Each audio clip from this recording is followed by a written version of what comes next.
Monseigneur His Eminence Cardinal Piaggi. Huh, that's me.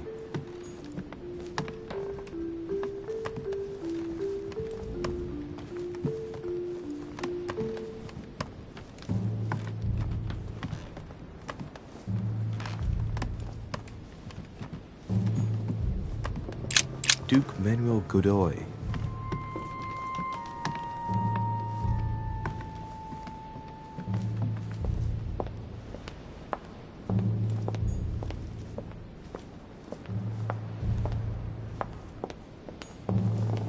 Duchess Emily Hillsborough.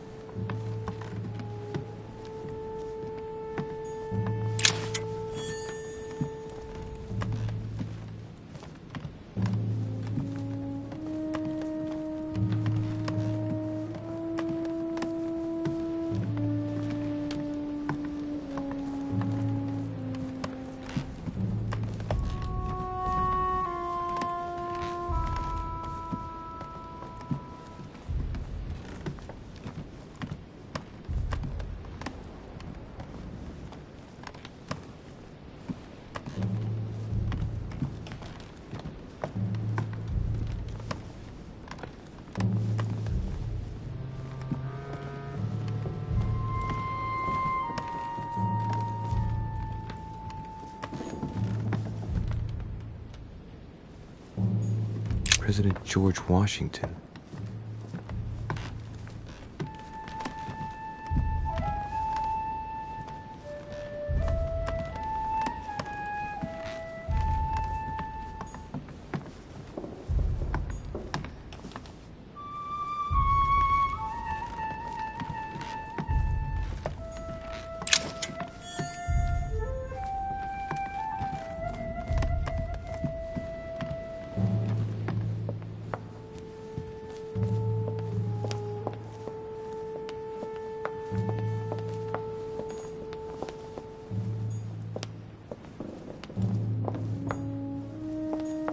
Monsieur Johann van Volner.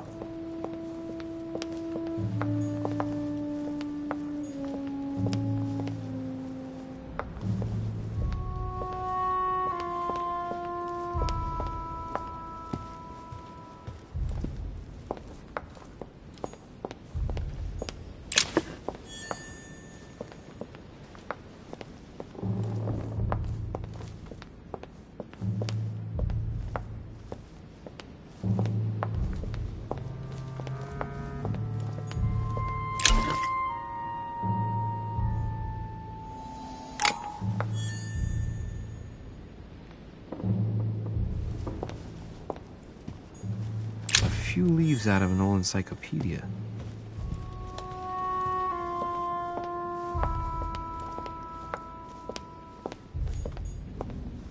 Sir Jacques Perreux.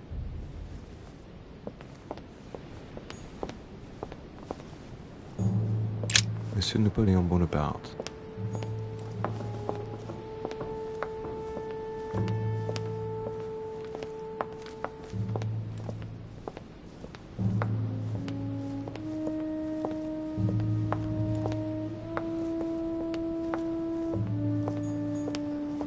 Duchess Emily Hillsborough.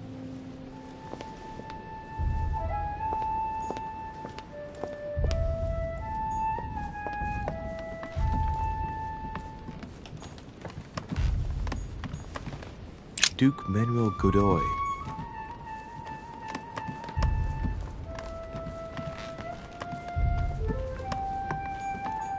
Huh, that's me.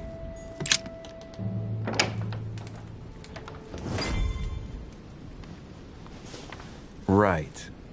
So what shall I do with this letter? It might be about my mother's disappearance. But if I open it, I'll be betraying Piaggi's trust. What should I do? Okay, let's see what it contains. Too bad for Piaggi. So, it really is a list of French countrymen. Piaggi wasn't lying. But now it's opened. I better get it to Mother soon.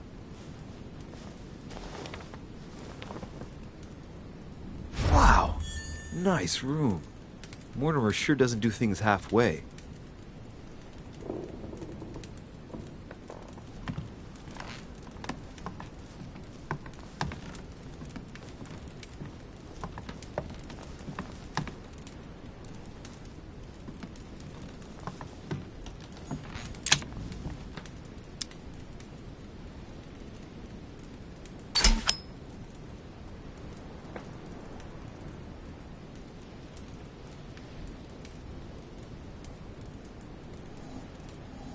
Amber crystals.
A drachma.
Your turn? The servants are not very efficient. De Richet can't be far away. They'll find her soon. Their search time is restricted, given that they must keep an eye on Adams. I can take care of her, you know. Yes, Well, in any case, I do thank you for bringing her to the island. From what I've understood, the search of de Richet's room hasn't turned up any results. Not yet, no. But we've put her son in there. Perhaps he'll find something. That might come in handy. Louis grows impatient at not yet having met the famous Lord Mortimer. He will meet him tomorrow.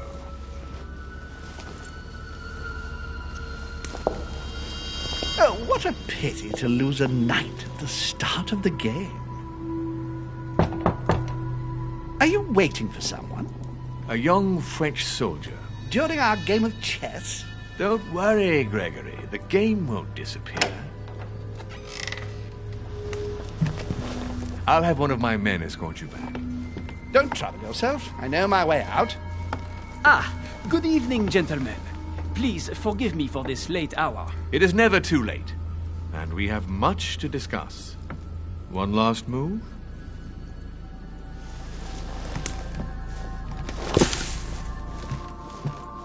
Don't worry. Our games always seem to end like this. Or always start like this. Come, take a seat, my friend.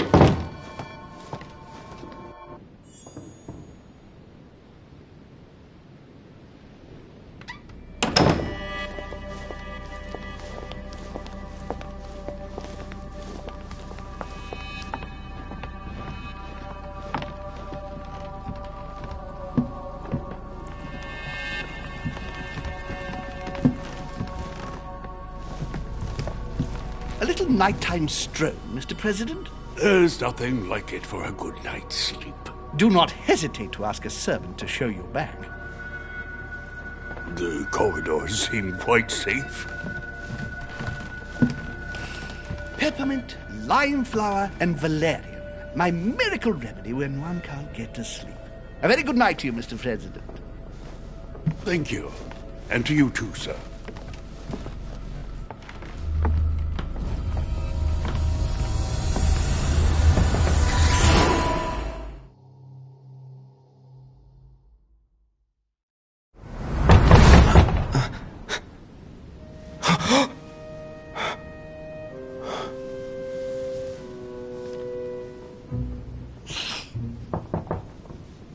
I'm coming.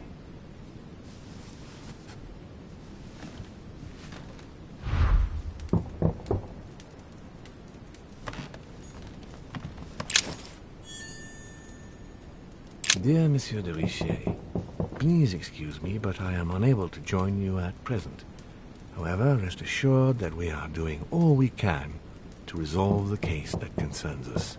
By the way, enclosed you will find a key that will enable you to retrieve the personal effects your mother left behind. Yours faithfully.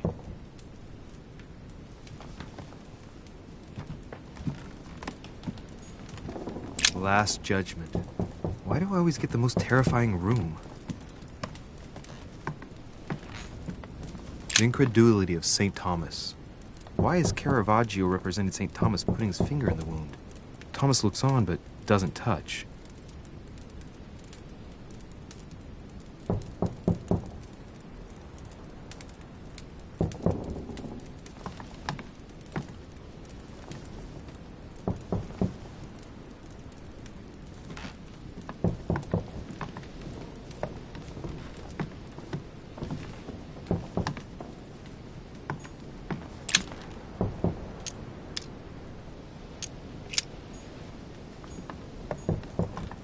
Inferno by Dante. Abandon hope, all ye who enter here. Lovely lectures Mortimer's giving to his Saint Francis of Assisi in ecstasy. Saint Jerome the Angel. Yet again, art with political undertones with an image of a saint hearing voices.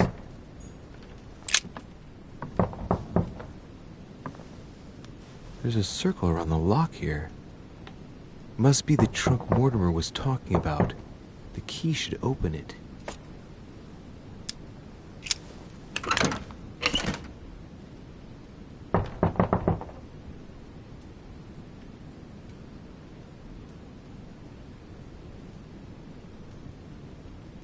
There's a note. Effects of Sœur de Richet, to be given to her son, Louis. I should probably take it. I've retrieved everything. Saint Jerome and the Angel. Yet again, art with political undertones with an image of a saint hearing voices.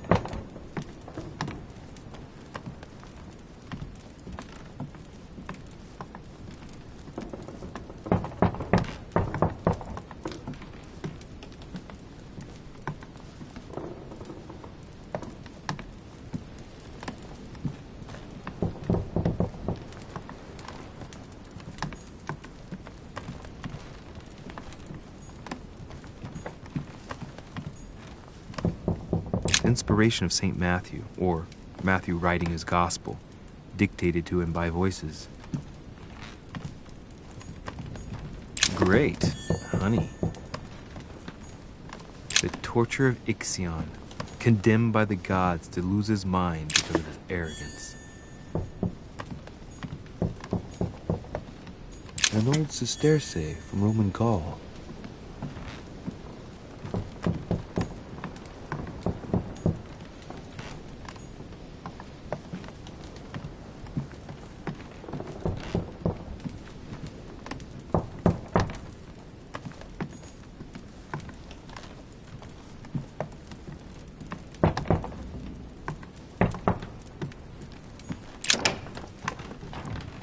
Excuse me. Am I bothering you? No, not in the least.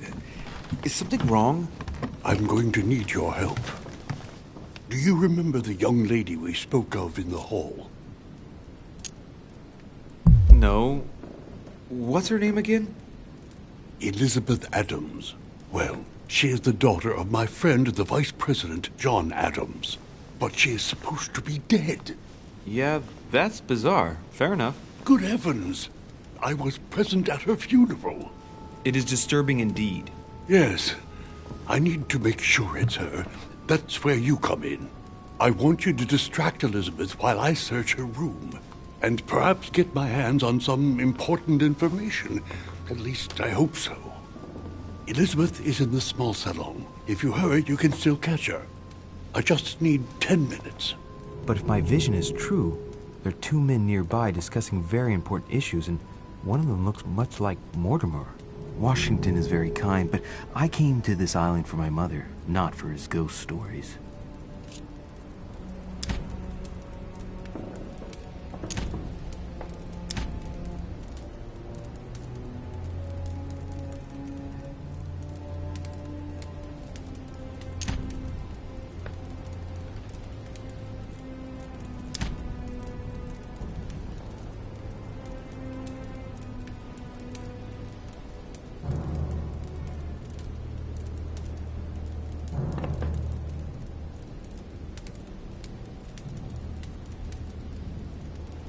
Count on me, sir.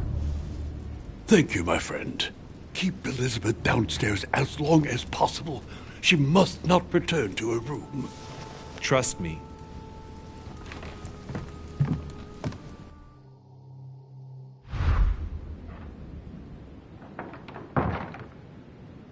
According to Washington, Lady Adams is in the small salon. I better hurry.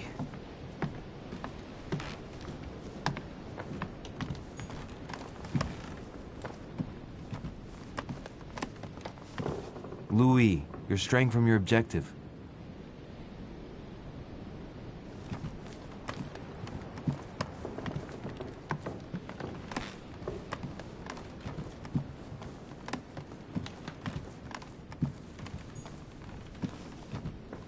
Duke Manuel Godoy.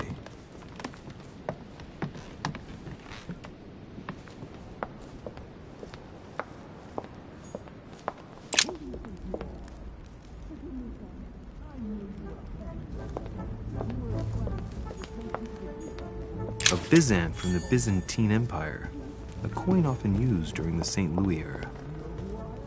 Fall of the Damned by Rubens.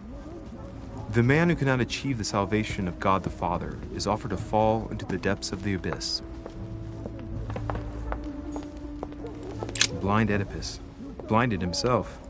What a tragic destiny. Lord Mortimer certainly has a taste for staging rooms.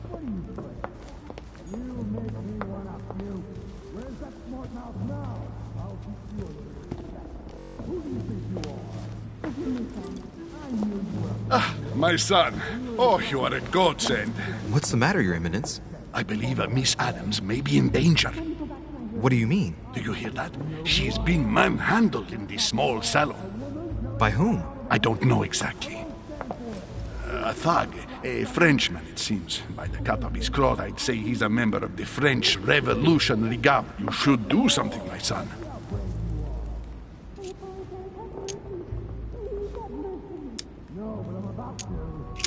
Shit. I was supposed to make sure Adams wouldn't go back to her room. Don't worry, Your Eminence. I'll take care of it. Probably nothing to worry about. Do you want me to call for help? Please don't do anything. I'm sure with a little goodwill, everything will work out fine. Don't go and wake up the whole manor, please. Thank you, my son. May God watch over you. Who do you think you are? Forgive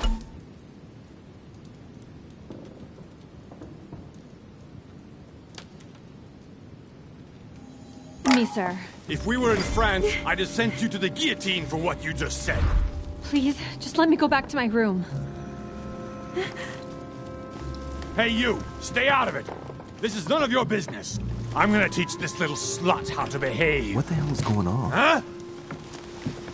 I don't think you know who I am. Stop. I beg you. I didn't mean to. Don't hit me, please, sir. Shit. If I step in, Adams might just run back to her room. And if I do nothing, yes, Washington will have enough time to search, but this girl's gonna suffer. Damn it, what should I do? Let her go! Huh? Stay out of it, boy! Shit. What are you playing at? I told you to mind your own business, boy! If you think you can side with this whore and then just walk away, you're out of your mind. Give me one good reason not to knock you down.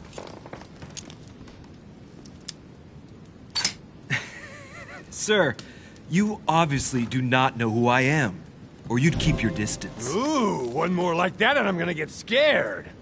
Don't think you're getting away with it that easily. I'm sick of all these toffs. If we were in Paris, I'd send you all to the guillotine. And on top of it all, a woman telling me how I ought to behave? I won't stand for it. Oh, okay. Wait a minute. What? Don't tell me you're gonna defend these harlots.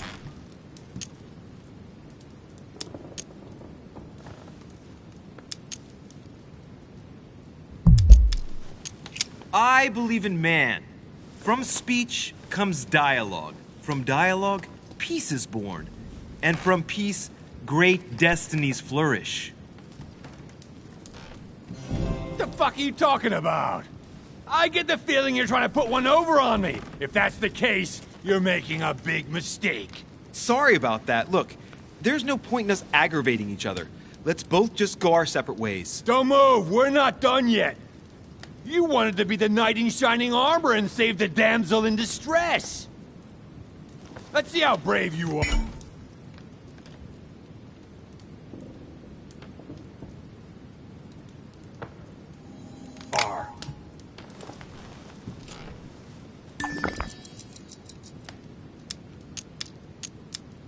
Aim true. You only get one shot. At this distance, even a blind man couldn't miss. If you miss, you're a dead man, sir.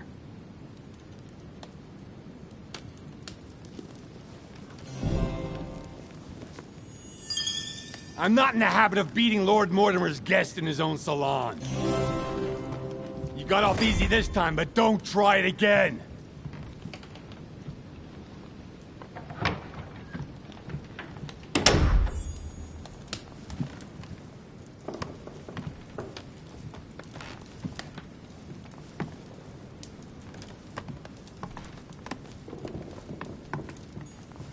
A Chinese coin, recognizable by the hole in the middle.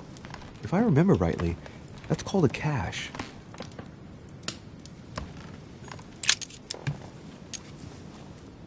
The brooch Elizabeth was wearing. Huh. She was so frightened she was unaware that she'd lost it. Yeah, well, it didn't seem to do her much good.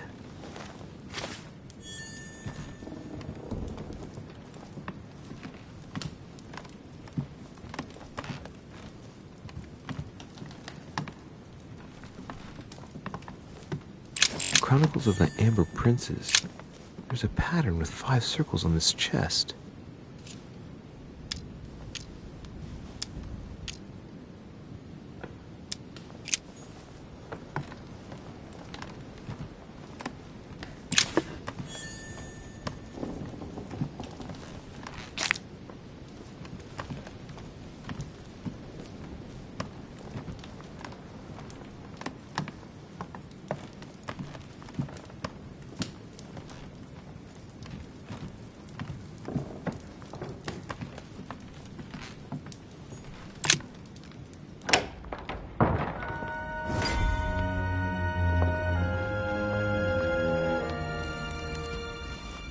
Well, did you get time to search the room? Louis, I only needed 10 minutes. Imagine the scandal if she had found me. What would you have done in my shoes? She was in the middle of an argument with some angry guy. 10 minutes? I didn't ask for the moon. Nonetheless, you found what you were looking for, didn't you? Not everything, but yes. Elizabeth is definitely the daughter of John Adams. We need more information. You can always go back. It's too late now.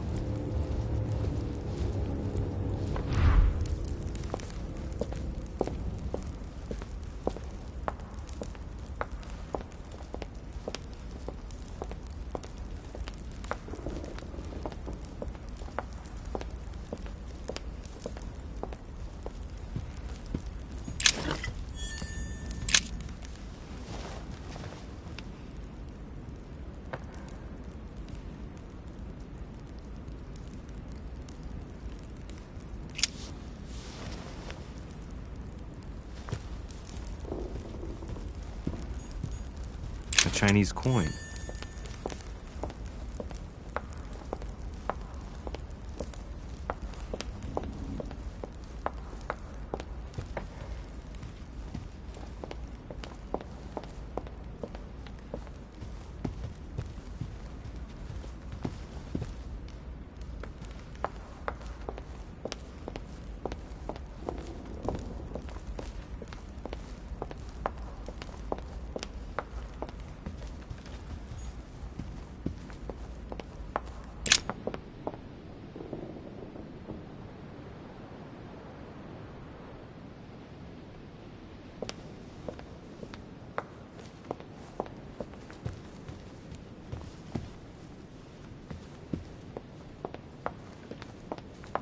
That's not the right way.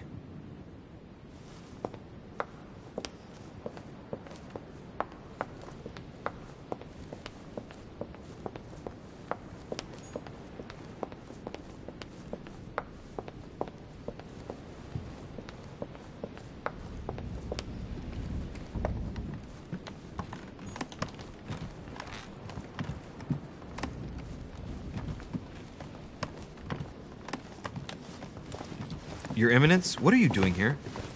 I was worried about you, my son. How did it go with Miss Adams? Don't worry about that anymore, Your Eminence. I had to step in, but everything's under control. What an adventure, my son. I am relieved to hear it. You acted as a good Christian. In these troubled times, we need more men of your caliber. It's nothing, Your Eminence. I did what I had to do. Well, you did the opposite. Good. Well, thanks for the news. My son, I have another problem. I wanted to speak to you about something important. Do you still have my letter on you? The one I gave you in the hall? Why do you ask? I have a name to add to it.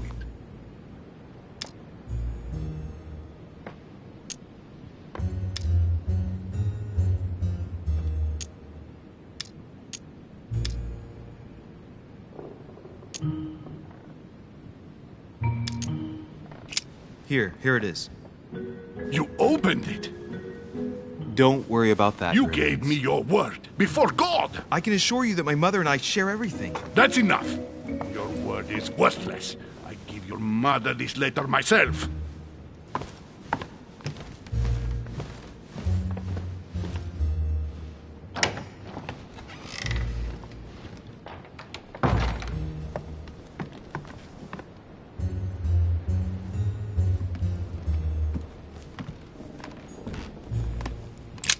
Monseigneur, His Eminence Cardinal Piaggi.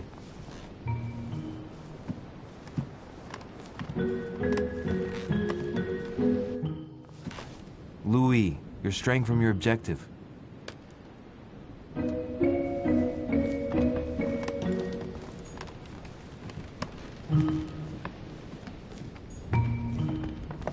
Huh, that's me.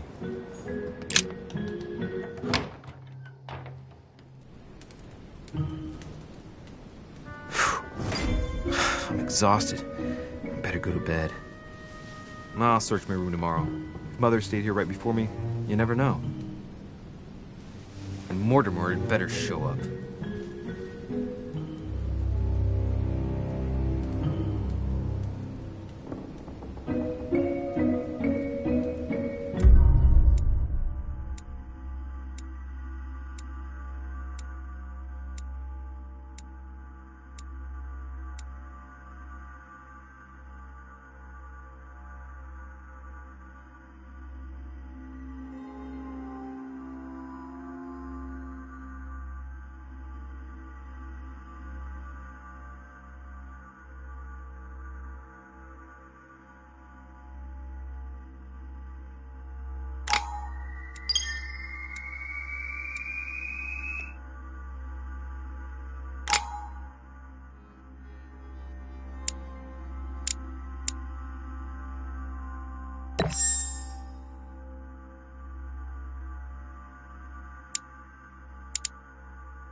Stop! You're not getting anywhere with this, Von Borchert. You know, I kind of get the same feeling, my dear Sarah. Listen. Nothing. Not a sound. No one's coming to save you. That's what you think. The Golden Order knows exactly where we are. By the time your ridiculous secret society turns up, I'll be long gone. As for you, nothing will remain of your body. If you touch a single hair on my mother's head, I'll skin you alive. You know, Louis, I have no intention of beating your dear mother. There are more persuasive ways of making you talk. You've stolen something from me that I intend to get back. Where have you hidden it? Von Borchert, you can't sell that book on the black market anymore. This is finished. We know you're planning on selling at one of Lord Mortimer's parties. All right? Just tell us who the buyer is and we can make a deal. You've no idea of the trouble you've gotten yourselves into.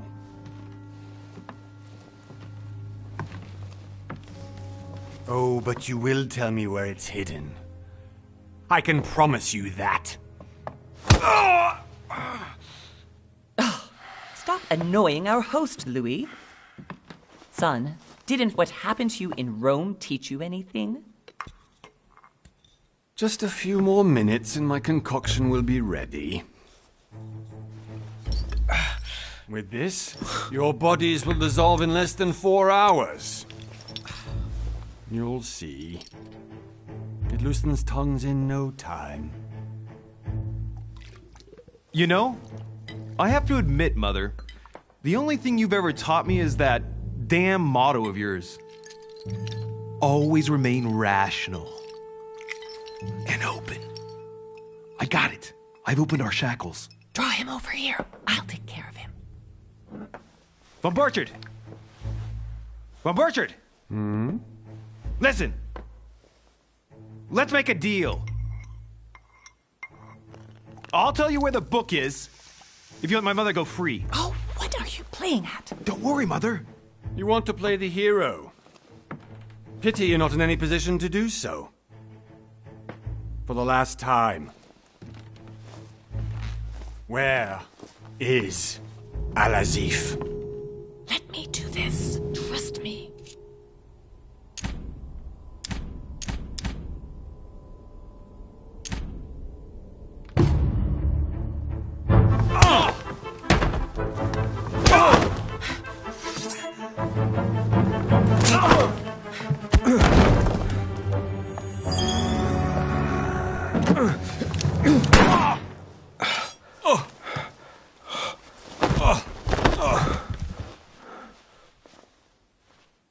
For God's sake, Louis, I told you to let me do it. Let me see. You know, I was in control of the situation, Mother. Oh, tell that to your nose. It's because of this kind of reaction that I prefer to work alone. You ought to learn to trust me, Mother. Can't you be happy for once? We finally cracked the Von Burchard case? He was just a middleman. He would have been more useful alive. How many times must I tell you? You must never put your life on the line for me. You're much more important than you can ever imagine. Right, let's go now.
Well done, Mother.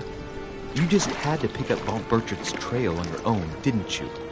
You ditched me in Paris with no explanation, and off you go to infiltrate one of the world-renowned receptions of this Lord Mortimer? And now he writes me to say that you've gone missing on his private island? Which, by the way, looks more like a big rock than a paradise island.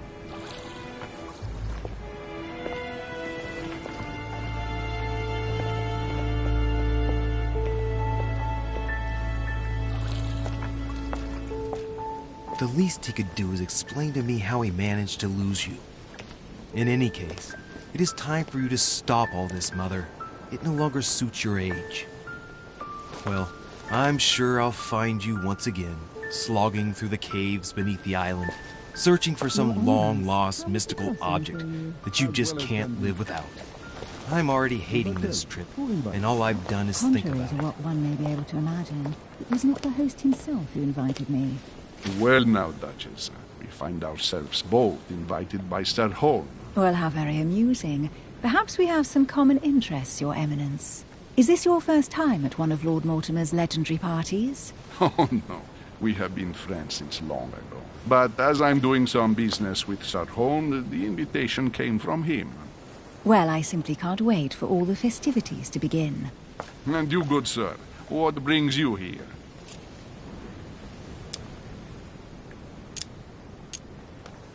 Your Eminence, with all due respect, I prefer to keep my reasons for coming here to myself.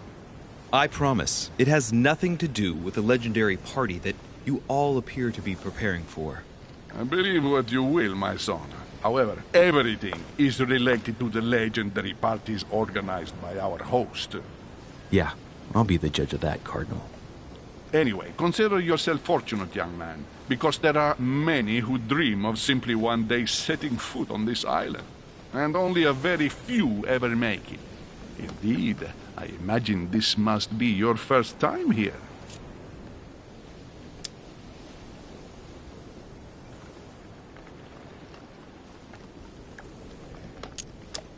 And you, Duchess? You seem to be quite accustomed to things here. Am I right? I do not think that one can ever get accustomed to what Lord Mortimer prepares for his guests. But you are right. This is not the first time I've been on this wharf. If you've come back again, I imagine you must find it to be of some interest. Here, everything is possible if you make the right choices. It really is up to you whether you leave better off or not. Please excuse me if you find me overly curious, young man. I did not mean to cause you any embarrassment. Come, Duchess. They are waiting for us. We're moving, Monsieur de Richet, if you would like to join us. I'm coming, Duchess. A cardinal? A duchess? I wonder if all the guests here are this prestigious. If I'd known, I would have gone for a better suit. Are you all right?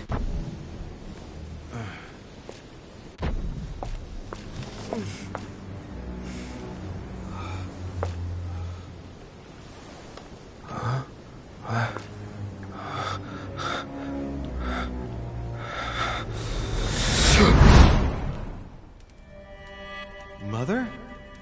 Oh shit, your hand! So? Okay, it's done. Did you put it in a safe place? Yes.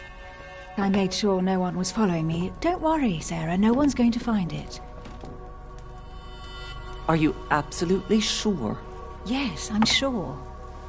Right. Just one thing left to do. No, Mother, no, don't! What? Have you lost your mind? There's no other way. If you kill me, you won't find it. That is the point, my dear.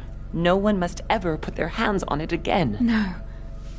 But I trusted you. No, Sarah. Don't! No. No! You can run if you want to, Sarah, but you will pay.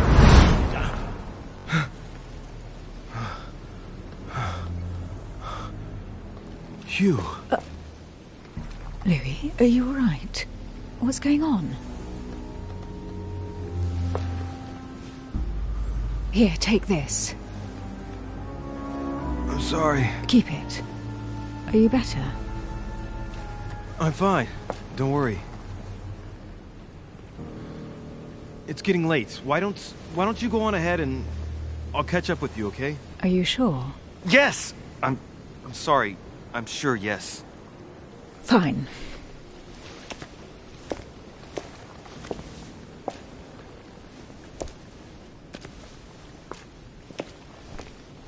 I definitely have to find Mother quickly. Am I going crazy or what? This can't be real. The Duchess arrived with me. What's happening to me, for God's sake? I absolutely need to find you, Mother.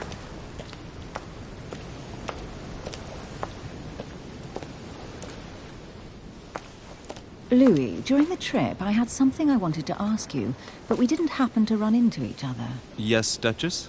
I'm not sure if you remember, but we've met before. At that time, you were of two minds as to your choice of career. Tell me, what have you been up to since?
Well, over the last few years, I've solved a number of crime cases. Like the chauffeur d'Angers, for example. Thieves that tortured their victims with burning embers. Charming. How did you catch them? I told the most cowardly one that the others had given him up. Ah, and I wager your thief suddenly started to talk. You wouldn't believe it. He told us everything. The jobs, the stashes, the names of his partners. Couldn't shut him up. I heard about that case, but I didn't know you were the one who solved it. I'm flattered that the news made it across the channel. And you've got a darn good memory, Duchess. Well, they say I have the memory of two people. But please, call me Emily. Fine, Emily. Tell me, I was actually helped on that case by my mother. You wouldn't know her by any chance? Wait, Louis. We've already met. You do remember me, don't you?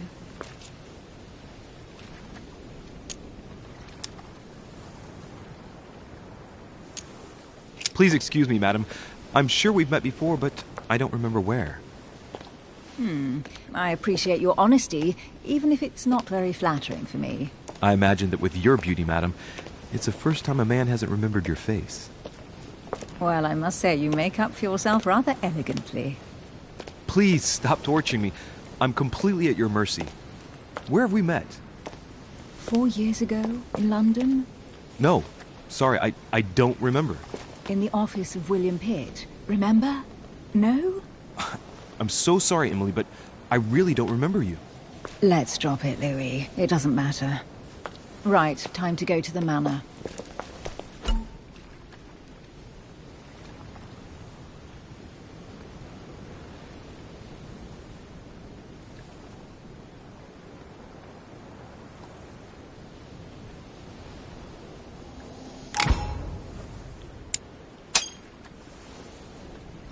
I ask her a question, she answers with another. Is she playing with me?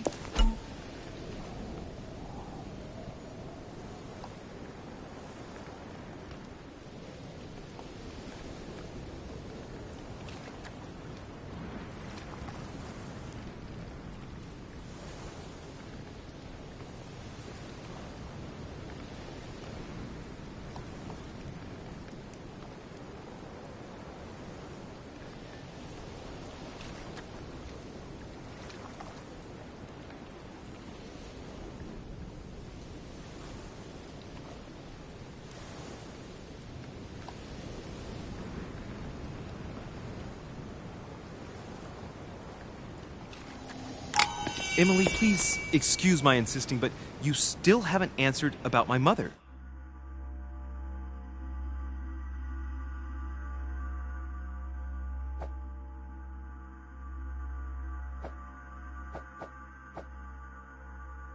Do you know her? You'll see, Louis. Everybody here knows Sarah de Richet. I don't know where we're going like this, Emily, but you're connected to my mother one way or another. And if I can believe my vision, you don't have much of a place in her heart.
Good evening, sir. May I ask your name, please? Louis de Richet.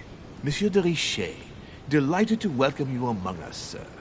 You must be Sarah de Richet's son. I must tell you we are doing our utmost to find your mother as quickly as possible.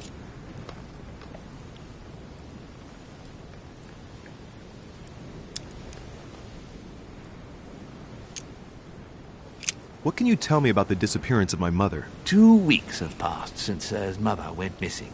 All the staff here have since been busy searching every nook and cranny of the island. But Sir may rest assured, we shouldn't be long in finding her. And just what have you found so far?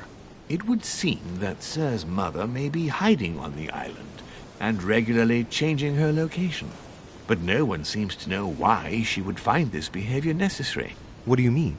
On several occasions, we have found leftovers of food, a few of her things, or even traces of campsites. The reason why we're searching the wharf again is because lights were spotted there last night. Where we are now? Indeed, sir. According to our information, lights were seen in the middle of the night, sir. After verification, none of the guests seem to have left the manor last night. We think that perhaps Sir's mother was here.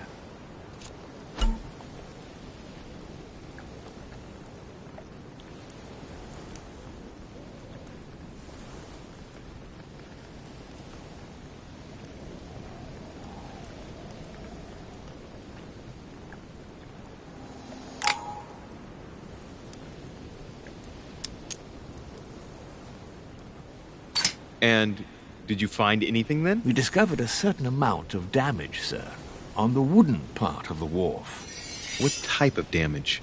Broken barrels, mainly. We'll do whatever is necessary to have them rapidly repaired. But quite frankly, I can't imagine what Sir's mother would have been doing with them. What could Mother have been doing with barrels? Nevertheless, our search of the wharf hasn't been entirely unsuccessful, though. What do you mean? We seem to have found an object that would appear to belong to Sir's mother. A handkerchief.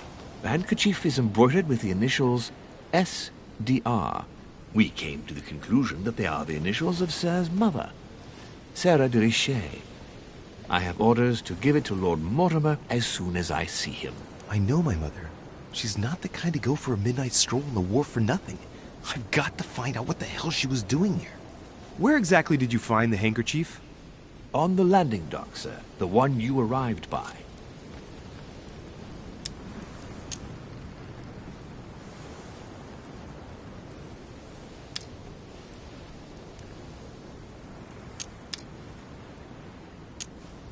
Give me the handkerchief. I'll personally show it to Lord Mortimer. Well, I've traveled hard for several days in order to get here. Yes, but... Invited by your master. No, of course, but... Because my mother went missing right under your nose. Sir, please. And having only just arrived, you refused to give me her personal belongings? Of course not, sir. It was never my intention to contradict, sir. Here you are. I must return now. There is still much to prepare in order to welcome all the guests.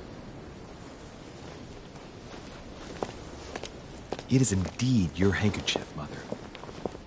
You must have come here for a specific reason. I need to know what it is. Let's think. What could she have been doing out here on this wharf?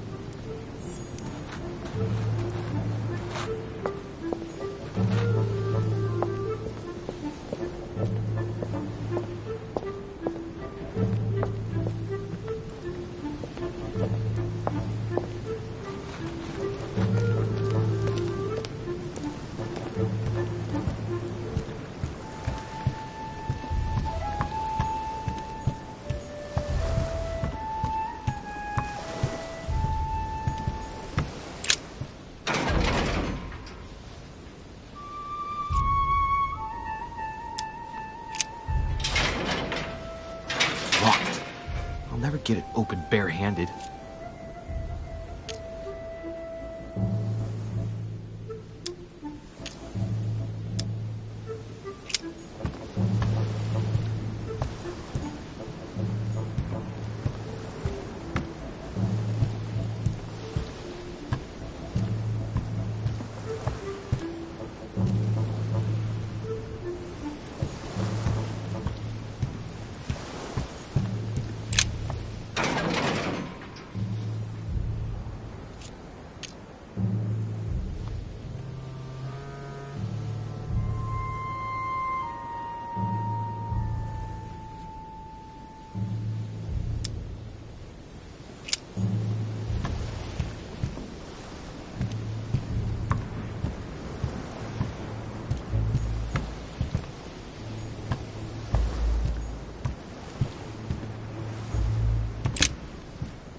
Wooden floorboard.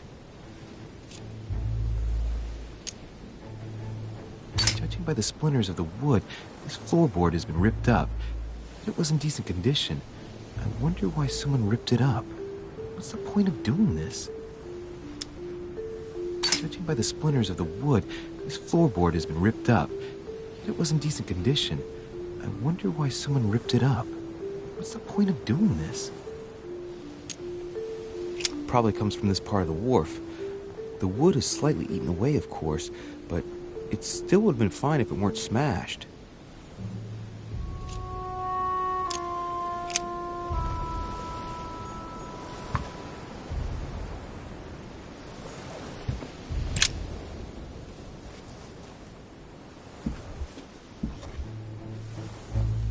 Hey, there's something not right about this floorboard.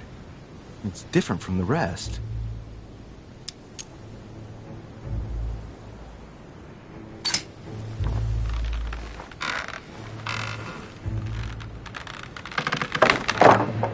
There we go.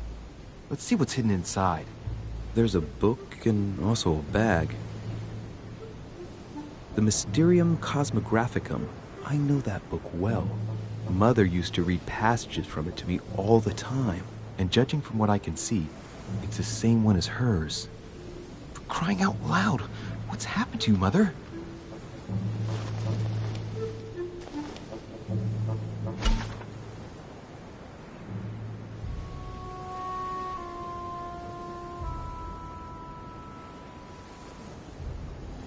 Let's look inside the bag.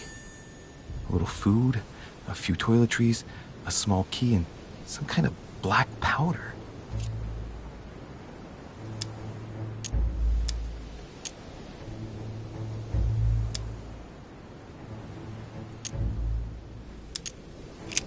The bottom of the bag is covered in black powder. Shit, those are definitely my mother's things. I recognize her hairpins. This bag smells of her perfume. A piece of soap, some oils, and her powder puff. What does all this mean? Some fruit, a piece of bacon, and some bread. The fruit's still firm. The bread's a bit stale. From the smell, this food's been here roughly 2 days. And if it's rationed, there's enough left to last 2 more days. An iron key completely rusted. You never know. It might be useful. I hope Mother wasn't counting on it. Right. Just in case, I'll take it all. I'll give it back to Mother when I see her. Crying out loud. Why did you hide supplies in the middle of nowhere, Mother? I don't know what's going on here, but you obviously feel like you're in danger.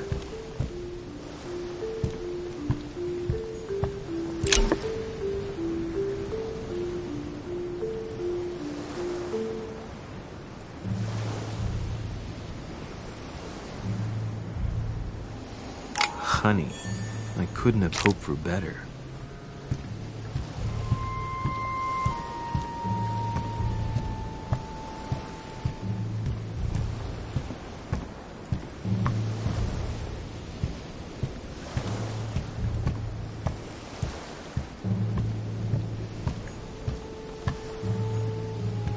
Greek drachma, one of the rare ancient coins to be mentioned both in the Bible and in the Quran.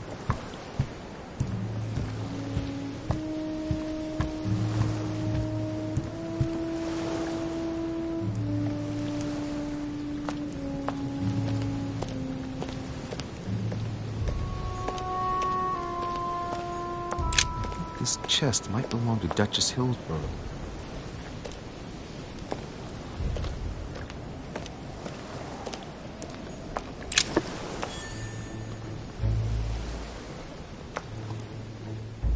Must be an incredible view from up there.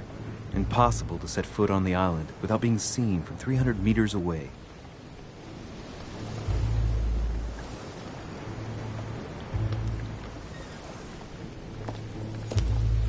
A sack of seeds.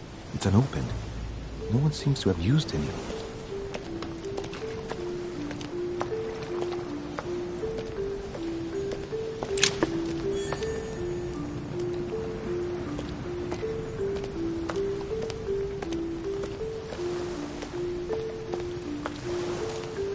Some rope. Apparently no one's touched it for a good long time.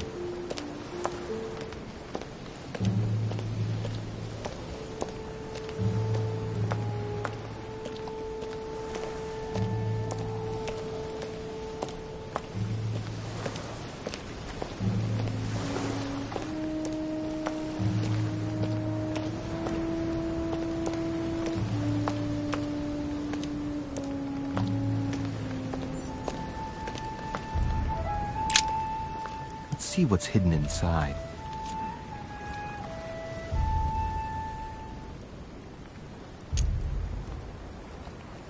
Ah, one of the letters is stamped with the seal of the order, and I recognize your handwriting anywhere, Mother. But who is this Samuel Ritter d'Auchois? Who are you writing to? I don't recognize the name. Let's see what's inside this letter. So, Dear Samuel, my stay on Lord Mortimer's island is going wonderfully well. As I find myself in such charming company, I plan to stay a few more weeks. Would you be so kind as to send me a gift that I'd like to give to our old friend Manuel Godoy? I would be most grateful. I have been told that he's going to join us here soon. I would like to mark the occasion. Thank you in advance. Yours devotedly, Sarah Faustine de Richet. what is your game here, Mother? Secrets, always more secrets. You never talk to anyone using language like this. Something's going on here. Who is this Samuel Ritter? And for crying out loud, who is this Manuel Godoy that you keep bringing up? Think. Godoy, Manuel Godoy. Why does the name sound so familiar?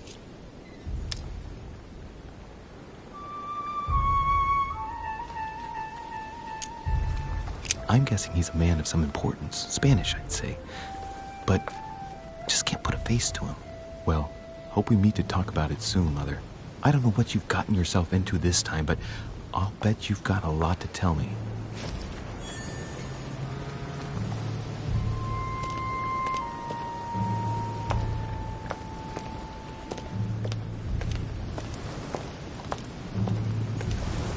A Byzance.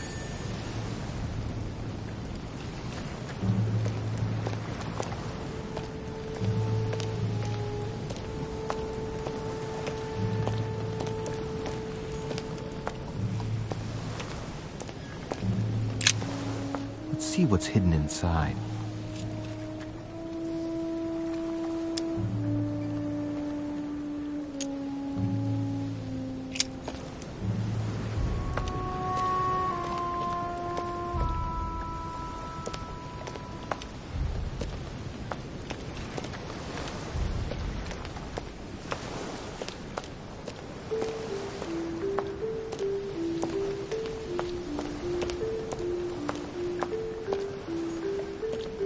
A lantern. Nothing special.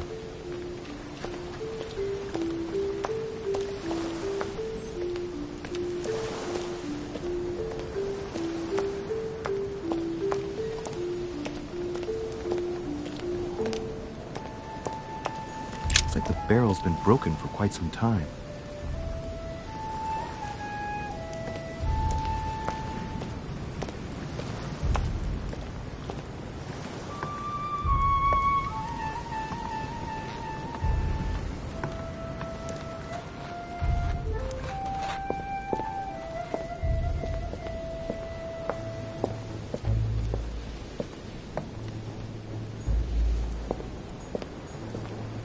Latin inscription.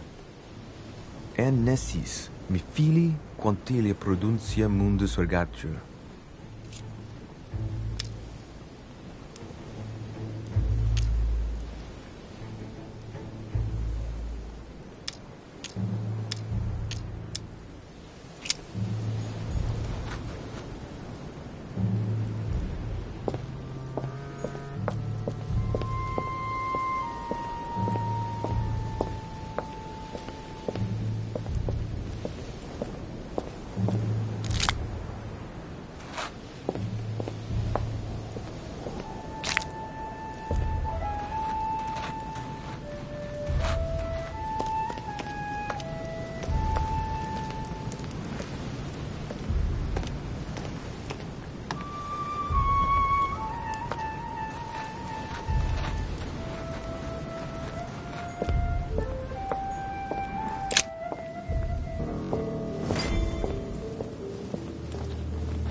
How did Mortimer manage to build his manor at the top of a rocky outcrop?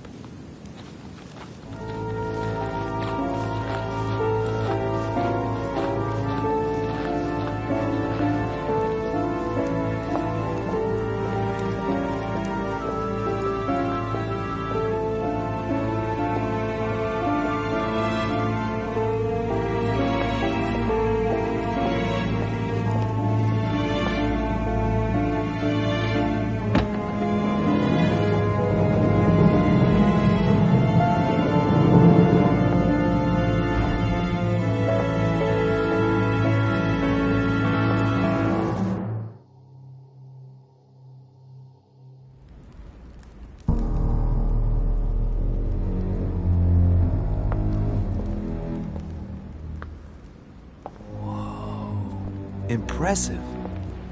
Ah, my son. I was looking for you.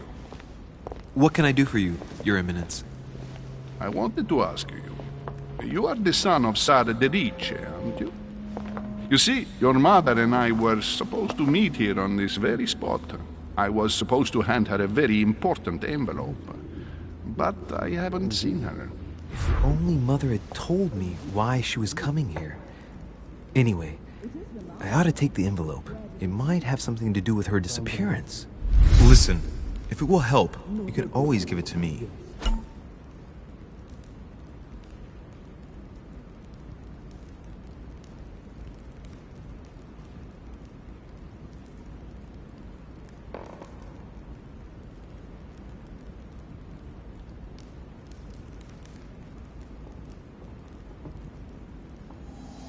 Thank you, my son. I'll bear that in mind. I'd rather deal with her directly. Don't take it personally. Would you happen to know if your mother has arrived yet?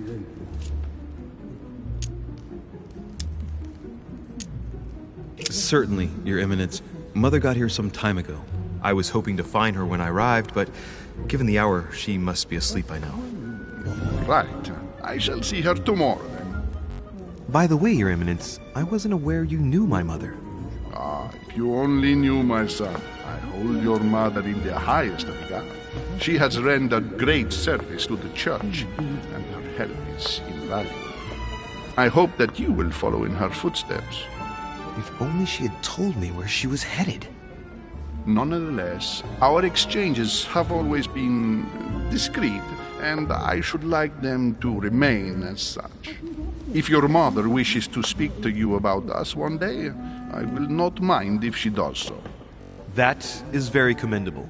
But since we work together on a daily basis, it's surely just an oversight. Most certainly. You said you work together. What do you do exactly?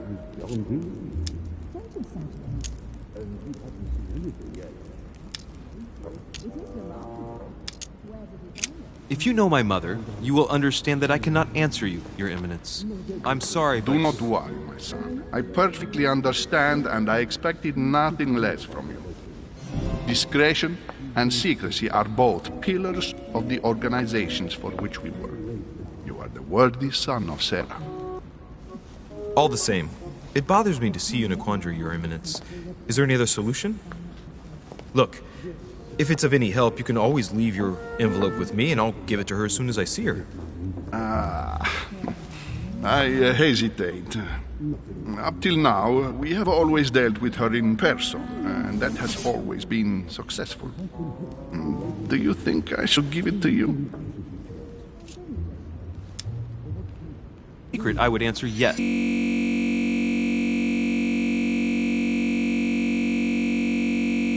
Secret, I would answer yes. Absolutely. I understand. In truth, it all depends on the nature of the contents of your letter. It is a list of names. This list must be of extreme importance.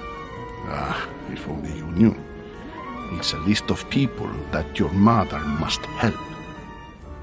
Listen to me, child. If I give you the letter, can you promise me before God that no one other than your mother will read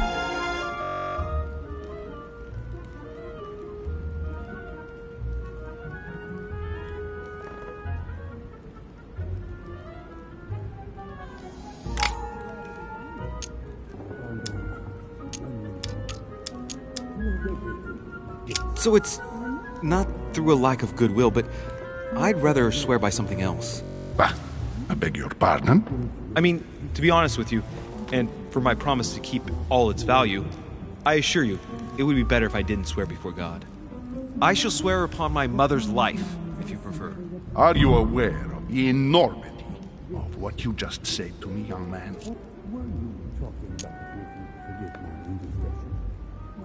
I swear by the Almighty God to honor the promise that no one but my mother shall cast her gaze upon your letter. Good. Listen, let's stop there. I'm going to tell you a secret, Monsieur de Richet. Your mother and I are organizing the escape of a large number of French priests who face a massacre organized by the accursed Republican tribunals. The church is literally being bled like a beast. Without your mother, hundreds of men of the cloth would have gone to the guillotine. She has made the services of your order available to us by organizing the priests' safe passage across the borders. Even if she does not share all our convictions, she always provided assistance. Young man, you can be proud to be her son. Be it only for her sake. Always respect your name. Here, the letter I spoke of. It includes a list of about 15 names ready for departure. Be quick.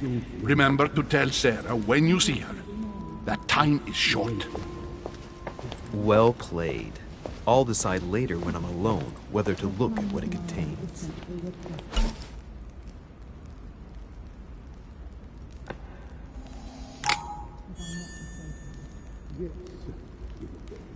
What were you talking about if you forgive my indiscretion? Lord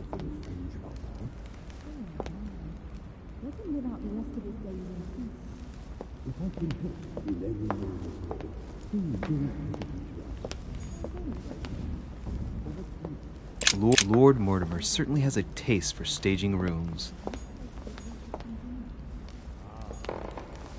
Lord Mortimer certainly has a taste for staging rooms.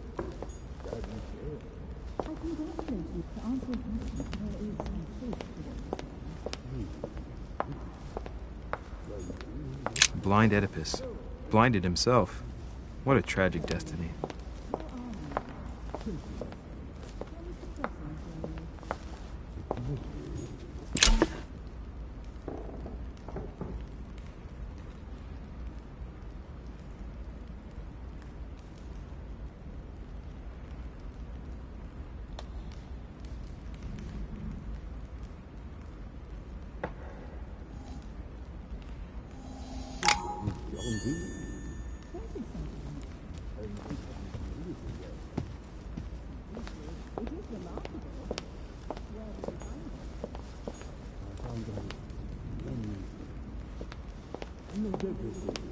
Maybe I should introduce myself to the other guests first.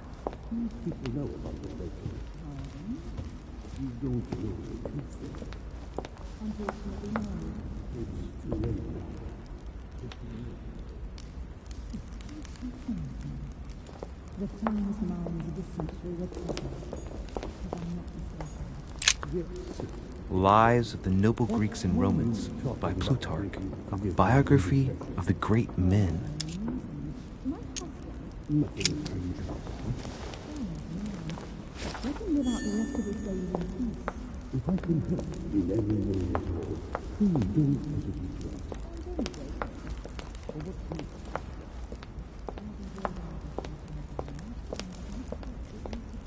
I thought my chimney was big, but this one is beyond belief. It's the least one can say. I've been longing for a warm fire for ages.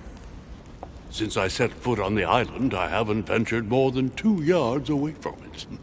Have you also just arrived? Oh, late morning, I'd say. Louis, come join us. Monsieur, may I introduce you to Monseigneur His Eminence, Cardinal Piaggi.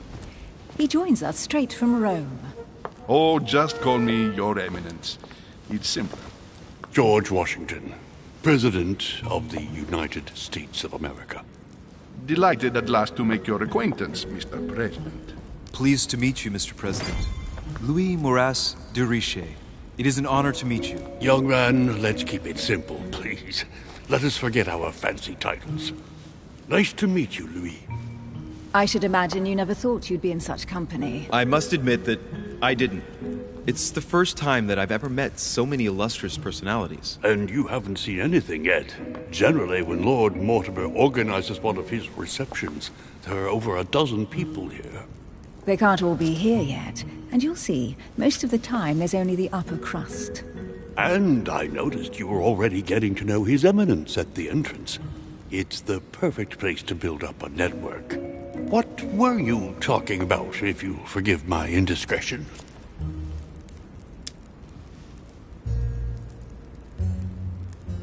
At the risk of disappointing you, we weren't conspiring in our corner, sir. His Eminence was simply telling me that he knew my mother and how much he held her in high esteem. It so happens that Monsieur de Richet's mother is to join us. Oh, pity. No scrumptious gossip or juicy tidbits, unmentionable secrets, or even money matters. But you'll see, it will come. Despite all the goodwill in the world, you can't stop people scheming left and right around here. Speak for yourself, sir. Well, my friends, do any of you know the reason why we're here this time? Not in the slightest. As for me, I've been invited by Sir Holm, a close friend of Lord Mortimer, but I do not know the reason why. You see, Louis, every time Lord Mortimer organizes a reception, he always finds a moment to set up a chat with all the guests. During which time we remake the world. Accompanied by gallons of absinthe and cussing. I'll leave you to imagine the result. So, if I understand rightly, Monsieur de Richet, you've come out here to join your mother. For what reason, exactly?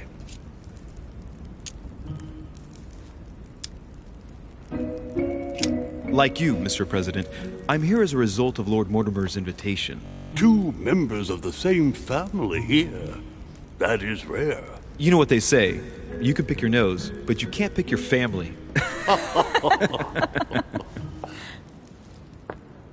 Seriously, though, I know your mother well. Stay behind with me afterwards, and we'll take a moment to speak about her.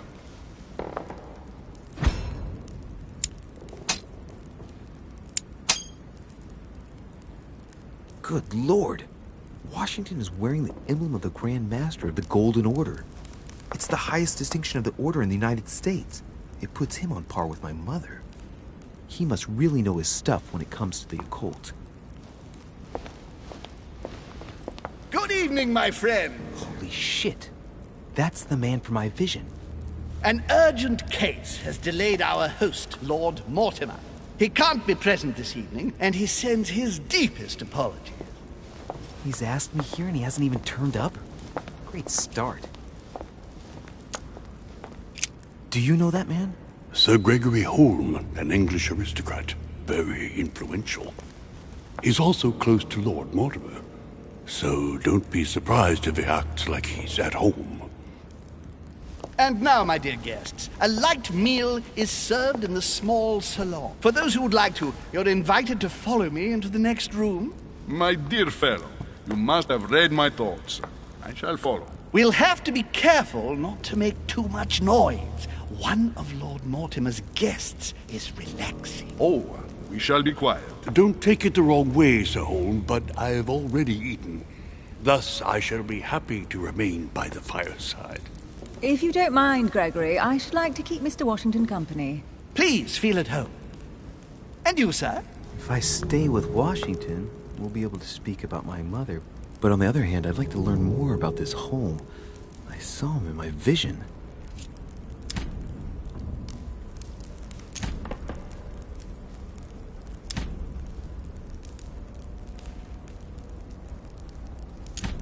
Let's see what Washington has to say. Sir, if you don't mind, I shall stay here. Do exactly as you please, young man. Louis, thank you for staying. Just like you, when I arrived this morning, I found out that Sarah had gone missing. I know your mother well. Don't worry. Emily is from the English branch of the Golden Order. And President Washington is in fact the leader of the Order in the United States. I didn't know. Sorry to have made you wait, but I didn't want to speak in front of the others. You did well. Secrecy and discretion are the pillars of our organization. If I can help in any way at all, please don't hesitate to ask, my lad. And if you have any other questions, now's the time.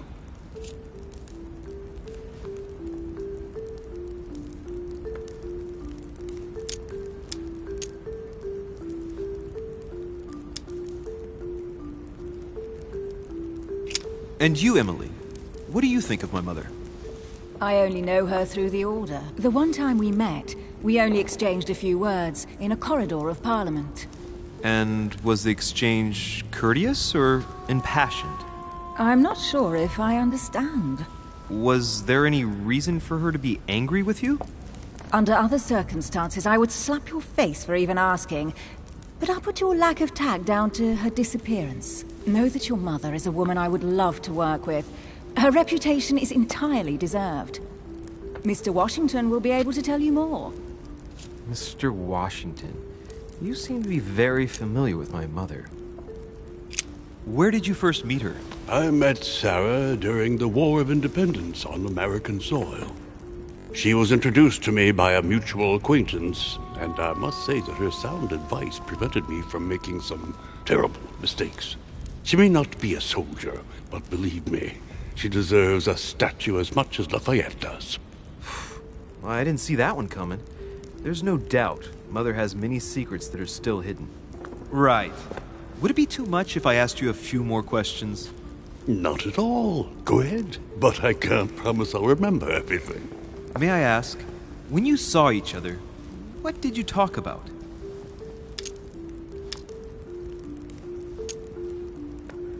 My mother has always been fascinated by strange powers. Did she talk to you about anything like that? Yes. Her facility for discerning truths from rumor served me well, such as preventing massacres, like the one at Salem, from happening again, or convincing people that horsemen cannot ride around without heads. What was it that she used to say now? Keep an open and logical mind? Yes, that's it. Thank you, sir. I was hoping to speak with Lord Mortimer. At least now I have some information, thanks to you. I repeat, Lord Mortimer is a man of his word. You won't be disappointed. And I am persuaded that your mother's research is his main concern. I wonder if Mother is still on the island. Could she not have taken a boat and left? I don't see how. No vessel can moor closer than 200 yards. Not to mention the permanent presence of staff and servant. There is one strange thing, I grant you. This island is barely the size of Delaware, and despite that, no one has been able to locate your mother. So my mother still must be on the island.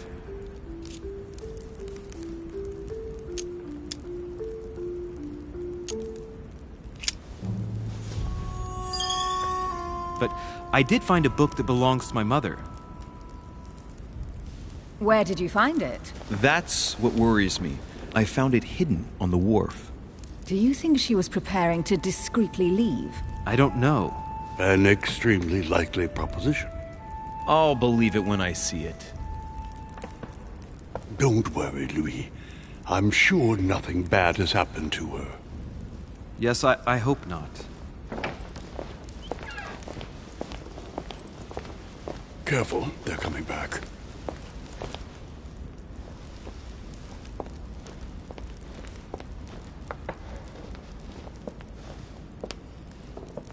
Well, I am impressed with all this splendor. But don't spend too much time with Mr. Washington, my dear, or you'll lose your pretty accent. You seem to be intrigued by that statue. Absolutely. It is remarkable. Lord Mortimer is fond of atypical works of art. I won't disguise the fact that I find it all a little megalomaniacal. But I must say, he does have some outstanding pieces. Sir Holm, who was that young lady with you? Elizabeth Adams, Mr. President. She would have liked to have stayed with us, but the poor thing is exhausted. Elizabeth Adams?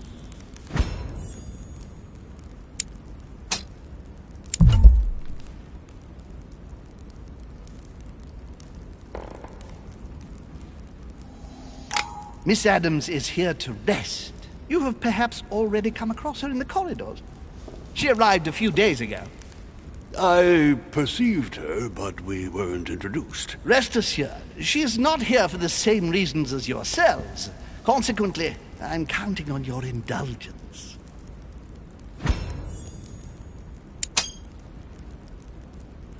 Washington looks surprised, but Holm doesn't seem to see it. I wonder if he's being polite or if he really doesn't see his discomfort. On that note, it's very late. You must be exhausted. The servant will accompany you to your rooms.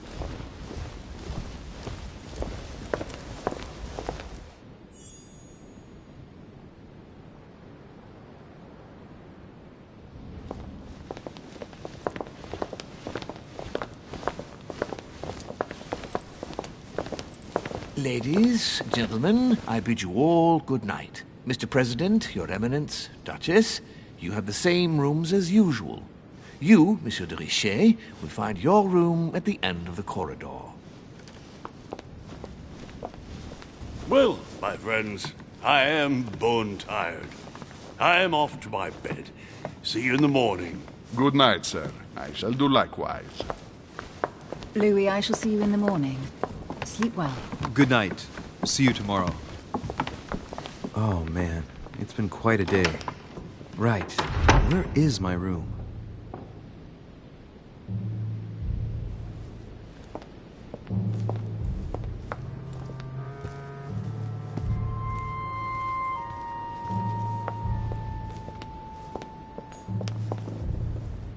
A Bazant.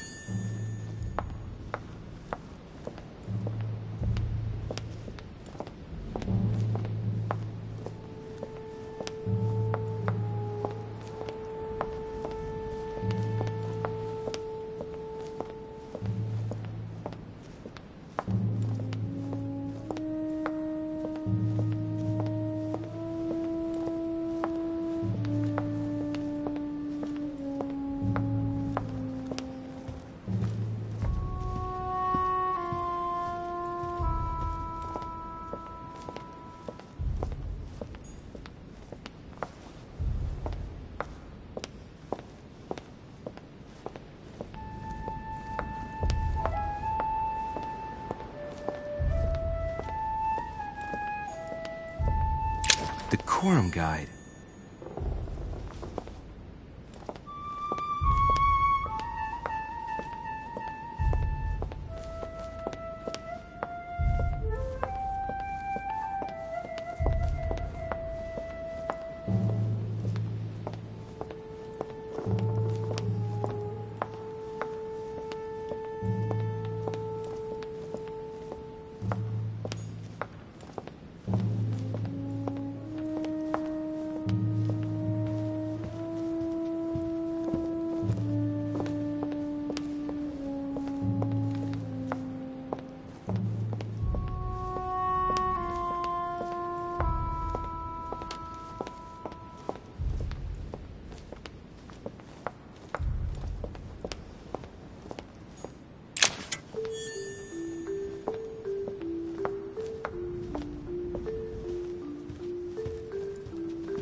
A ruble.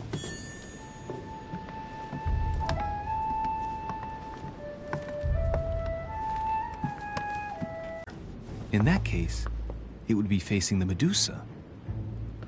Perfect for the coup de grace.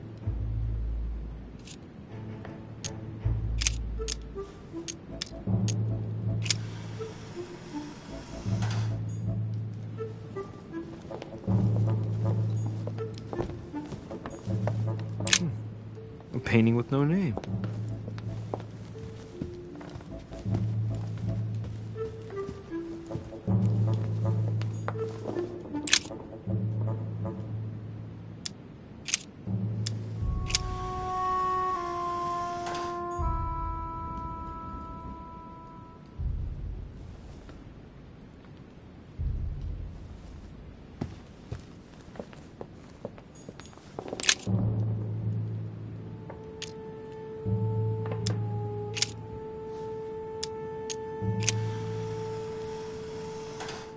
Looks right, but nothing's happening.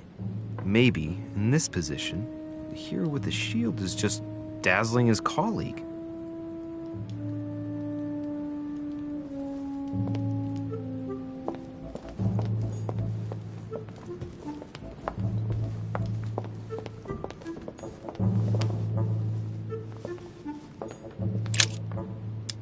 Let's think.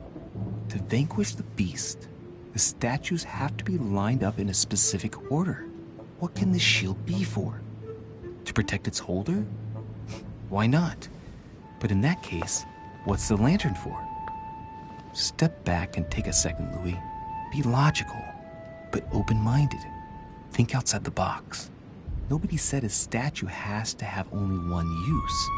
I wonder if the lantern was to distract the Medusa.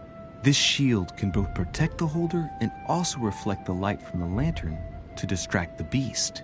In other words, I'll have to make an angle of 90 degrees between the lantern and the Medusa by turning the shield to face the sword. If Mortimer's the one who thought of all this stuff, then honestly, He must have a screw loose. Crazy idea, but worth a shot.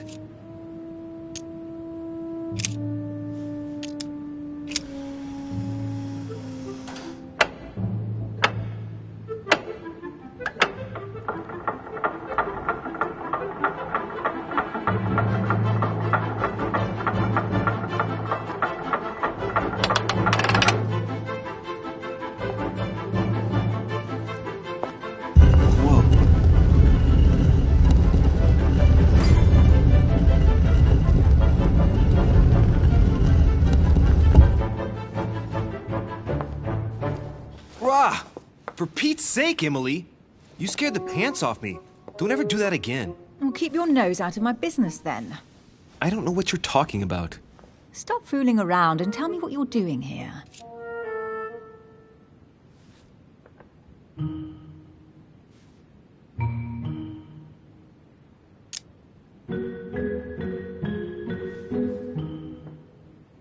I was feeling a bit peckish. I went in search of the kitchen and I ended up here. Your sense of direction is mind-boggling, isn't it? Well, no matter. I'll tolerate your presence this one time. Now, since you're here, make yourself useful. Look around on your side. I'll do the same on mine. And if you find anything of interest, let me know. Oh, yeah. In your dreams. At your service, madam.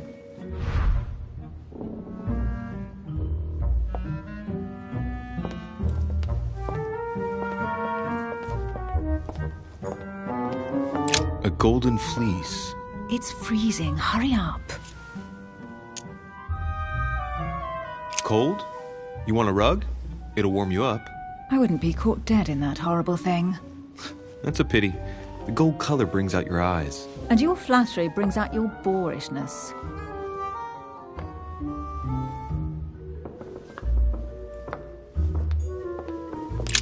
An unofficial gospel? You'd be more likely to find this kind of book at the Vatican. Nothing special. The library at Buckingham has 3.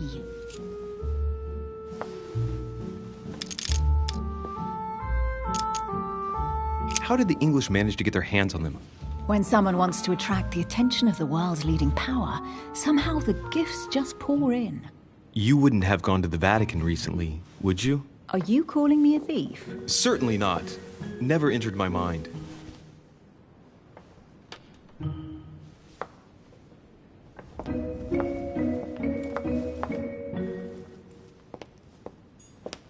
Hey, Mortimer's the author of this work. It talks about his passion for art. A Chinese coin, recognizable by the hole in the middle. If I remember rightly, that's called a cash.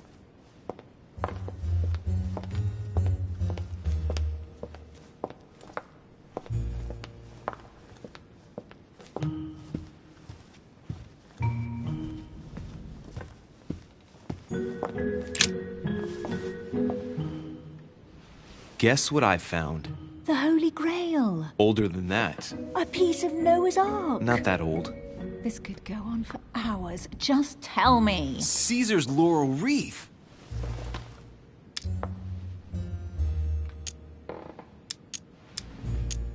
I can just see Mortimer dressed in a toga, wearing a laurel wreath, strutting around his manor all day long. You have a curious idea of Mortimer. Why? He's eccentric, like all the English are, isn't he? Well, if Peru stands for French grace, then if I were you, I wouldn't be making that sort of remark.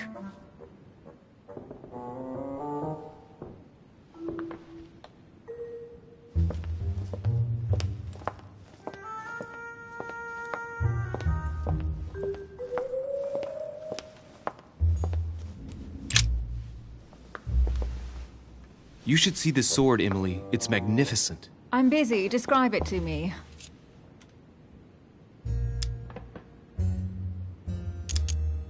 This weapon is typically French, quite old, undoubtedly goes back to the Crusades. If it is a true Damask sword, it's worth more than a kingdom.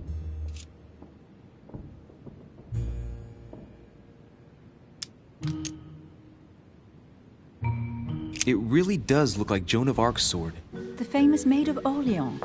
One of your favorite historical heroines. You bet. Given the number of English butts she kicked. And we all know where that got her. When you finished playing, maybe you can help me search the place?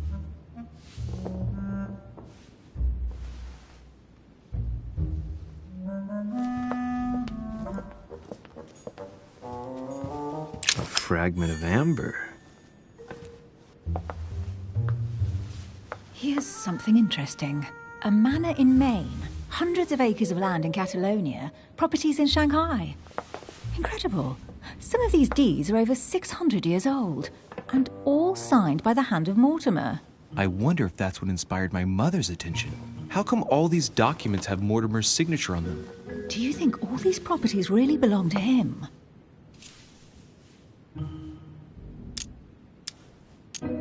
See those fine scratches around the words? Yes, and?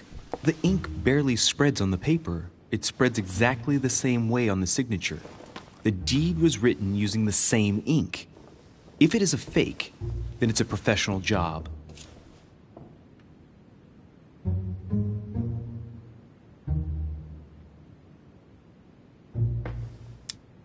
These documents must be fakes. No man can own that many original works, no matter how rich he is. Be careful. The Order has tried many times to estimate his personal wealth without ever succeeding. And look here. Castles in Scotland, vineyards in Italy, districts in Venice.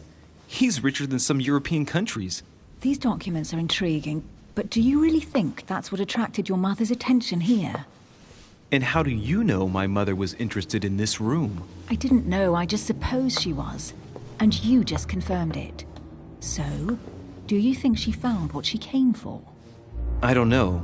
She was obsessed with Mortimer, and I must confess these property deeds are troubling. If that's the case, why would she have left them?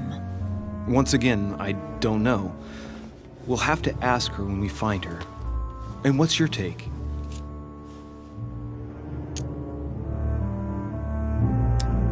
How did Lord Mortimer get all this? It's just crazy. Secret connections, money, or a well-kept family treasure passed on from generation to generation.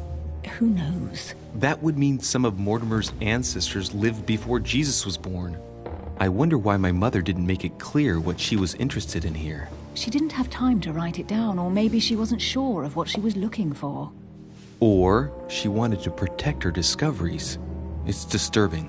You'll just have to search the rest of the room. Maybe you'll find something.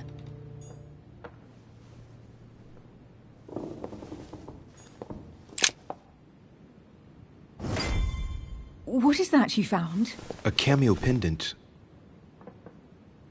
What's going on? Nothing. For crying out loud, Emily, you lunged for that jewel like your life depended on it. Tell me what this is about. No. We just met, Louis. I like you, but I can't just suddenly open myself up like a book to you. Listen, Emily. It seems pretty obvious to me that you haven't come here for the sole purpose of sampling Mortimer's cellar. Stop all the clever evasions and just trust me. And why the hell should I place my trust in you, Louis? When are you going to understand that I just want to help you? What do you expect? That I'll fall into your arms and say yes to everything you want? What are you talking about? I'm only asking you to trust me a little.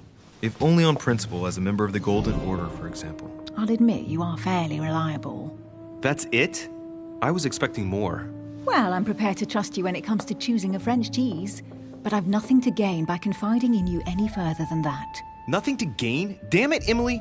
I'm only trying to help you. Stop needing to gain something all the time. Because you think I need help? Just like everyone, you have your strengths and your weaknesses, and there's no use pretending otherwise. Ha! And I bet you found out where I'm weak, haven't you? Pragmatic, intelligent, sure of herself. Her only weak spot is her difficulty talking about herself. I don't know much about your past, but I'm guessing you had to get by on your own for much of your life. It might have closed you off, and that can be a disadvantage. It might be time for you to open up and risk a little trust. Not every man you meet wants to hurt you. Yes, you may be right. I might have some weaknesses, but I don't need your help to overcome them. And I'm simply not contemplating collaborating with anyone at this time. Do you understand?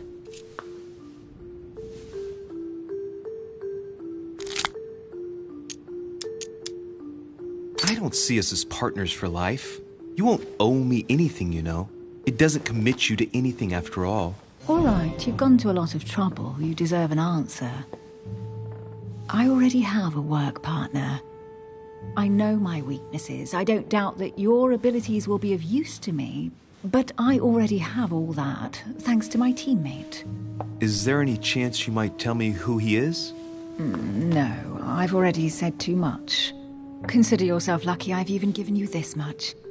It's extremely rare, believe me. Come on, don't stop now that you've come this far. You know that eventually I'll end up making you talk. Well, since no one can resist you, let's see if you can guess who my partner is. You're a gambler. So, your partner is...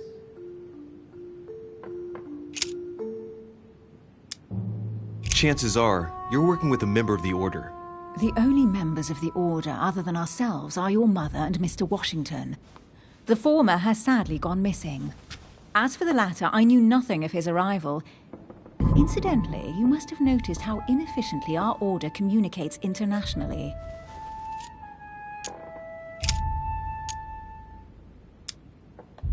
It's as obvious as it is surprising.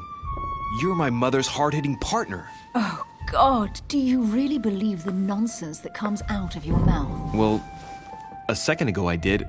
A little. Sorry, Louis, your mother is not my partner.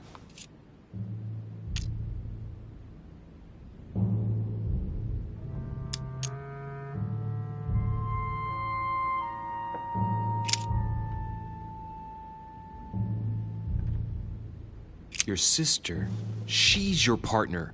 She's the one you're looking for. Well, I am impressed. How the devil did you guess I had a sister? Virtually no one even knows. When it comes to getting results, you are very good, I grant you that. You deserve to know why the sight of the cameo pendant affected me so strongly. I thought it belonged to Emma, my twin sister. Oh. Now I get why you said you had a memory for two. Yes. You can't imagine to what extent, though. As children, everyone got us mixed up. So one day we decided to play along. Since then, we have become one and the same. We have officially erased the identity of my sister Emma. Emily Hillsborough. The woman with two faces. Clever. But isn't it complicated? How do you make it work? One of us has no existence in the outside world. We share everything. First for one, then for the other. We dress the same, wear the same makeup, we speak the same. We've learned to act as one. When we accept a mission, we both turn up. This time, though, she went ahead, and I was meant to wait for her on the mainland. She was meant to meet Sir Home and bring back the details, so we could work out who would follow up. And there was a problem? She was supposed to return from Mortimer's 1 week ago. The boat turned up at Plymouth, but alas, no trace of my sister. Instead, a sailor passed me a message from home, notifying me of her sudden disappearance. So, my mother and your sister go missing just a few days apart. That's strange. Maybe their disappearances are linked. It's clearly a possibility, but up to now I haven't found a trace of either of them. None of this is very reassuring. By the way, Louis, now that you are in on the secret, you are obliged to keep it to yourself, or you will pay very dearly. Don't worry. Your secret is safe with me. It's time to leave.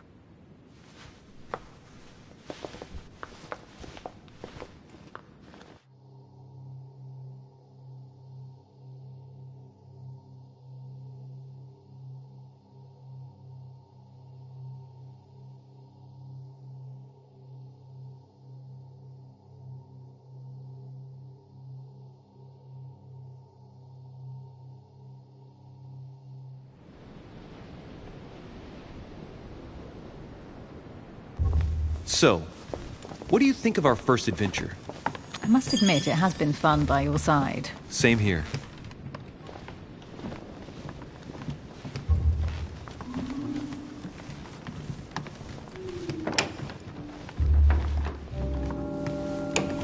Oh, she's been drinking too much again. Louis, I need to talk to you right now. Good evening, Elizabeth. Actually, this is not a good time. I'm begging you, please don't leave me alone. I'll be waiting for you in your room, but don't be late.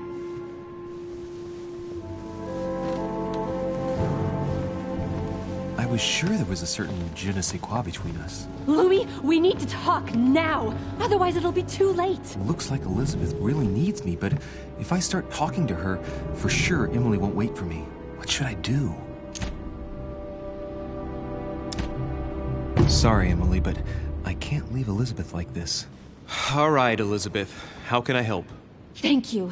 Come on, follow me.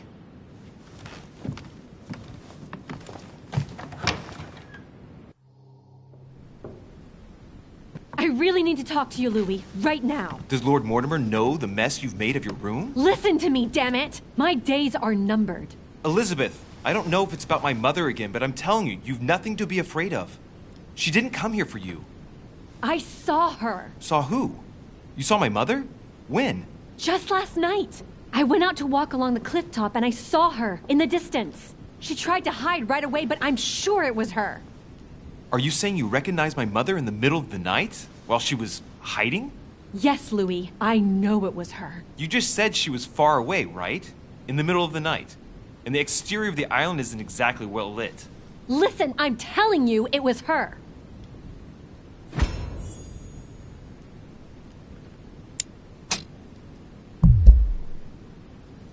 Did you talk to each other?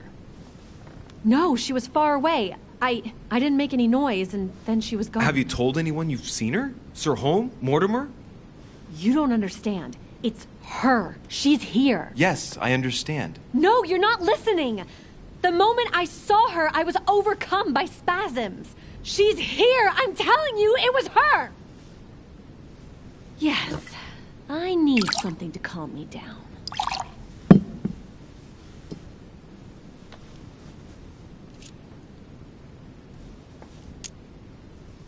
I'll drink with you, but let's go easy on it, okay?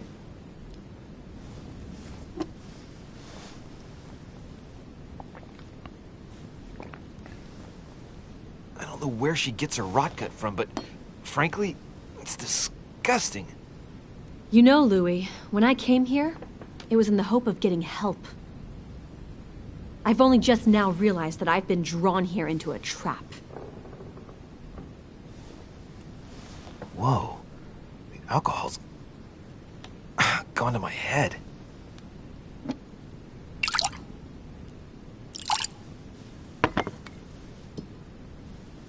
Here, the condemned's last drink.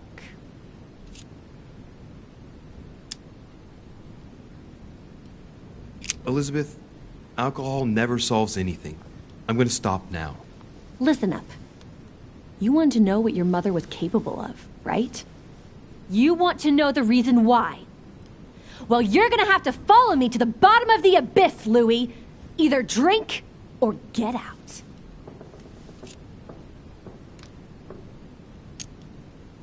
No, I won't drink. All right, Louis, then get the hell out of here. You're incapable of opening your eyes, so be it. Get out!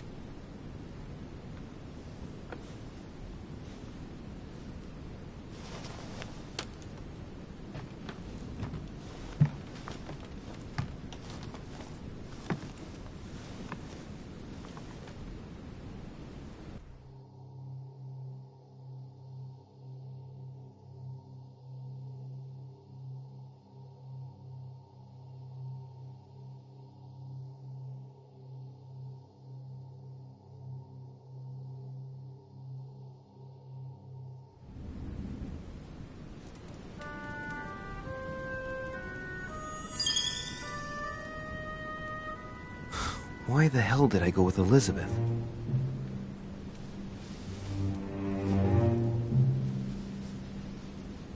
I could have spent the night with Emily, but no. I had to go play the night with a big heart. Oh, well, never mind. Tomorrow's another day.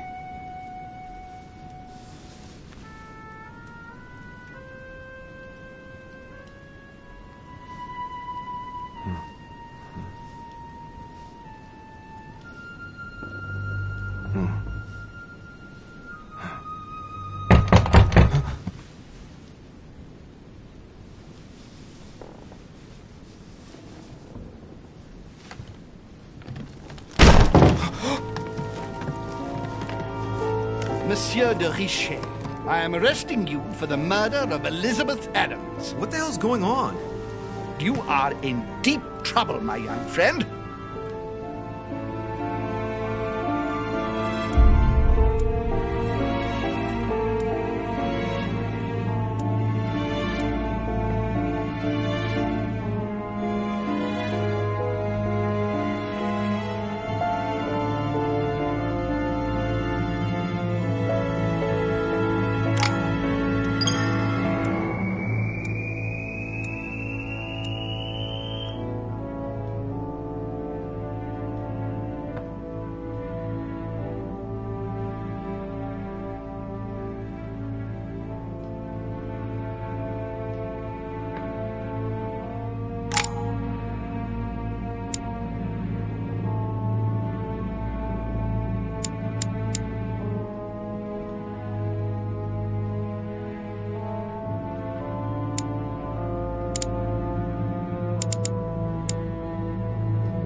How many times must I tell you?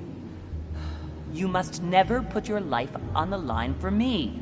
Mother has always had a fascination for Lord Mortimer, but has never wanted to tell me why. We are doing our utmost to find your mother as quickly as possible. Without your mother, hundreds of men of the cloth would have gone to the guillotine. All I can tell you is I'm looking for my sister. Do you believe your mother capable of torturing a child? An agreement for cannons. Lord Mortimer assured me that you are to take over the project on behalf of your mother. Johann Christoph von Wollner, Minister of Religious Affairs, and Jacques Peroux, French Revolutionary Tribunal Judge. You will find that Lord Mortimer is not what one would call conventional, Monsieur de Richet. Monsieur de Richet, I am arresting you for the murder of Elizabeth Adams.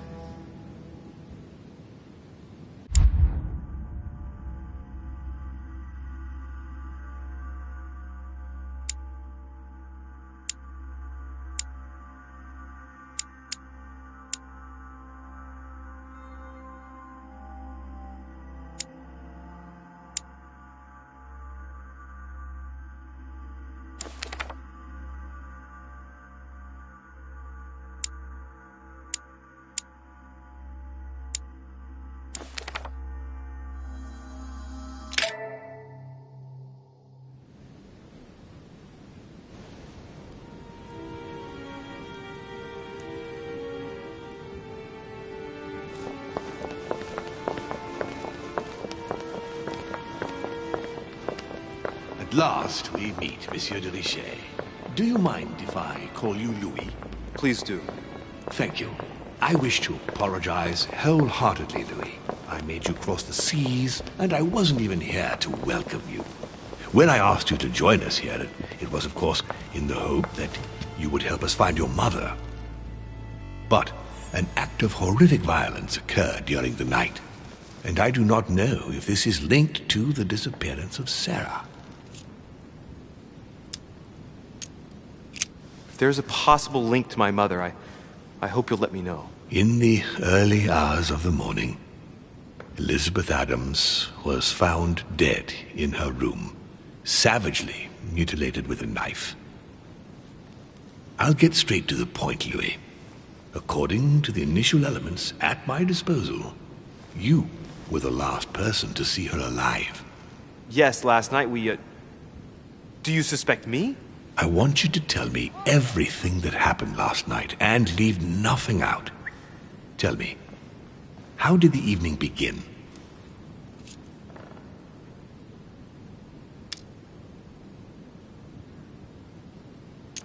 Duchess Hillsborough and I were returning to our rooms when Elizabeth came up to us.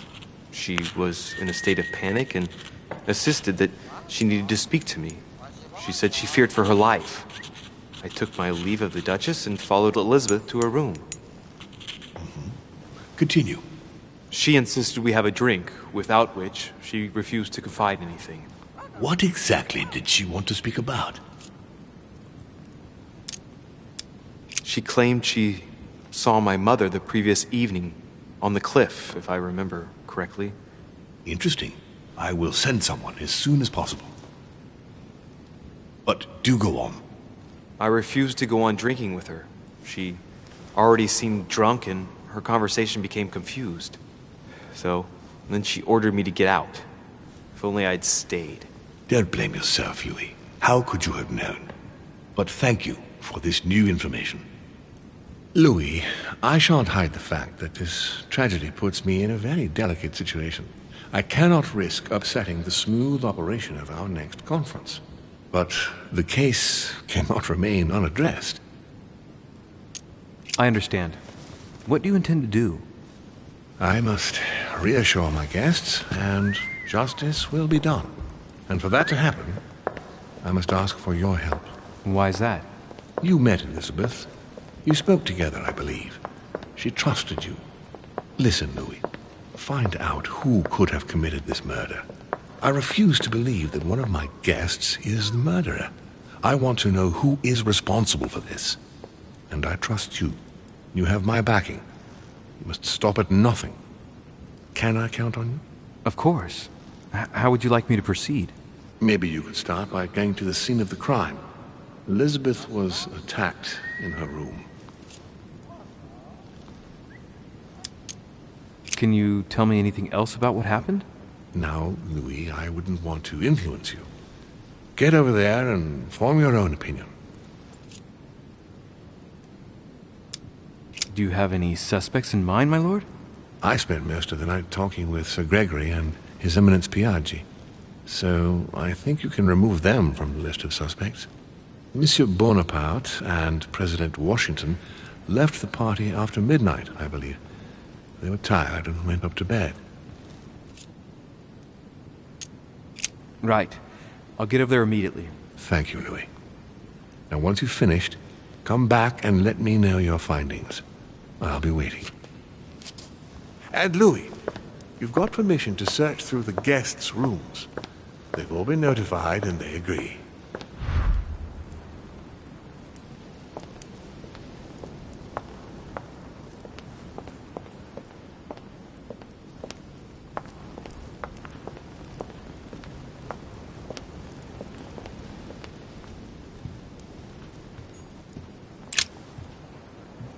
Which four-letter word could open this chest?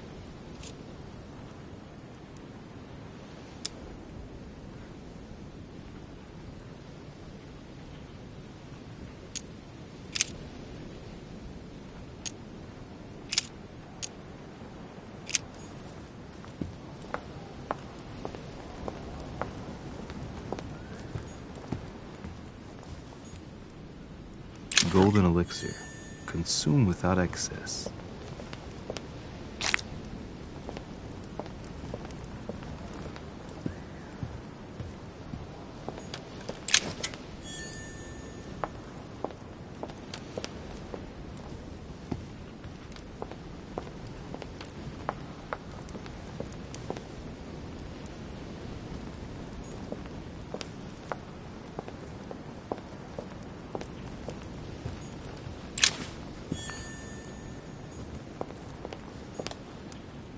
Dante's Purgatory.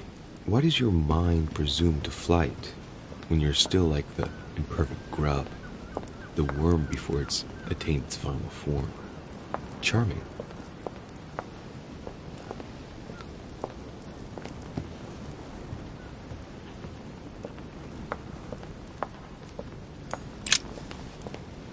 Your Eminence, I imagine that you've heard the news about Miss Adams.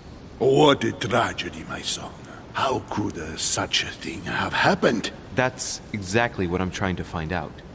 Did you notice anything out of the ordinary last night? I saw the young French soldier, Bonaparte, I believe, hanging around near Miss Adams' room. But I would not want to get an innocent man into trouble, Louis. It's probably nothing.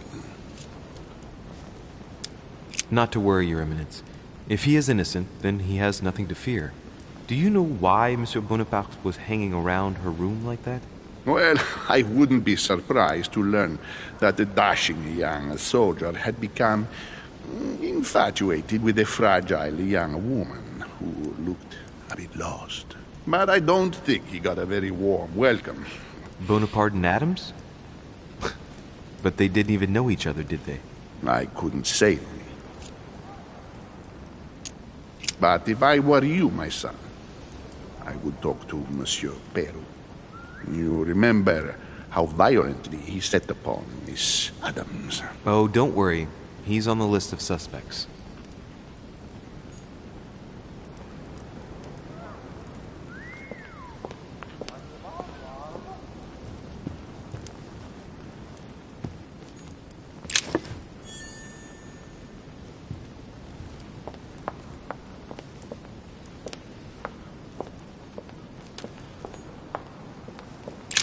Pound.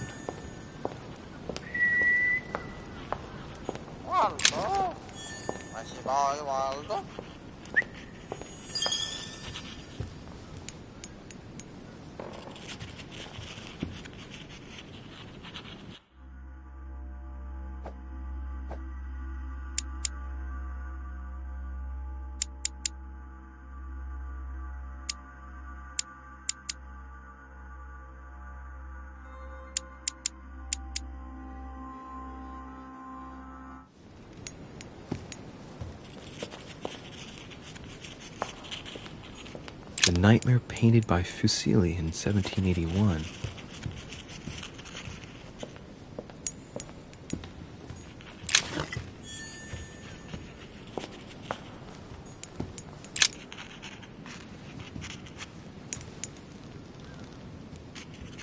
I've come to speak about the findings of the investigation, my lord. I'm listening, Louis.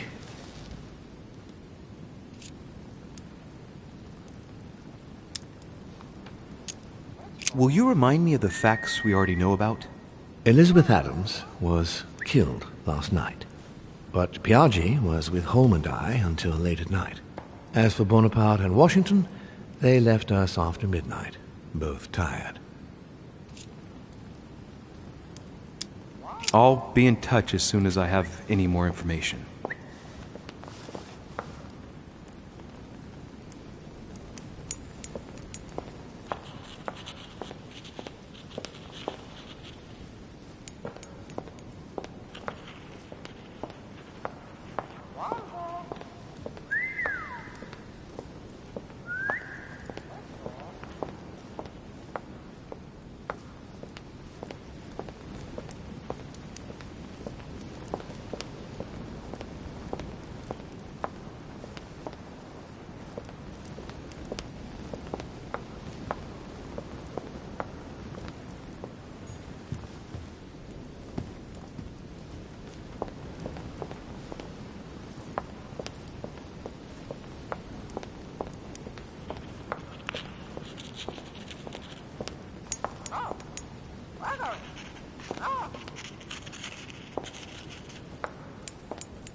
What do you want from me, de Richet? Greetings. It's fallen to me Cut the crap! Get to the point. We both know why you're here. And have you got anything to tell me? What does it matter? It's too late anyway. Do what you have to do and get out. It's never too late, sir. If you have something to say, now is the time. You don't understand. Everything's already written. It's over. Why is he behaving like the perfect culprit? What is it that's already written? I'm not sure I follow you. No, you don't.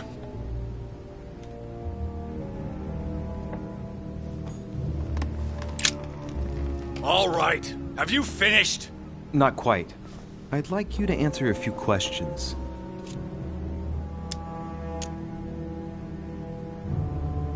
Two days ago, I surprised you having a go at Miss Adams.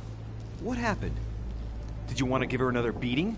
She wouldn't let you push her around again, huh? Shut up, you little shit! You have no idea what happened, and here you are, carping away. You think you're Investigator of the Year. Have you taken a look at yourself, de Richet? Didn't you get enough beating her black and blue the last time? I did not! Why? Nothing. Get away from me. Just as soon as you stop treating me like I'm an idiot. If you wanted people to think you were guilty, you couldn't have done any better. So cut the bullshit and come clean now. I can't! He'll come for revenge. Who? No one! Just shut your trap, goddammit! Yes, I was there. Yes, I walked in her blood. You've got all you need to wrap it up. Now scram!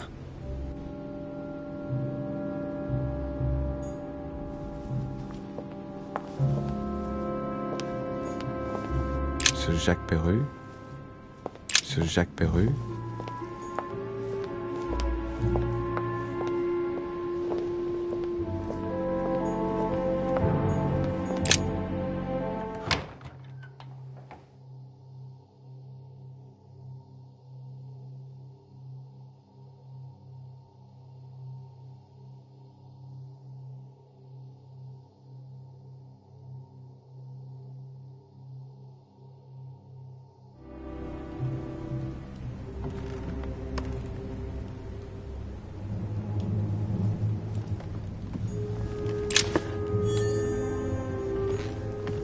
The Prince by Machiavelli.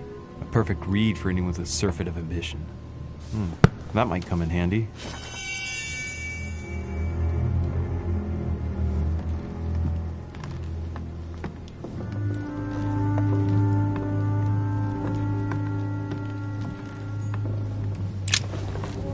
Monsieur de Richet, please be quick. We are both very busy. Well, have we finished, monsieur? Exactly. Thanks again for all your answers. Good day.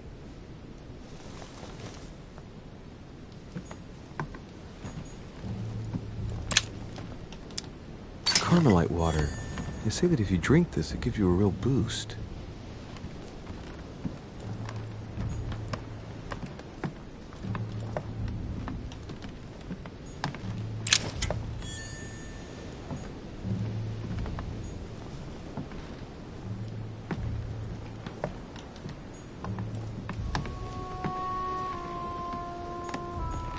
French actor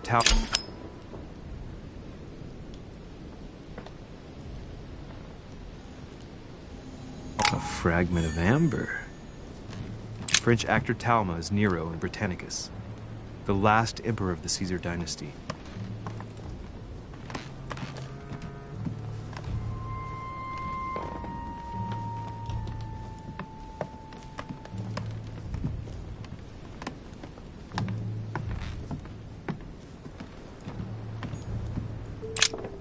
Just one holster in Bonaparte's gear, and the pistol is missing. On the other hand, his cleaning equipment is in mint condition. That's typical of the soldier in him.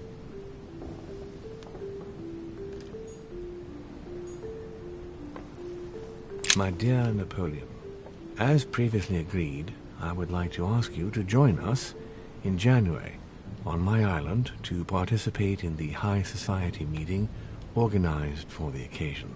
We shall be able to continue our discussion about our project for a new order for France. I have a proposition to make to you concerning your wish to put a strong leader at the head of France. I trust you to be discreet as to your coming. See you soon. Lord William Mortimer.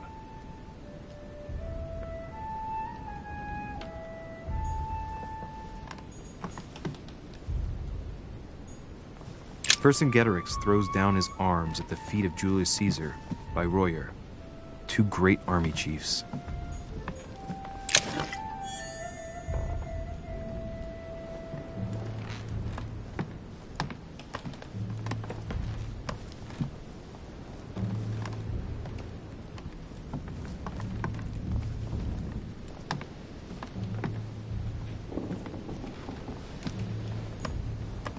My dearest son, I'm writing to implore you to act quickly. The situation is rapidly worsening here. Paoli continues to steer our motherland, Corsica, toward open warfare between France and England. His men are everywhere. We are obliged to go into hiding and are unable to remain in the same place for more than 2 days. I wouldn't be surprised if they targeted us soon. Make haste, my son. You hold our destiny in your hands. A bicorn decorated with a cockade. It must belong to a French soldier. It's a beautiful weapon. Lovely damask blade. It's marked with the initials of the manufacturer in Versailles.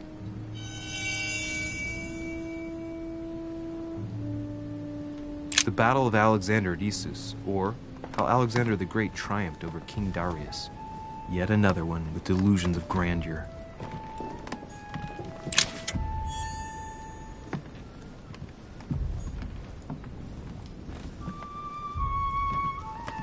Hannibal crossing the Alps. Another military success. Why do I get nothing but visions of horror in my room, and he gets victory after victory?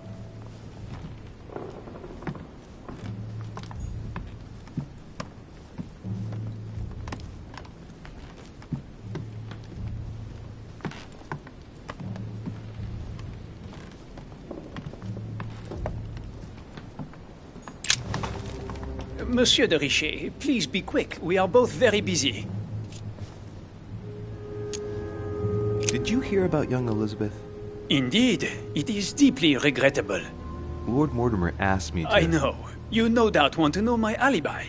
I spent the night downstairs playing cards. Can you tell me who was present at the game, please? Well, there were Lord Mortimer, President Washington, and Sir Gregory. Thank you. Ah, and His Eminence Piaggi as well. Excuse me, I nearly forgot him. Poor soul. Did any of you leave during the game? Not that I know of, monsieur.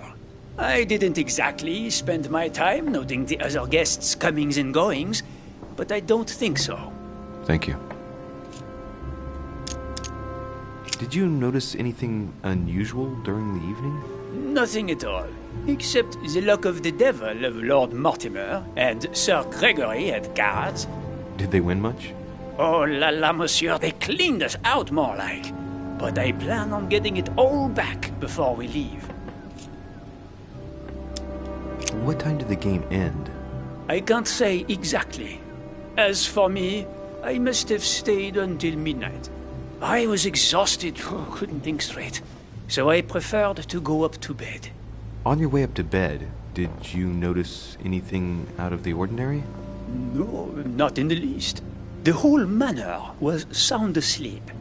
Not really, no.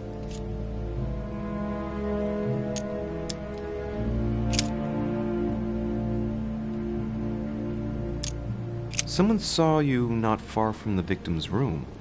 Can you tell me what you were doing exactly, please? I can tell you that someone is an idiot. I wanted to warn her to be careful. You see, on the night of my arrival, I saw someone leaving her room in haste, and I wanted to speak to her, to warn her. Unfortunately, the young lady slipped through my fingers each time.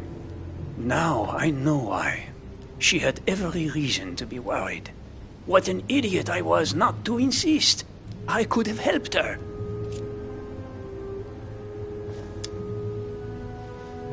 I've been studying him for a while now, and I don't think he was lying. Yet, I'm surprised how easy it was for me to read him. It must surely be his military side. I wish they all could be like that. My investigation would be finished already. Someone saw you not far from the victim's room. Can you tell me what you were doing exactly, please? I can tell you that someone is an idiot. I wanted to warn her to be careful. You see, on the night of my arrival, I saw someone leaving her room in haste, and I wanted to speak to her, to warn her. Unfortunately, the young lady slipped through my fingers each time. Now I know why. She had every reason to be worried. What an idiot I was not to insist. I could have helped her. Were you able to recognize the prowler? Unfortunately not, no. It was dark, and Lord Mortimer was waiting for me. I was not really paying attention anyway.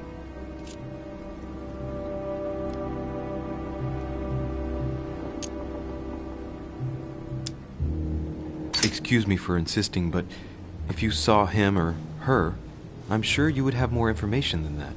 It's just that you don't think it can be of help to me. What do you mean? I don't know. Was it a woman, for instance? Bearing in mind that all the women here wear whalebone dresses, which is rather noticeable. A man, I should say. I don't recall seeing the silhouette of a dress. You see, you saw many things, in fact. Hang on. Laissez-moi réfléchir. Let me think a minute. A wig? His height? The sound of his footsteps, maybe. Ah, his height. Oui, somewhat imposing. A tall man, and straight. As for the rest, I don't know, Monsieur de Richet. Not to worry. That's already quite a lot. Thank you for everything.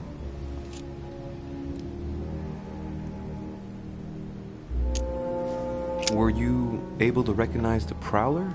Unfortunately not, no. It was dark, and Lord Mortimer was waiting for me. I was not really paying attention anyway. But if I remember rightly, the night of her arrival was also the night of my arrival. So the person he saw leaving Elizabeth's room was Washington.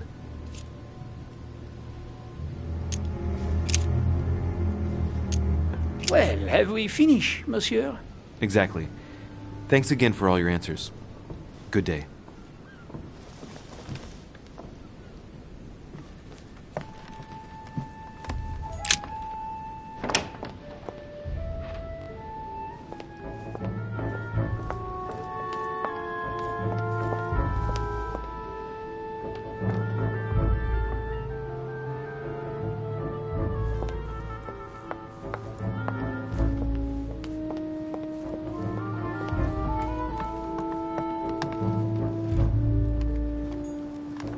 Duke Manuel Godoy.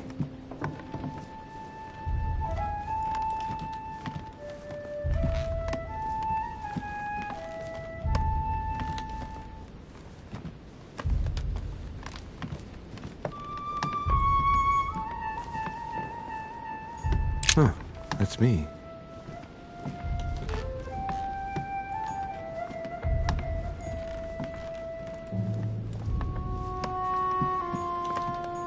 Monseigneur, His Eminence Cardinal Piaggi.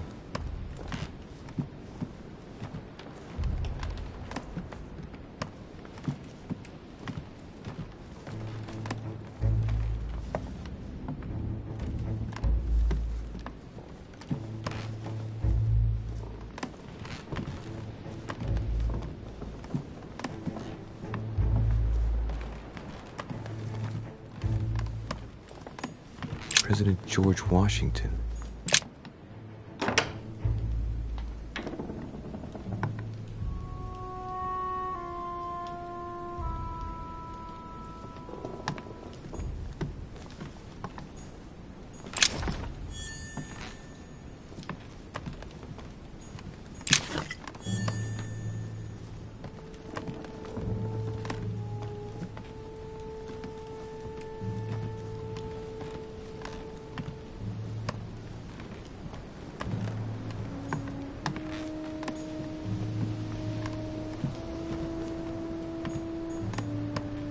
Looks like a note between Emily and Washington about trade deals.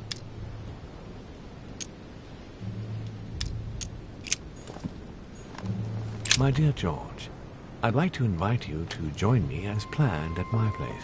I have a project to show you. It is time that the United States played a more important role on the world stage. I understand your reluctance of playing with fire.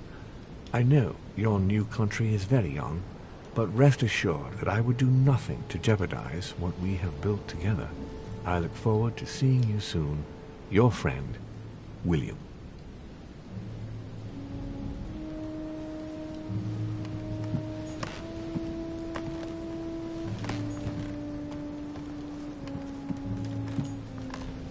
A map of Connecticut.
portrait of George Washington.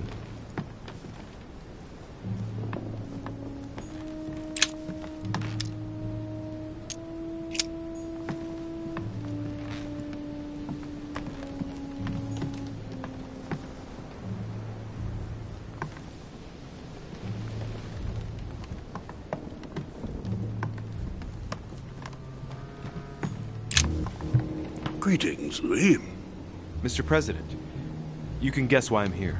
Of course. Lord Mortimer has sent me to ask you a few questions about last night. How am I going to tell Elizabeth's father that she's dead? I know, Mr. President. I shall endeavor to find out the truth about this tragedy. I must ask you to help me, though. Please. Find the degenerate pig who did this, Louis.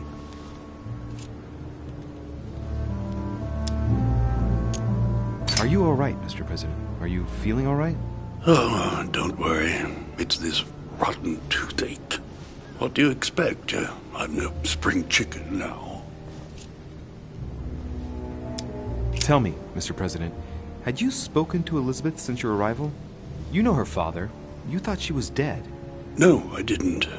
And I believe I'll be taking my remorse with me to my grave. I wanted to, but I didn't know where to begin. You can't blame yourself. You couldn't have known that her days were numbered. I'm talking to all the guests to find out who has an alibi and, well, who doesn't, Mr. President. Can you tell me what you were doing last night so that I can strike your name off the list? I spent the night right here, reading. All night? Exactly. Emily stopped by in the middle of the night. You can ask her. She wanted to talk about some business we have in common. Anything whatsoever to do with Elizabeth? Not at all, Louis. A business matter.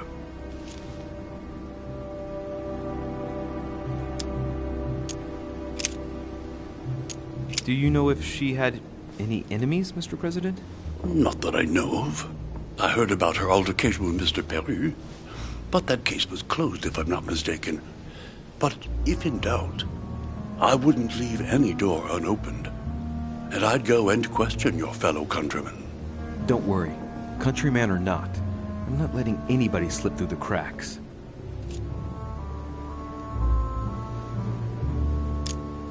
Do you know why she came to the island? To get help, if I'm not mistaken. Isn't that right? Indeed. Sir Gregory suggested to her father that he introduce her to Lord Mortimer to see if he could help her.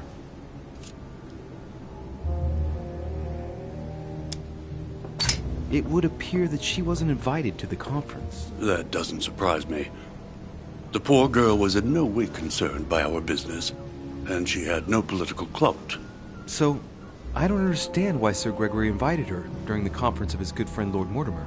He must have realized that he wouldn't have much time to grant her. Preparing a conference does not seem an easy task. On the evening of our arrival, Lord Mortimer didn't even welcome us, what with his being so busy and all. Yes, you're right, Louis. I didn't think of that. It is indeed rather surprising. The easiest thing to do is simply ask him, you know. Of course.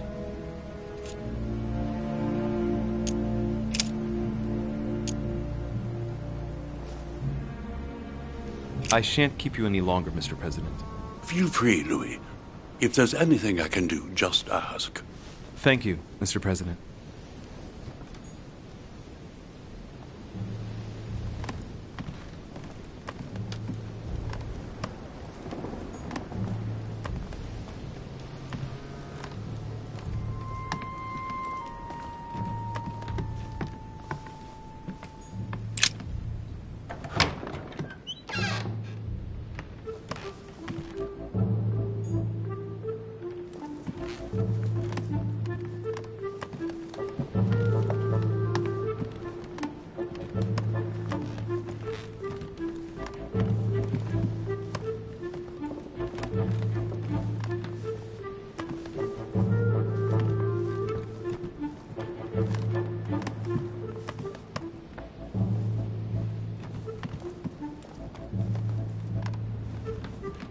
A ruble.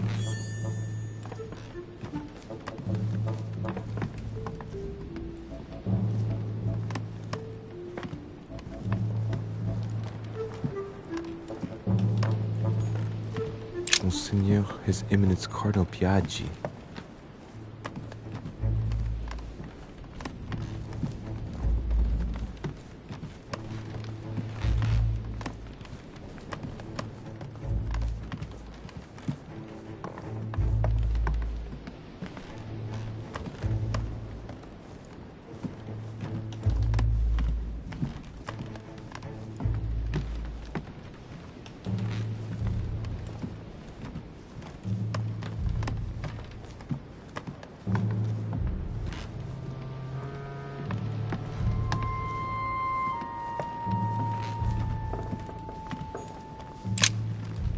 Good day, Monsieur de Richet. Mr. Volner, are you looking for anything in particular? Next to Elizabeth's room? No, nothing special.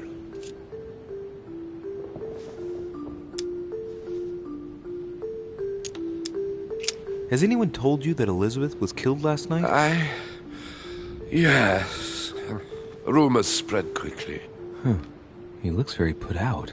It's horrible. How did it happen? I can say nothing to you, sir. You'd better follow your host's instructions and stay in your quarters. I shall leave you now, sir. I will return to my room.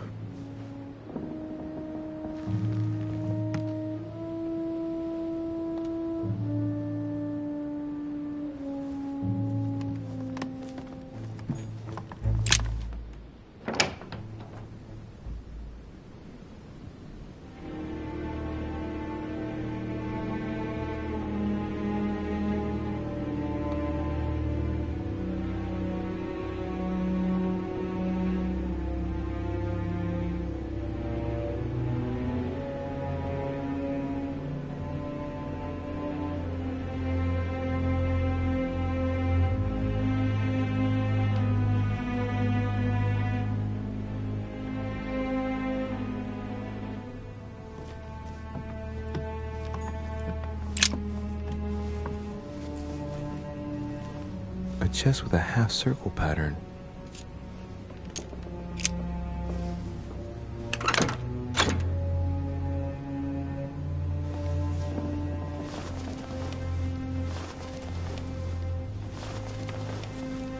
An untutored hand copied these notes. Looks like a healing method. Well, that's a pity. The writing is barely legible. Feet and hands are bound. A piece of cloth in the mouth prevents the tongue from being sectioned. It looks like preparation for an exorcism. Is Elizabeth really possessed?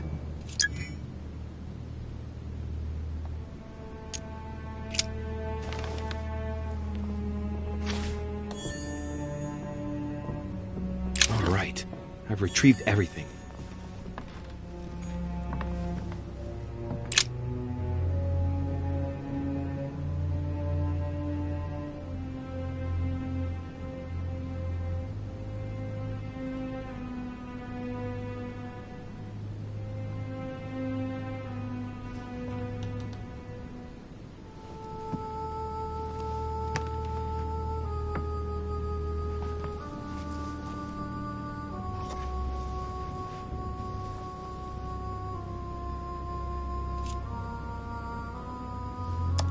There are numerous marks on the body.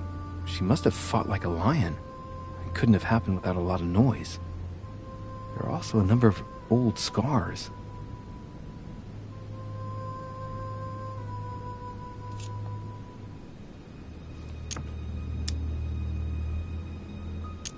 Scarring, ugh. Scarring isn't very regular, but they're mostly from old cuts. People who scar themselves in this way generally do so to relieve some kind of psychological suffering. By trying to master the pain, they establish their self-control.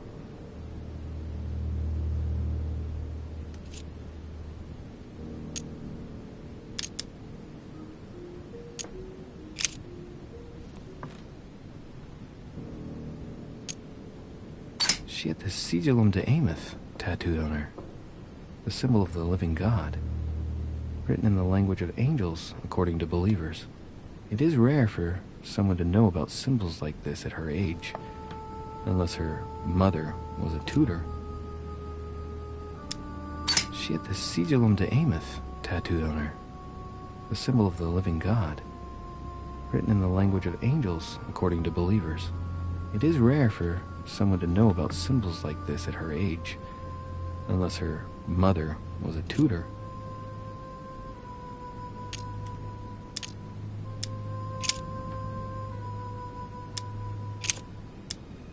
She had the sigillum de Ameth tattooed on her, the symbol of the living God, written in the language of angels, according to believers.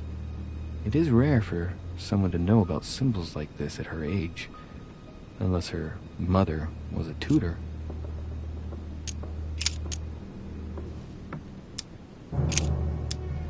I count no fewer than 9 wounds on the thorax, with a lot of blood. On first sight, I'd say that's what caused her death. It looks as though the wounds were inflicted from a precise angle, as if the murderer was standing behind Elizabeth.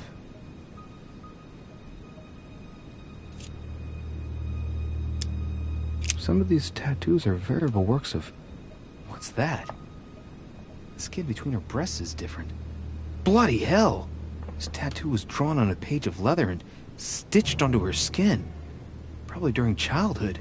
If the scars are anything to go by. It's the same kind of tattoo as on the rest of her body.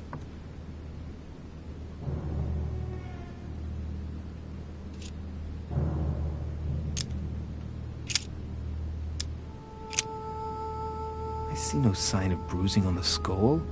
The only clue is a scar from a previous craniectomy. Poor Elizabeth, she must have been very young when she went through all that. That's torture. She also has old scars around the neck, maybe mutilations.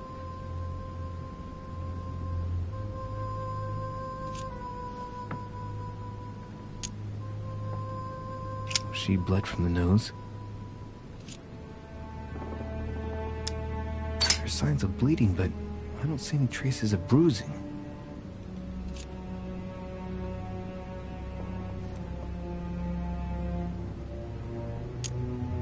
Signs of bleeding, but I don't see any traces of bruising.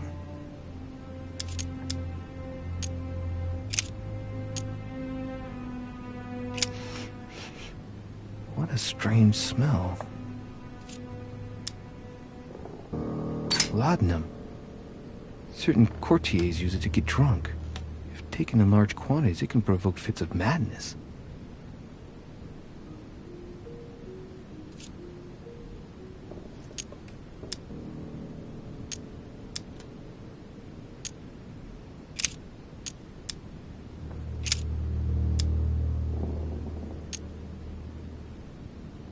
No wounds, but blood on the right hand. Nothing on the left except that tattooed symbol. This pinnacle's a trap. The wearers of the pinnacle thought that they were protected from evil by surrounding it inside the different circles of the pinnacle.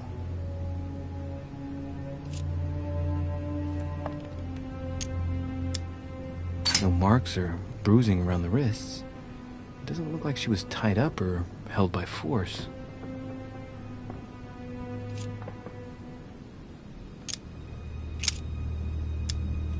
Blood, but no trace of blows on the legs.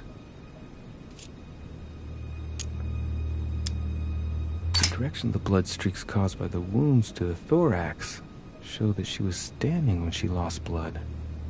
This proves that she was standing when she was assassinated, possibly held by someone or something.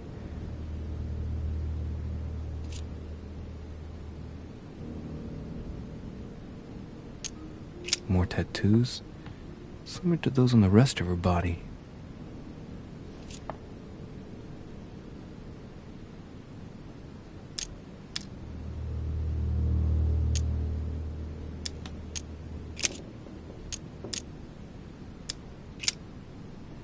I see no sign of bruising on the skull.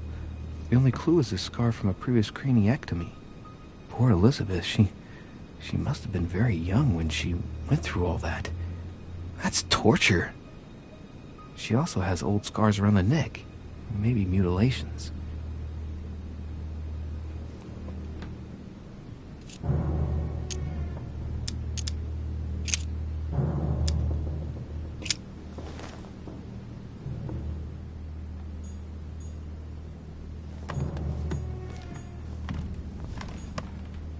Knocked over bottle of wine.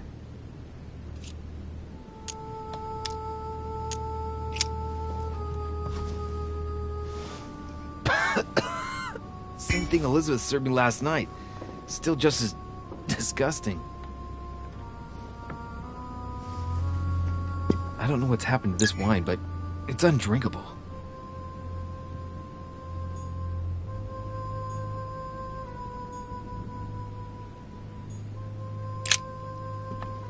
Poor girl bled to death.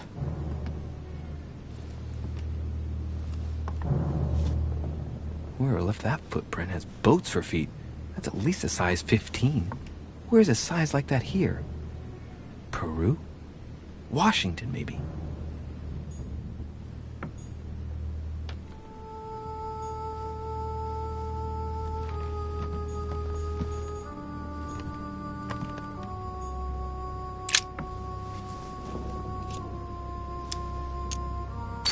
The handprint on the handle is really small. I can't imagine a man with a hand that size. It must be from a woman's hand.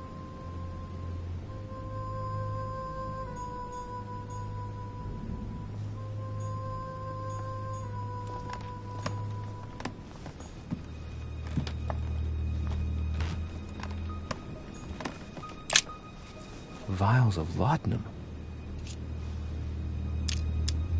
The label shows that this laudanum comes straight from America. I wonder if Washington's involved.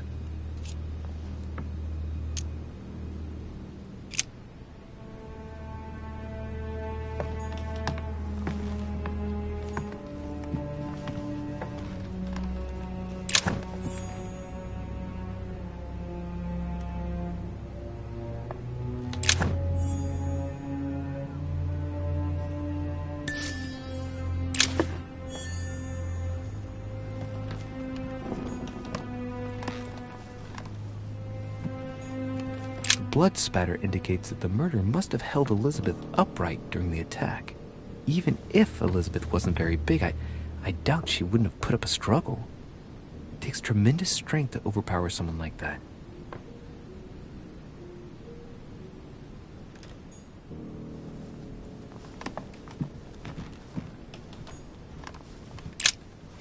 Vials of laudanum.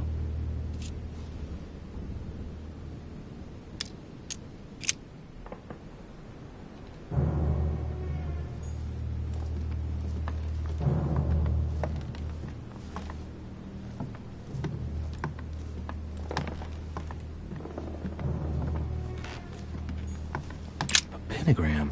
What the hell's been going on here? Contrary to what most people believe, a pentagram's not there to conjure up, I don't know what evil or demonic creature. With the point toward the top, the pentagram is an ancient symbol of protection against evil.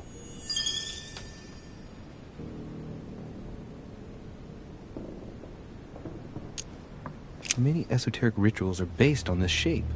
Could Elizabeth have been sacrificed during an occult ritual? I wonder if Elizabeth's death has anything at all to do with this pentagram.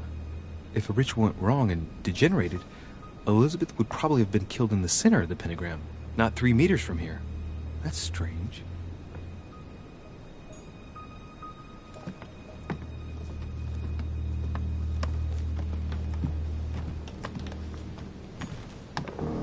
Piece of fabric. High quality at that. I'd say it's silk. Going by the texture and the gray hue, it must come from a dress, that kind that women of quality wear. It's a travel dress. The silk has been lightly waxed to protect it from bad weather.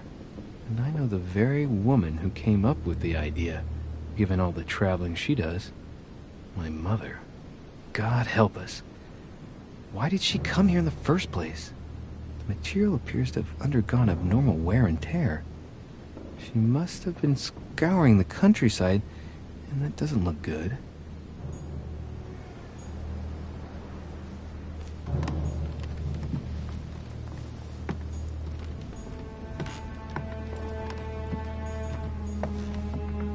June 11th, 1791. My dear Elizabeth, your last letter gave me much cause for concern. Your words were so cold, as if emotions no longer matter to you. Father maintains that the secondary effects of your treatment still trouble you, but that they will soon subside. Should I believe him? I cling to the belief that we shall soon see each other again, at long last. Right soon. Your loving sister, Abigail. P.S. Don't forget to tell me what present you want.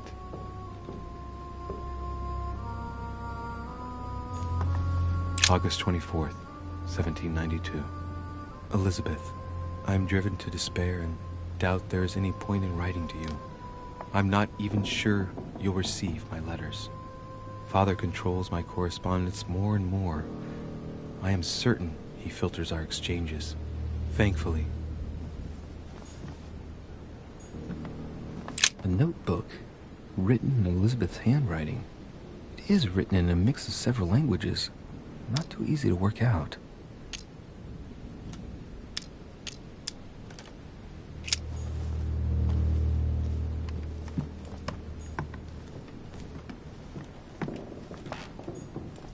Huh. The talisman that I gave back to Elizabeth.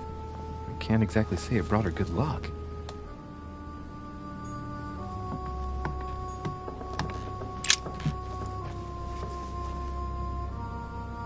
The clock stopped at 3:54. If it was smashed during the murder, then I've just established the time of the crime.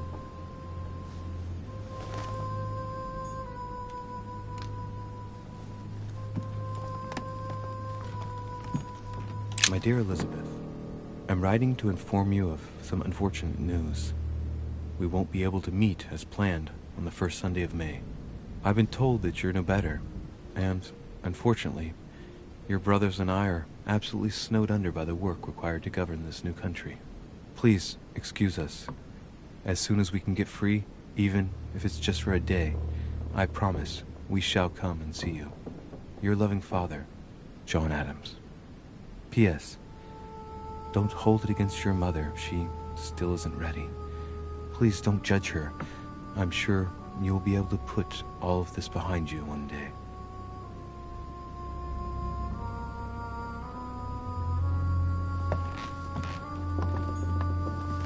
Has Sir finished with this room? Do you know who could have made such a mess of this room? Miss Adams, sir. We were given orders to leave the room as it was, so as not to rush her. Did she have a fight with someone to get the room into this state? Not that I know of, sir. Miss Adams would sometimes throw a tantrum, during which she would destroy anything that came to hand. Lord Mortimer told us not to enter the room. Thanks for that information. You are welcome, sir. Has Sir finished with this room? No, I haven't gone over everything yet. Sir may take his time. When Sir would like to leave, Sir has only to tell me. Has Sir finished with this room? I know enough now. Thank you. Very well, sir. Sir may return whenever need be. I shall guard the door.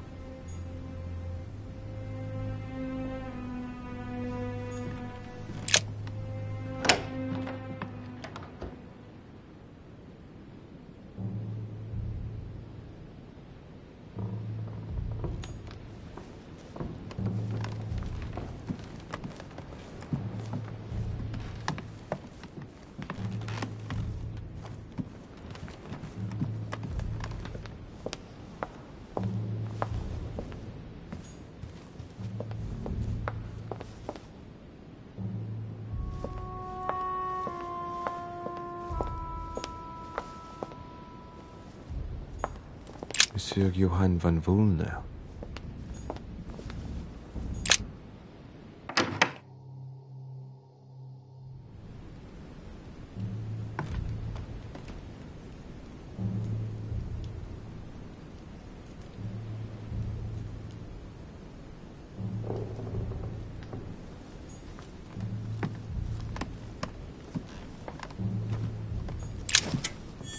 The signs of obscurantism.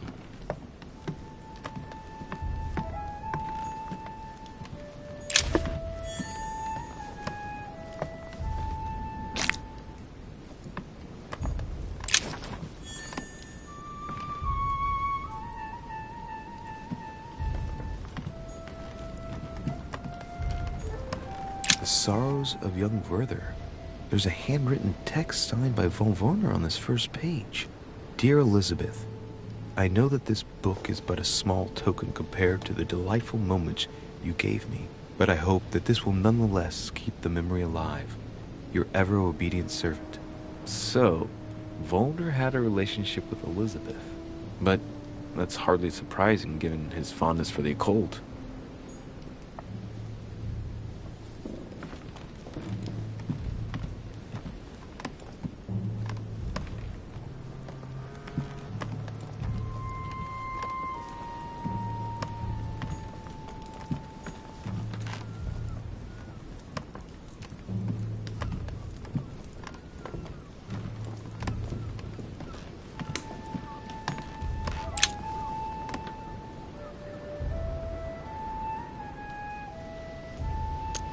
Golden Elixir.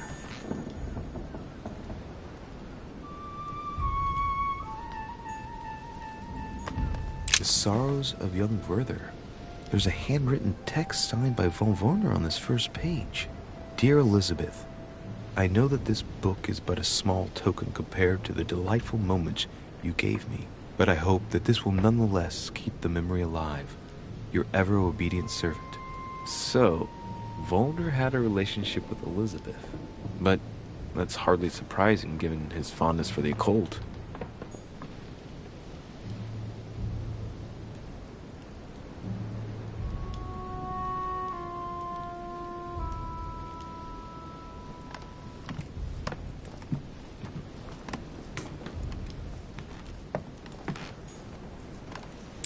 A chest locked with a 4-letter code, surely a word close to the owner's heart.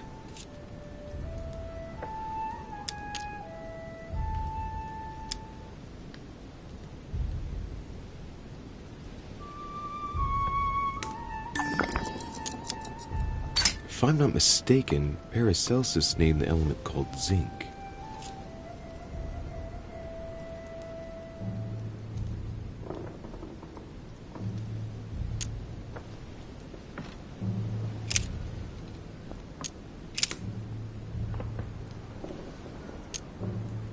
If I'm not mistaken, Paracelsus named the element called zinc.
number. The alchemist is an old man.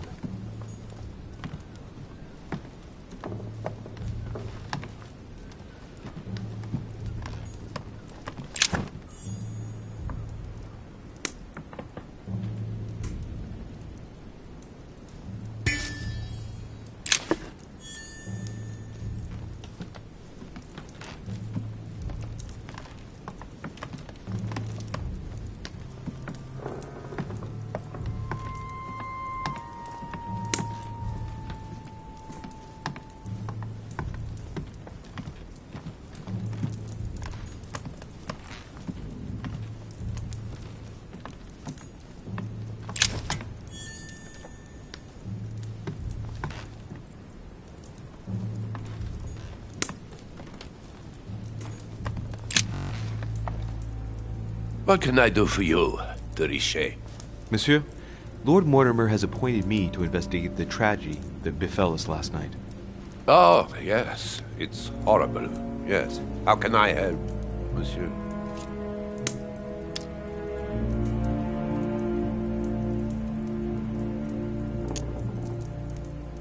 Where were you last night? In my room. I read a few ancient manuscripts before going to bed. But I didn't stay up long. I was tired. Thank you kindly. Excuse me for asking, but did you know Miss Adams? Oh, she... not really, to tell the truth. No. I found the Werther dedication, signed by your hand, monsieur. Would you like to change your version now? Be careful, de Richet. Don't push your luck. My relationship with Miss Adams was pure. And has nothing to do with you. Well, continue playing the detective as you see fit. But if I find the bastard who did that to Elizabeth, I will... Yes! I would have preferred a simple response, but I see I have my answer now.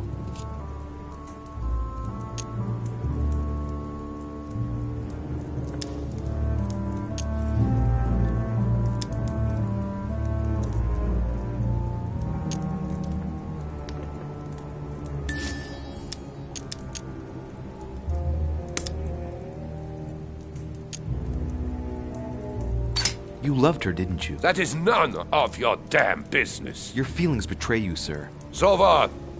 Yes, I loved her, like a moth loves the flame of a candle. That's why we could never be together. I get the impression that your romance was over. Am I right? So? What does it matter to you? I would never have attacked her, if that's what you're insinuating. Who put an end to the relationship? You or her? It was her. It was her. But what does that matter? We both agreed. Exactly how long had you been seeing her? I have no reason to answer you. I see. Is that what you want me to tell Lord Mortimer when he asks what I found out? It's only been a few weeks. Please, tell me a little more about the nature of your relationship. That is a personal matter, monsieur. Yes, that is true. So, tell me. All right. It was passion. That's why we couldn't stay together. It scared her.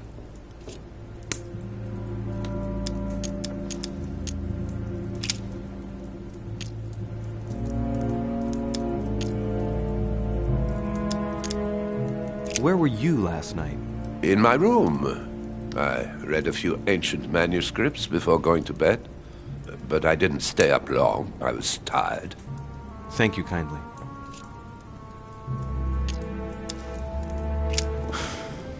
We finished. I'll have a look around and then take my leave. Do whatever you have to do.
The alchemist as a young man.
Monsieur Jacques Perru.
I've come to speak about the findings of the investigation, my lord.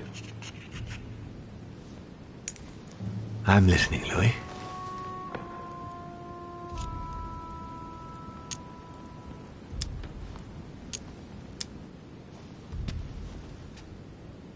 I'm sorry, my lord, but I don't have any evidence conclusive enough to allow me to name the culprit with certitude. Really? I see. Well, that's your decision, Louis, and I accept it. Given the distinguished guests and the sensitive political issues involved at the conference, I trust you'll leave me to conclude the case in my own way. Right. It's time we spoke about your mother, Louis.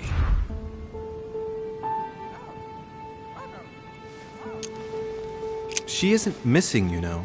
What? What do you mean? My mother has left traces in every nook and cranny of your island, my lord.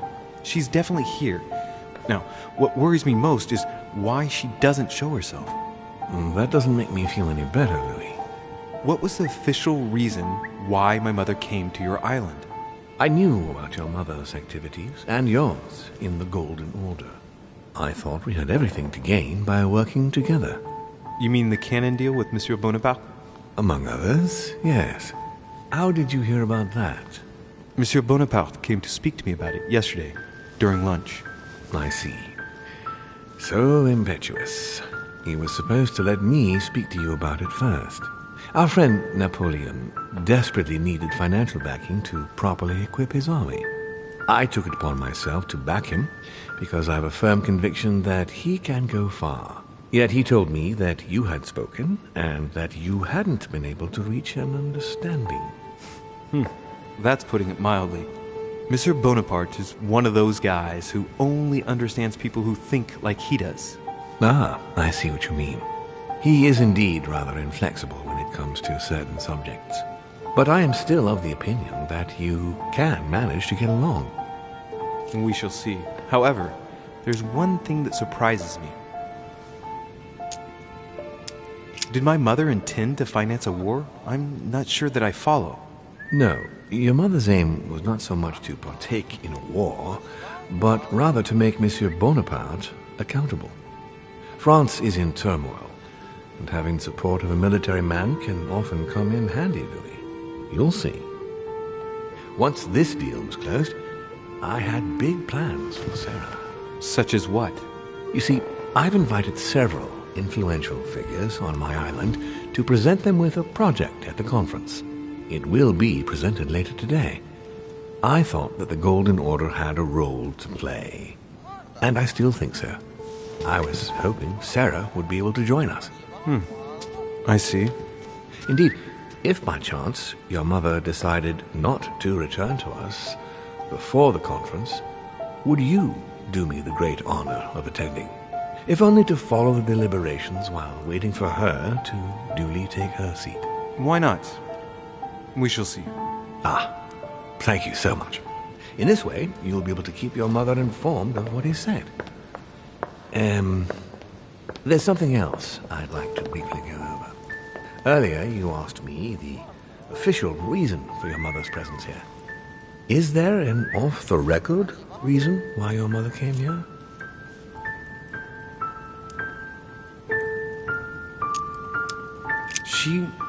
She was looking for someone. What do you mean? In Paris, we were working on a smuggling case to do with occult objects.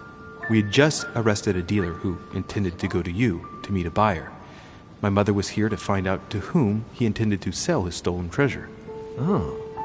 What was the name of your dealer?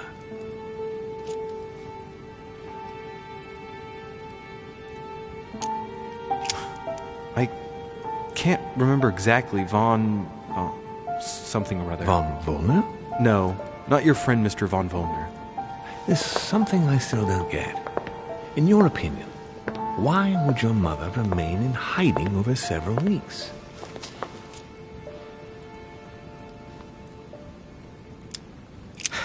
Her not coming back to the manor after so long makes me wonder if she is wary of someone. Well, certainly. But whom? The only ones who were present during her stay were Sir Gregory, Duchess Hillsborough, Mr. Von Wollner, and myself.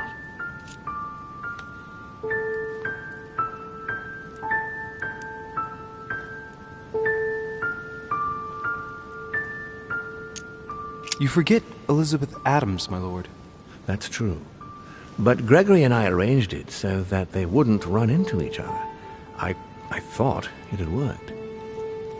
Do you think that your mother felt she was in danger because of Elizabeth? It's possible. The only thing I can tell you is that Sarah had indeed changed. At the beginning of her stay here, we enjoyed spending time together, solving the world's problems.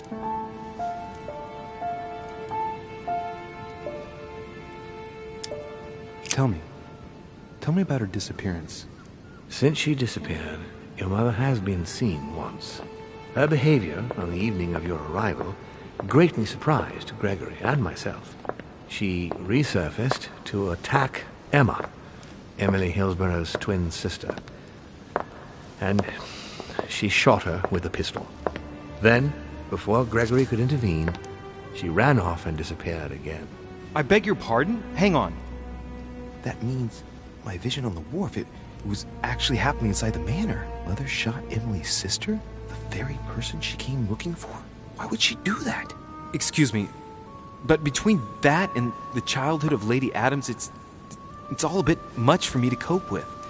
I need to piece it all together again to see things more clearly. You said that you spent a lot of time talking together at the beginning. What happened for that to change? I'm afraid I haven't much to tell you. The more the days went by, the more she withdrew into herself. She never gave me an explanation. Until the day came when she purely and simply disappeared. Where did she go when she wanted to be alone? She would shut herself away in a room we use as a box room upstairs. Would you allow me to go there? Naturally, Louis, of course.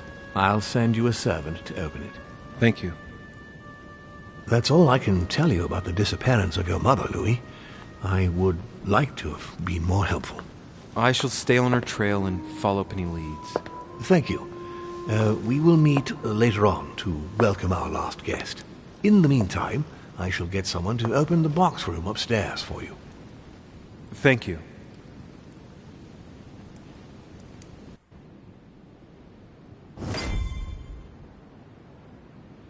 The room is just opposite Mortimer's study.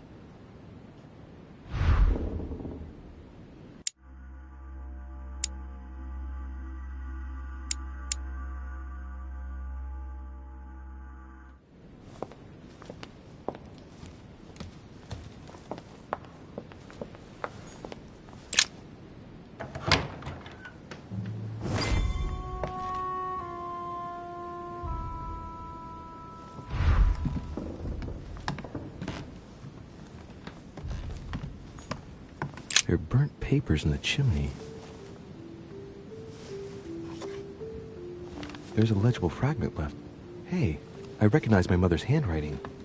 She says, we must find a safer way to communicate. Someone is onto us. Trust in my faith in the man with the sword. So Mother had an accomplice here. Who could it be? Who could she be suspicious of? I must find the next part.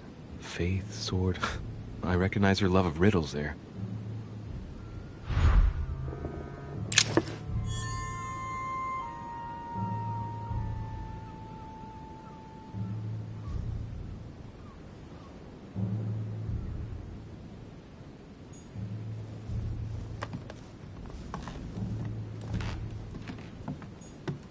Dante's Paradise.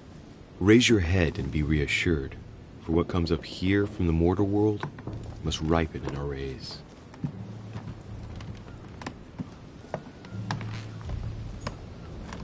What is this disc?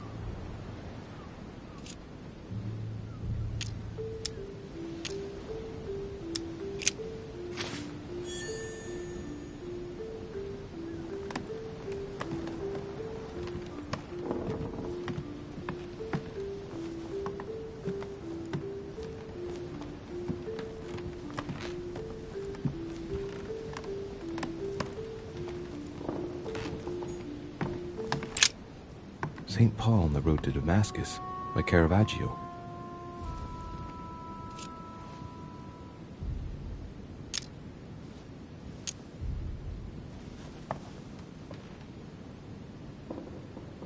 A fierce opponent of the first Christians, St. Paul is suddenly struck by the call of Jesus Christ and converts. It's the best known conversion in Christian history, which teaches us that even enemies of Christ can be saved, and even become his greatest apostles after finding faith. From what I can recall, the account of his conversion could be found in the epistles to the Galatians, the Philippians, the Corinthians, and the Acts of the Apostles.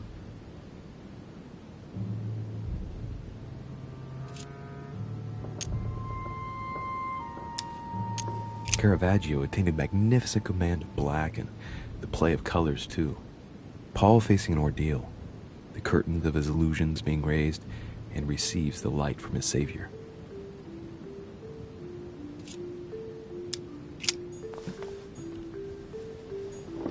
Carmelite water. They say that if you drink this, it gives you a real boost.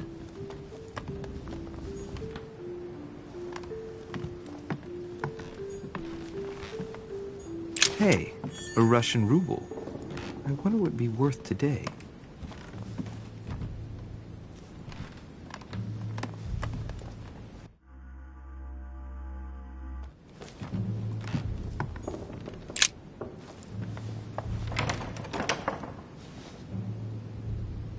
door appears to be locked on the other side.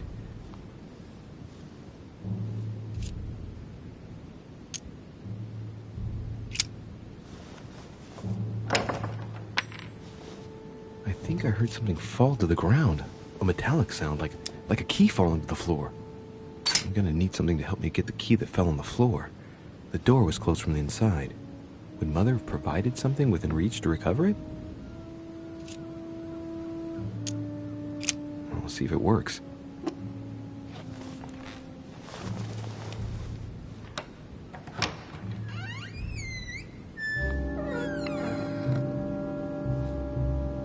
It's open.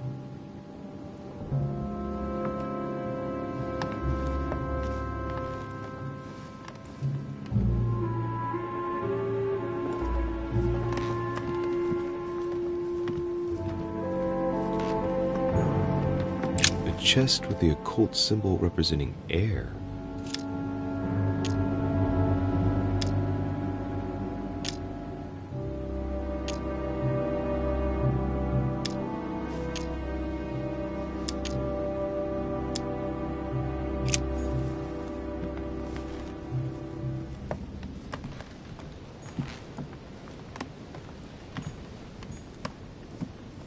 The New Testament.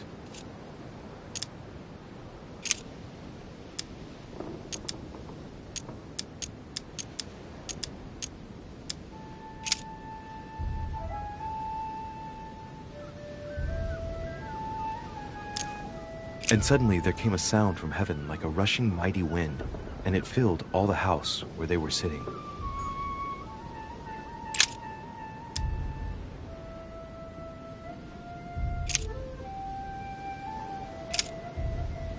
And the woman was given 2 wings of a great eagle, that she might fly into the wilderness, into her place, where she is nourished for a time, and times, and a half a time, from the face of the serpent.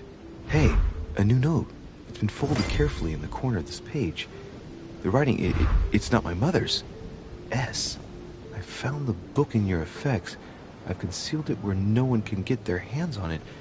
I can assure you, awaiting your instructions, I will hear your reply like he who hears the angel. Hears the angel? What does that mean?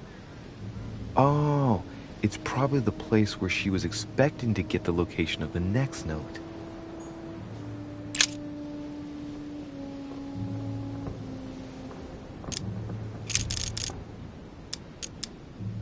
This book is incredibly precious. I believe this is the book my mother referred to when calling upon the Lord.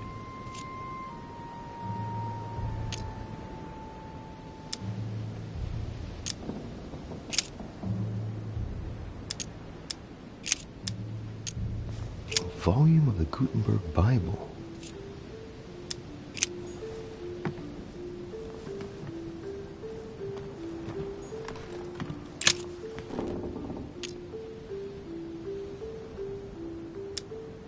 It's St. John, painted by Guido Rini.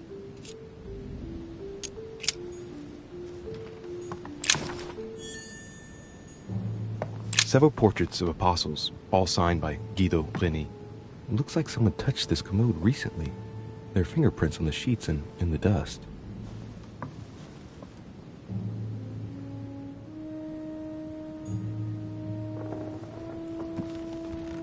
Several portraits of apostles, all signed by Guido Rini. It looks like someone touched this commode recently. There are fingerprints on the sheets and in the dust.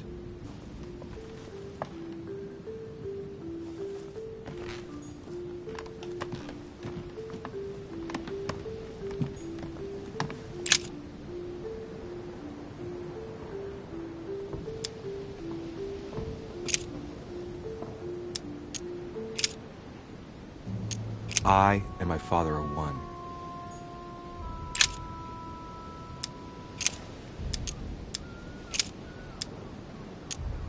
And he, bearing his cross, went forth into a place called the place of a skull, which is called in Hebrew, Golgotha.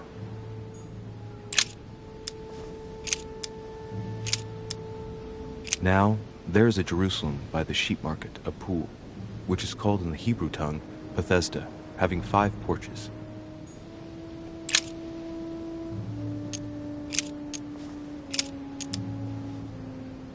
I and my Father are one.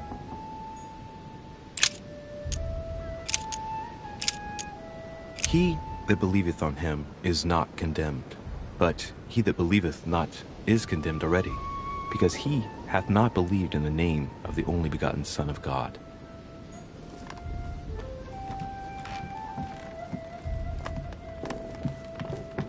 St. Paul painted by Guido Reni. St. Paul is shown holding a sword. Strange. There's hardly any dust, as if the painting's been cleaned recently. There's a small inscription engraved on the frame. Let's take a closer look. This is how Paul spoke to his pilgrims from Rome. Just above that, someone's written down the figure 11 on the painting and underlined it twice. No, what does that mean? So we have the figure 11 twice underlined, and a story of a group of pilgrims who it looks like Paul is speaking to. Maybe it's a code. There must be a connection. A text on Paul must be somewhere, and it must be associated with the figure 11. But what's the story with these pilgrims? I mean, a connection with the figure, maybe?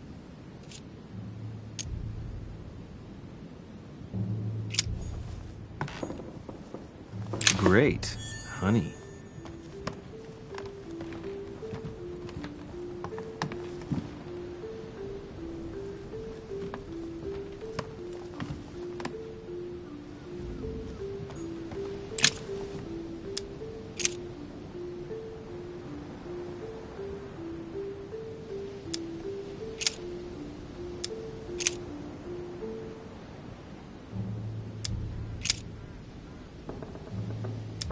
Because we look not at the things that are seen, but at the things which are not seen.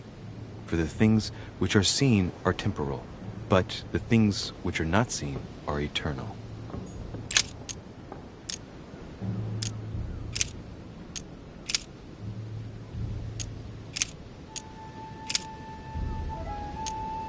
I say then, have they stumbled that they should fall?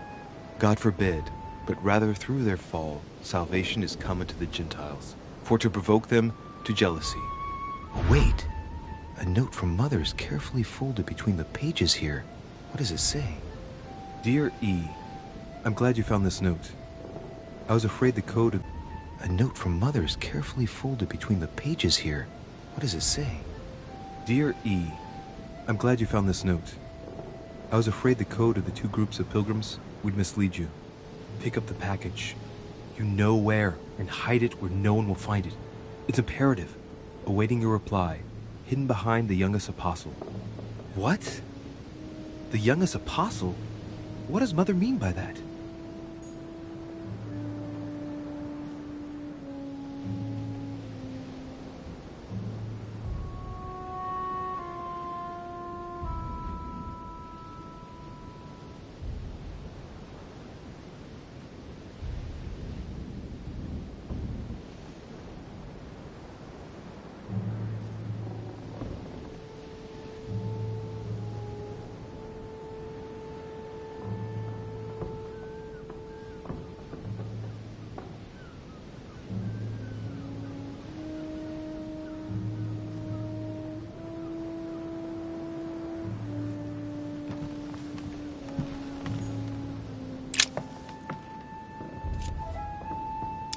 A drawing of the Apostle Matthew, painted by Guido Reni. He's represented as writing the word of the Lord, transmitted by the Holy Spirit, who appears here in the guise of an angel.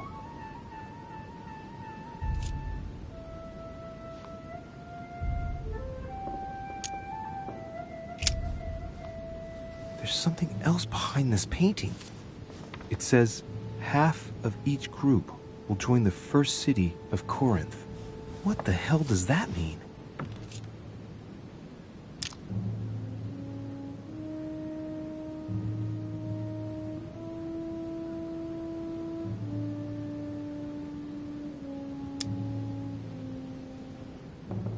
A drawing of the Apostle Matthew, painted by Guido Reni. He's represented as writing the word of the Lord, transmitted by the Holy Spirit, who appears here in the guise of an angel.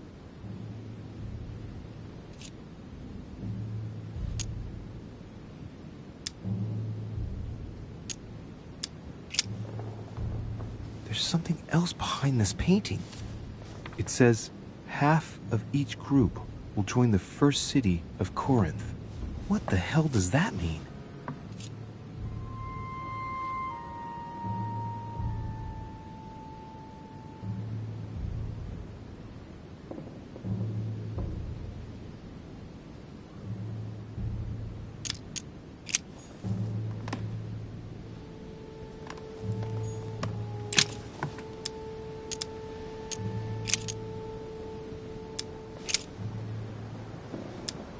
And great multitudes were gathered together unto him, so that he went into a ship and sat, and the whole multitude stood on the shore.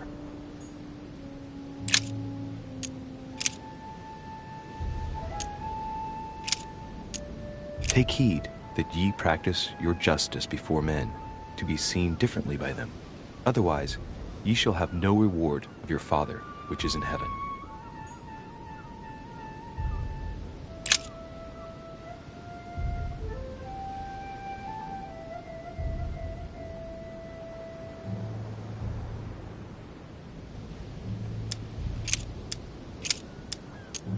But Jesus turned him about, and when he saw her, he said, Daughter, be of good comfort. Thy faith hath made thee whole. And the woman was made whole from that hour.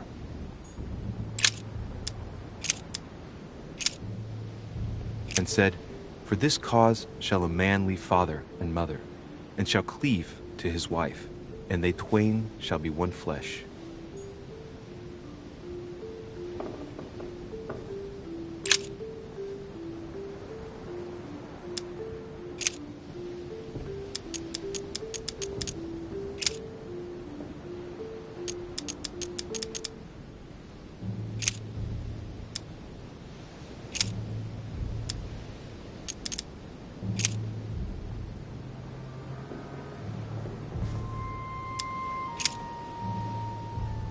But he that hateth his brother is in darkness, and walketh in darkness, and knoweth not whither he goeth, because that darkness hath blinded his eyes.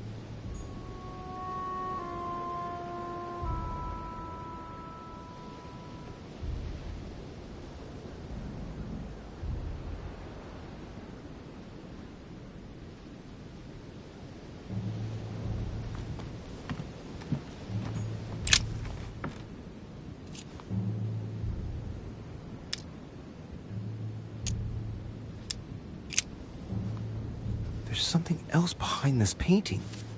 It says, half of each group will join the first city of Corinth. What the hell does that mean?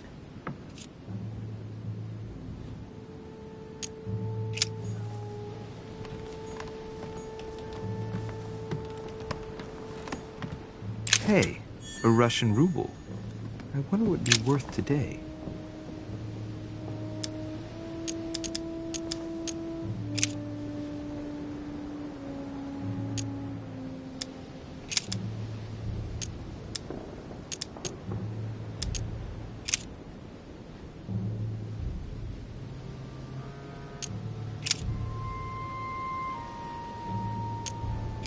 Then they suborned men, which said, We have heard him speak blasphemous words against Moses and against God.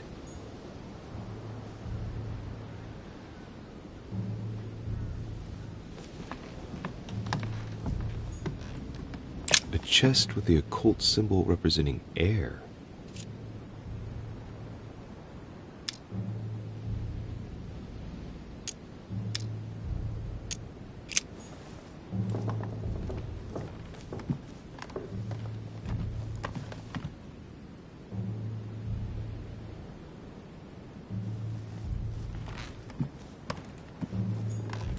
Several portraits of apostles, all signed by Guido Reni. It looks like someone touched this commode recently. There are fingerprints on the sheets and in the dust.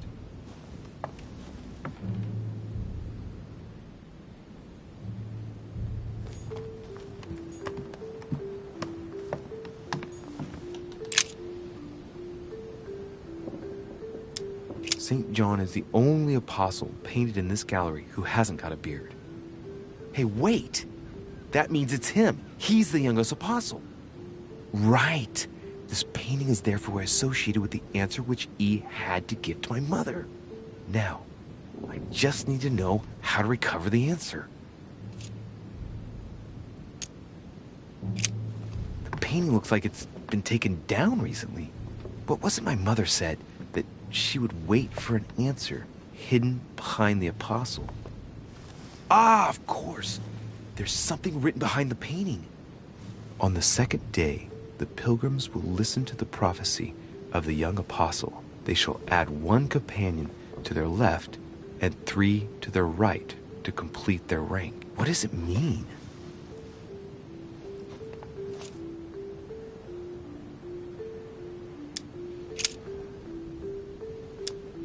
They should add a companion to their left and 3 to their right to complete their ranks. I imagine it applies to their code, the one Mother set up with the pilgrims. What's this? A group of pilgrims who Paul was talking to, and now John is telling them prophecies?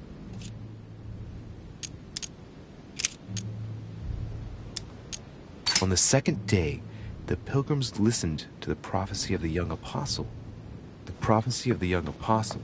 That was John, and the prophecy mentioned is most likely the book of Revelations according to St. John.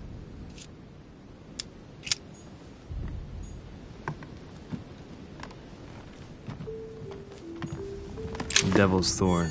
I'll keep it. Painting of St. Mark from the collection of the Apostles by Guido Reni. Painting of St. Mark from the collection of the Apostles by Guido Reni. There's nothing worth noticing here.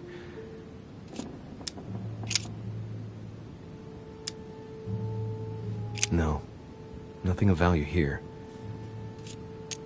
Little characters are engraved on the chest of drawers under the urn. It's a sentence in Hebrew.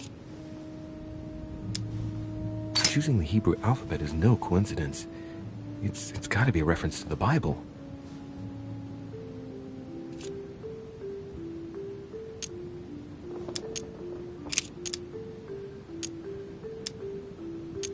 Little characters are engraved on the chest of drawers under the urn. It's a sentence in Hebrew.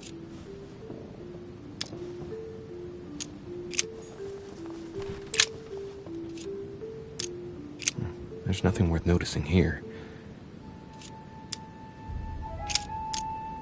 There are finger marks, deliberately drawn in the dust.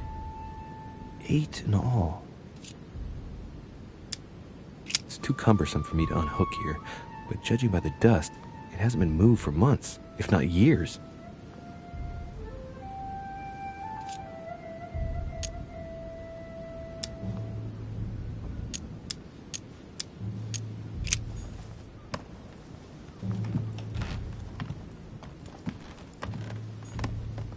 Fragment of amber.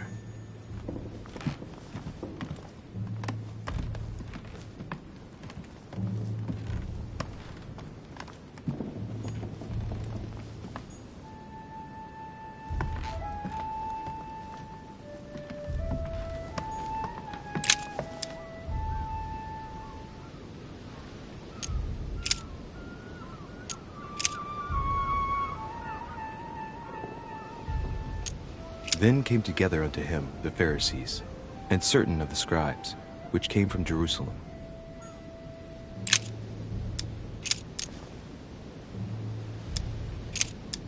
And as they did eat, Jesus took bread, and blessed it, and broke it, and gave it to them, and said, Take, eat, this is my body.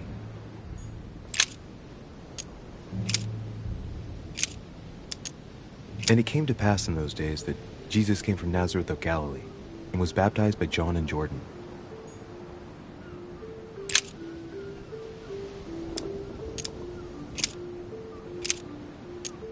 And behold, there cometh one of the rulers of the synagogue, Jairus by name.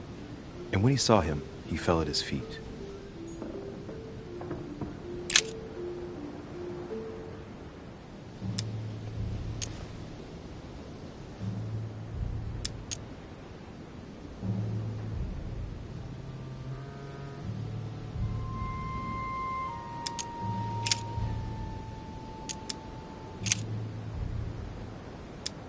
And he became very hungry and would have eaten, but while they were made ready, he fell into a trance. Hey, there's a note here. A message from Mother in reply to E. We must leave urgently, but first I absolutely must go beyond the nightmare. Watch out for Volner. He figured out I was avoiding him. Allay suspicion. See you tomorrow evening. Stand ready. For now, let's cease all communication until we meet. Take care of yourself. I suppose this must be the last message. What happened afterward? If it's what I suspect, I fear the worst. What did Mother mean by, I absolutely must go beyond the nightmare? I must go beyond the nightmare. What does she mean by that?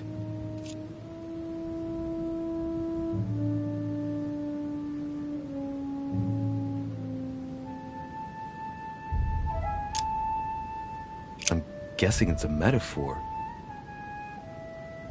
I need to figure out what this means. Mortimer's getting his guests together. I ought to join them so I don't look suspicious.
It's time I went back and joined everyone in the small salon.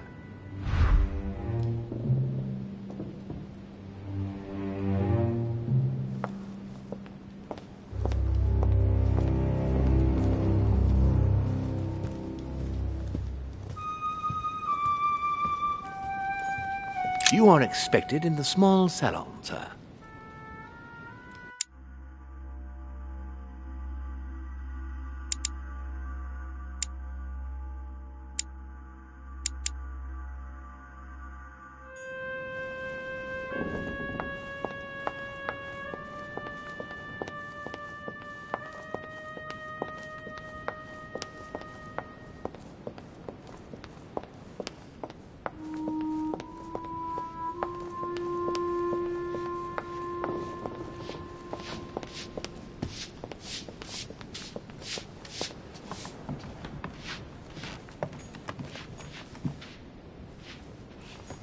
Duke Manuel Godoy.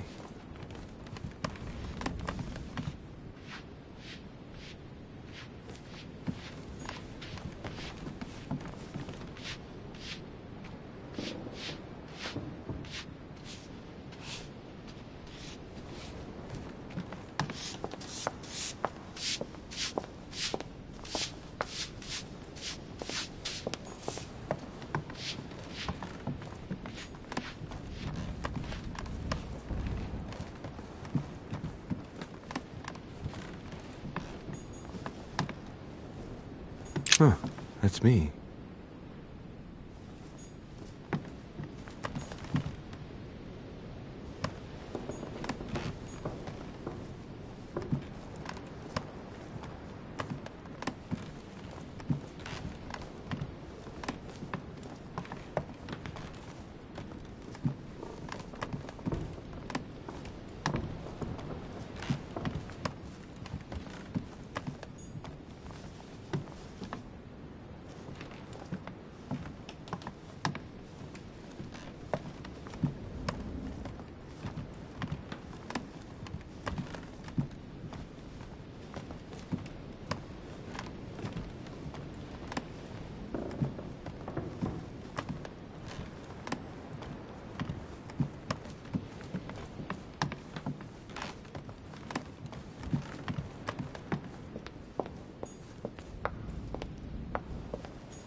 You are expected in the small...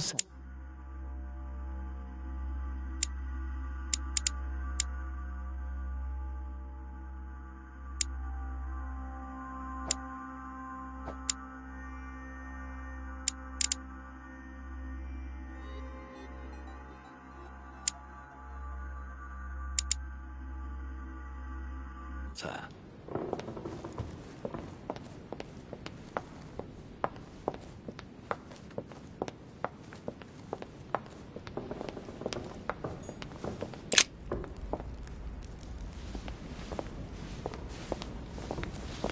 Emily, I must speak to you. What's the matter, Louis? I have news about your sister. What have you found out? Look, I've started piecing together the events leading up to my mother's disappearance and your sister's. Did my mother know about your secret? Yes, even though I belong to the English chapter, her rank in the Order gives her access to a good deal of personal information.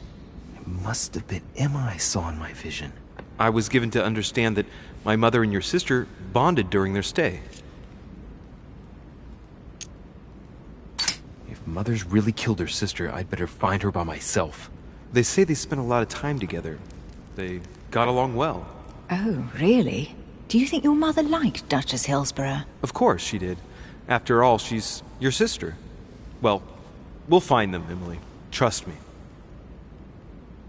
Should I speak to her about my vision? If what I saw is true, she might want to take revenge. Emily, there's something else. Go on, then. It's about your sister. I don't know what happened exactly, but it's possible that my mother had a go at her. I know, Louis. I found out that same evening. Well, thanks for not trying to hide it. What? Why didn't you tell me?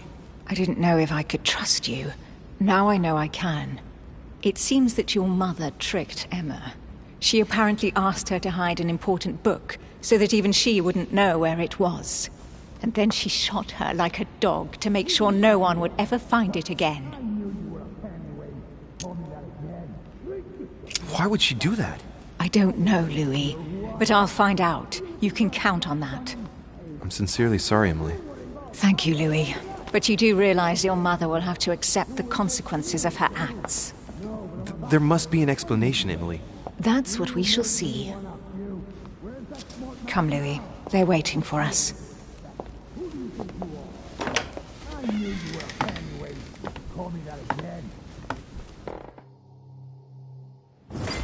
You will pay dearly, Peru. I'm sure you were involved somewhere along the line. That's right. Pretend you don't know. One piece of advice. Don't travel through France on your way back, or it'll cost you dearly. Calm now, my friends. Let's calm down. Everyone seems to be a little unnecessarily heated. Don't forget where you are, please. What's going on here exactly? Sir Gregory called us together to introduce the last guest. But hardly had we arrived when he set upon Monsieur Peru.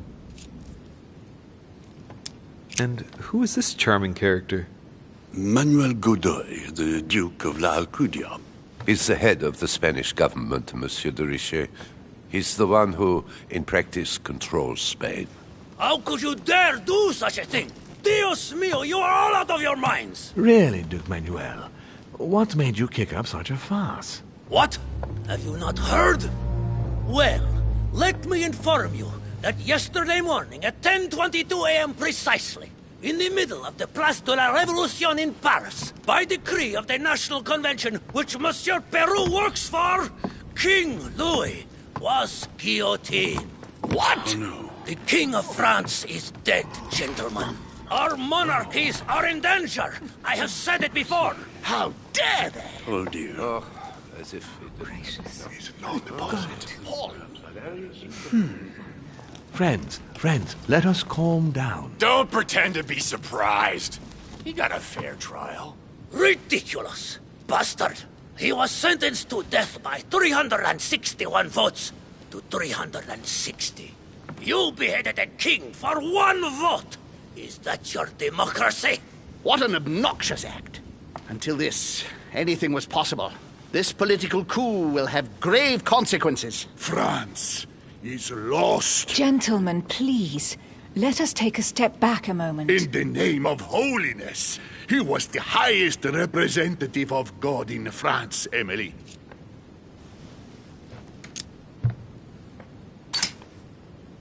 If I remember rightly, what Mother told me one night, King Louis was secretly also part of the Order. I wonder what impact his death will have on us. Sad news, sir.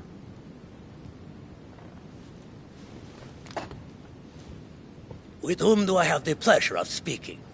Louis de Richet. Are you related to Sarah de Richet? Sarah is his mother, Duke. Gentlemen, this news affects us all, but I must ask you to remain calm. It's not the first time history has taken us by surprise. Let's ensure that our respective countries are allowed to respond appropriately to this news. Oh, rest assured. The response will not fall short, my friend. Good for you. Well, Your Grace, here I was preparing to introduce you, as is proper, and you've beaten me to it. I'm delighted that we are all together at last. Our meeting will therefore be able to kick off shortly. I have just a few more little preparations. I don't think this book can help me.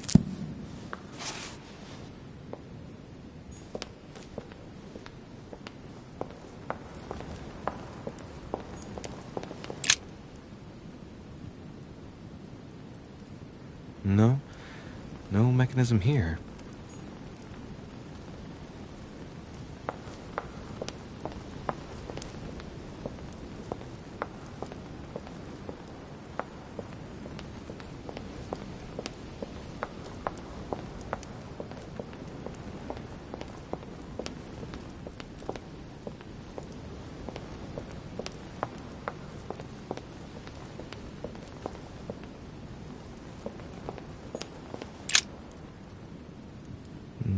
No. Let's look elsewhere.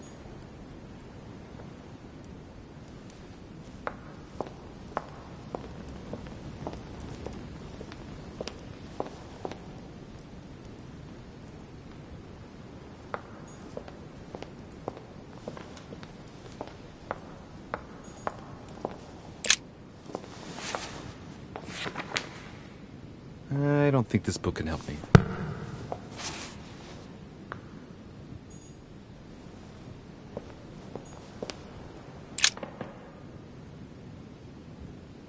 Okay, no mechanism behind this painting. Well, I'll have to keep looking.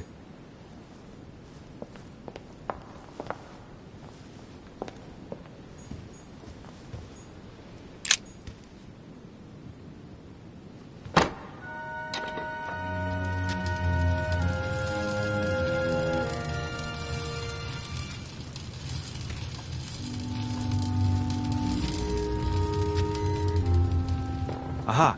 I found it. Oh, what on earth is this? A ring lock now? Great. That's all I needed.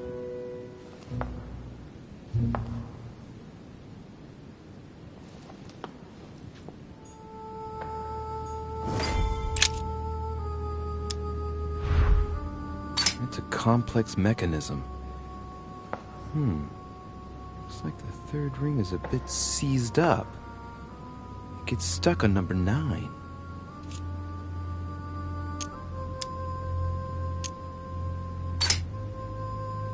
Looks like there's a marker on number 1 on the second roller.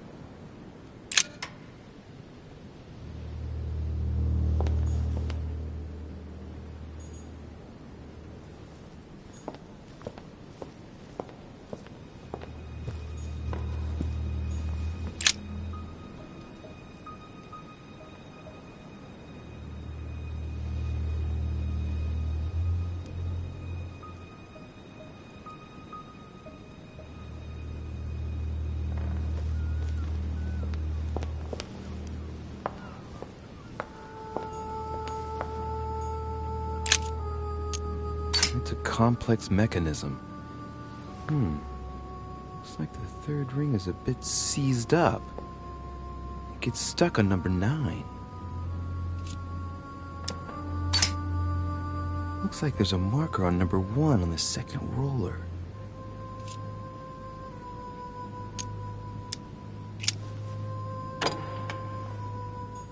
Well, I got it wrong. It doesn't matter.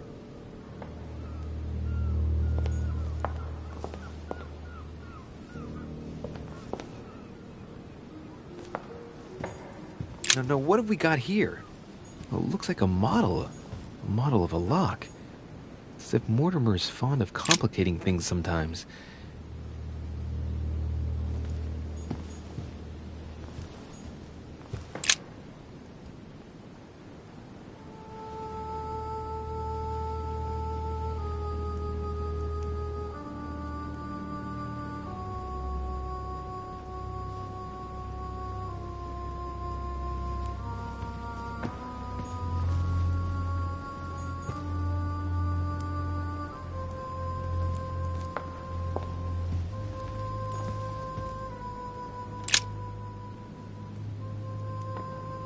Painting depicting the Third Crusade. It's titled Winter Before the Fall of Saint-Jean d'Acre.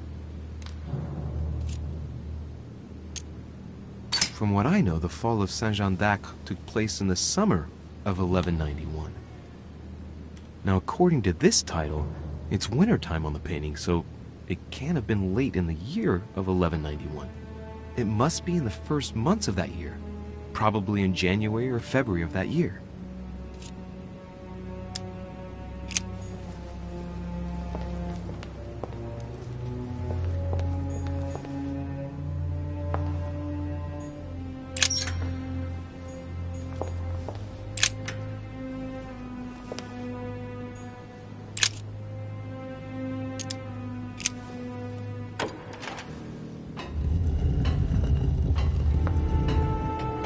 Open sesame.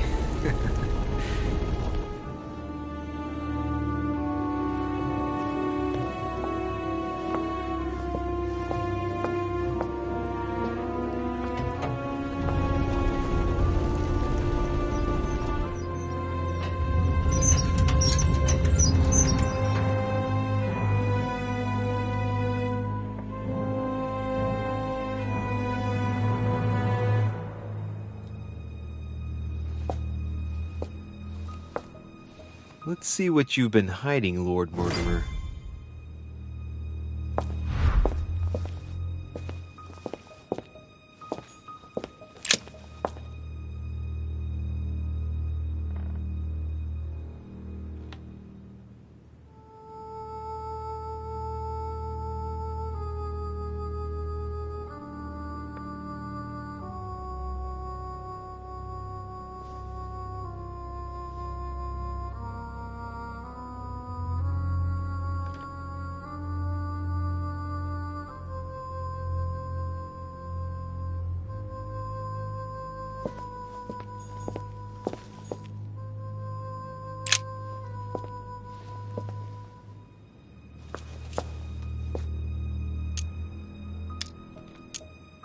It shows the forces present in Africa. This is unexpected activity in this sector. It looks like there are also many unknowns, even for Mortimer.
Weakness of the Human Psyche by Guillaume Tremor. He says, it is possible to drill an idea into someone by constant daily repetition until the mind gives in. And goes on, there are hundreds of good ways to live life, but you only need one to convince the masses that it's the only one possible. The author isn't letting any ethical principles get in his way, is he?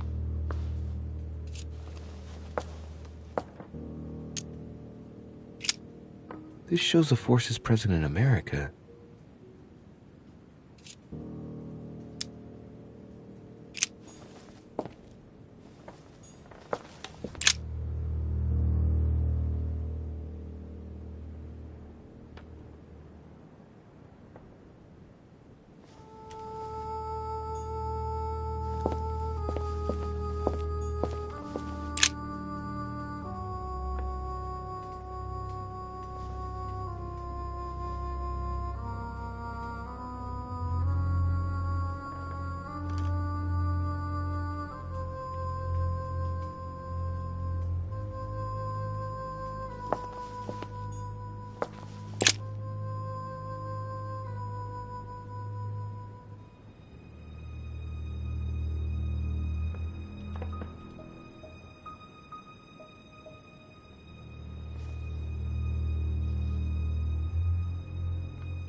It's locked.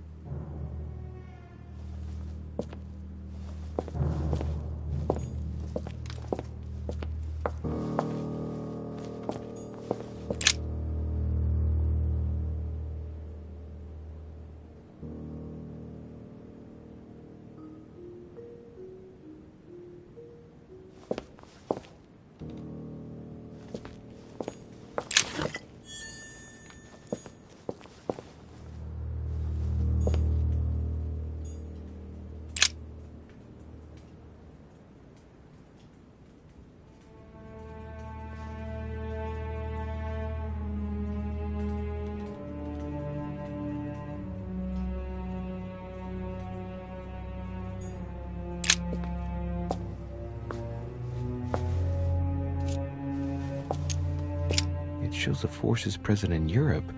It's clear that France is surrounded by her enemies. However, a large number has been underlined in bold. 26 million. I know what it is. It's an estimation of my country's population. All our neighbors have far fewer inhabitants.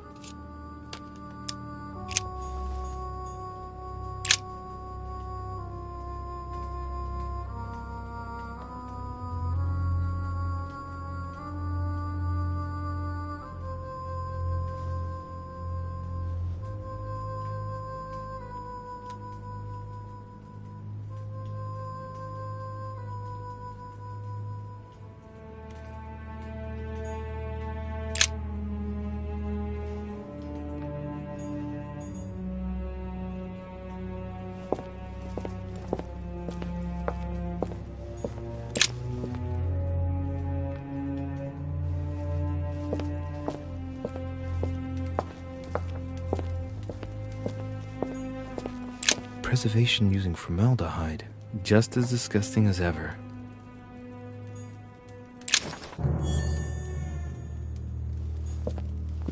Something strange about this table.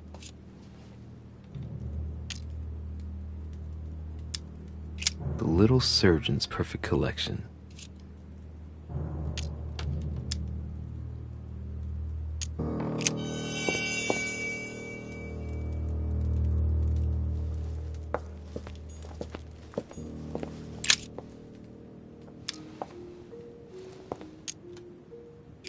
Looks like obsidian or onyx. Must weigh a ton.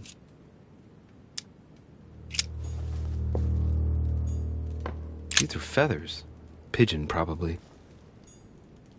A skeleton by the name of Gustav, if the plaque on the plinth is anything to go by. Mortimer's given a name to his anatomy skeleton. That's morbid.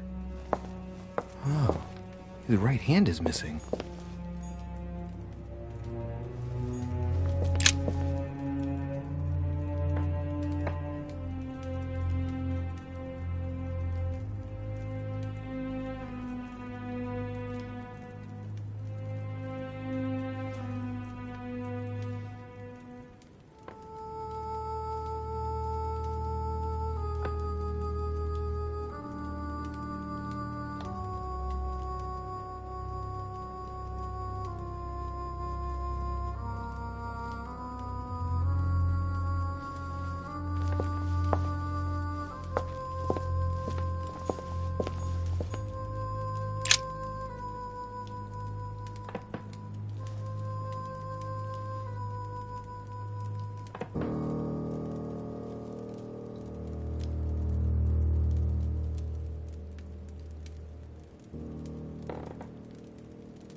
That must be for writing the homing pigeon messages.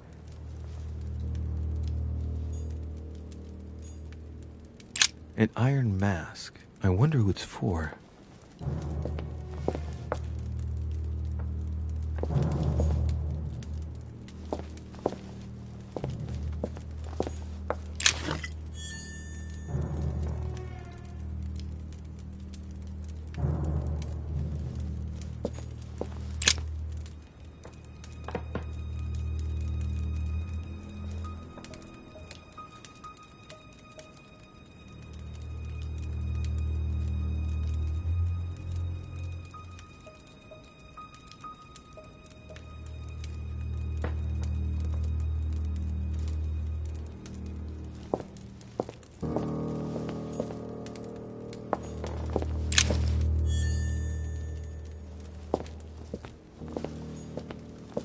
A chest with a motif representing the alchemical symbol of fire.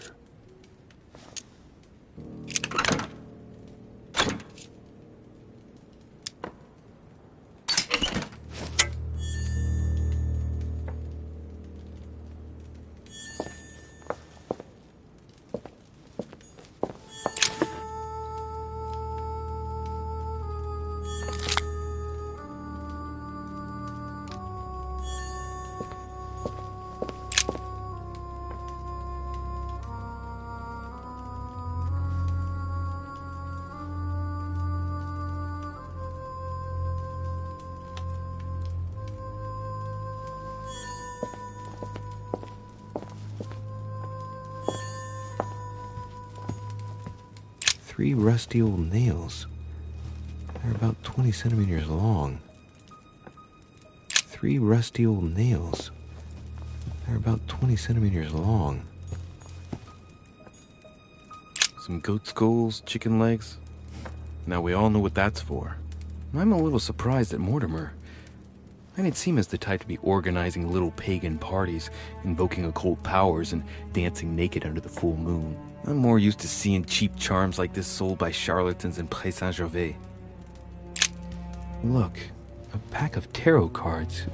Has he been reading the cards? Mortimer? That would surprise me. It is a typical draw on a line that answers a specific question. To the left, temperance, that announces a reward for one who patiently waits before taking any action. And in the middle, the chariot, which symbolizes triumph and business success. To the right, the emperor evokes a future full of power and stability.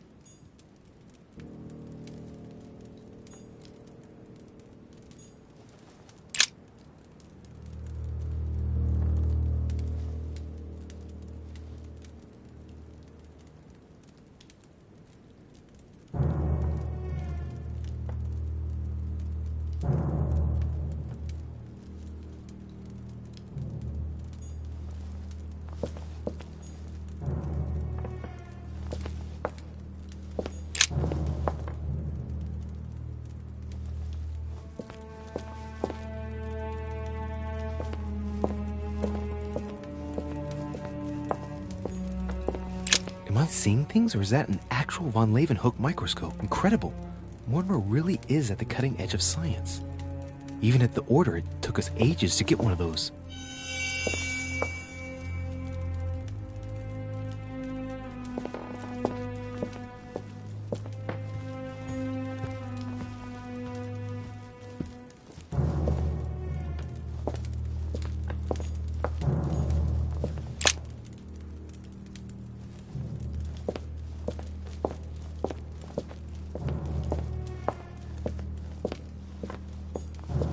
Table of alchemical elements. So, Lord Mortimer also studies alchemy?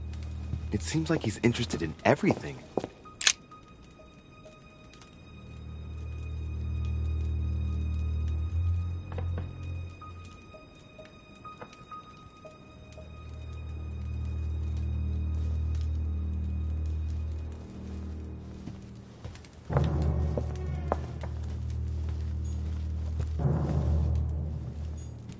Some goat skulls, chicken legs.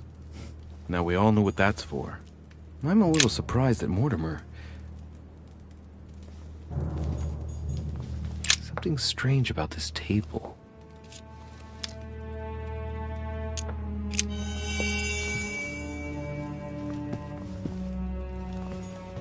Preservation using formaldehyde.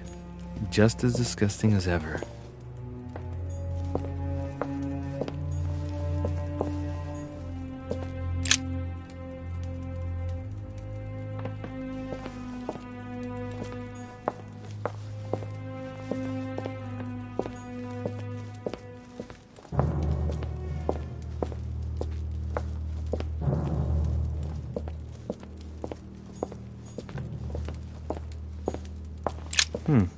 That must be for writing the homing pigeon messages.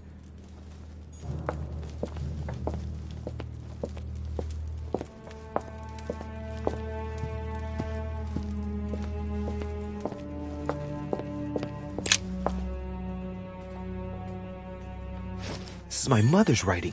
I've picked up her trail. What is she up to? Obviously, she wants to lure Mortimer somewhere, but where? The only clue she's left for Mortimer is this stone sword.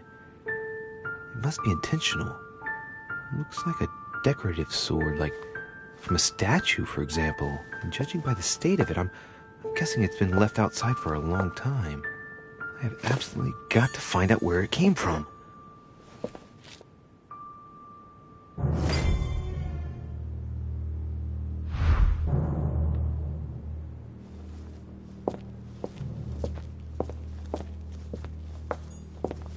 Locked.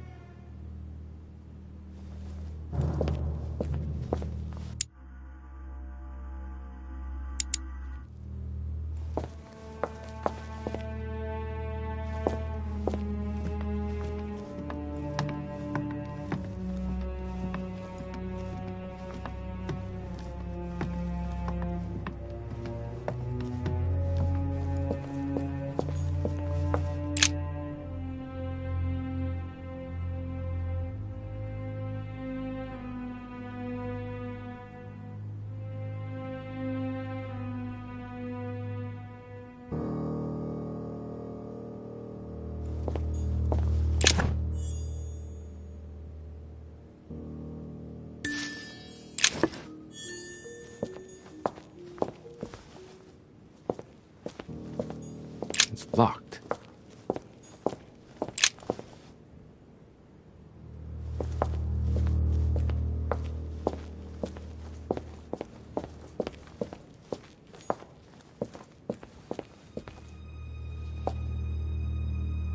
Oh, shit. How am I gonna get out of here now?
This looks like the same mechanism as the one on the other side.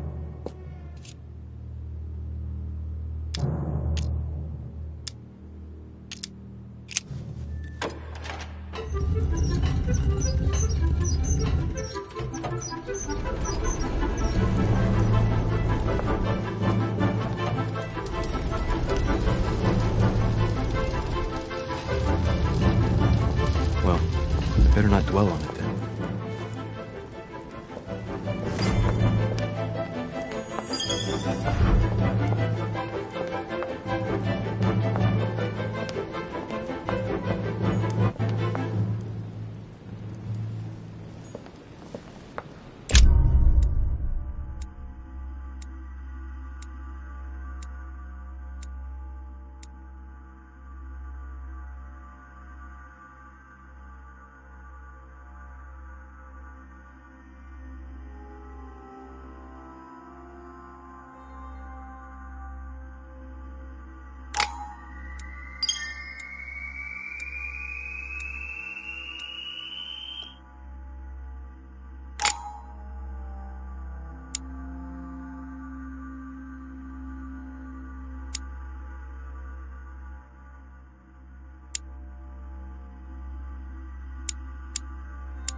Inferno by Dante.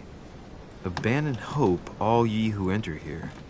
Lovely lectures, Mortimer. Look, markings on the floor. Just a bit worn out. I was hoping to find something leading to a secret passage. Oh, this bookcase is well stocked. Oh, this book has been put back the wrong way round.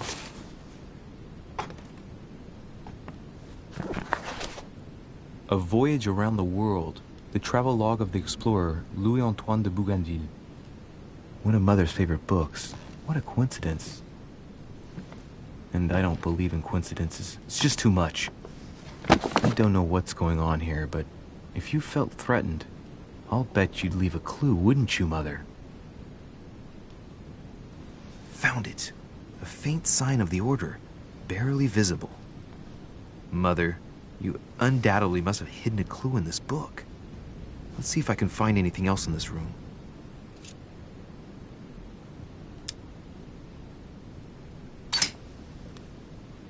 The paper's rougher around the writing.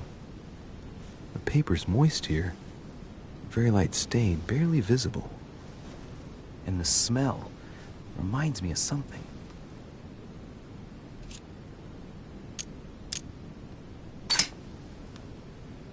The paper's rougher around the writing. The paper's moist here. Very light stain, barely visible. And the smell reminds me of something.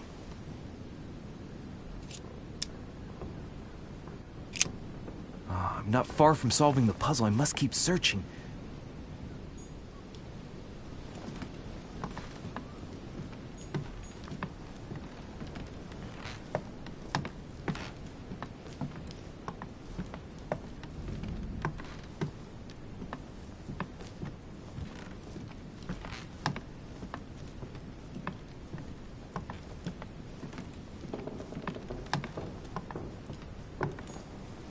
Saint Jerome and the Angel.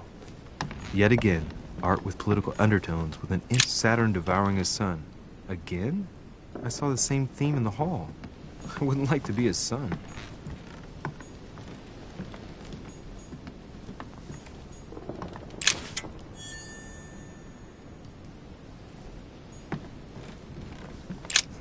Nothing here.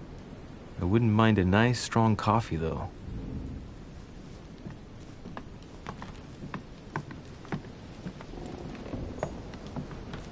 Inferno by Dante.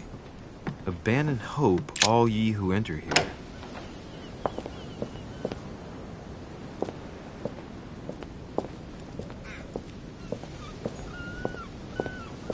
A priest's robe, crosses. Must be Piaggi's room.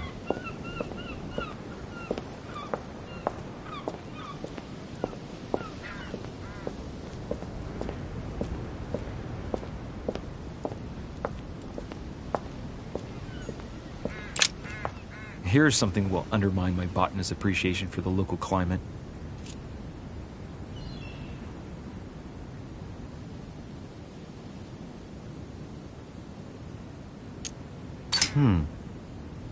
Someone's picked some lemons.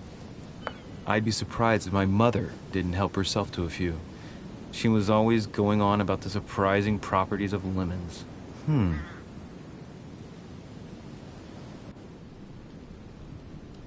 Let's recap. My mother was in this room. I found a rare edition of her favorite book. She must have left something behind. She applied a liquid to the book. What if she used lemon juice instead? An old trick used to hide messages. A message using invisible ink. I bet she used a lemon to leave a message. Now, how do I reveal the message?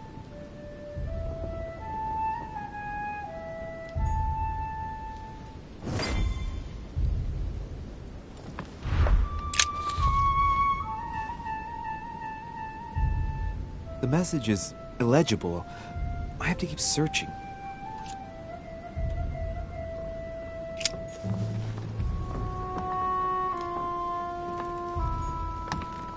Look, markings on the floor. Just a bit worn out. I was hoping to find something leading to a secret passage.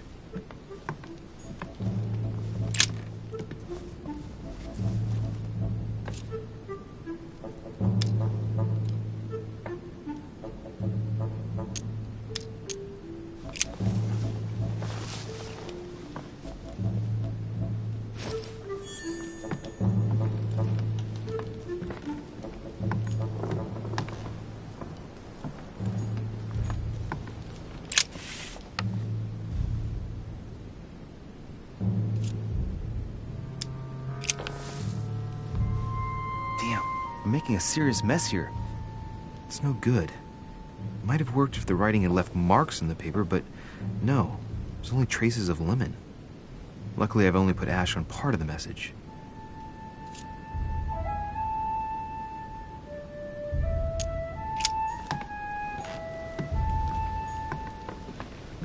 Inferno by Dante.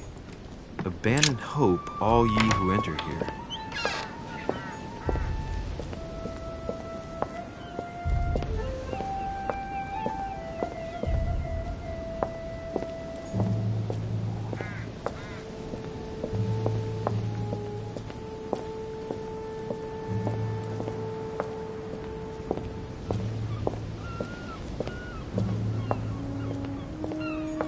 This room looks unoccupied.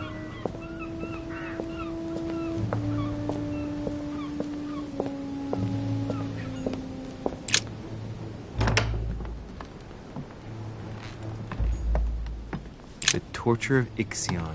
Condemned by the... Nothing.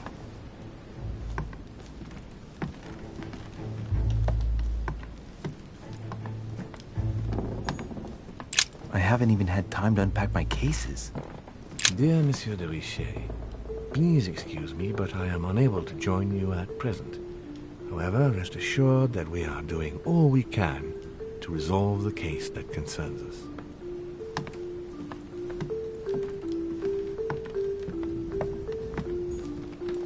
Last Judgment. Why do I always get the most terrifying room?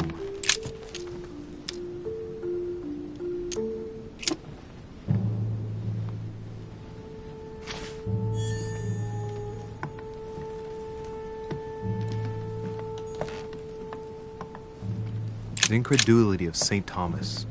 Why is Caravaggio representing St. Thomas putting his finger in the wound? Thomas looks on but doesn't touch.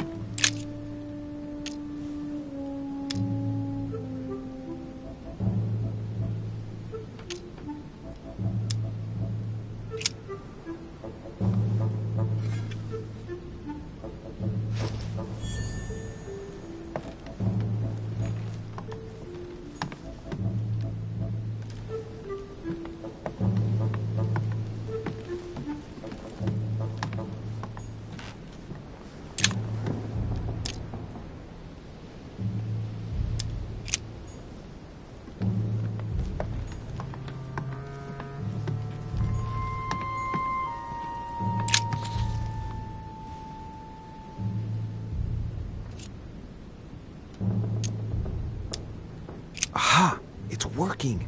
The heat reveals the message. Let's see what my mother wrote. Where all eyes size you up, you must pass by the Gorgon. Gorgon was the name of Medusa in Greek mythology. On the other hand, where all eyes size you up, I don't get it. And judging by the number of paintings in the manor, could be anywhere. Damn! The message continues, but thanks to me, the rest of the text is unreadable. Great. I hope it wasn't a unique edition or Mother's gonna kill me. Now I better hurry and find that damn Medusa. Sir, dinner is served in the red salon. Typical. I'm not hungry. Please give my apologies to all the guests. Sir Holm requests your presence, sir. Well, I guess I'm just gonna have to wait before going and looking for my Medusa. Tell him I'll be there in a minute.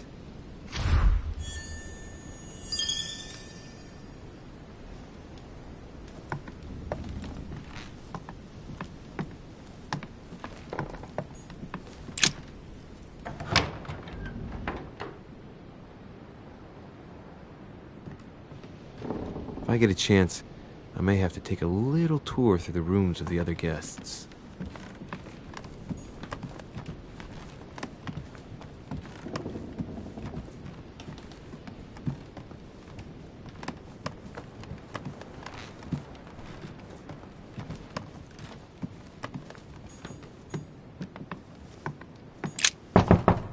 Let no one disturb me. I'm busy.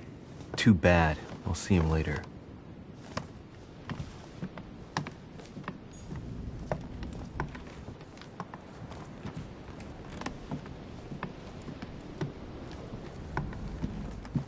That's the door to Elizabeth's room.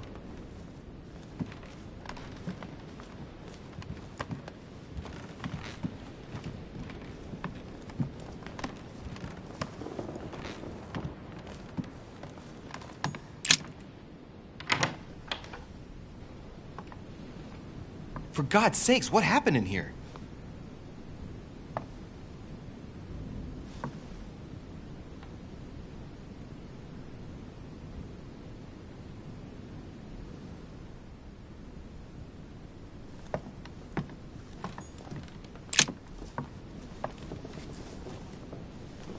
A chest with a half-circle pattern.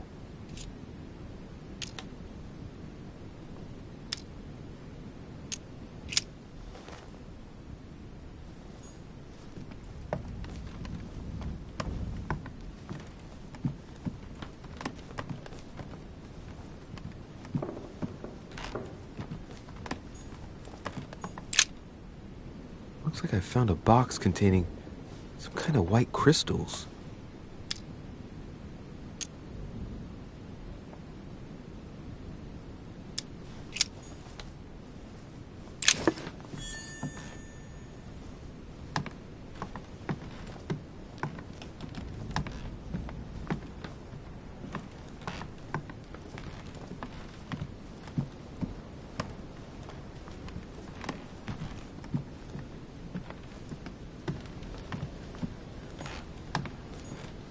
August 24th, 1792. Elizabeth, I'm driven to despair and doubt there is any point in writing to you. I'm not even sure you'll receive my letters. Father controls my correspondence more and more. I am certain he filters our exchanges. Thankfully, one of the chambermaids is able to help me get my letters to you. But they still remain unanswered. I often think about you and pray every day to be able to hold you tight. We have so much time to make up. I beg you, answer me, please. Your loving sister, Abigail. P.S. That horrible woman came again yesterday. She spent a long time speaking with Father.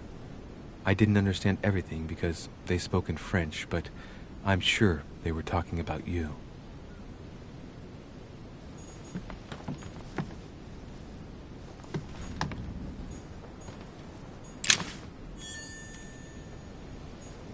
August 24th.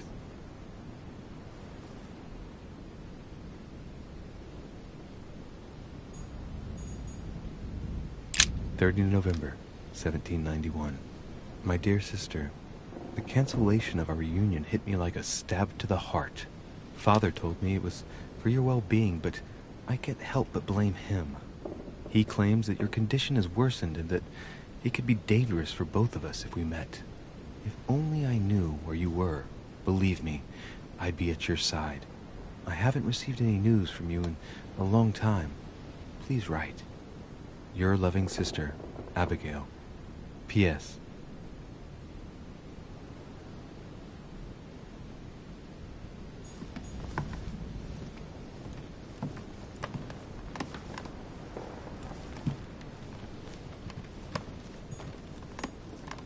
A novel of the initiation of a young woman into polite society.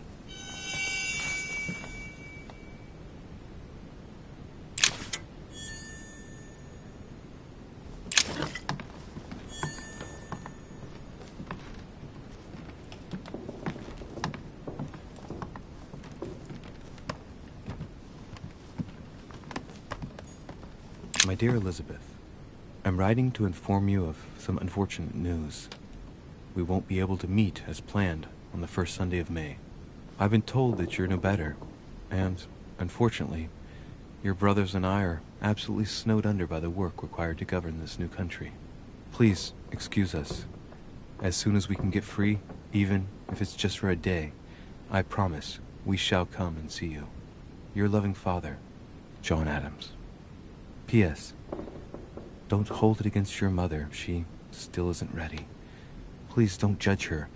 I'm sure you'll be able to put all of this behind you one day.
Excuse me, Monsieur de Richet.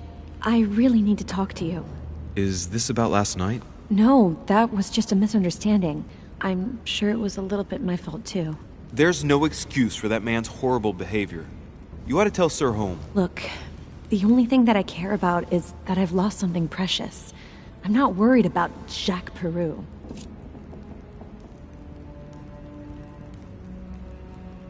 You didn't happen to lose this, did you? Where did you find it? In the small salon. It's the only reminder I have of my beloved sister. I thought that swine stole it from me. You're her son. Sarah de Richet's son. Yes, why? Last night, I found out that your mother was on the island. What are you doing here? Excuse me, but speaking frankly, why would you care? I know your mother very well. Really? Yes, I have been in your mother's care ever since I was born. She nursed you? Oh, I wouldn't say nursed. No, I remember her stare, cold as ice.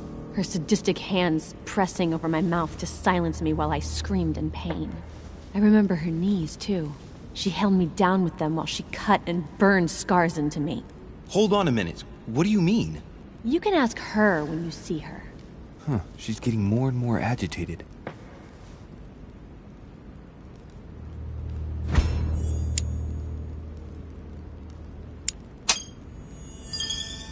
And next you're going to tell me my mother's also responsible for that scar on your head? My heart stopped twice during the operation. I lost my memory for 6 months. You obviously have no idea of the abuse your mother inflicted on me. Wait. There must be some kind of mistake. My only mistake was ever meeting your mother. She's able to describe every detail without hesitation or getting flustered. It's becoming difficult not to believe the poor girl. Look, I've got to go. Wait. I need to know more about you and my mother. Why did she put you through all of that? There must be some reason for what she did. What's the point of rubbing salt in the wounds?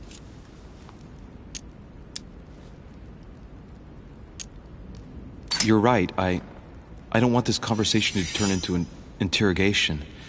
You've suffered enough already. I respect your silence. Please excuse me. Well, thank you. I know your little game. You're no different from the rest of them. You couldn't give a damn about me. The only thing you're interested in is finding out about your mother. Don't say that. Not everyone wants to use you. Some people care about you, don't they? Haven't you got a sister? Yes. I'm sure she loves you with all her heart. She's the only one who cares about me. I would have put an end to it all by now if it weren't for her. Since you insist, I'll tell you how I met your mother. Thanks for trusting me. You see, before I was born, my mother often suffered from hallucinations and fits of anger. Soon people could barely recognize her. She became a completely different person. So my father spent an enormous amount of money paying for the best doctors, but none of them were able to cure her. The last resort was to call a priest. So, is that what your father did? No. He went to an expert in the occult. Ah, my mother. Her reputation already extended beyond our borders. My mother's fits stopped at my birth, and Sarah de Richet concluded that the evil had passed into me. Not only did it encourage her to stay, but she took the opportunity to advise my father to separate me from the rest of my family. That's how I was declared stillborn. My fate was decided that very day. It would coincide with my mother's frequent trips to America. I had my first fit when I was 3. That's when your mother began her experiments to rid me of the evil inside. I understand how you feel, but I know my mother. I'm sure she had her reasons, even if it seems difficult to believe. Everything she put me through was all for nothing. My whole life was ruined for nothing. So what brings you here then? My father used to know Sir Holm. He offered to introduce me to the world's leading authority in the occult. Lord Mortimer. He was my last hope, until I found out he had also invited your mother. It's got to be a coincidence. I don't believe for a second she's come here for you. You can't change my mind about this, Louis. My days are numbered, and I know it.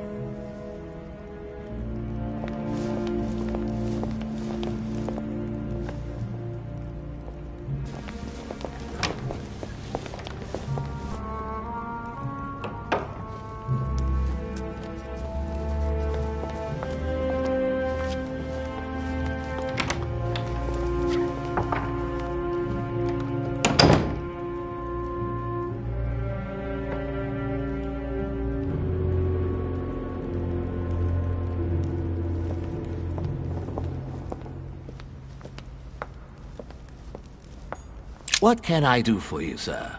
I am at your service day and night, sir. I would like to speak about your master, Lord Mortimer. Do please excuse me, sir, but I shall make no comment about my master. Is there anything else that sir would like to know? What can you tell me about the guests? Do excuse me, sir, but I am bound by discretion to say nothing about Lord Mortimer's guests, sir.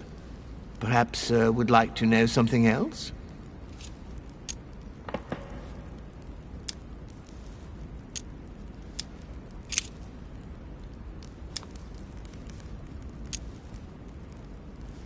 Yes. Can you briefly describe the ground floor, please? Very well, sir. On the ground floor, there are mainly living rooms. Sir finds himself at present in the Grand Hall.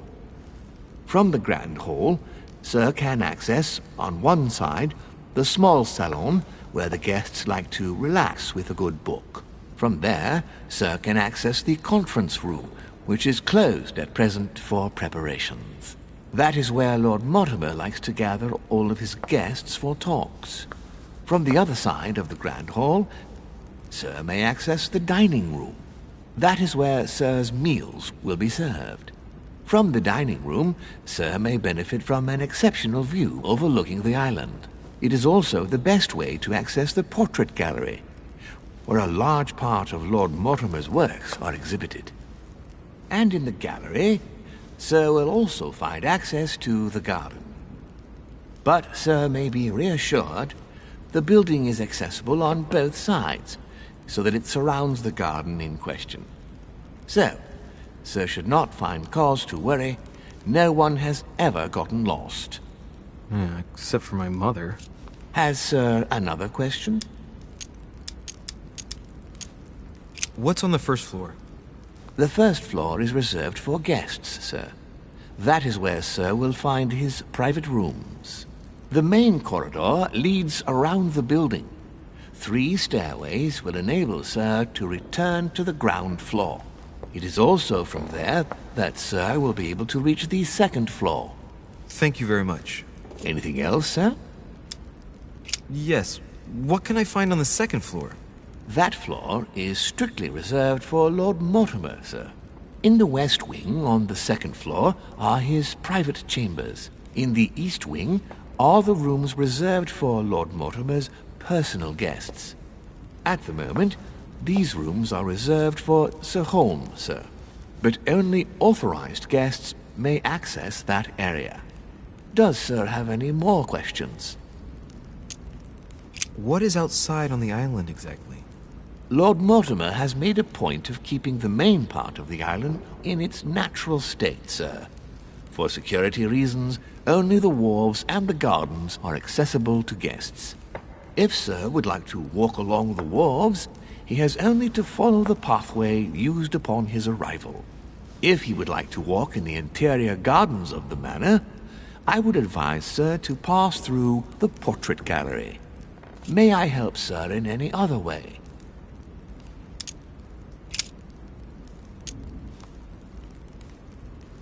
As I was unable to bring my personal effects with me, I was wondering if you could find me a few items. Of course, sir. What would you require?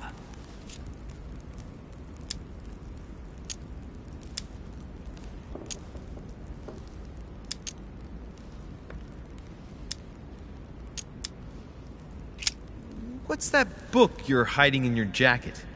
The Sorrows of Young Werther by Goethe, sir, and I am not hiding it. Hand it to me, please. It is damaged, sir. I would never dare lend sir a book in such a pitiful state, sir.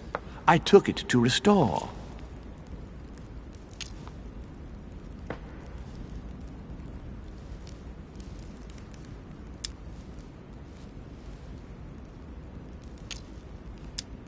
Indeed, this masterpiece must not become more damaged.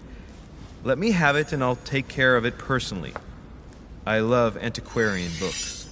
It bothers me somewhat. It isn't sir's job to take care of it, really. No, but I would love to. You'll be doing me a favor by letting me have it. In that case, sir, I shall leave it in your care with pleasure. May I do anything else for sir?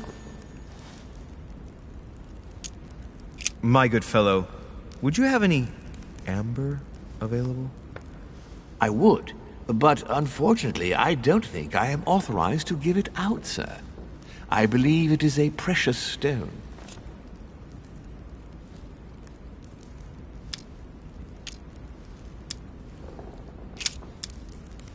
A little Carmelite water would do me a lot of good. Could you find me some, please? Oh, the tonics are under lock and key, sir. Lord Mortimer only allows access to them in cases of emergency.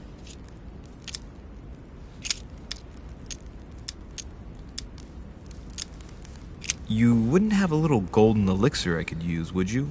Oh, unfortunately, sir, I have orders not to give any of that medicine to any of Lord Mortimer's guests. Some guests are here to follow a very strict treatment. Mixing or combining certain substances would be dangerous for sir.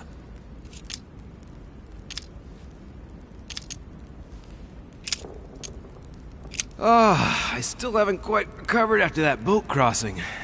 Would you happen to have any devil's thorn by any chance?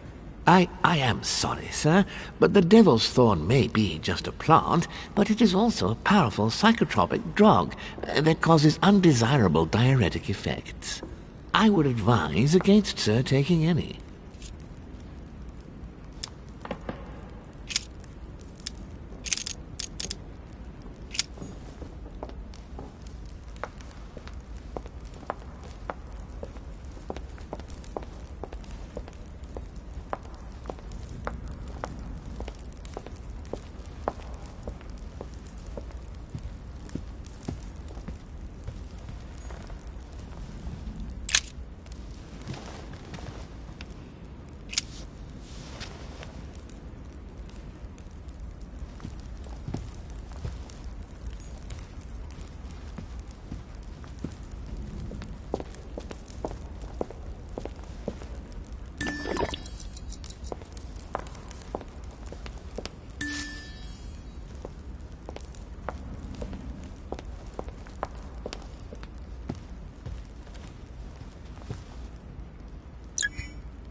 Blind Oedipus.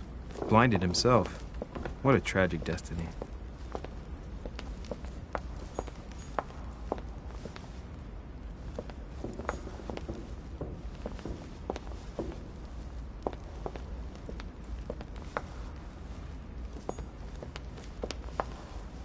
Lord Mortimer certainly has a taste for staging rooms.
Dear friends, I bid you welcome. I hope the night was not too short. Your Eminence, Duchess, Monsieur de Richet, allow me to introduce our new guests. They arrived during the night. Johann Christoph von Wollner, Minister of Religious Affairs and close aide of Frederick William II, King of Napoleon Bonaparte, Lieutenant of the French Revolutionary Army, and Jacques Peroux, French Revolutionary Tribunal Judge. Unfortunately, my friends, Lord Mortimer will not be joining us this morning, but he should be with us later. So, let us begin. What is Mortimer playing at? He tells me to come urgently, and he sends no one to meet me? Thank you again for the wine, Your Eminence. It is served every day at the king's table. I am delighted to hear it. Wollner and Piaggi seem to be getting along well. My dear Johann, how are you? Glad to make landfall at last. And yourself? Very well. And your husband? He's poorly. The French Revolution gives him terrible headaches. Oh, I understand. I shall feel better too as soon as the situation is settled. If by chance the French crisis is emulated in Berlin, there will always be a refuge for you in London, my dear. Your offer does you honor, Emily. But London is much closer to Paris than Berlin. Beware, the French are capable of sailing up the Thames straight to the Houses of Parliament. Oh, my friend, I am shaking in my clogs.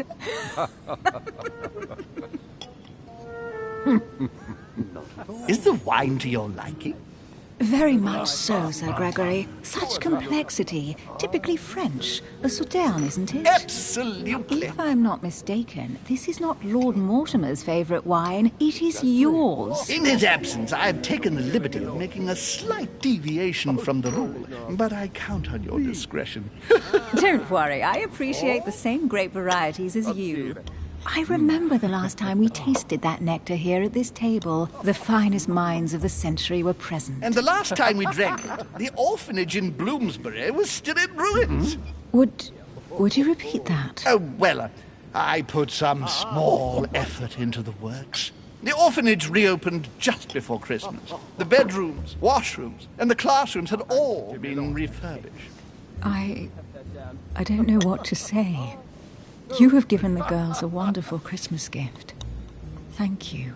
I made a promise. Now it is done. You must be joking.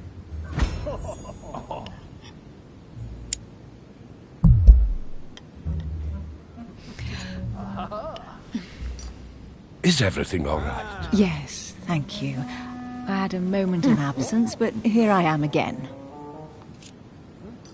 Oh, dear. Very funny, sir. What do you think of Wollner? The Prussian king is his puppet. I find it hard to believe the king of Prussia is so weak. Be careful. Wollner is as influential as he is dangerous. You seem to know each other well. We used to work together. I see. My friend.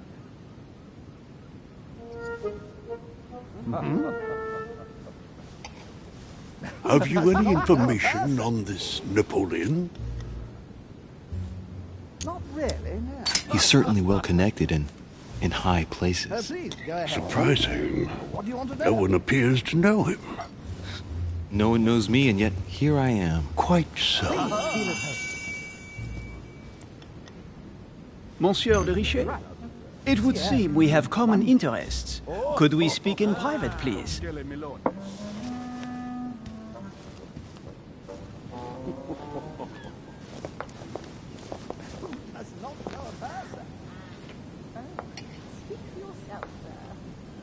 Lord Mortimer and the Golden Order, through your mother, have concluded a financial agreement. Stay composed, Louis. I'm listening. An agreement for cannons. Lord Mortimer assured me that you are to take over the project on behalf of your mother. You must know that I am deeply validate the deal urgently if I want to be able to organize things properly. I haven't seen Lord Mortimer yet. I'm afraid I'll be unable to answer your questions. He assured me that you could replace your mother during her absence. I appreciate his confidence, but still, this is a bit hasty. But please continue. Of course, but I need to know if I can count you among my allies. Well, of course. And for that, I have a little question for you. The agreement stipulates an aid of 50,000 louis d'or for 200 cannon. It is remarkable.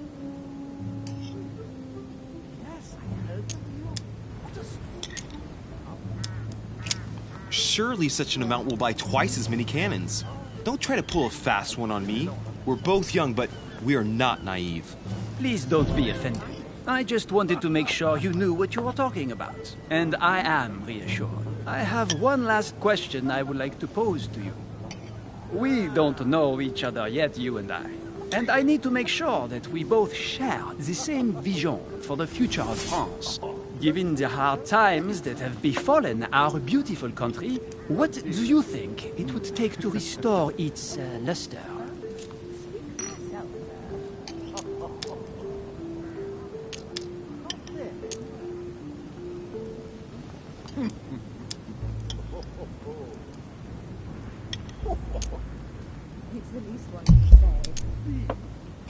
I don't know how to remedy the situation without re-establishing a solid monarchy. And what would we stand to gain by this? We've tried a republic, but it is clear that with the situation we're in now, that it's not working. We ought to return to a monarchy. That makes no sense at all, my friend. The monarchy is a privileged caste who have forever built their prestige by crushing and controlling the people.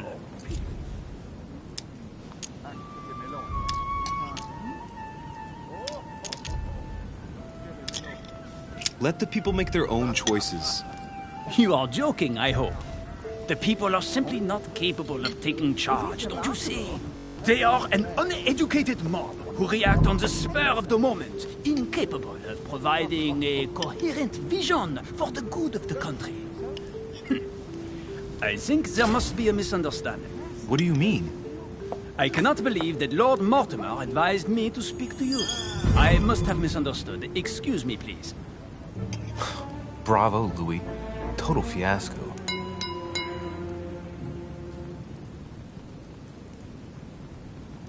My friends, I would like to say a few words, please. I would like to thank Lord Mortimer, and you, Sir Holm, for bringing us all together here.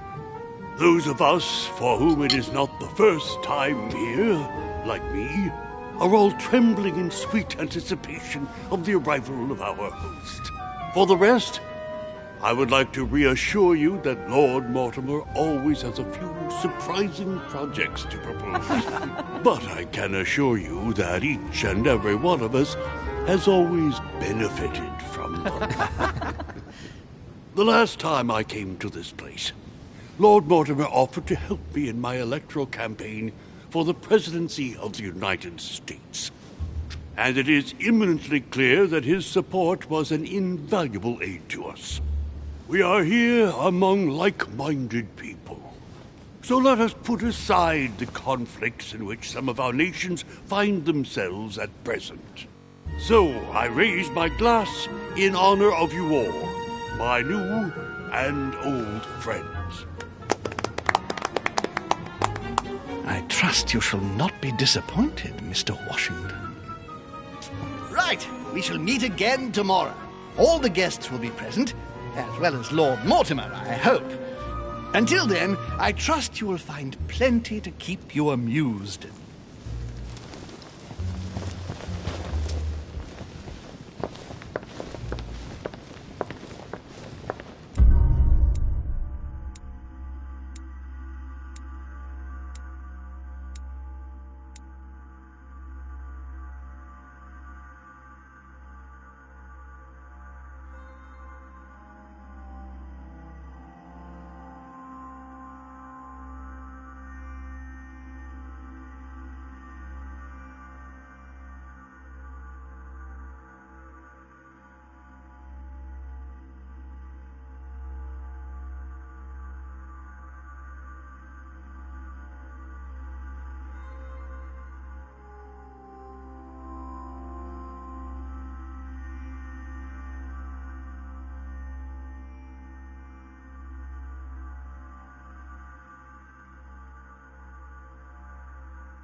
Alright, let's recap. Before dinner, I was going to investigate my mother's message. I've got to find the place where all eyes size you up.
The lock is surrounded by a triple circle.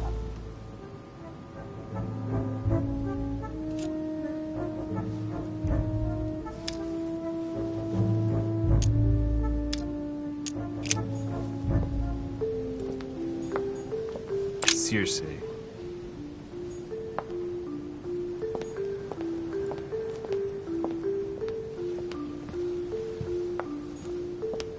Dining on ham. Well, that's very appetizing.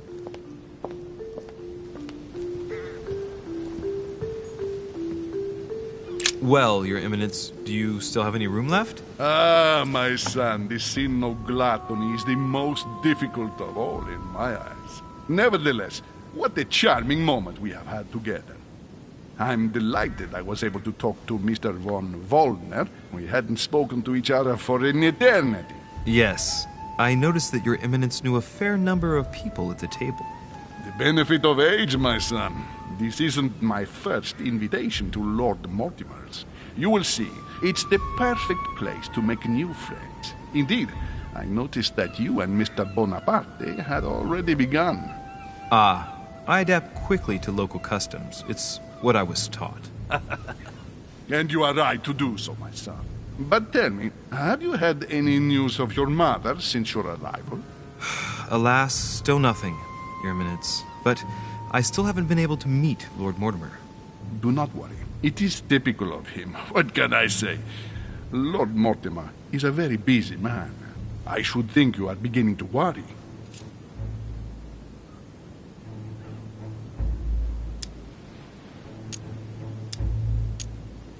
To tell you the truth, not really.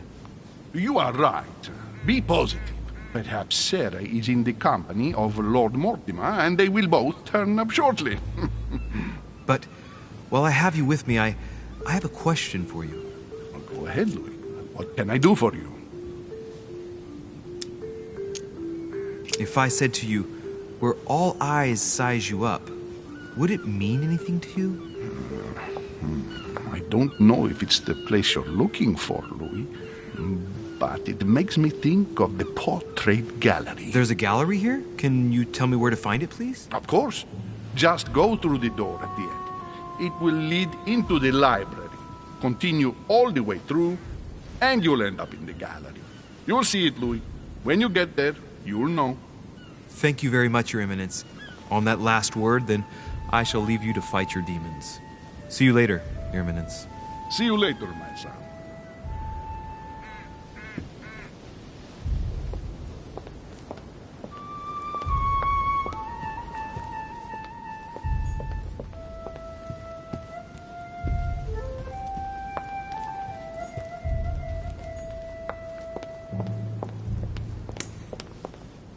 The Conversion of Ulysses by Gurs. Circe changing Ulysses' companions into swines. Discourse on the Method by Descartes. This book changed the way I looked at the world.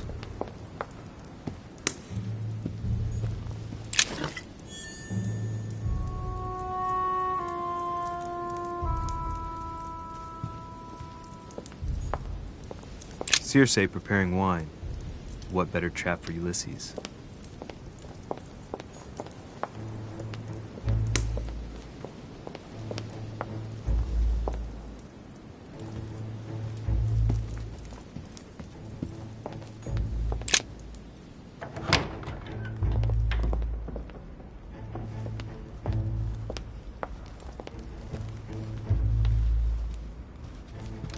Fall of the Damned by Rubens.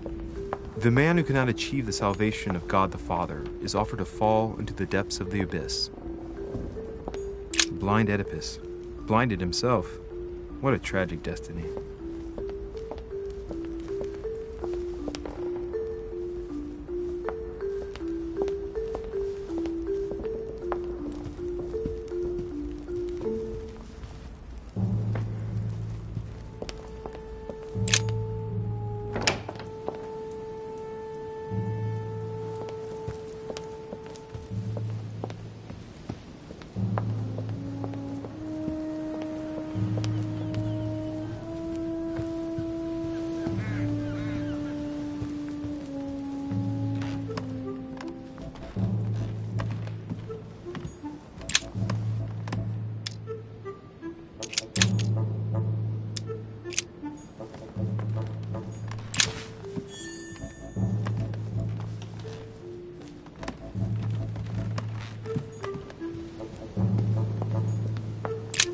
The lock is surrounded by a triple circle.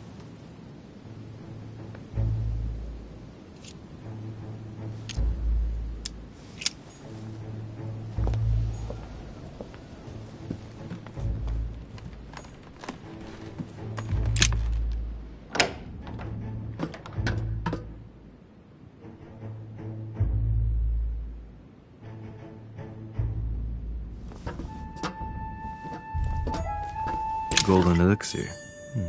I'll keep it for later.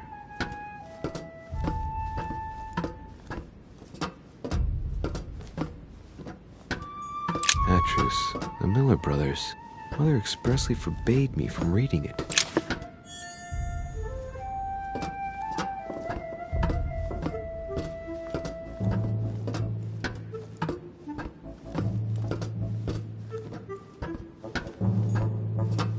Pages out of an old encyclopedia.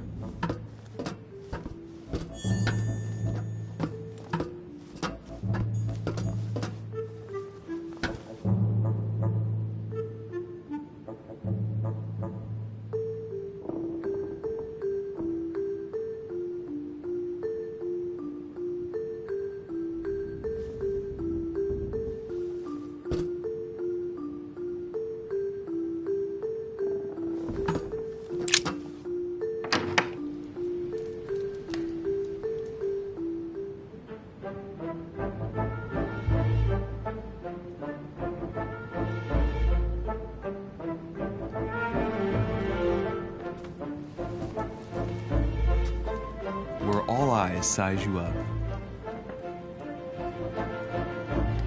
Chances are, that's the room my mother spoke of. And she also spoke of a Medusa. Should I go and try to find the creature now?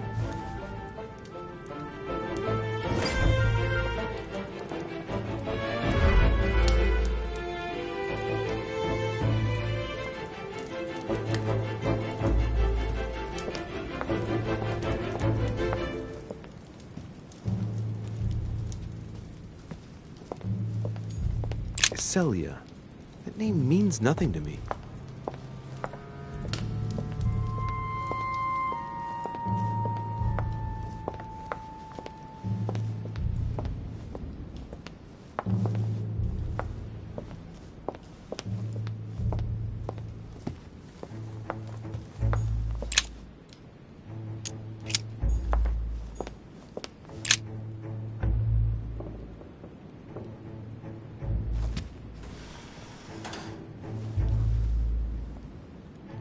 Find out what Mother was trying to do with her. The Medusa. A hero armed with a sword? A hero with a lantern. And the last one holding a shield. I'll stake my life on it. All the statues form a single scene together. The poor devils are about to face the beast. Let's give them a helping hand.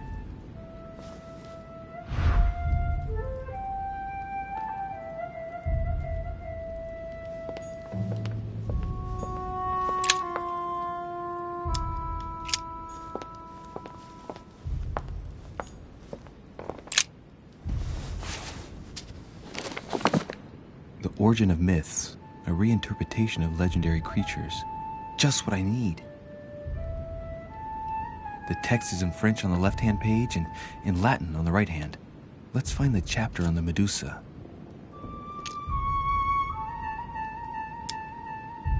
Hang on. This version is significantly different from the regular one. It recounts how men have always belittled women in society.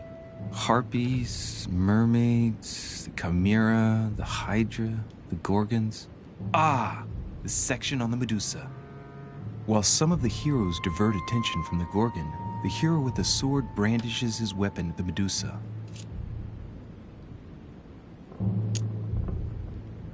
Hang on. This version is significantly different from the regular one. It recounts how men have always belittled women in society. Harpies, mermaids, the chimera, the hydra, the gorgons. Ah, the section on the Medusa. While some of the heroes divert attention from the gorgon, the hero with the sword brandishes his weapon at the Medusa.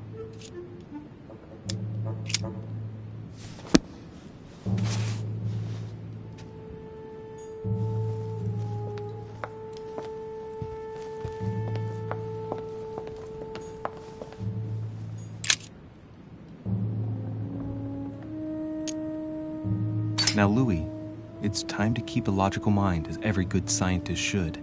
The aim is to defeat the Medusa, so what can the lantern be for?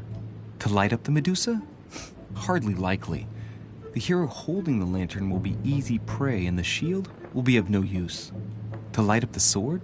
No, that makes no sense. So that leaves the shield. I wonder if the aim is to play with the light. If I turn the shield right, the light would be reflected. The ray of light will perturb the Medusa and focus her attention on the best protected hero. Pretty smart.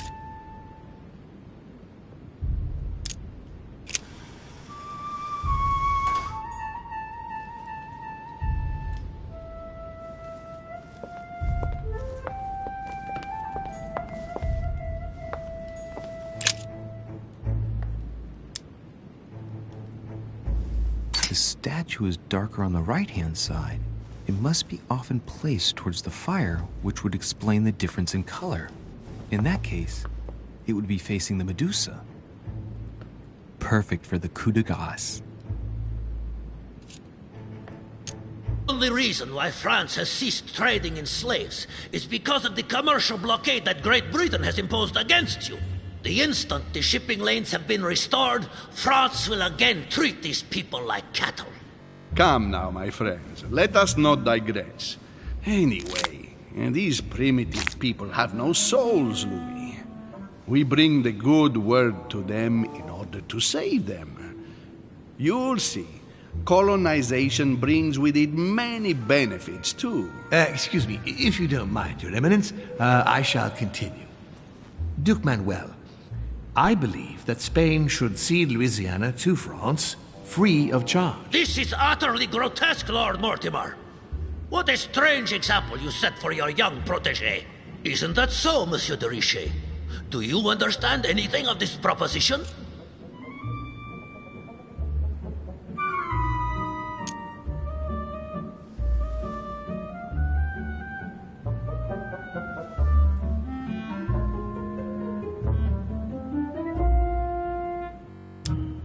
We are neighbors, Duke Manuel. Remember, your main rival in Europe is more likely to be England, who is plowing the seas right up your coastline.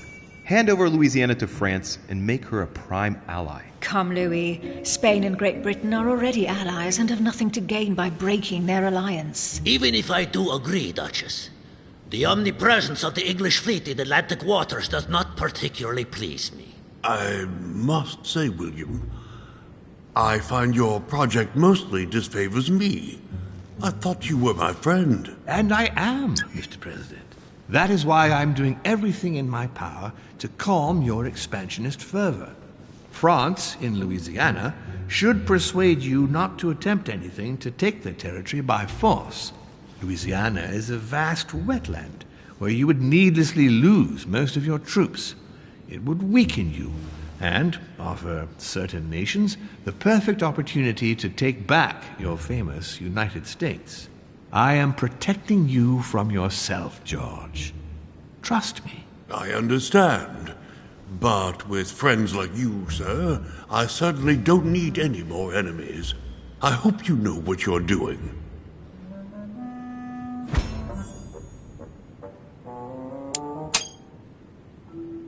Am I imagining things, or does it look like Washington isn't aware of Mortimer's plan? Not to put too fine a point on it, Lord Mortimer, but I doubt the Holy See would be in favor of Catholic Louisiana being handed over to secular revolutionaries and king killers. I should think Monsieur de Richet has an opinion on this subject, does he not?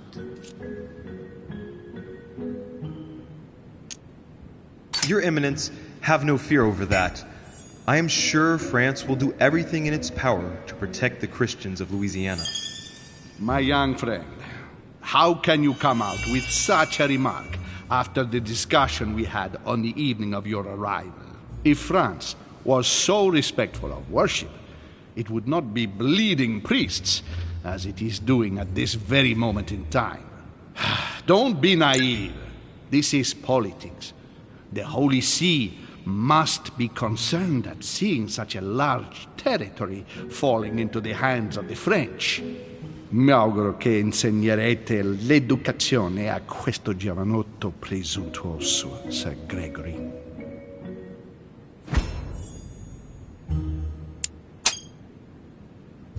I hope that you will teach this pretentious young man some manners, Sir Gregory. It looks like I won't be just making friends here. In any case, my lord, I doubt the English crown will agree. Ich versichere Ihnen, Emily, nie Preußen wird diese Vereinbarung akzeptieren.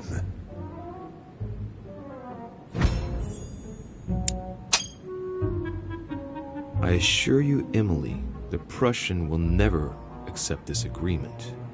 Volner looks like he's set on ruining Mortimer's plan. Duchess, I am persuaded that we shall find a common ground. That's enough, William. These are grave times. We don't care about the fate of Louisiana.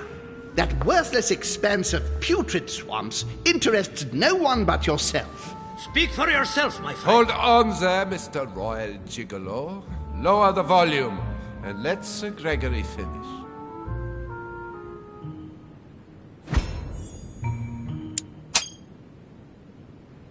Holm, Godoy, and now Volner? Mortimer's adversaries are ready to tear each other to pieces, and he takes a malicious pleasure in watching it happen. How Gentlemen, let us try to remain calm. There you are, William. See where your projects have taken us, as per usual. Chaos! That's enough. I'm tired. We shall continue this discussion tomorrow, but please be aware that your project will never be ratified. Those who are opposed to this project, follow me.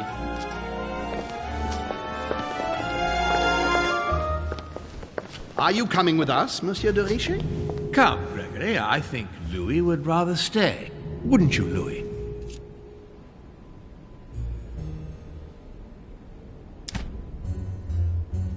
At the risk of displeasing you, my lord, I'd rather follow Sir Gregory.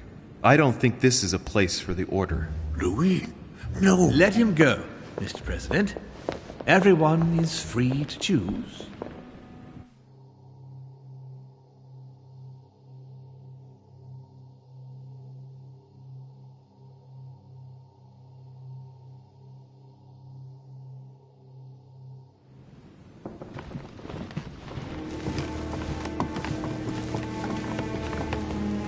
How can he be so blind? If he keeps this up, he'll lead our countries to their destruction. Don't worry, we shall counter him, Sir Gregory. We have to act immediately. Calm down, Gregory. We only have to vote against his project, and that's it. They haven't got a chance. Just one vote will suffice. True. There is no chance of a unanimous vote. And he knows it. He must be preparing something else. What is he plotting? I know about his plan. What did you just say, Louis? His aim is for the United States to take the whole of the North American continent. But that is impossible! A democratic superpower. I don't understand. That has nothing to do with the coming vote. He will ask for France to take over Louisiana, and then hand it over to the United States, and so double the size of their territory. Once that's done, he will just need to push a bit more, and you will lose North America, Duke Manuel. God's blood! Has he gone mad? No, Johann. He has always been mad. Louis, I would like to thank you for what you've just revealed. If not for you, I don't know if we'd have been capable of deciphering his plans quickly enough to be able to counter him. What are we going to do now that we know about it? Destroy him. No! We'll beat him at his own game, my friends. His plan begins with Louisiana, which is still yours, Duke Manuel. He will begin with you. Expect to receive an envoy, French most probably. He will try to convince you by every possible means. Whatever he says, whatever he promises, you have just one response. It's war. If war is what you want, war is what you'll get. And on your own territory, in your homes. Enough games. Spain will join the coalition against France and declare war. You too, Duchess Hillsborough. You will speak to the Queen so that Great Britain commits to going to war with France. What do you expect from the Papal States, Sir Gregor? What do you think? That they hold a mass? They will go to war, of course. What is it that you didn't understand in what I just told you? We all declare war on France. Militarily, politically, and financially. And me, Sir Gregory, how can I help? Louis, you have won my trust. The Order will have to act in France, but even before that, I'm going to need right here and right now. Leave me now. I have to prepare for tomorrow. Let's meet early tomorrow morning for the next phase of the conference, which promises to be most exciting. Louis, I'd like to see you a moment, please. Thank you for signing with me today. I won't forget it. I'm going to need you. Help me counter Mortimer on his own ground. Right here. I'm sure he'll try and win some of you over. He needs our votes. Now, you leave that to me. In the meantime, I must ask you to go and see President Washington and persuade him to trust me and join us. Do you really think that I'll be able to convince him? I'm not saying it's going to be easy, but I have total faith in you. He likes you, and thus he won't see you coming. You must be careful, though. If he senses that you are trying to manipulate him, he'll dig in his heels. Louis, use every means at your disposal. If Washington drops Mortimer, his defeat will be complete. You should go right away. There's no time to lose. William already has a head start on us. Very well. I'll go right away.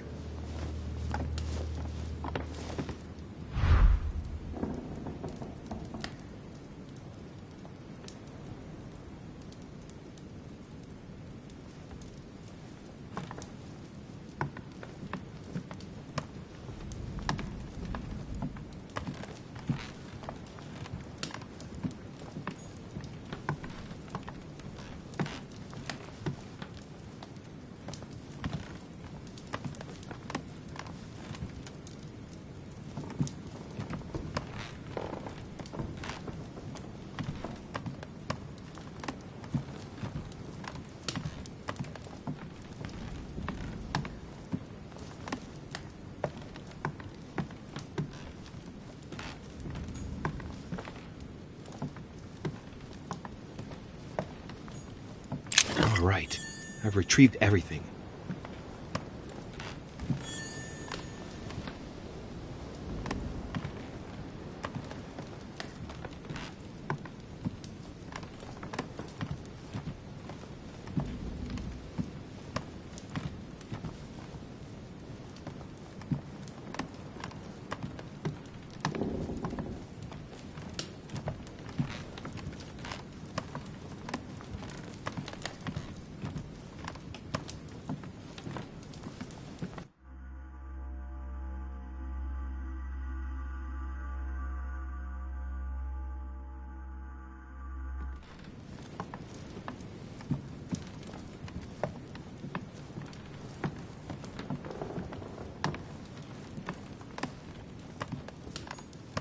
Let me in, please. Oh, I'm sorry, sir, but that's impossible.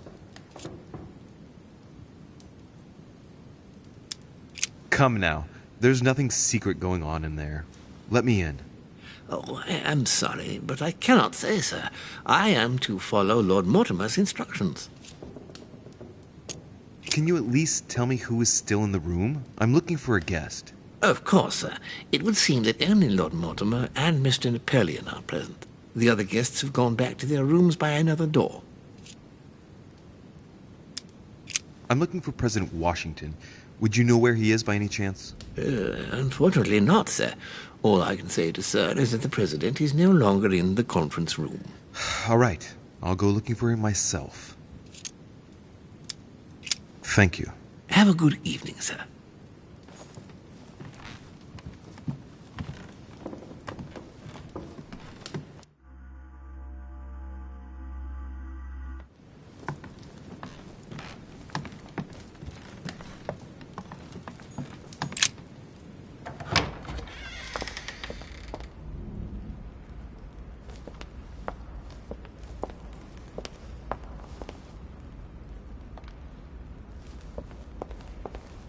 What can I do for you, sir?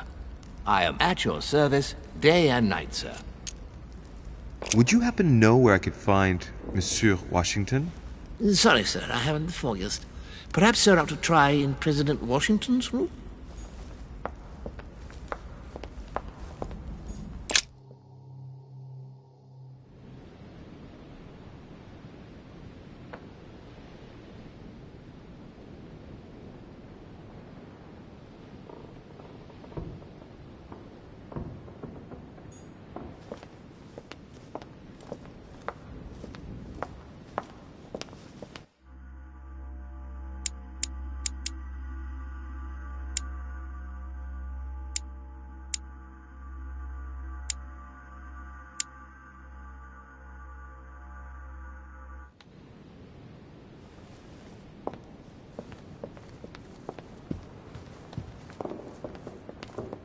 Hey, Peru's name tag's fallen off, and his door's ajar.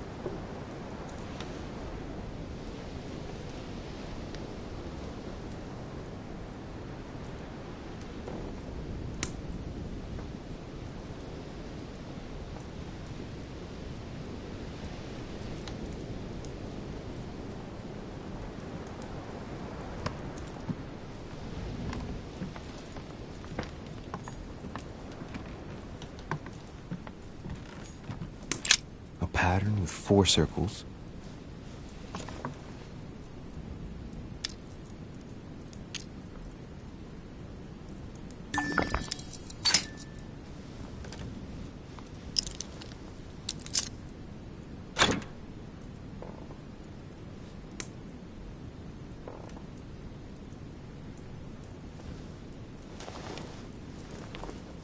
Dear Monsieur Peru, I'm writing to thank you for the funds you sent. These funds will be crucial for the renovation of the western wing of the orphanage. The children you sent are doing marvelously well, and little Pierre will soon be walking. Some of them still sometimes suffer nightmares about their parents on the scaffold. I have no space left. I'll retrieve it later.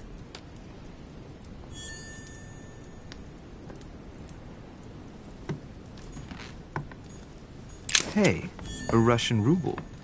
I wonder what it'd be worth today. Nice decor for a revolutionary tribunal judge's room.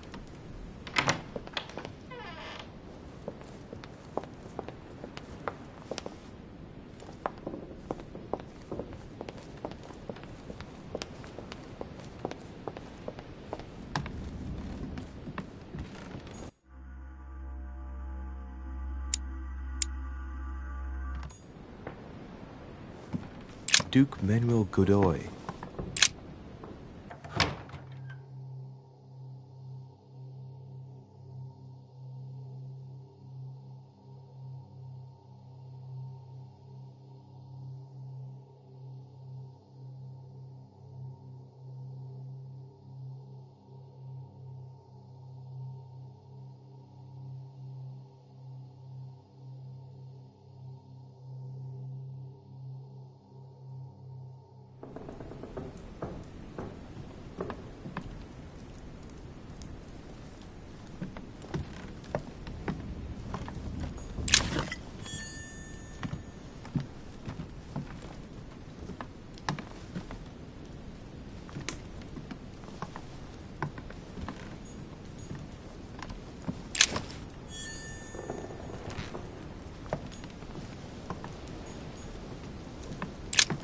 Manuel Godoy, a painting of himself in his room.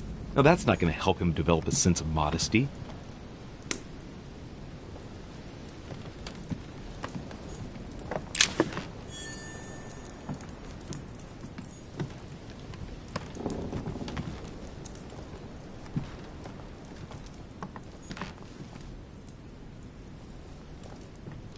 Don Quixote. Talking without thinking is like shooting without taking aim. I'm gonna have to think about that one.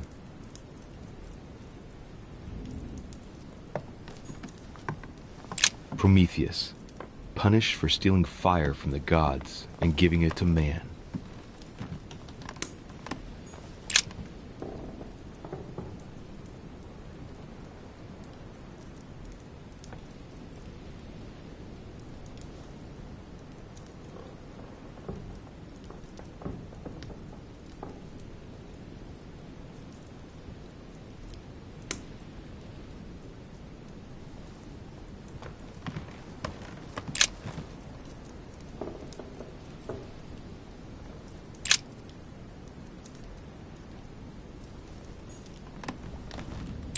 Mary Louise of Parma. How ironic having a painting of the Queen of Spain in one's room, my Lord Duke.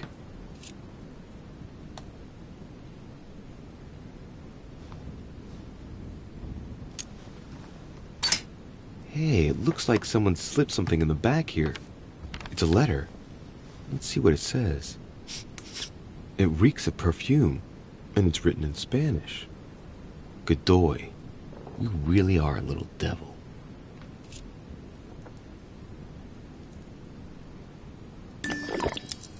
So, let's see what it says.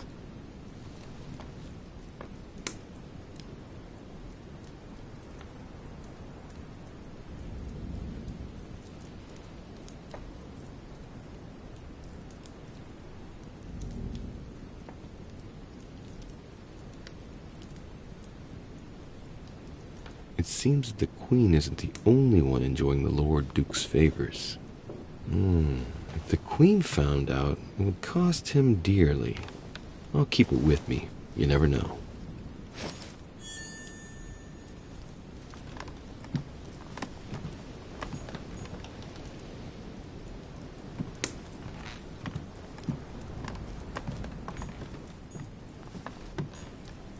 Don Quixote. Talking without thinking is like shooting without taking aim. I'm gonna have to think about that one.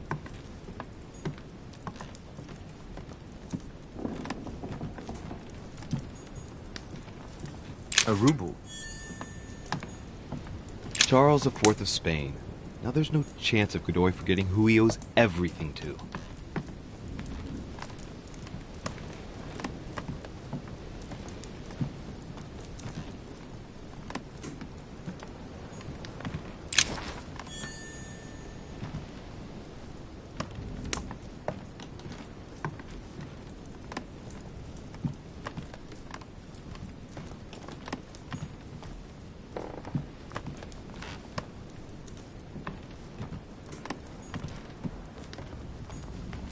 Amber.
dear Giuseppe. Poor health forbids me from joining you. Please thank Sir Gregory for his invitation to Lord Mortimer's. I'm convinced you'll be able to strengthen our agreements. Please tell Sir Gregory that his enterprise concerning our friend Cardinal Bishop Chiaramonti is following its course. I place my trust in you. May God bless you and give you protection. SS Giovanni Angelico Peraschi.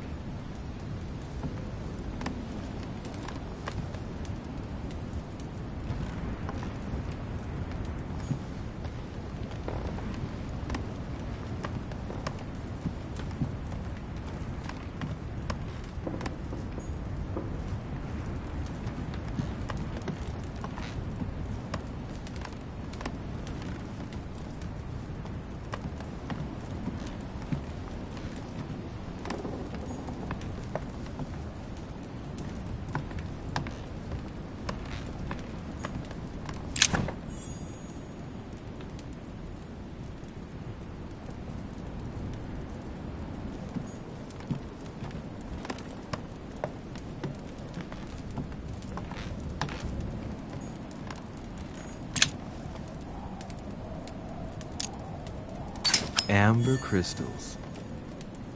The Lying Girl by Boucher. Here's a painting of mischievous eroticism. I wonder what Piaggi must think of this.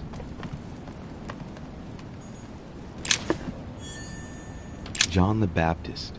Youth with a Ram. A Caravaggio. A very sensual vision and very far from the usual representations of St. John. Venus and Cupid with a satyr by Correggio. Innocence, golden elixir. I'll keep it for later.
Locked.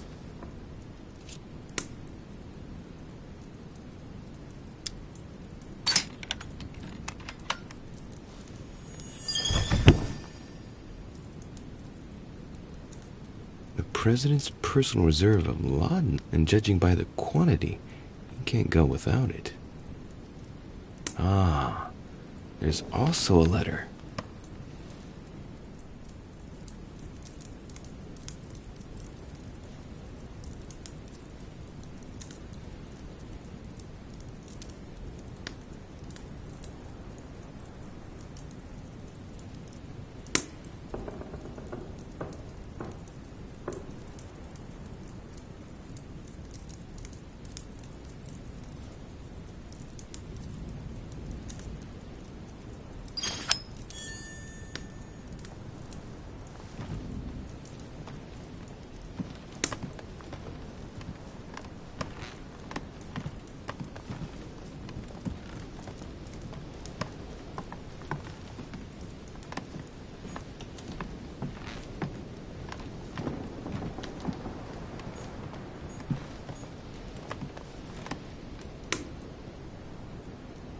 My dear George, I'd like to invite you to join me as planned at my place. I have a project to show you. It is time...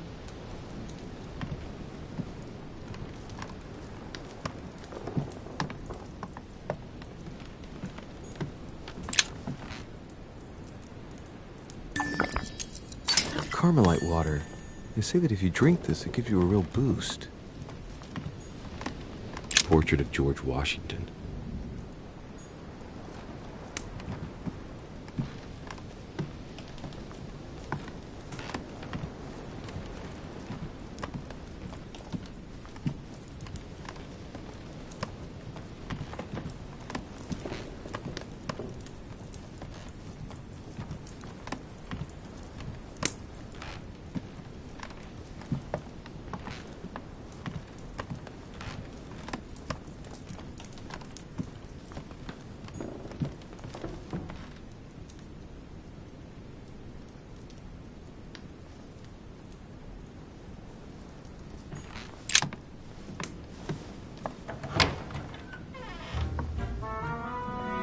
Louis?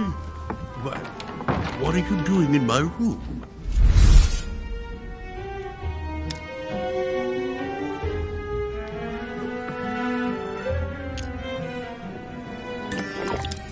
I wanted to have a word with you, but just between ourselves. Here, the walls have ears. You're right. Caution is the mother of safety. Well, since you're here, can I get you something to drink? No, thank you, Mr. President. As you wish. Well, Louis, it's getting late, and this is not my first conference, so let's get straight to the point. You are here to motivate me to change sides. I have decided not to follow Mortimer. I noticed. Every man must make his own choice. What can we say? That's the political game. And you did not commit to supporting Mortimer, so there's nothing for you to feel bad about. So, what can I do for you? Mr. President, Lord Mortimer treats you purely and simply like the least of his pawns. He gives you no explanation and then commits you to a project from which you have nothing to gain. But you know that more than I do. Is that what siding with Mortimer is all about? I must confess that I don't entirely understand William lately. Anyway, you haven't really said what you wanted to say. Tell me, Louis, what have you come here to sell me? You should join home. And why would I do that?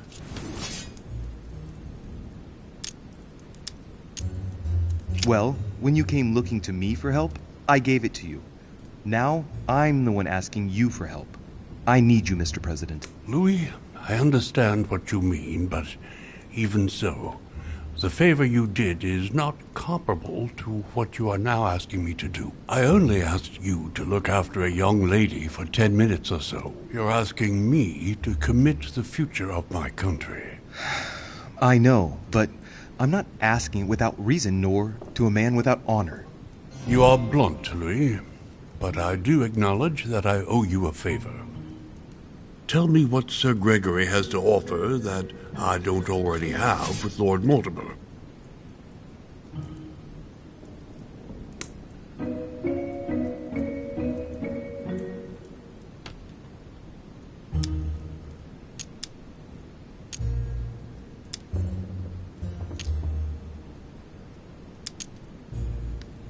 Mr. President, it seems that Lord Mortimer would rather see Louisiana become French and not American. Sir Gregory proposes... What? You would be prepared to hand it over to me? It is certainly a possibility. But for that, you must not side with Mortimer at the conference. I see. Louis, you convinced me. I congratulate you for your performance, because I didn't think it could happen. I merely exposed the facts to you. Don't spoil everything with your false modesty now. You really were very good, and that's that. In any case, I shall follow you on this one.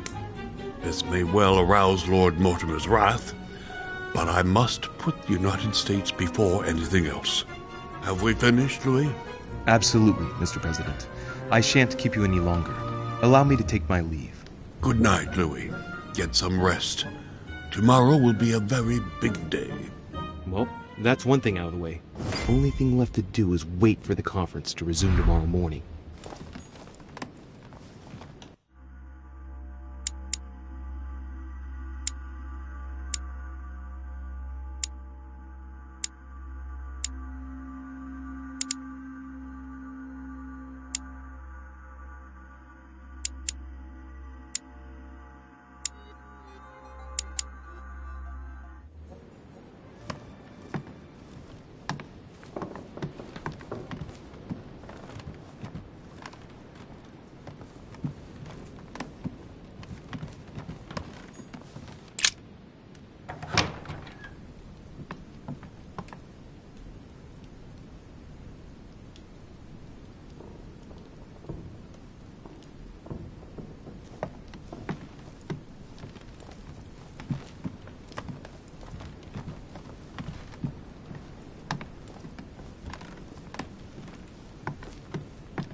Chest locked with a 4-letter code. Surely a word close to the owner's heart.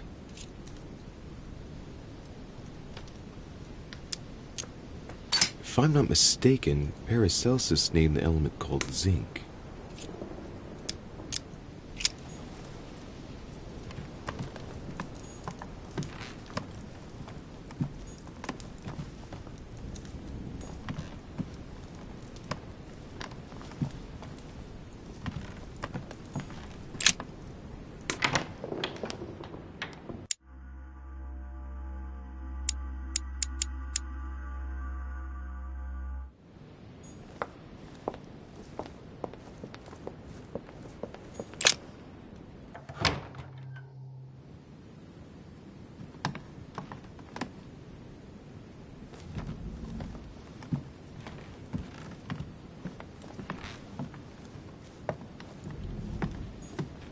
Dante's Paradise. Raise your head and be reassured, for what comes up here from the mortal world must ripen in our rays.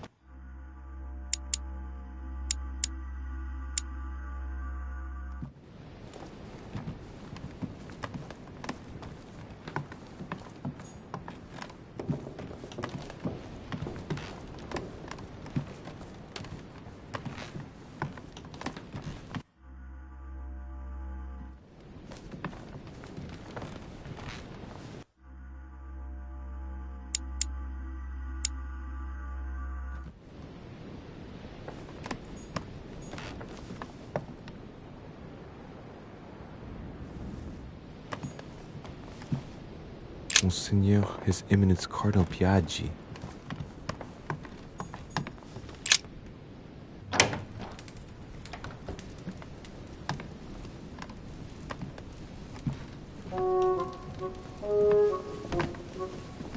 Good evening, Monsieur le Français. Duchess, you're here. What a charming surprise. I'm beginning to think you can't be without me. You have managed to penetrate my armor, sir. Am I disturbing you, perhaps? That's not what I said. Ah, by the way, congratulations on choosing Sir Gregory this evening. You surprised me. I wasn't expecting it. Why, Emily? Can't you read me like an open book? Not as well as you read me, it would seem. I'll teach you if you'd like. There's nothing I'd like more. Tell me, are these visits to Mortimer's always so intense? Yes and no. My sister doesn't normally disappear like she has. Any news of your mother?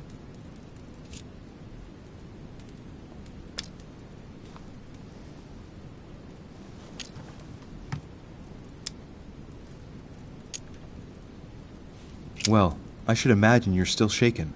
I promise to shed light on my mother's circumstances as soon as possible. There's not much to shed light on. What your mother did is inexcusable. She won the trust of my sister in order to more easily betray her. She didn't do anything to her. Can we change subject, please? I didn't come here to go through all that again. Of course, it's late. You're right.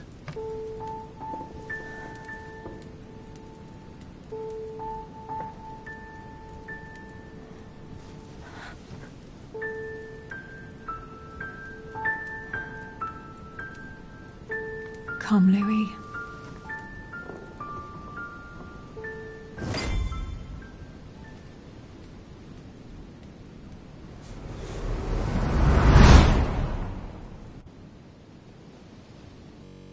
My friends, do not worry.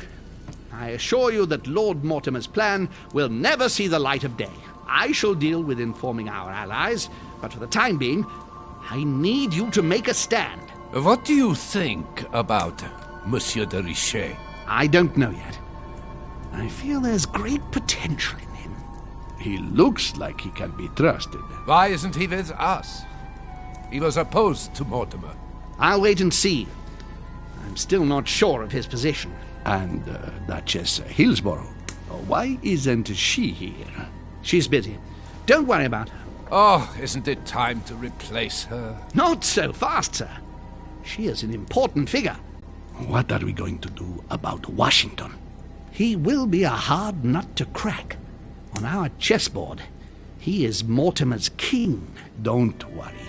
Mr. President only wants one thing: to keep his dear America united. He won't jeopardize everything he has achieved on a whim. He has been serving Mortimer for quite some time. It won't be easy to bring him around. I have asked Monsieur de Richet to approach him. Let us have faith in him. I sense that Mr. Peru is about to surprise us too. Yet he is Mortimer's strong arm in France. He knows his time has come, and I believe he's intelligent enough to realize it means he is no longer any use to Mortimer.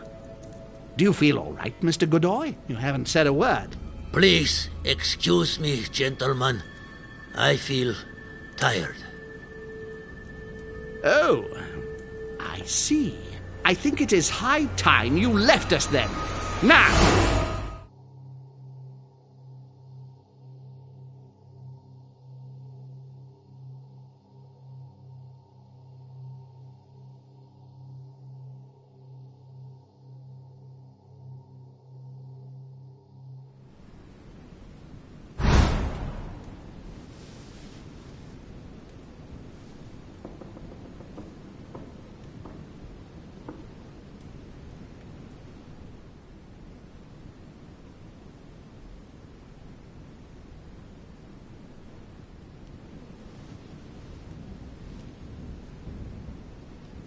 Emily? Emily? Are you there?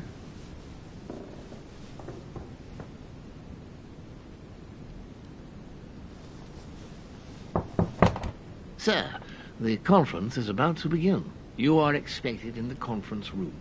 Tell them I'm coming. Thank you. Come on, Louis. The game is back on.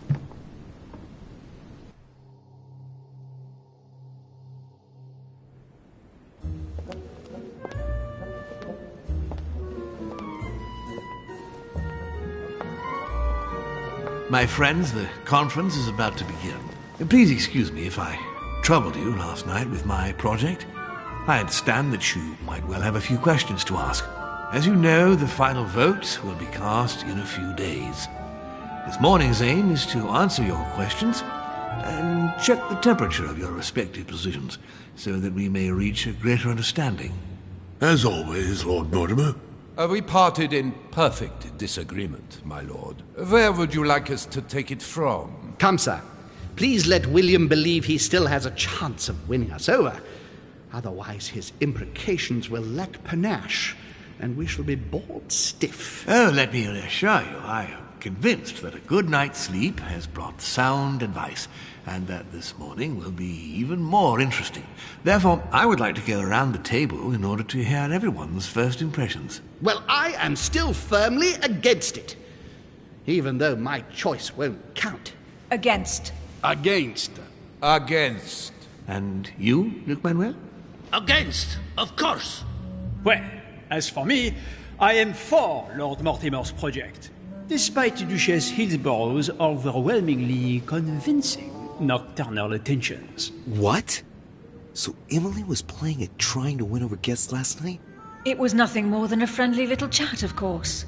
How could it be otherwise? And by the way, remember me to your husband when you see him.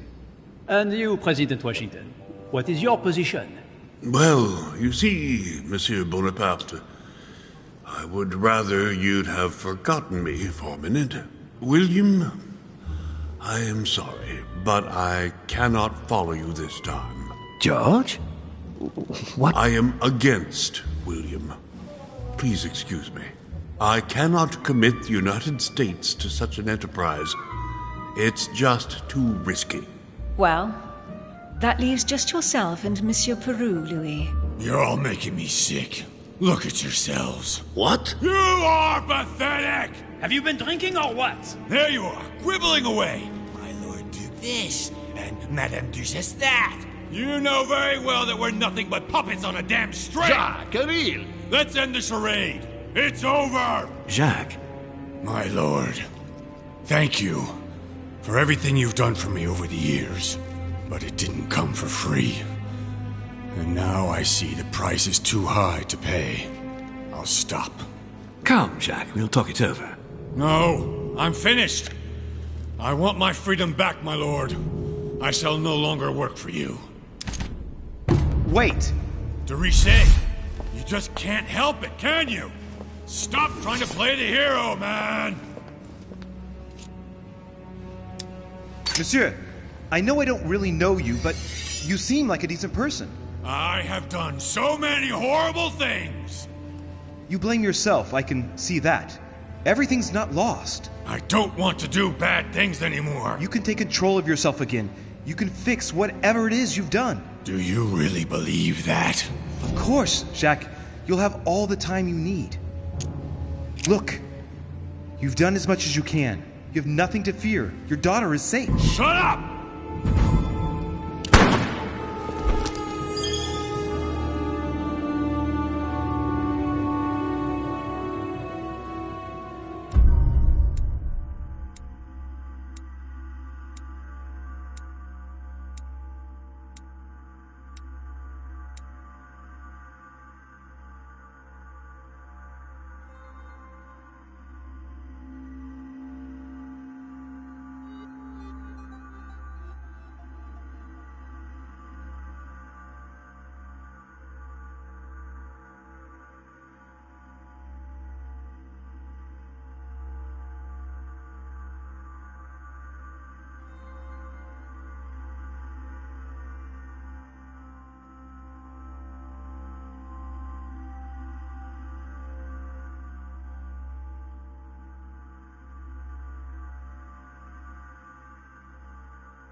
And you endorse that? For God's sake, that's totally immoral. Morality and politics don't go well together, my boy. Like water and oil, they cannot mix. By definition, politics is not immoral as much as it is amoral. It must not take into account any morality that would constitute a hindrance. Otherwise, it could not be free to make tough decisions. Do you realize what you just said? It's a question of duty, Louis. Look, morality evolves over time and differs depending on the habits and customs of each country. It must not be a criterion. What we are doing here, Louis, will change the very face of the world. I'm not saying it's easy, but it is our duty. The future is in motion, and nothing must stop it. If you say so.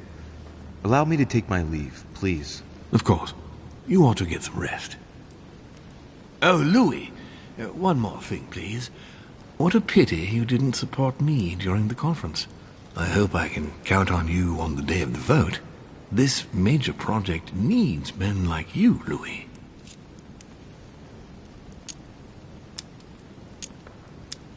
And you never know, right? Maybe by then, I'll see things differently. Well, thank you for allowing me to believe in that possibility, Louis. From here on, I shall make it my mission to persuade you to change your vote. Be my guest. But I hope your arguments are very, very persuasive, because I'm not the only one who isn't on your side. Oh, rest assured, I am working on it. Very well, then. I'll see you later, my lord.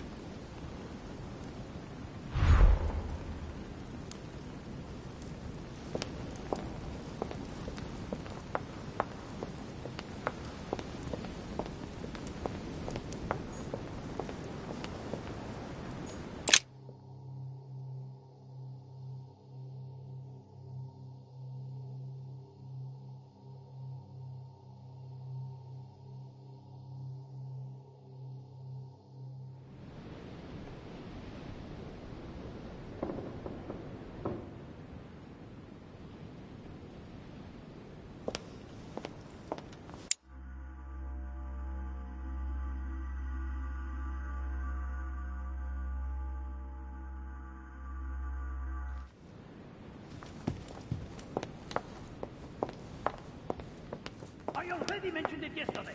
Either to you or to someone else. Impossible to tell with you people. Yes, sir. Your yes is not sufficient. Tell the others, for crying out loud. Remember to close my window once you've done my room. This isn't Corsica, you know. I'm freezing. Monsieur Bonaparte. Sorry, de Richet. I have no time for traitors such as yourself. I beg your pardon? If you are here, it's because Lord Mortimer agreed to include you. And what's the first thing that you do? You betray him by following Sir Gregory and bending over backwards to turn Washington against him. Oh, I'm sorry. I thought I was free to vote as I pleased. I didn't realize I had to vote for Lord Mortimer in order to show my gratitude toward him. Hey, he invited me here to come and look for my missing mother during his high society party. I'm sorry, truly sorry. I don't know all your customs yet. It's just common decency that when invited to a man's castle, you don't go and to pee on his boots. Is it too much to ask? I guess it is.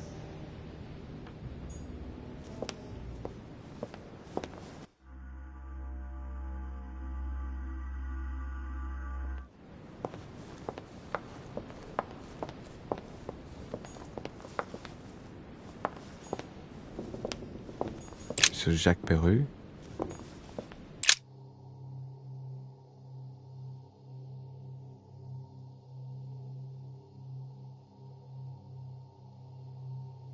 I am sorry, sir, but you are unable to access Monsieur Peru's room while we gather his personal effects. I am sorry, sir, but you are unable to access Monsieur Peru's room while we gather his personal effects.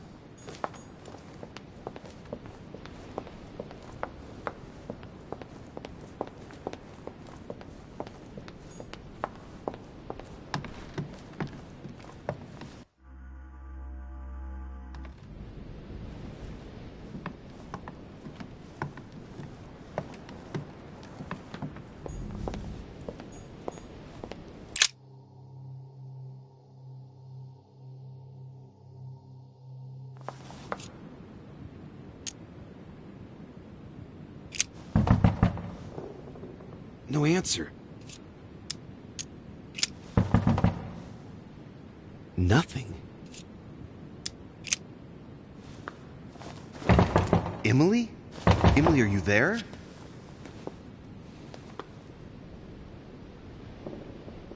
Emily! Yes. Louis, is that you? Yes, let me in. I'm sorry, Louis. I don't feel very well. I'll see you later. Are you sure everything's all right? Are you still there?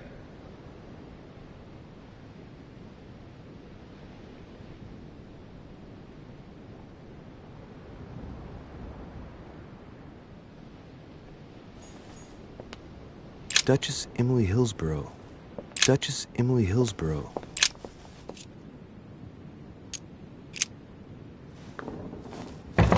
Emily? Emily, are you there?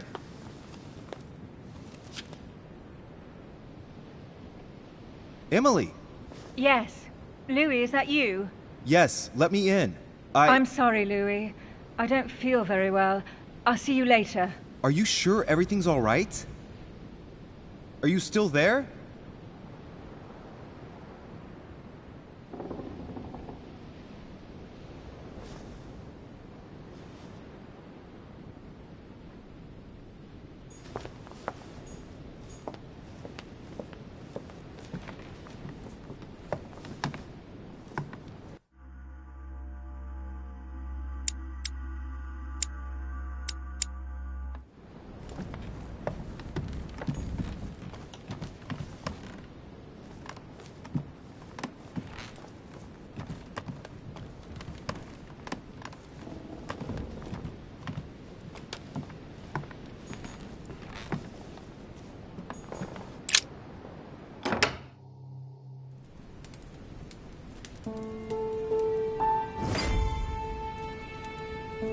Next time, I'll listen to my mother.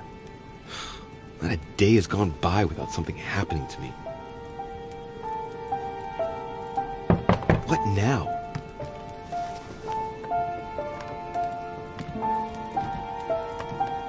Louis, open up, please. Coming, Mr. President, I'm coming. Louis. Ah, there you are at last. Yes, I just saw your mother. She was accompanied by Emily, and they both went into the Duchess's room. I tried to join them, but I was refused entry. Louis, this does not bode well. Oh, shit. Emily might want to avenge her sister. I must act quickly. You're right, Mr. President. Thank you.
Congratulations, Monsieur de Richet.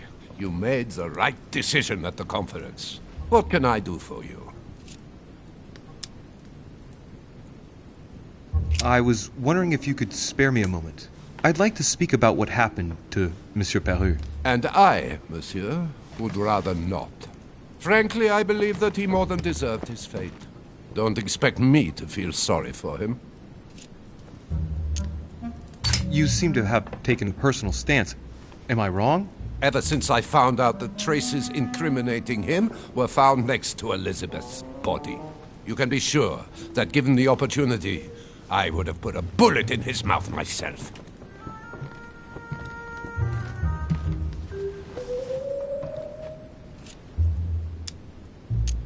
Do you have any news regarding your search for the Al-Azif?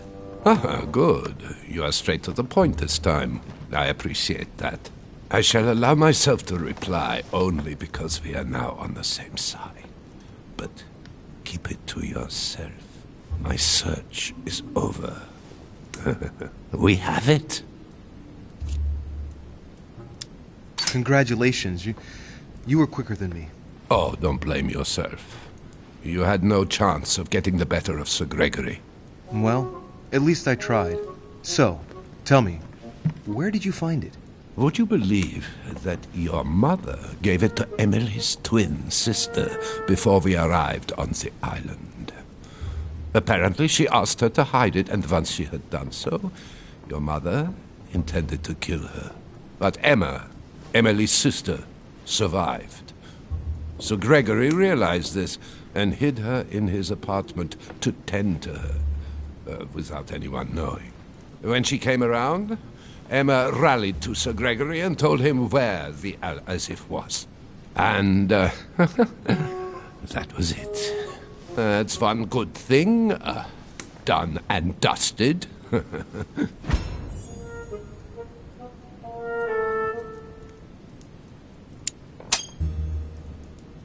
Is anything wrong? Oh, well, if I were you, Louis, I would be careful.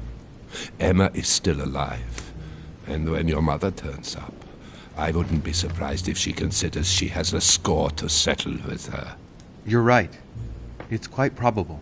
I think that Sir Gregory will do all he can to calm the situation down, but there's no guaranteeing that she won't find a way of taking her revenge on your mother.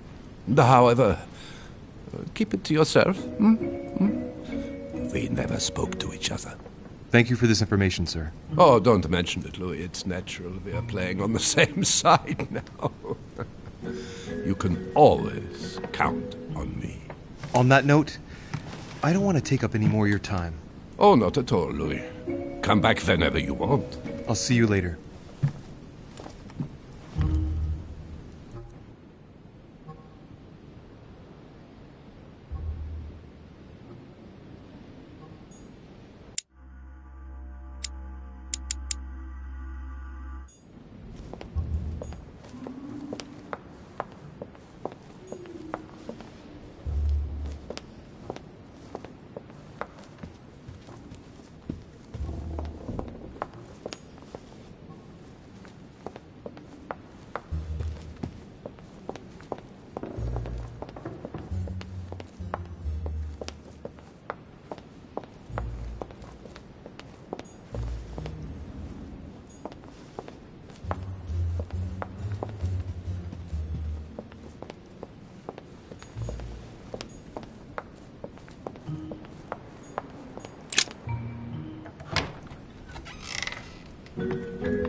Damn it!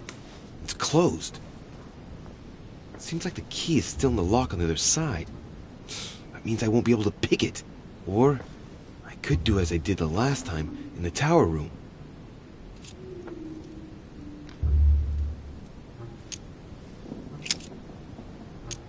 I wonder if I can get the key by pushing something underneath and making it fall.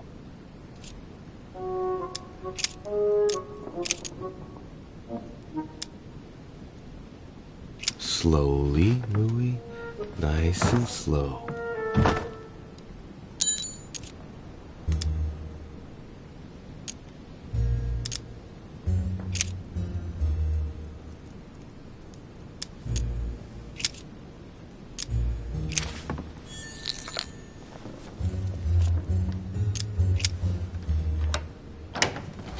I must act fast.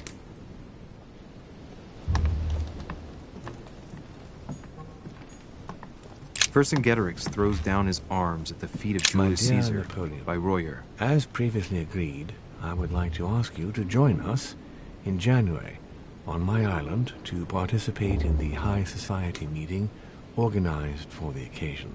We shall be able to continue our discussion about our project for a new order for France. I have a proposition to make to you concerning your wish to put a strong leader at the head of France. I trust you to be discreet as to your coming. See you soon. Lord William Mortimer.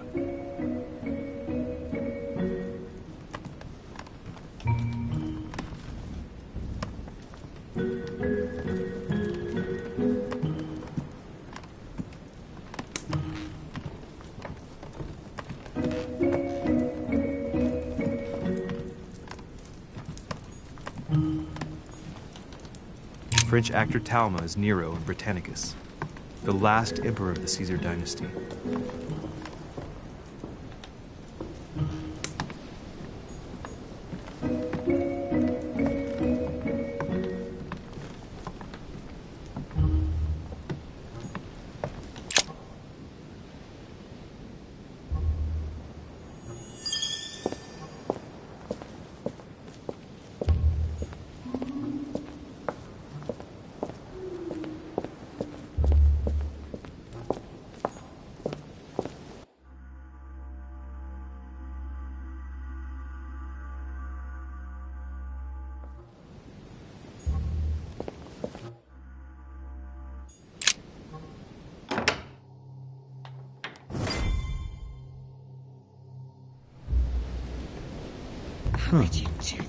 It's as if there are several people inside.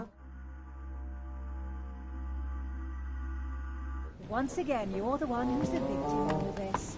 What are you on about now? I should never have told you what happened to me. That's how it works, and you know it full well. I'm not that naive. I know you inside out. Stop. We'll end up losing A devil's thorn, to be used to uncover the best disguised traits. A letter from William Pitt the Elder, addressed to him.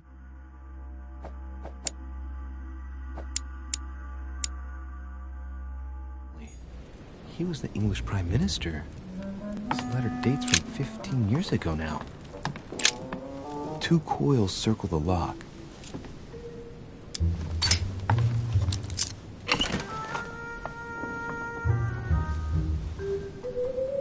Dear Gregory, thank you for the information.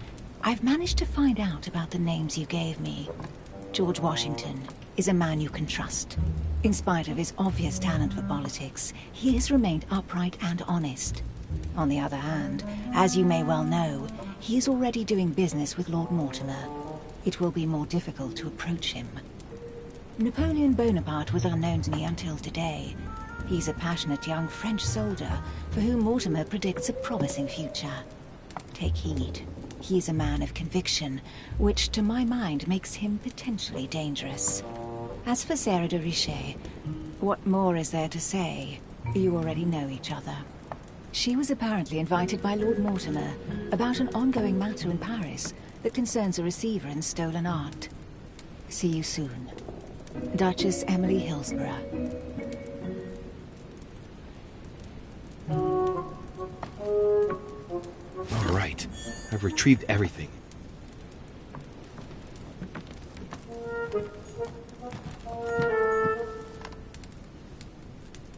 A letter from William Pitt the Younger, addressed to Emily. He's the present Prime Minister of the United Kingdom. Emily has indeed some powerful backers. Madam, thank you for consoling the Queen. The King's situation is worsening, but I wager he'll recover from this present fit. Next time you speak with Her Majesty the Queen, would you please be so kind as to ask her to look into my petition to raise taxes with the King? I will personally see to it that our nation will recover from this impasse. But King George's mental situation is slowing down our decision-taking. Thank you in advance for all your help. William Pitt, Prime Minister of the United Kingdom of Great Britain.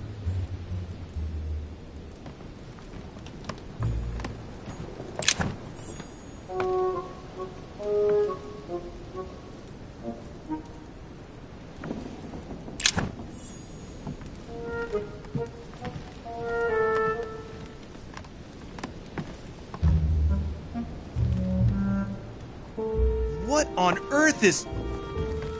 You... Mother? How dare you do this to me? You can talk. After everything I've done for you.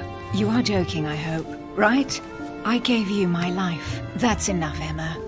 Now that Louis is here, you will leave Sarah alone. Cease your revenge immediately. What? If you think you're going to... Louis, help me, I beg you. I can no longer reason with her. I am Emily. Quit playing games. What? Honestly, don't be ridiculous. No. I am Emily. You are wasting your time. Louis knows very well how to tell us apart. After everything we've been through together.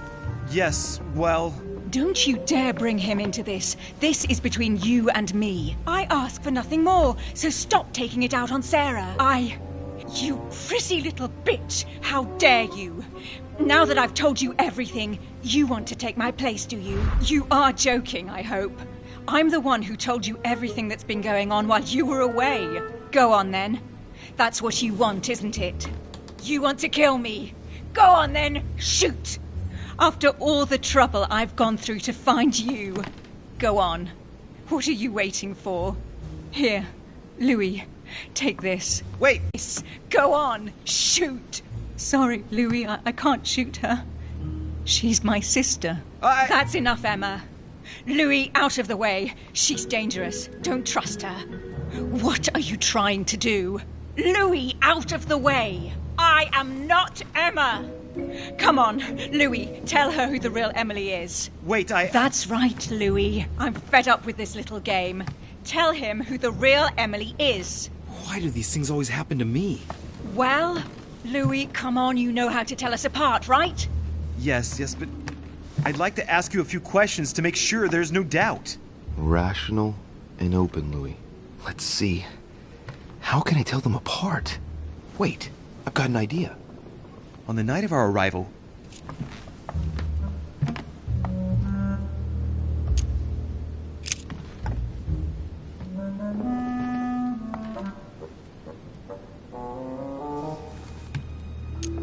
On the wharf, something happened to me.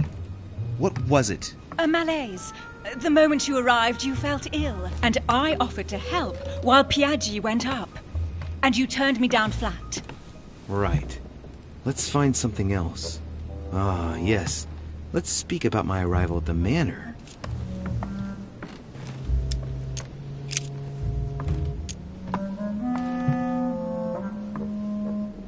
On the night of our arrival, we were warming ourselves in front of the fire. Mortimer welcomed us in a certain way. What happened exactly? Well played, Louis. Unfortunately, I'm not the one you should have asked that question to. Mortimer did not welcome us. It was Sir Gregory who welcomed us that night. Mortimer didn't show up until 2 days later. I know that as well. Very well. Let's try something else. On the first night, we went up to bed, but I wasn't tired. I went for a little stroll.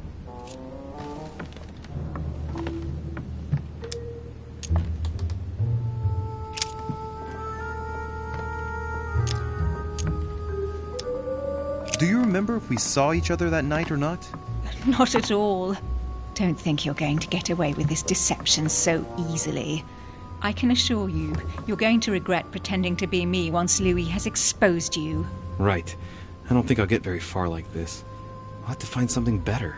Oh, I don't think I'll even wait until he's finished. Take it easy now. Are you mad, Louis? Lower your arm.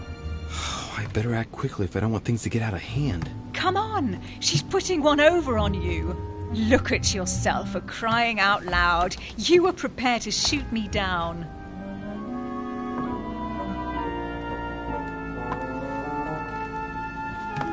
In the secret room behind the study. Talk to them about what you've been doing. Maybe they haven't spoken about it between each other yet. On the night of the disappearance of Elizabeth Adams. What about it? What do you want to know about that night?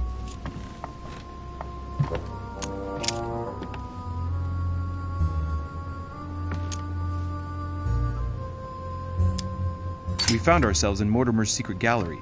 What did we find in that room? A load of old junk that Mortimer had collected. A so-called Pandora's box in the form of an urn, an old sheepskin that he must take for the golden fleece, the Bible of Judas, property deeds as old as the hills, and a broken old sword. You are wasting your time, Louis. She already knows all that. Of course I do. I was there. That's enough! I've had enough of this charade. Louis, there's only one way to tell us apart. There's just one thing I didn't tell her about in detail. Too bad for you, Emma. I didn't want it to come to this, but you leave me no choice. Ask her about you and I. You just lost, Emma. I indeed didn't tell you everything about it. Come, Louis. Speak about our intimacy. Very well. Let's talk about us.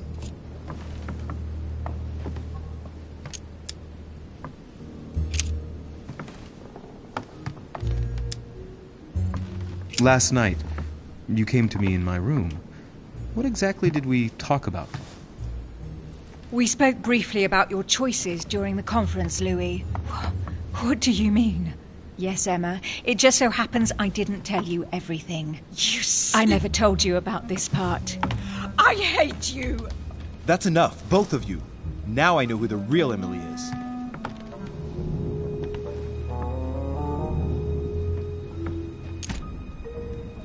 You are Emily Hillsborough. I knew you wouldn't get it wrong, Louis. No! You little bitch! Watch out, Louis! No! Hell, what have I done? See what you've done. See.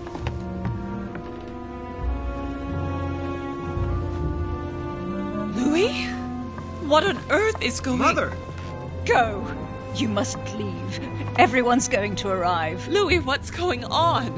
Duchess? Is everything all right? Go! Go, Mother! No one must find you here. Go. Come, Louis. There's nothing more you can do. But I... Leave us. Emily, what's going on? Mother, go to the crypt. I'll meet you there. I'll be waiting for you. Emily. Madam, I'm coming in. It was bound to end like this, Louis. Let me stay with her, please. Go, I'll cover you.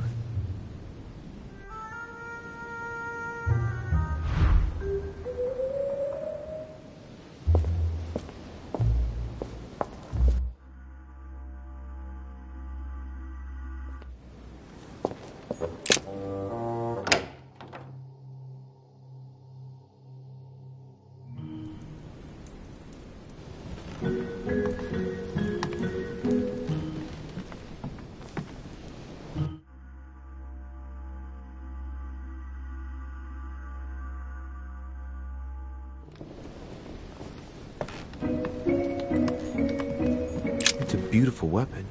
Lovey Damas, my dearest son. A bicorn decorated with a cockade. It must belong to a French soldier.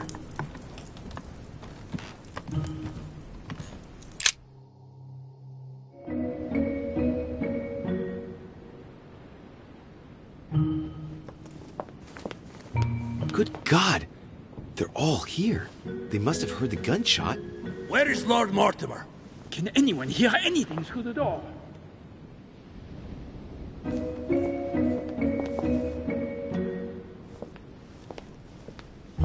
Did you hear that? I was not dreaming, was I? Certainly not, Duke Godoy. What's going on? Someone had the bang coming from the Duchess's room, and she isn't answering. Gentlemen, go back to your rooms. Go back to your rooms. I shall find out from Lord Mortimer what this is all about. Thank you.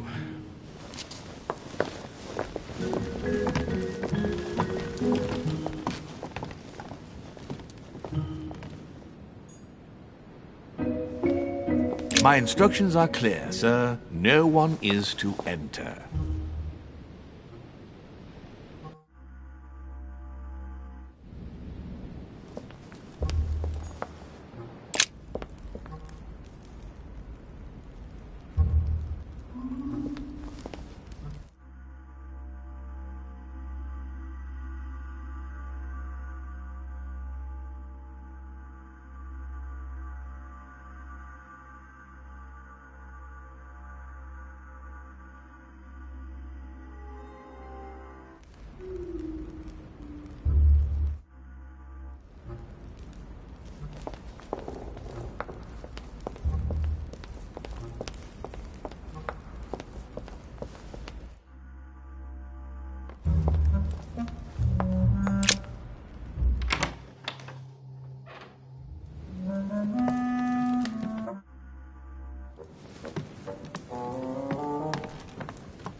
Louis! At last, there you are. Mother, wait, Come, we have to be quick. No, wait, Mother, Time is running out, Louis. First, we must... No! That's enough. I won't go a step further unless you explain to me what is going on here. I'm begging you. Talk to me. You must trust me, my son. You are not ready yet. You are the one who should trust me. Tell me what's happening. You would never believe me. I came all the way here for you. Now I've found you. I'm ready, Mother. If only... Louis, I have always taught you to keep your mind open and rational. I know you are going to find this hard to believe, but what I am going to reveal to you is entirely true. Many years ago, I found out that demons really do live among us. I beg your pardon? And that they can influence our thoughts. Mother, listen to yourself. I know you're exhausted, but for crying out loud, listen to what you're saying. Demons? What next? An ancient monster with a head like an octopus? What do your demons look like? Have they got horns and a pointed tail? No, these are not creatures with billy goat's legs. Forget your Christian folklore. Imagine them more as parasitic spirits.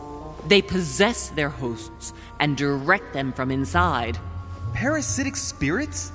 Yes, they are capable of going from one body to another as they see fit. And 2 of them are present on this island. Right. So let me guess.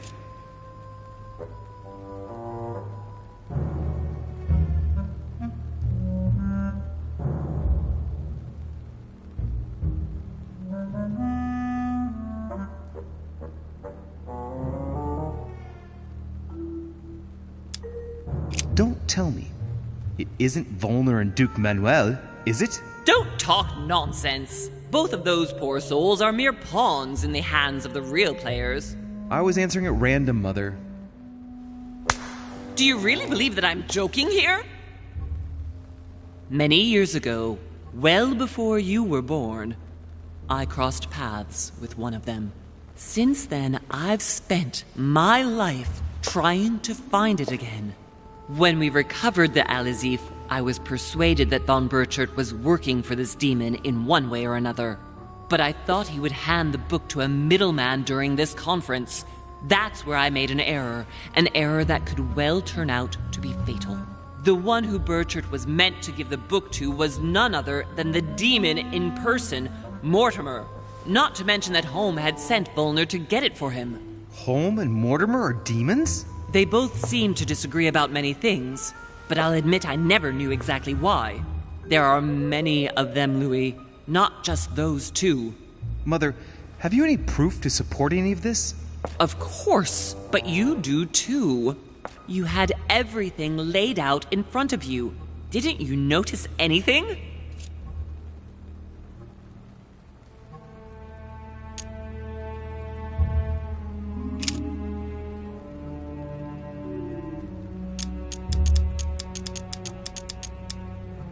I must admit, I found it difficult to understand how and why Mortimer didn't have a place in history. On the continent, Mortimer and Holm are mere dandies who organize society balls. History forgets them with a disconcerting facility. No one speaks about them, and yet they whisper in the ears of kings and presidents.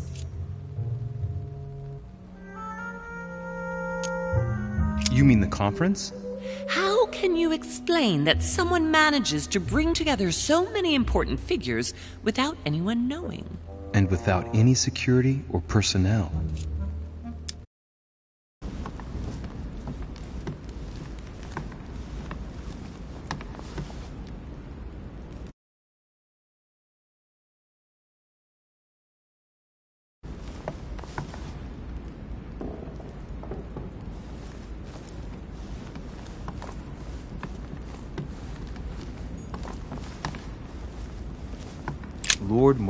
Lord Mortimer certainly has a taste for staging.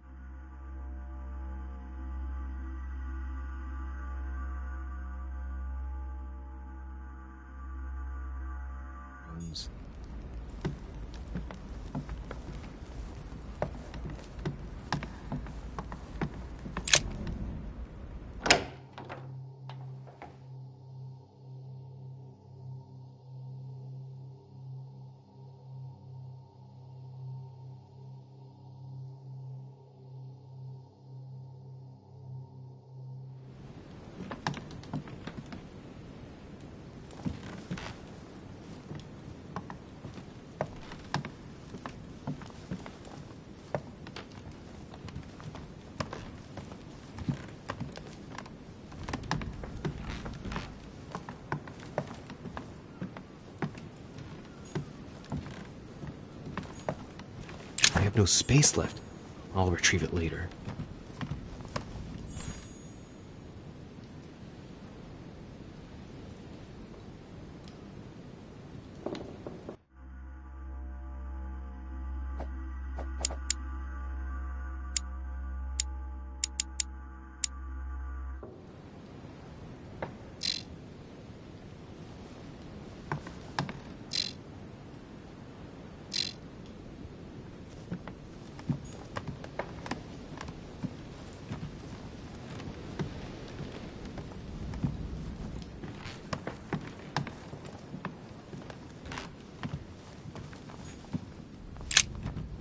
I am sorry, sir, but the conference room is under preparation and is consequently inaccessible to guests.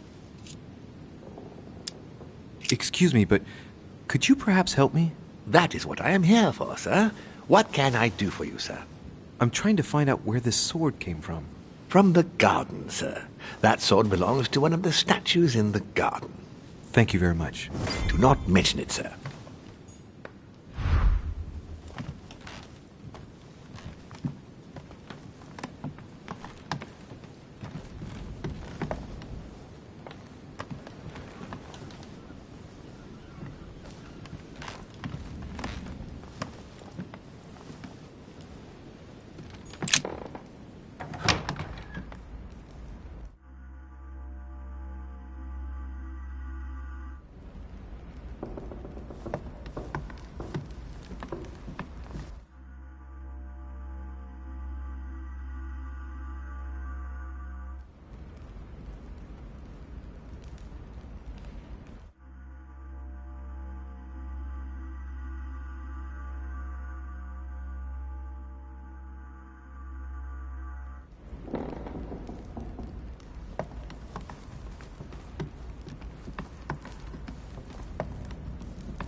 Song of Roland. Roland feeleth his death is near, his brain is oozing by either ear. With his brain oozing, it's already remarkable that he can feel anything. A fragment of amber.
I am sorry, sir, but the conference room is under preparation and is consequently inaccessible to guests.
The sword probably came from this garden, but what could it have been used for? Ariadne. In Greek mythology, she helped Theseus get through the labyrinth. Looks like there's a crack in the region of the heart. If I recall the Iliad, Ariadne is none other than the daughter of Minos and Pasiphae. She was in love with Theseus and helped him in his quest to kill the Minotaur in return for a promise of marriage if he defeated the monster. She gave him a reel of thread so that he could find his way back through the labyrinth, which was famous for being unsolvable.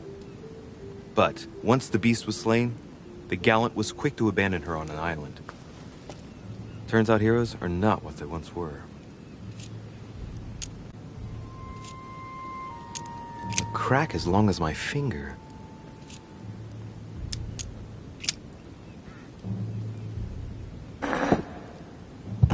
What's going to happen if I've got it wrong? Ariadne.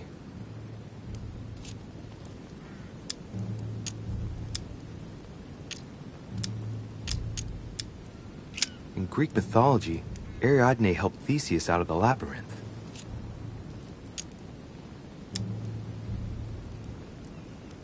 Try something else.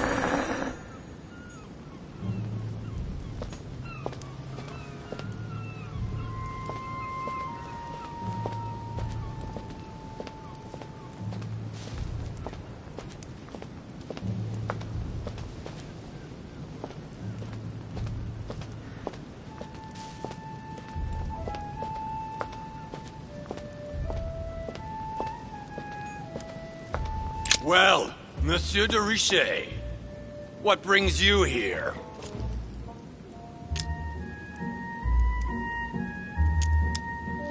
I tell you what I'm looking for, Monsieur Peru. Will you promise to keep it to yourself? Hell no. And anybody who gives you a promise like that is an unmitigated liar. Trust no one, Monsieur de Richet, or you'll soon be a dead man. I bid you good luck. You'll need it.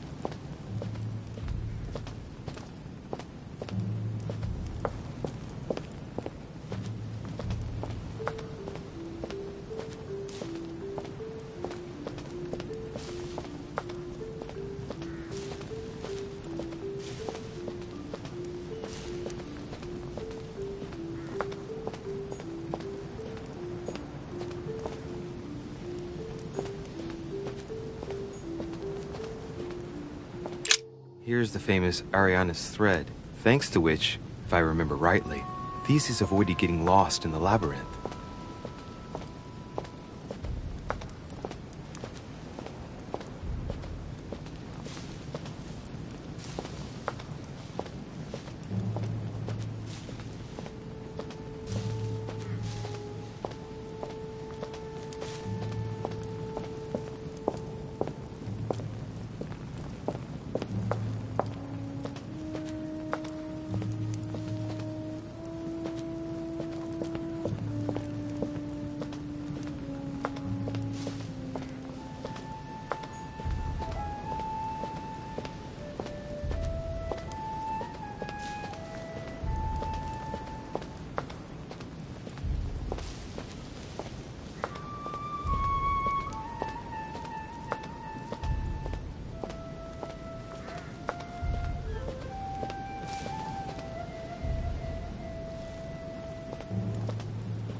I wonder what this kiosk is doing in the middle of the garden.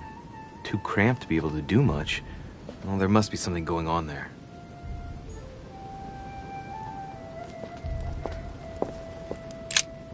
What is that? It's like a sort of opening mechanism.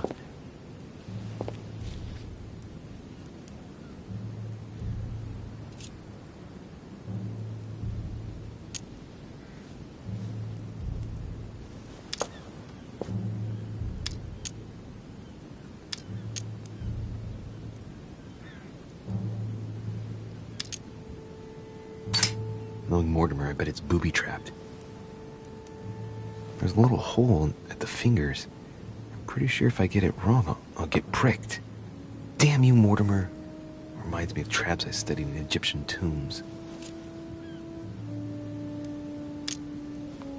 Knowing Mortimer, I bet it's booby-trapped. There's a little hole at the fingers. I'm pretty sure if I get it wrong, I'll get pricked. Damn you, Mortimer. Reminds me of traps I studied in Egyptian tombs.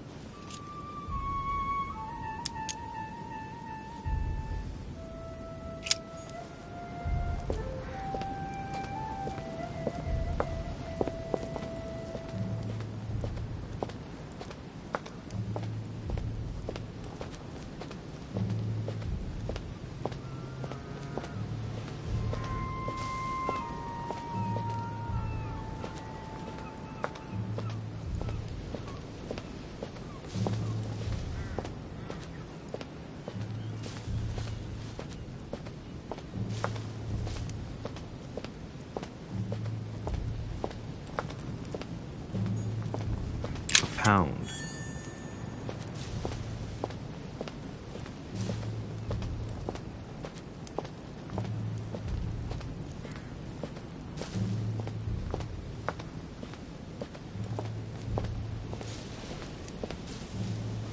Pasiphae, daughter of Perseus and sister of Circe, she married Minos and became the queen of Crete.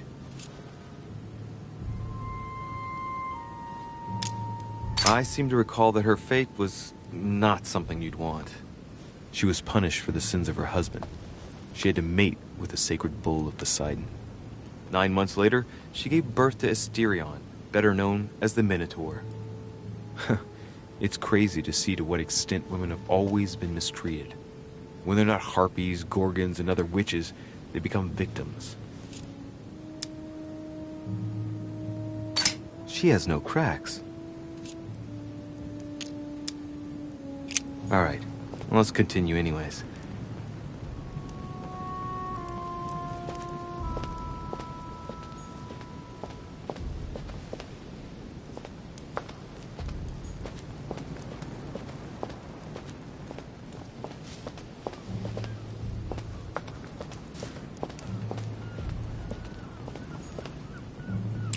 Theseus, son of Aegeus.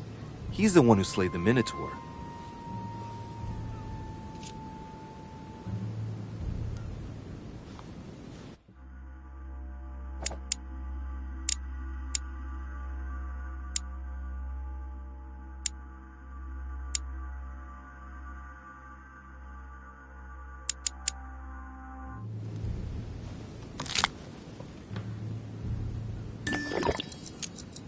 I seem to recall he took the decision to confront the Minotaur. Had his help, he would have been trapped in that labyrinth forever. In short, yet another hero who wasn't the sharpest knife in the drawer. Okay, I'm probably being a bit harsh. I mean, we do owe him the foundations of Athens. In other words, the Republic. Render therefore unto Caesar what is Caesar's. Looks like a crack has been made on his torso. It's as long as a finger. I'd say between 6 and 8 centimeters.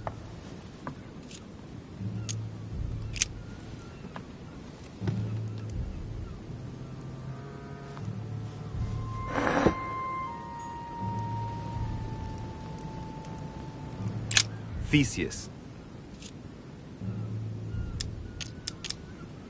He's the son of Aegeus. He became the mythical king of Athens, the unifying king. Pity, he's generally only remembered for having slayed the Minotaur.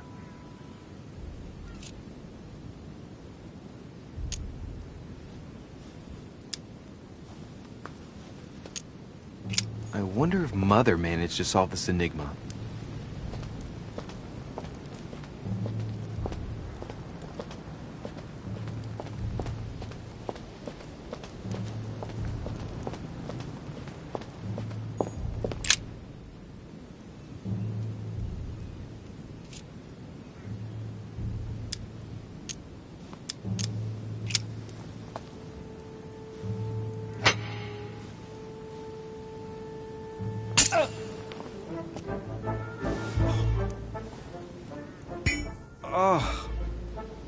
What's wrong?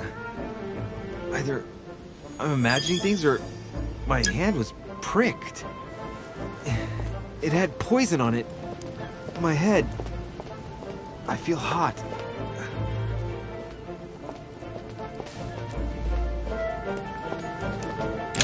Theseus. Let's try something else instead.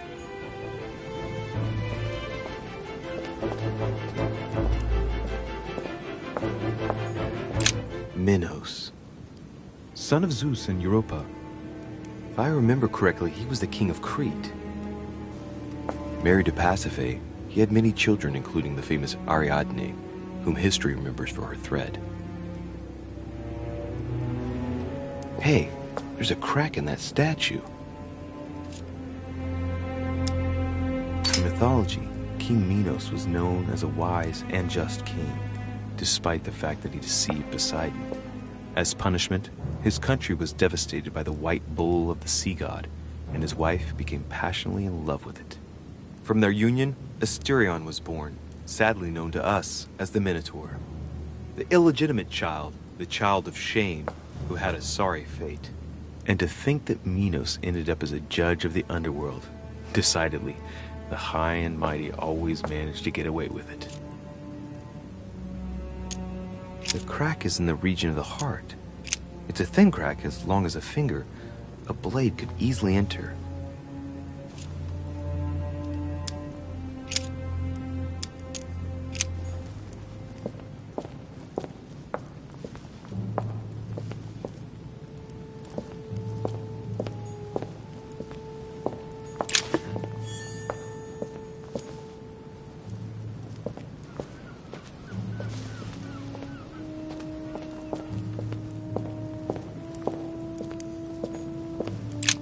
Asterion. It is rare to see him like this. In general, he's represented with the head of a bull, with the features of the Minotaur. The famous son of Minos and Pasiphae.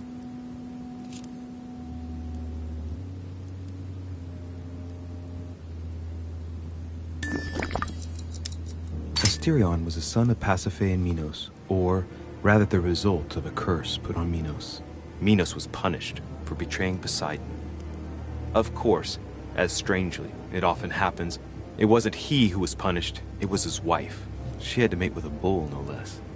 From that union, Asterion was born, who everyone knows as the famous Minotaur. Rejected by Minos, he was shut up in the labyrinth so he could never leave. And, as if that wasn't bad enough, he died by the hand of a hero desperate to restore his reputation.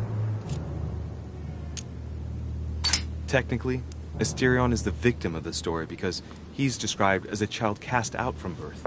Born from an extramarital union because of the errors of his father, he was treated as an outcast all his life. And he died as innocently as he was born. A tragic story, as the Greeks knew how to do so well.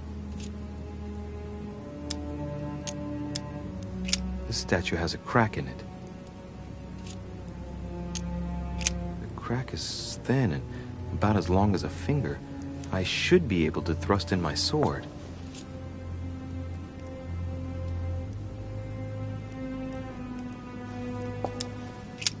Right. We'll soon see.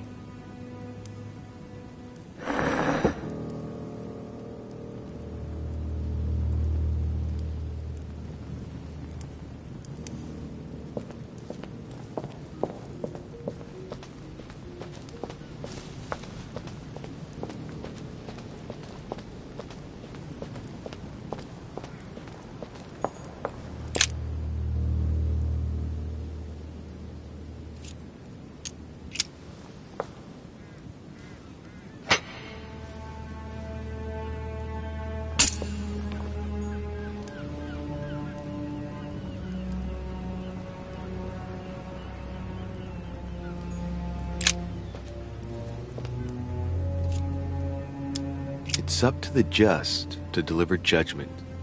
Truth unlocks all possibilities.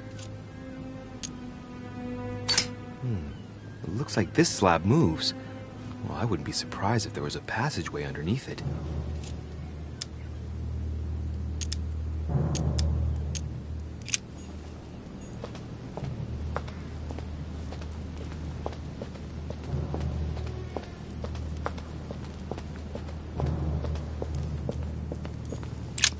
Asterion.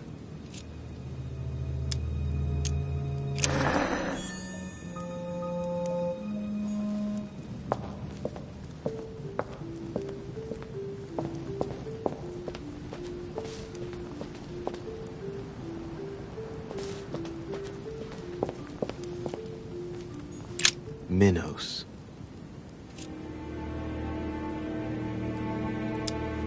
He and his queen, Pasiphae, were the monarchs of Crete.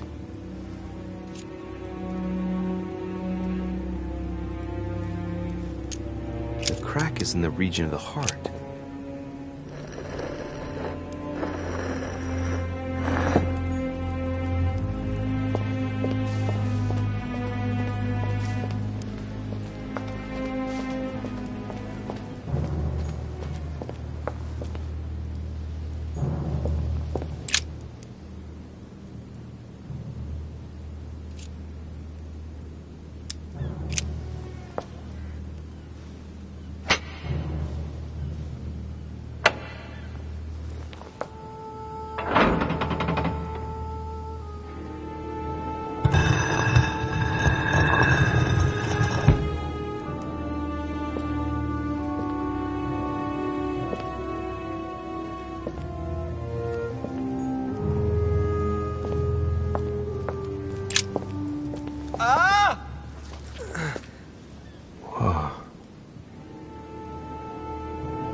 Again?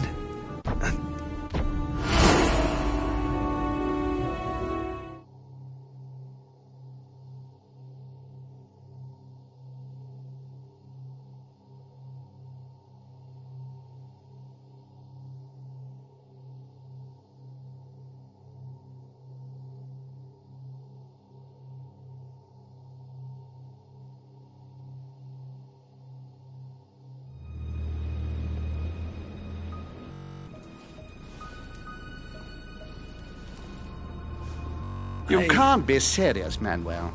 You know that's not going to happen. You must leave me alone now. I have agreed to everything. Even to... Agreed? What now? What else must I do to win back my freedom? Obey me. Now get out.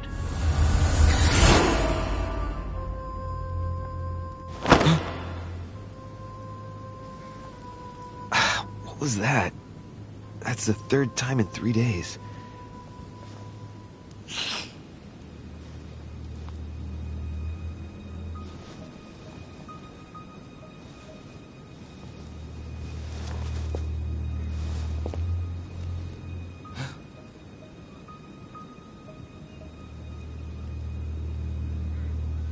Let's see if you're in there, Mother.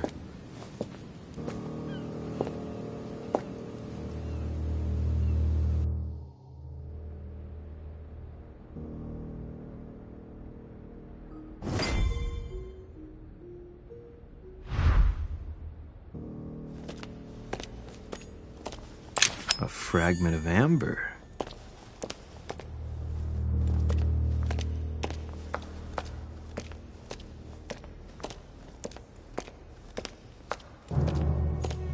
Bandages? Someone's been patching themselves up. Looks like my mother took advantage of being in hiding to change her bandages, huh? This is silk. She must have used her own clothes.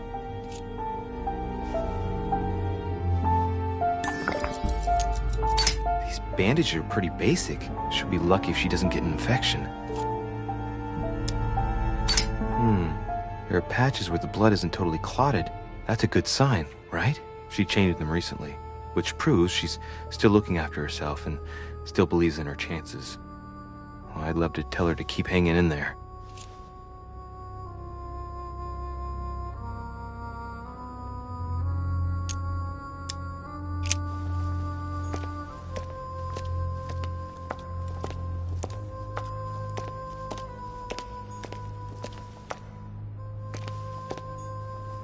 This is Circe.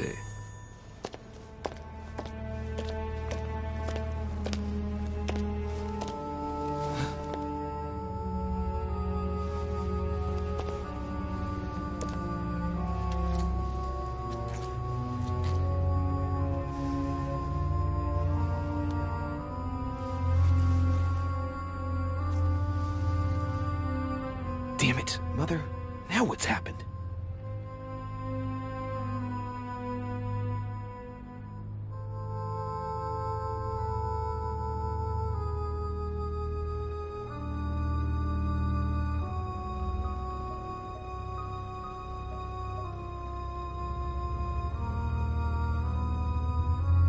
Don't move!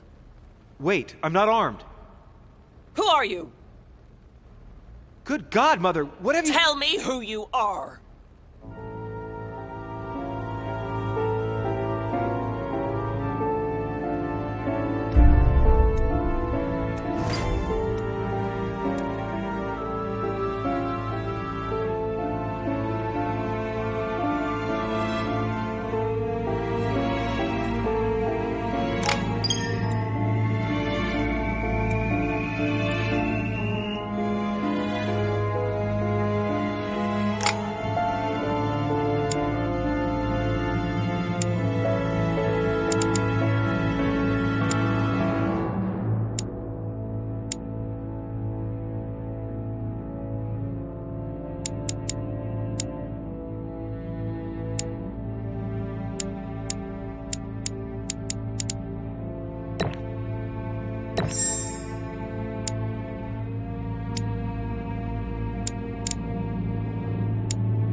The only thing I can tell you is that Sarah... You must leave me alone now. I have agreed to everything. Even to... But you do realize your mother will have to accept the consequences of her acts. I hope that your search will prove successful and bring Sarah back to us soon. I'll be leaving now because whatever it is you're up to, I do not want to know. Since then, we have become one and the same. We have officially erased the identity of my sister Emma. Emily Hillsborough. The woman with two faces. Everyone seems to be a little unnecessarily heated. Don't forget where you are, please.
Don't move.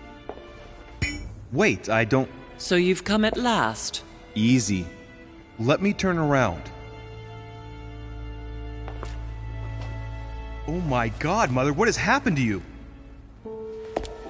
Who are you? What? But, Mother... Who are you? It's me, Louis, your son. No, you lie. You won't catch me out like that. Louis isn't here. He obeys his mother. He would never have come here. Mother, I don't know what you've been through, but lower your arm, please. You think I was born yesterday, do you? But it won't work. I'm begging you. One day you will fall. Mother! Why are you here?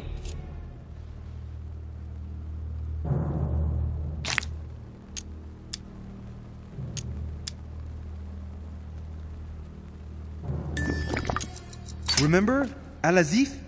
I was sure. Where's the book, Mother? So that's what you want? Well, you will never find it.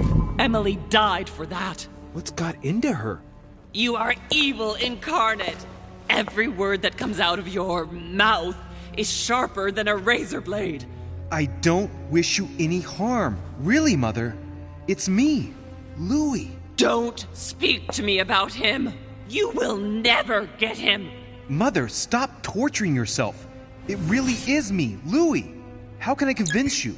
If you really are who you say you are, what was the saying I taught you? You've been telling it to me since I was 3 years old, Mother. How could I ever forget it? Always keep your mind rational.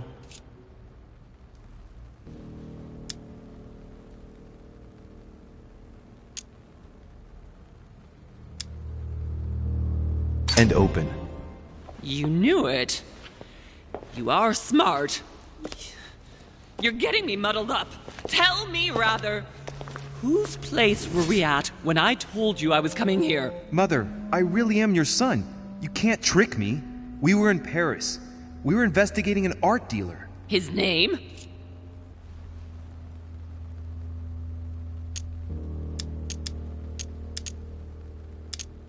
His name was Von Bulcher. You just made your first mistake, scumbag. No, wait, it's just a detail. He lived in Paris, near the Notre Dame Cathedral. We investigated him for 3 months. He made a fortune by taking advantage of gullible collectors of Parisian high society. You're a good actor. He was an ancient art dealer. He had the book, Al-Azif. And that's what you wanted to get out of me, wasn't it? Not at all. We unmasked him, but then he came after us. We escaped, but you didn't want me to intervene. That's how I got this scar. What? How? You can't know about that. Louis, no, is it really you? No! No! No! It's not true. It's a nightmare. Don't tell me that. Have you spoken to him? Oh, shit. She's completely panicked because I spoke to Mortimer. It seems she's afraid of what he might have said to me about her. Did he speak to you? Mother, I don't know what you're imagining, but don't worry. Everything will be all right. If you're worried about what I might think about Elizabeth Adams, honestly... Oh, Louis! Elizabeth is the last of my worries right now. I did what I could for her, but it was too late. Very well. Rational and open, Louis.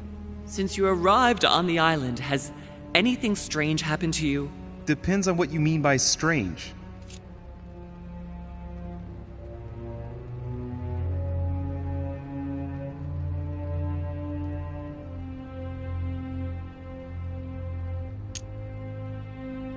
Do you want to tell me about your relationship with Elizabeth Adams? Louis, I don't know what you found out, but just know that I did everything I could to help her.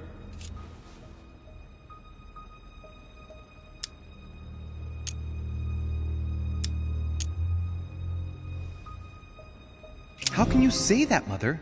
I saw the scars, the tattoos. You weren't there, and you don't know what that child suffered every day. Now shut up and listen to me. We might still have a chance.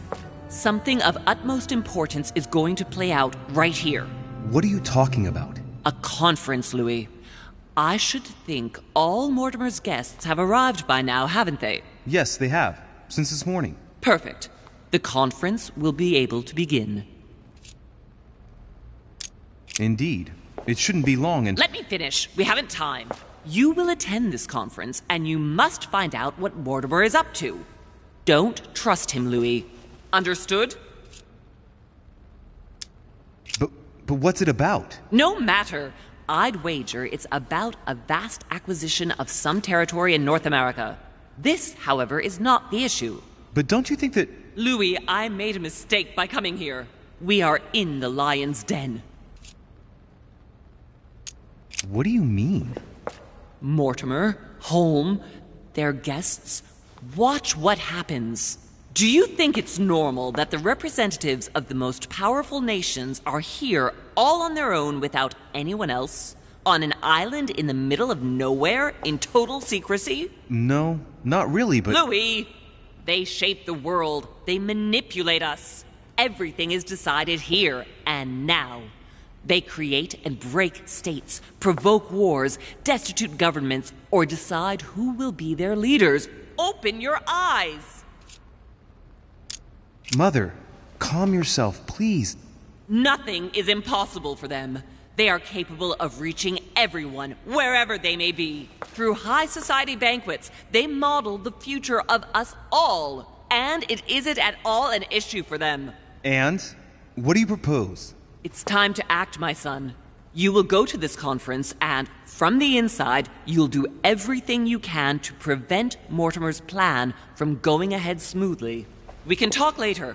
I'll explain everything. But why? Do as I say, Louis. It's of the utmost importance. Beware of Mortimer. He won't let anything stand in his way. You promised me that after... Yes, after. Go now. Yes, Mother, I'm going.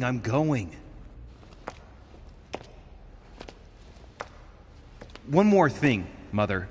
Emily Hillsborough, Emma's sister, came to this island looking for her sister. She probably won't hesitate to take revenge and... It's the signal that the conference is starting, Louis. Don't be concerned about the Duchess. She's the last of our worries.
respect to any other human character.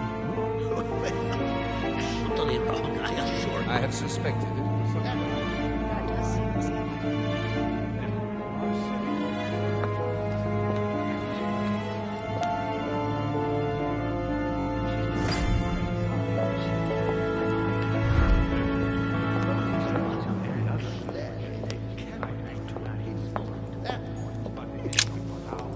My son, glad you're here. It seems Lord Mortimer's been waiting for you to arrive before beginning. What a pity your mother isn't here for the conference. I hope I'll be able to see her before I leave. I still have a very important letter to give to her. Feeling all right, Louis? You look like you're miles away. Everything's fine. Don't worry. Lord Mortimer wants to talk to you, Louis. Don't make him wait. I'd rather believe he did. I had something about it, but I hardly know what. Are you quite sure? They cannot be too big. I don't know if you ever found what you were looking for in the garden, but Mortimer is waiting for you. I suggest you get a move on. You say it as if you were afraid of him. I sense that you have things you'd like to say, but something's holding you back. What is going on between you two? Nothing. Absolutely nothing. I believed in him. I followed him to the best of my ability. I championed his ideas, defended his decisions, and then, without even realizing it, I became lost. The siren's song, Monsieur de Richet. You wake up one morning, not knowing where you are, and you think about everything you've done for a man who wasn't even worth it. For a man who has no respect for you, who uses you, and who drops you as soon as he no longer needs you. For me, it's too late now. But you still have a choice. Don't respond to his call, sir. I have suspected it for some time, but now I'm convinced. I have already told her so once, by your desire. Are you quite sure? Is there not a little mistake? Yes, because she asked him at last, and he could not help answering her, but she said he seemed quite angry at being spoken. A chest with a motif representing the alchemical symbol of water. Your conjecture is totally wrong, I assure you. I have suspected it for some time, but now I'm convinced. I have already told her so once, by your desire. Are you quite sure, sir? Is there not a little mistake somewhere? Yes, because she asked him at last. Good evening, gentlemen. Are we ready? The much-awaited conference is about to begin? That is what we have all been waiting for. I believe that Lord Mortimer wishes to speak to you before it begins. You should go and see him. Are you quite sure, sir? Is there not a little mistake somewhere? Yes, because she asked him at last, and he could not help answering her, but she said he seemed quite angry at being spoken to. But it is not sound. No, it does not sound any other. Your conjecture is totally I couldn't imagine much has been by all. I'm convinced that it is very common indeed. No. Golden elixir. Yes, because she asked him at last, and he could not help answering her, but she said he seemed quite angry at being spoken to. But it is not sound. No, it is not sound. Your conjecture is totally I have suspected that for some time. By all. I'm convinced that it is very common indeed. Your plan is a good one. She's not acting by design, is she? I am astonished, But it is my not dear. sound. No, it is not sound. Your conjecture is totally Convinced that it is very common indeed. No, if you are serious about it, I shall consider the matter absolutely settled. Certainly, allowing the case, however, to stand according to your recommendation, you must remember. She's not acting by design, is she? Devil's thorn. But with respect to any other character, I do not imagine them much indeed. But however, it may all come to nothing, you know. Well, what I have heard was... Amber. I am astonished, my dear. Yes, because she asked him at last, and he could not help answering her, but she said he seemed quite angry at being spoken to. But it is not sound.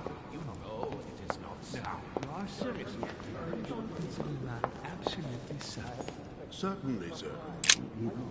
Ah, Louis, I've been expecting you. Thank you for joining us. We are about to begin our conference. Let me explain what is at stake. Thank you kindly, but what do you expect of me exactly?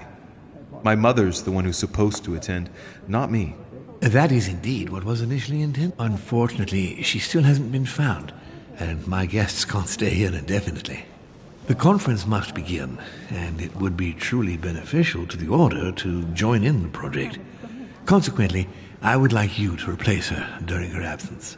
What is at stake here is of the utmost importance. It's important that the French Order gets their say. And should you need any advice, don't worry. You are not alone, Louis. Very well. Can you give me a brief explanation of the aim of it all? Of course, Louis, I was coming to that. The aim of these meetings is to bring together the most influential people in order to think together about the future. But the future of who? Of the world, Louis. Our desire is to steer the destiny of our respective countries for the good of all, and to no longer suffer the random hazards of history. In concrete terms, how do you organize your discussions? A conference is always organized the same way. There are two masters of ceremony who determine an important subject. You and Sir Gregory, I presume. Exactly. We shall be the masters of ceremony. It was our obligation to each bring to the table several guests in order to debate a subject. Once the debate is closed, a decision will be made by a vote of all the participants. By a unanimous vote. If the project is not agreed on by all, then it will be rejected. And neither of the two masters of ceremony have the right to vote. It's up to the guests alone to decide, Louis. In other words, us.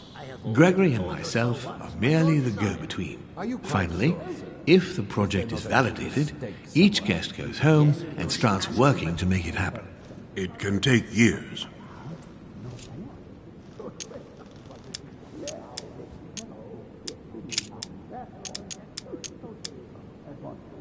Can you give me an example of an event that was decided here before being implemented in the outside world? Well, take the French Revolution. It was decided right here 2 years before its implementation in France. Concerning the case of the French Revolution, I wasn't invited. But as far as the American Revolution is concerned, Louis, I can testify that we planned it 5 years before implementing it, for example. How long have you been active? Oh, this tradition has more or less always existed, Louis. It has continued from generation to generation. Do you often hold this kind of society dinner? In general, once a year, but in actual fact it tends to be events that dictate our gatherings.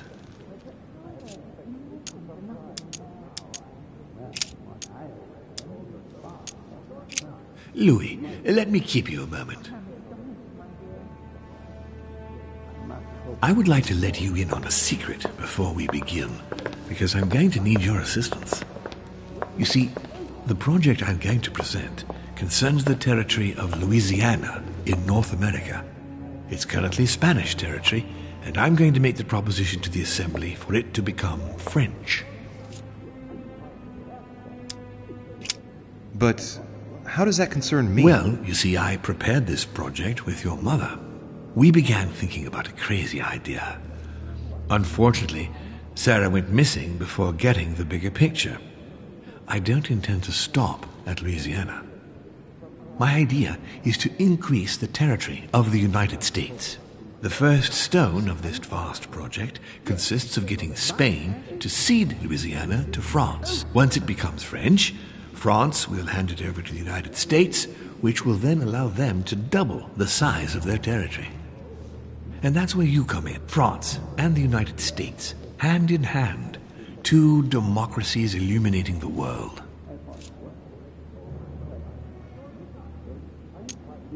But why spread it over 2 phases? Why not announce the overall project immediately?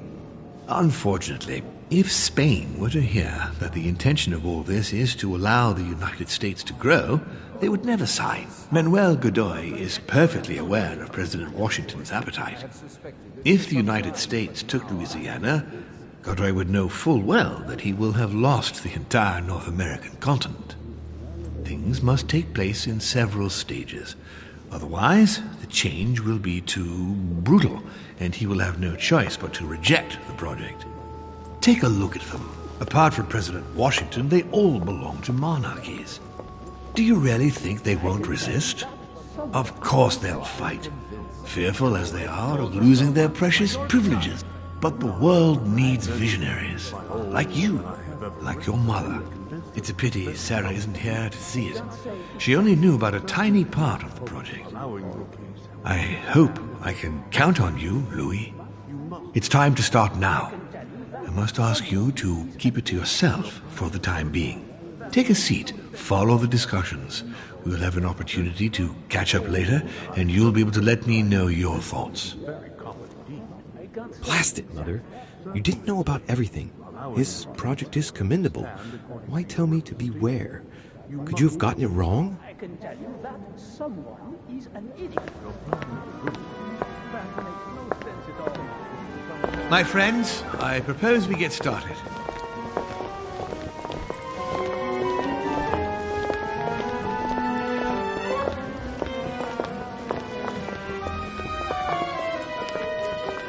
First of all, I would like to thank you for taking the time to come.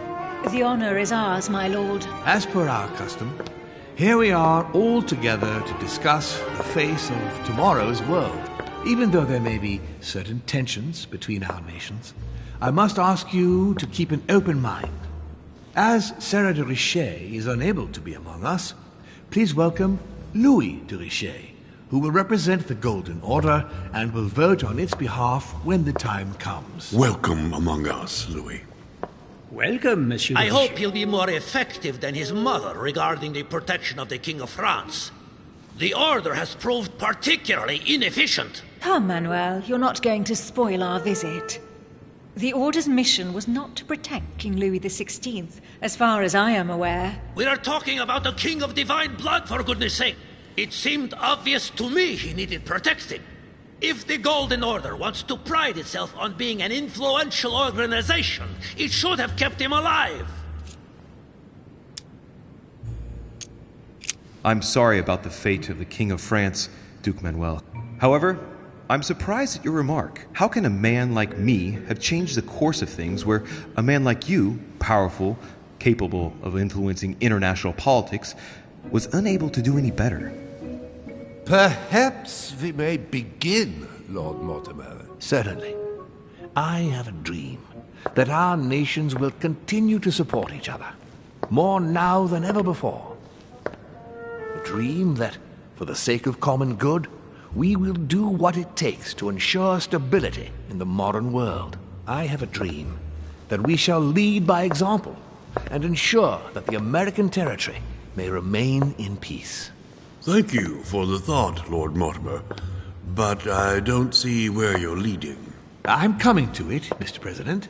I need not remind you that North America is currently divided between the United States on the East Coast and Spain, which occupies. I propose that Spain cede the center of the continent to France, namely all of Louisiana. Louisiana? But, well, it is not for sale. Lord Mortimer, I sincerely hope I have not come all this way just to hear you ramble on about what Spain should and should not do. When we went to all the trouble of gaining the territory a few years ago, it was not just to lose it today. Have I made myself clear? What did I tell you, William? You speak of union, and yet here you are, about to tear us apart. Duke Manuel, I perfectly understand you. But rest assured, you will soon adore my proposition. You shall see. Well, since you give me the choice, my good fellow, allow me to doubt it. However, I am impatient to hear what Spain could possibly gain from the sale of Louisiana. I never spoke of a sale, my good fellow. What? I do not understand. There is one more territory left to conquer, if I'm not mistaken, in the northwest. It is, of course, occupied by your notorious Indians, but... We shall soon be rid of the savages, so that is not a question. Duke, these savages, as you call them, were there before you. They are on their homeland. As much as the black people of Africa, Monsieur de Richet. That does not stop your dear France from massacring them and sending them like cattle to Mr. Washington's cotton plantations to provide him with cheap labor. So you keep your morals to yourself, if you please. Senor, I would not like to be associated with that. The subject of black slaves in the United States of America is a complex subject, which we shall resolve at a future date.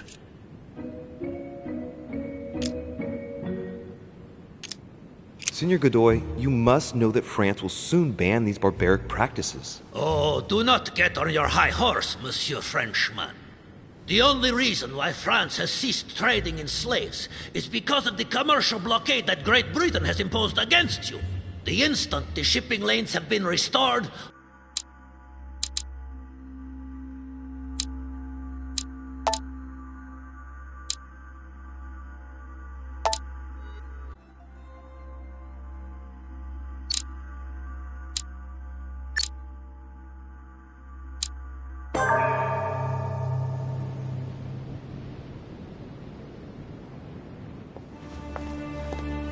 This note is about a meeting with Lord Mortimer. There's no doubt about it. All right, I need to find out where the sword that came with it's from in order to find Mother.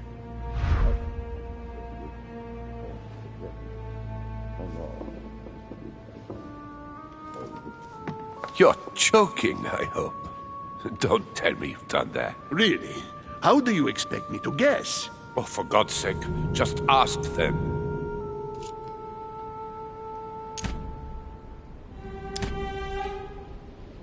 We must absolutely inform Sir Gregory. How long has he been trying to collect all the spears? I must have brought him the first one 20-odd years ago. Do you know if he has managed to get the original? Well, in any case, he's got all the ones we had at the Vatican. He made me replace them with copies. But I don't understand your reaction. I'm sure it is nothing serious. Aha. I can see very well you do not understand. You have done nothing less than sign our death warrants, and still you don't understand. When he's listening. What? Monsieur de Richet, why not join us rather than find yourself eavesdropping? I didn't want to interrupt you. I'm sorry. Of course you didn't. So, my son, what can we do for you?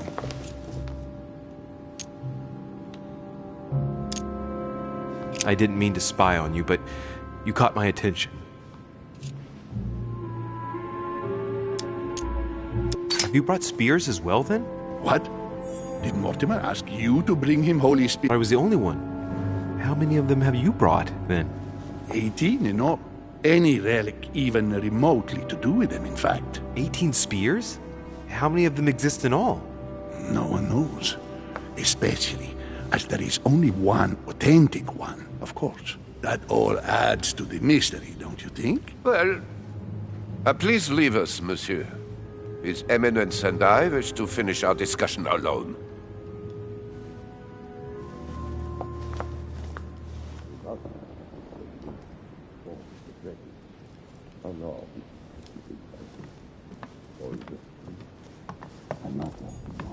Leave us now.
Duchess Emily Hillsborough.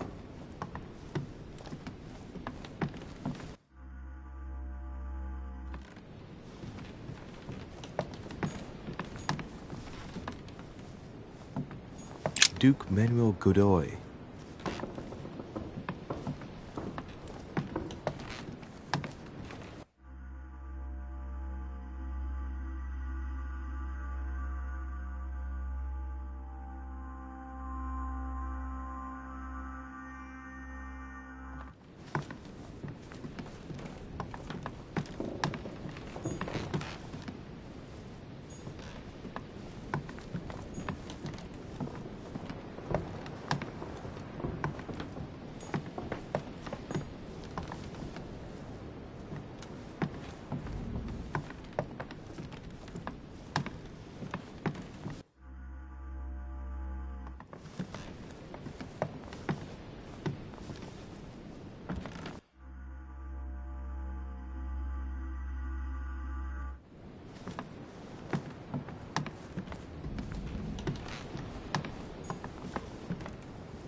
What can I do for you, sir? I am at your service day and night, sir. Could you tell me where this sword comes from, please? Certainly, sir. How did such a sword come into sir's hands?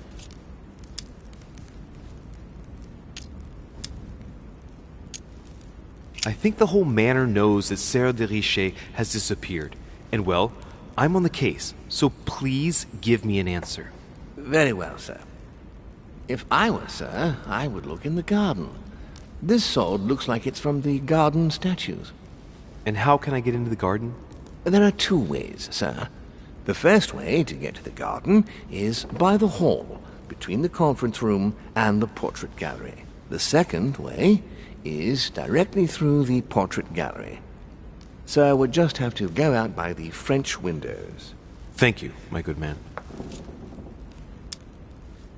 Could you tell me where this sword comes from, please? Certainly, sir. How did such a sword come into sir's hands? My good man, I'm afraid you're overstepping your role.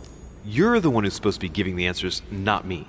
Naturally. I hope that sir will forgive me. If I were sir, I would look in the garden. This sword looks like it's from the garden statues. And how can I get into the garden?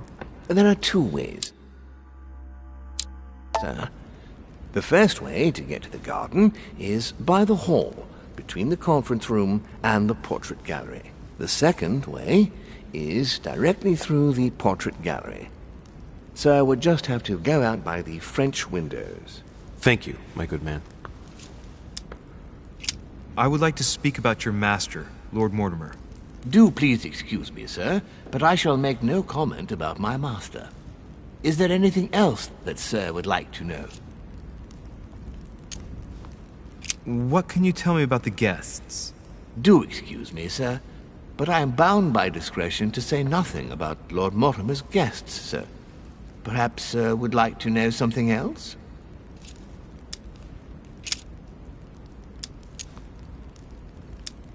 What is outside on the island exactly?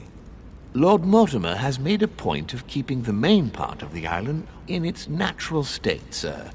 For security reasons, only the wharves and the gardens are accessible to guests. If sir would like to walk along the wharves, he has only to follow the pathway used upon his arrival.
President George Washington.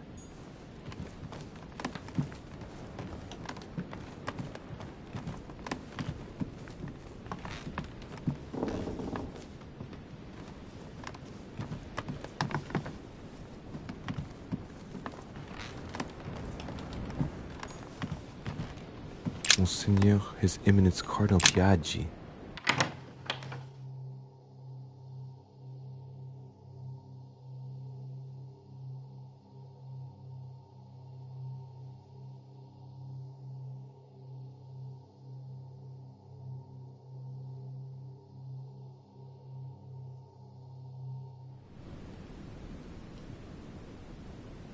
Ah, well, Louis, what brings you back to my chambers? May I sit down? Of course, Louis. Don't you feel good? Yes, but if I'm gonna pass inside you, I'd better sit myself down first. It's nothing, don't worry about it. Well, what can I do for you? Right. Now I need to concentrate. I wanted to speak to you, Your Eminence.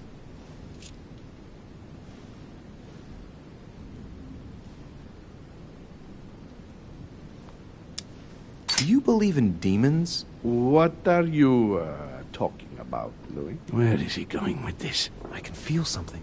Demons, Your Eminence. I am a cardinal. Of course I believe in evil. What on earth is the matter with him? Is he losing his mind? All right, hang in there, Louis. Don't lose him. Rest assured, Your Eminence, I'm fine. But it's impossible. Rest assured, Your Eminence, I am fine.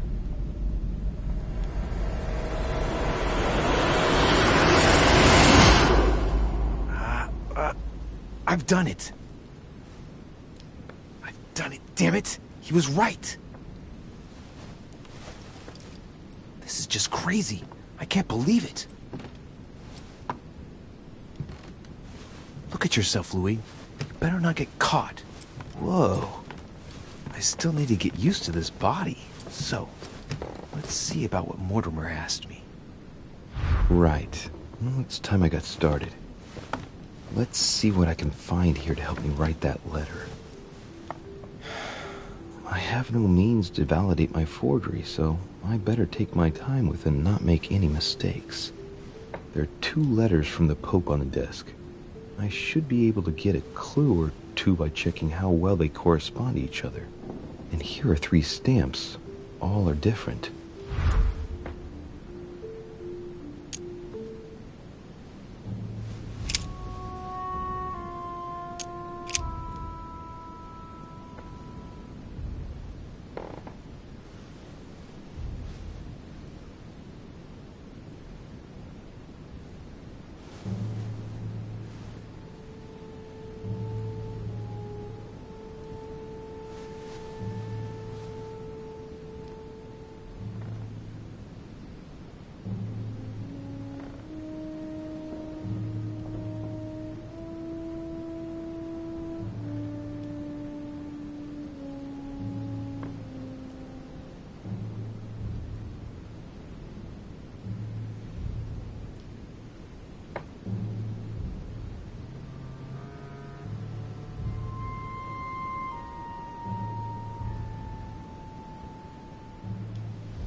Right. Well, let's start writing. Lord Mortimer asked me to discredit Sir Gregory and to announce Piaggi's final vote in his favor. As an introduction, Your Holiness, thank you for your trust.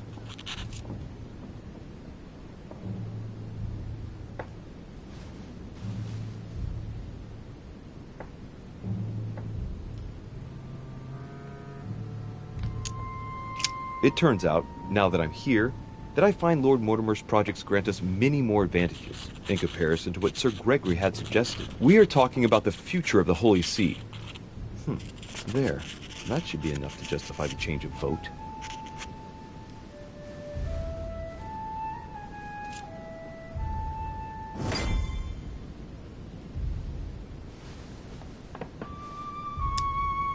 There's a kind of code composed of 6 letters that they always write under the dates of their correspondence. According to Mortimer, it's got something to do with Piaggi's tattoo.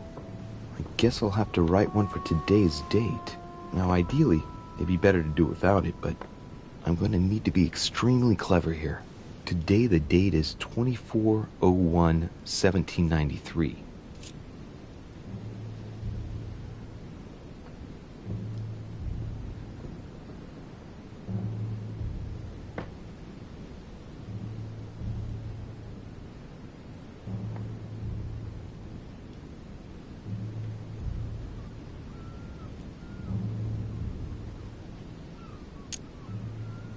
In the letters from the Pope, there are 6 letters just below the date, 2 just below the month, 4 others below the year. Piaggi's tattoo. It must be used to establish a connection between the letter of the concentric circle and the number shown in the middle.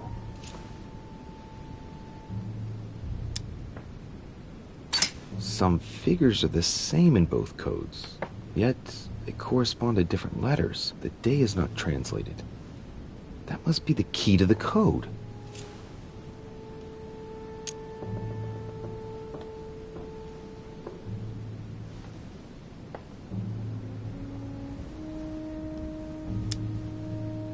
Today the date is 24/01/1793.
Today the date is 24/01/1793. Today the date is 24/01/1793.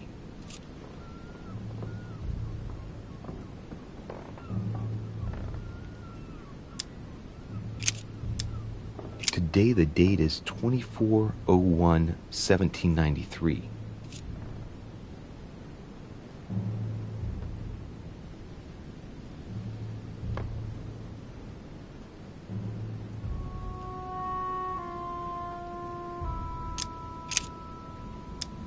Today the date is 24/01/1793.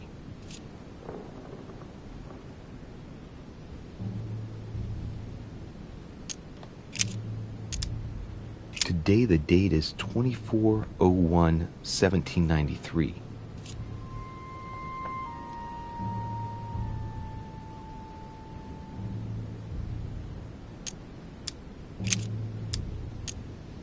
Today is the 24/01/1793.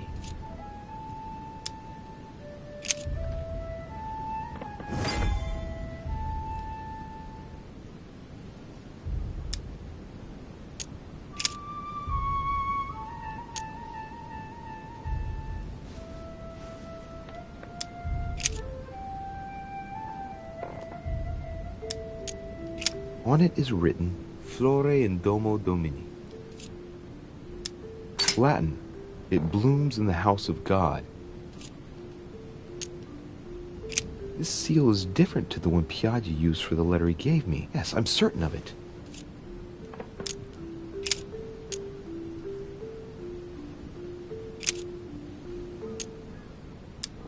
Giustizia, misericordia e umiltà. Boy, I gotta brush up my foreign language. I think it's in Italian. Justice, mercy, and humility.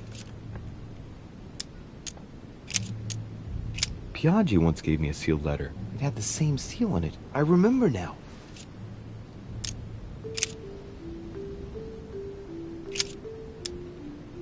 A circle with a cross inside. Now, I distinctly remember this seal that Piaggi used on the letter he gave me. This isn't the same stamp. In one of the letters, the Pope asked Piaggi to change and to stop using his personal stamp. He asked him to use the one with the Pope's motto on it. It must be in Latin.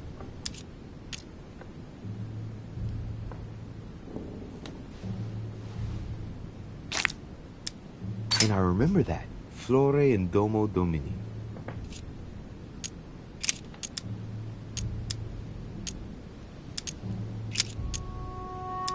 On it is written, Flore in domo Domini.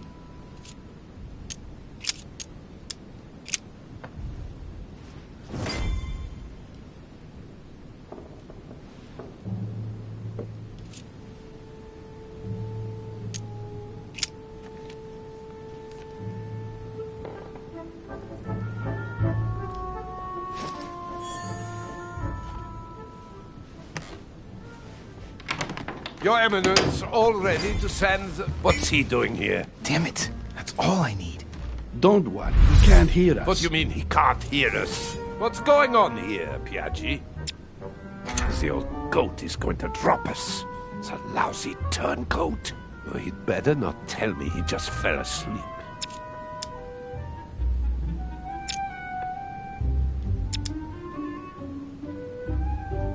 Just calm down, calm down. Louis came to see me because he claimed he was hearing voices. We've just finished an exorcism session. An exorcism? Are you having me on? I can't see any exorcism instruments. That's because I've just put them away. I don't know what you're up to, Piaggi. But I do know you're trying to pull one over on me. I was about to fetch someone to take care of him. Would you care to go? There he is. And there he stays. The perfect opportunity. What do you mean? It's been a while now that I've been hoping for a chance to get rid of him. No, listen, my son. This is all getting out of hand. Hogwash! I don't trust him in the slightest. Why not? Can you keep a secret? Of course, my son. Would you like to tell me under the confidentiality of confession? Ugh, don't talk rubbish. I don't trust the little runt because he is Mortimer's son. Would you believe it? How does he know? Dear God, how is that possible? I am flabbergasted. We've wasted enough time. What if he wakes up? If you don't want to get your hands dirty, just turn away and leave everything to me. This is not a decision to be taken lightly. You're defending him now. What are you talking about? Of course not. He's made you change sides, hasn't he? The slime bag. He works for Mortimer. Good thing I already tried to warn Gregory.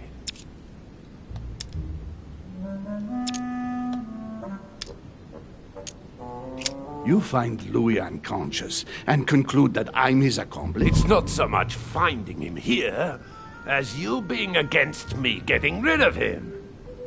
That's not what you thought the day before yesterday, after he eavesdropped on our conversation. Listen carefully, Piaggi. If you say anything, you'll be the one they find dead in your bed. Huh? Now, just turn around and let me handle this. Don't touch him! Out of my room! I don't know what the two of you are up to, but I'll find out sooner or later. Right. Time for me to get back into my body.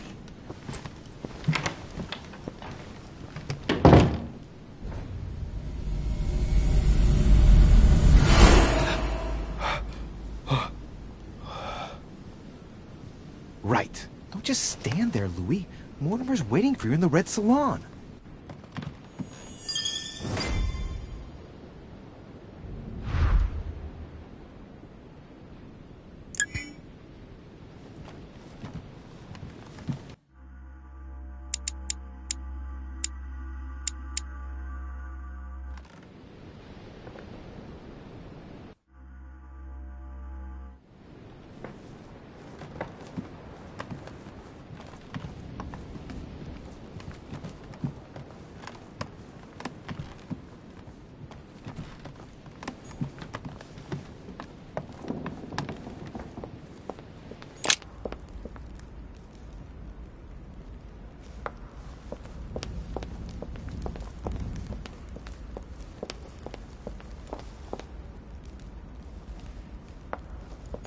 What can I do for you, sir?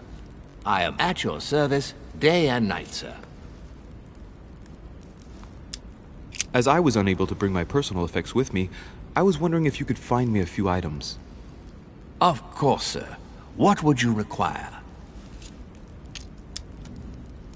I still haven't quite recovered after that boat crossing. Would you happen to have any devil's thorn by any chance? I am sorry, sir, but the devil's thorn may be just a plant, but it is also a powerful psychotropic drug that causes undesirable diuretic effects. I would advise against, sir, taking any. You see, Tribulus cystoides is from the Zygophalaceae family, very rich in nitrates and potassium chloride. It was used in India 700 years before Christ, my good fellow, and I know nothing better to perk you up. Oh, as sir wishes. Here is the herb, sir. May I help you in anything else, sir?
So, Louis, what was your first time like? Bewildering, isn't it? Here's your letter.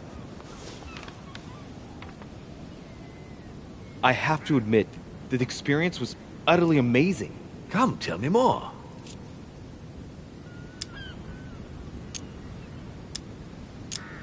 Everything went as planned. I didn't encounter any particular difficulties. Well done, you. On my first try, well, it took me 3 goes. But you did it. Gregory, what can I do for you? I've just come to make sure dear Louis has all the information he needs. Needs for what? You are free to make your own choices, William. I would like the same for him, too. There's nothing I want more, Gregory. Your schemes will lead to your demise, brother. Don't involve Louis. He has nothing to do with all this. The end of the conference approaches, and this masquerade will soon be torn asunder. Don't drag him down with you in your...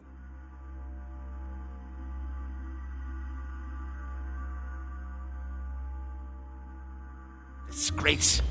Oh, ye of little faith. On the contrary, brother, Louis has just entered the family. Give him a chance to find his place. His place? What place is that? At the end of a leash, like all the others. Don't listen to him. He's angry with our father. And with good reason. He governs us in the same way he governs humanity. Through fear and submission. Same old tune. When will you understand that it's necessary to impose order for things to move forward properly? You are under his thumb and proud of it. Open your eyes, for crying out loud. His whole system has become outdated, and he's too old to see it. He will lead us to our demise. Here he goes with another of his grand speeches. William has always been fond of staging big scenes. It's his theatrical side.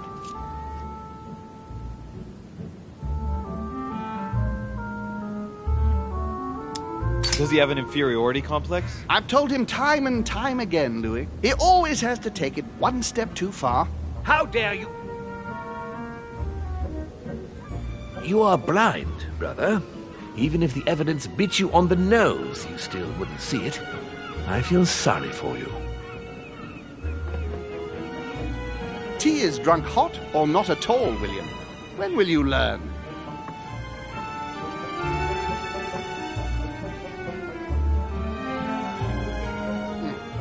It's too bitter.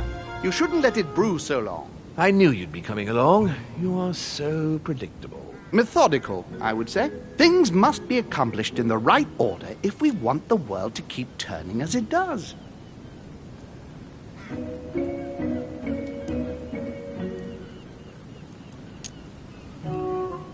You came here to warn me, sir. No, to advise you. Advise me against my father. Why? I think you are capable of deciding for... You haven't answered my question. Why warn me against my father? What are you afraid he will do to me? Well, I wouldn't want him to lead you into... I don't know what absurd adventure in which... You act as though I were in danger. I agree with Louis, Gregory. You're trying to pass me off as a villain about to devour him. That's not funny, William. I won't let him follow you. You see, Louis, Gregory came here to make you change your mind. It's time for things to change. I acknowledge Father has done many good things for humanity, but his time is over, and now he must pass on the torch. That's enough. There, Louis. That's the pathetic example your father has to offer. I really am sorry about what happened to you. You don't know our family yet. We can't have given you a very good impression, but bear in mind that we are all against William's project. On the contrary. If he insists on going through with it, we will have no other choice than to intervene by force. Consequently, my dear Louis, you're going to have to choose sides. I would much rather have met you in different circumstances. There you are, Louis. See what happens when you don't follow their orders to the letter. Louis, I'm afraid the time to decide is now. If you follow William, he will drag you down with him. If, on the other hand, you support me, I can assure you that nothing will happen to you. You won't be blamed for your father's errors. Ah, the masks are off. I offer you liberty. He obliges you to choose. and shamelessly asks you to betray your own father. That is their true face. Right. Before I answer, well, I better think it over very carefully. Do I intend to embrace my demon nature and take my place on the chessboard? Do I stay out of it and do my utmost to stop them? Or do I renounce my nature and do all I can to stay human? It's useless trying to resist my true nature. I'm a demon. May as well accept it. The sooner the better. Even if I continue to live as a human, all my friends and acquaintances will inevitably end up dying. And I'll be left on my own, forever. I am a demon and I have to behave like one. The sooner, the better. So? What do you choose, Louis? I shall follow my father, Sir Gregory. Very well. But don't say I didn't warn you. Please, don't take offense, but I just can't turn my back on him. It's time we finished what we started, brother. The final vote of the conference over the acquisition of Louisiana will take place in a few hours. I propose you gather your troops and prepare to close the debate. That's precisely what I was going to suggest. Come, follow me. It's time for us to get ready.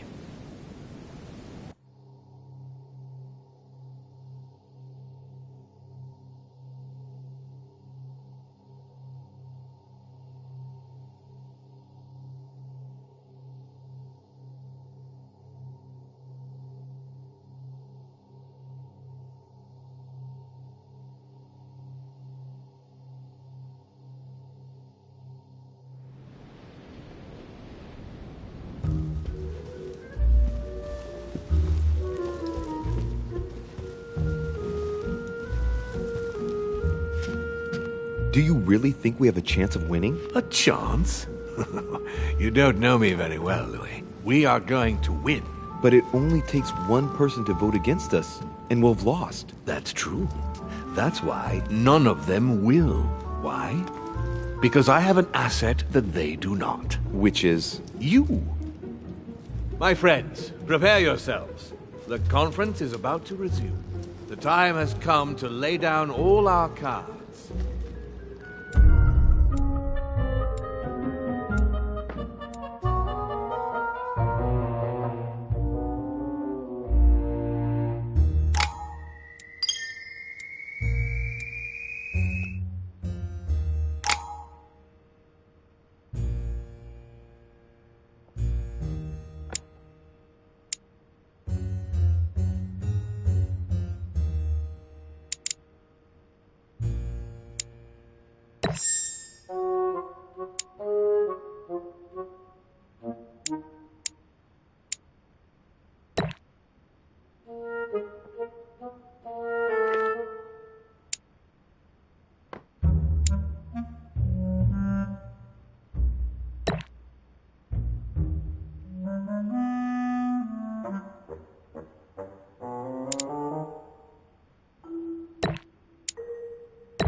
From now on, whenever a human speaks to you, you will be able to read their current thoughts. You take care of getting the lands. It's imperative. I'll take care of preparing our departure. She. She has to pay for all the harm she's done to me. Meanwhile, let us remain on our guard against any last-minute surprises. I know my brother well. He never prepares for war if he has no chance of winning. Finding out that I'm a demon makes no difference. I haven't come all this way just to fail so close to the goal. If I'm asking you all these things, it's for your own good, you know. You are keeping up the good work, I see. But I'm telling you, keep your guard up. Everyone is rather on edge right now. Don't make me your competition, de Richet. You are no match.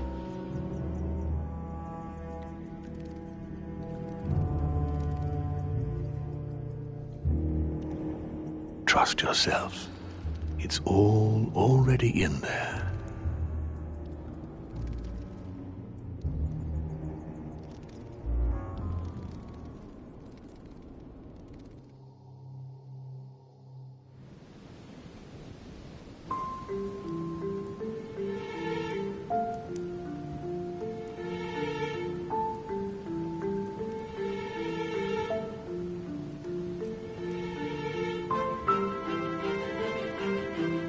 Dear friends, I'd like to thank you for your continued trust and confidence. I admit that during these past few days, there has been much upheaval.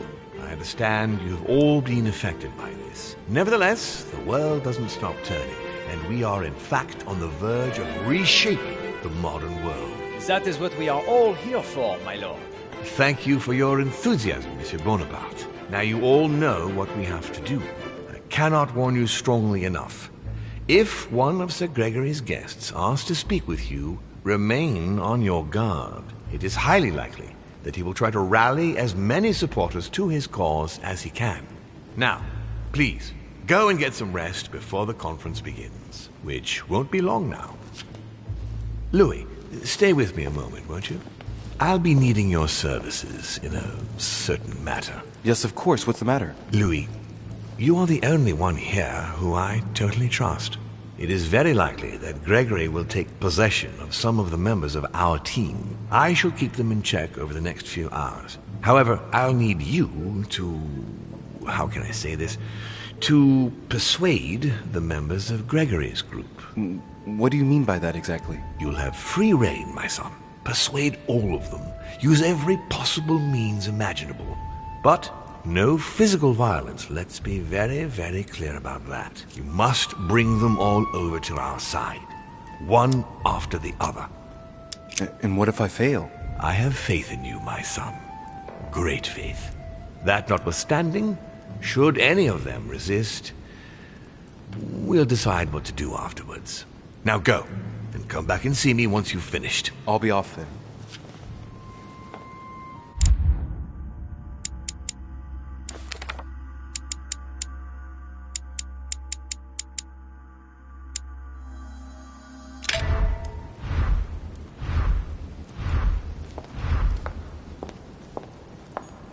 So, go and take care of your mission, and come back and see me once you've accomplished it, Louis.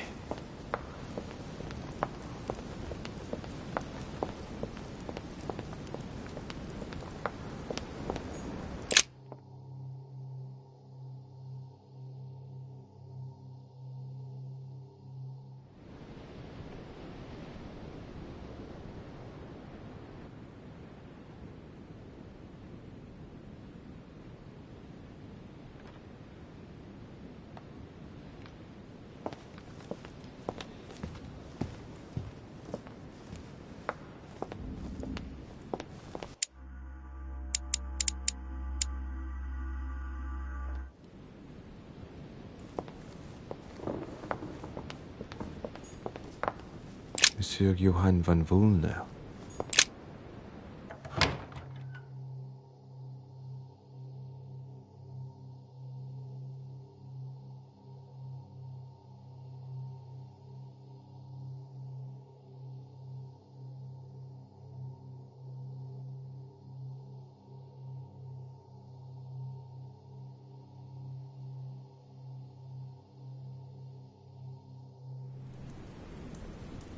Why is his study in such a mess?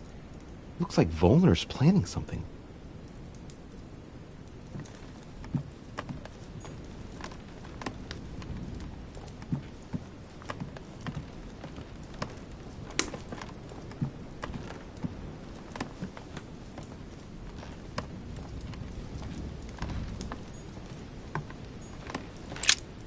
What a mess.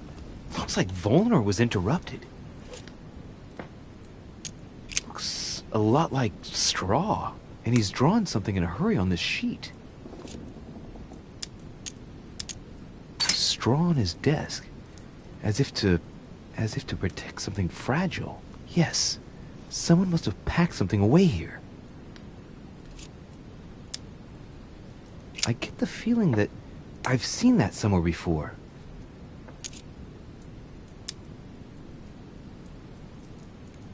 Yes, it's definitely a drawing of the Lock of Al-Azif. Volner must have kept a copy.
Honey, I couldn't have hoped for better.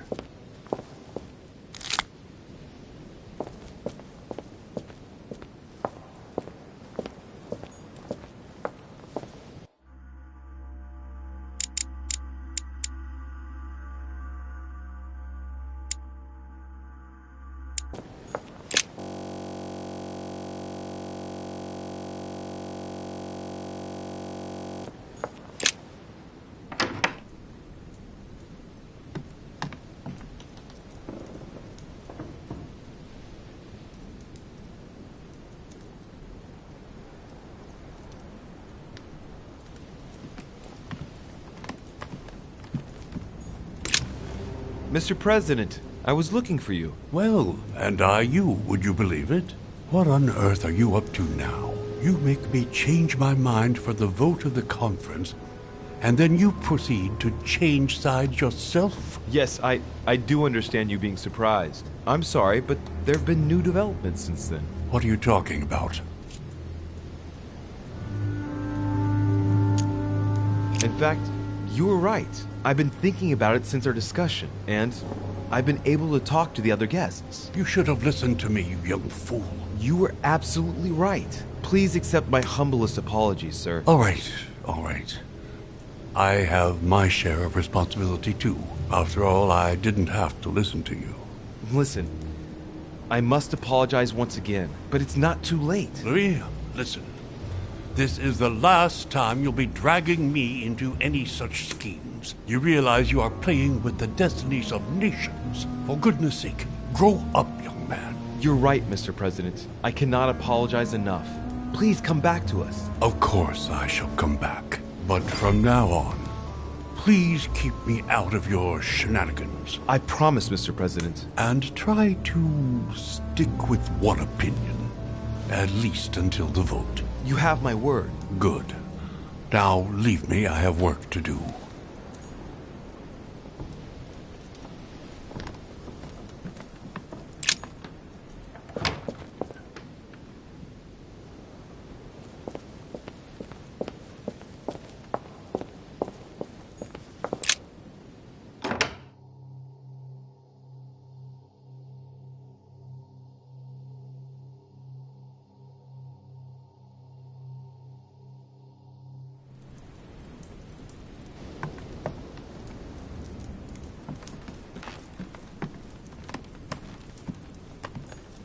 Chemistry set.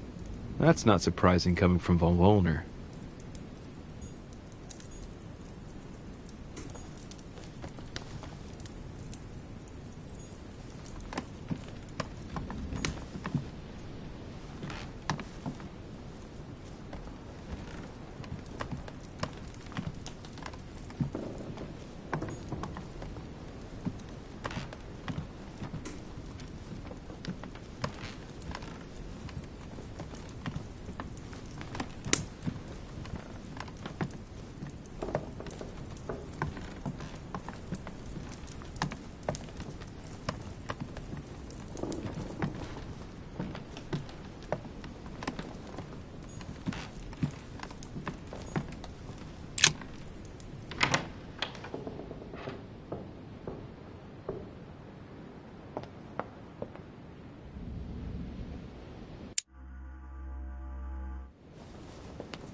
President George Washington.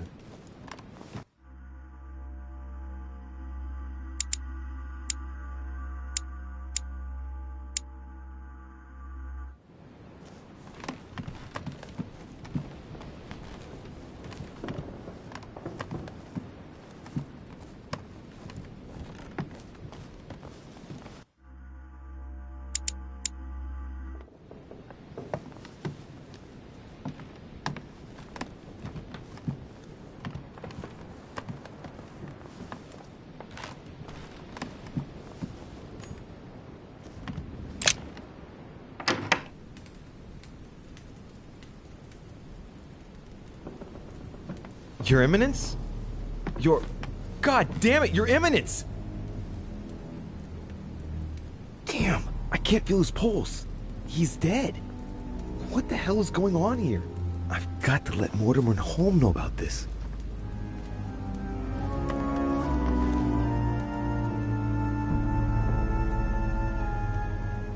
Can you tell us how you found him, Louis? I went to speak to him about the conference.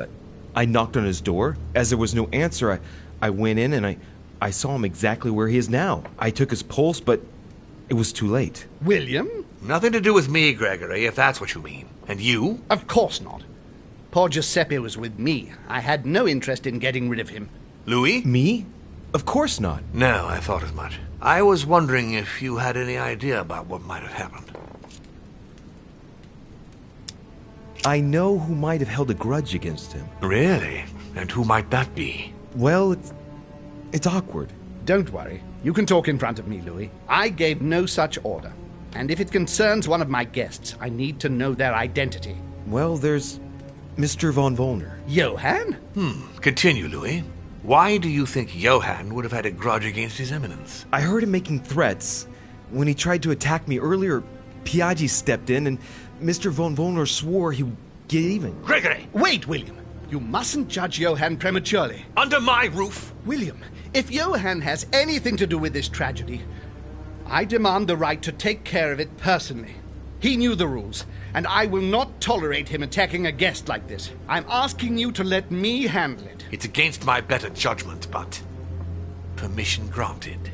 Don't make a mess of it, though, or I'll take care of him personally. Very well. I'll be about my business. I will find out exactly how this happened.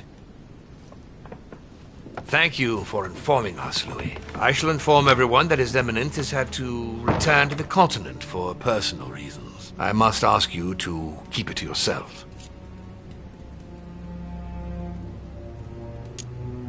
How can you be so sure that Sir Gregory will find out the truth? I'll ask you to adopt a different tone with me, if you please. I'm not one of those half-wits who blurt out the first idea that comes into their heads. And I thought you had understood that we have very efficient means of finding out the truth, Louis. It's not in my brother's interest to try and cover up such an act. Not in my house. He knows the rules and what they stand for.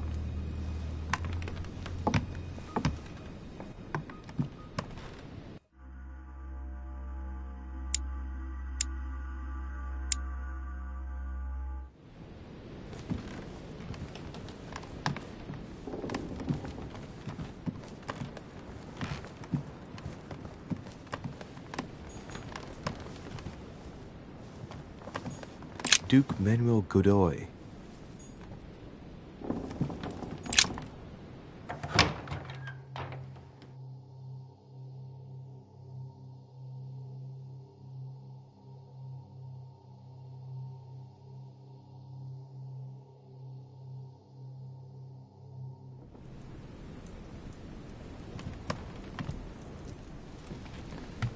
Duke Manuel. De Richet?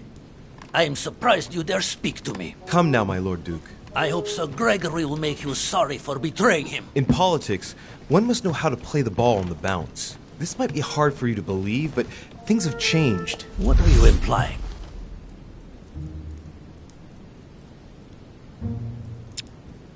He looks very sure of himself. I wonder what he's got planned.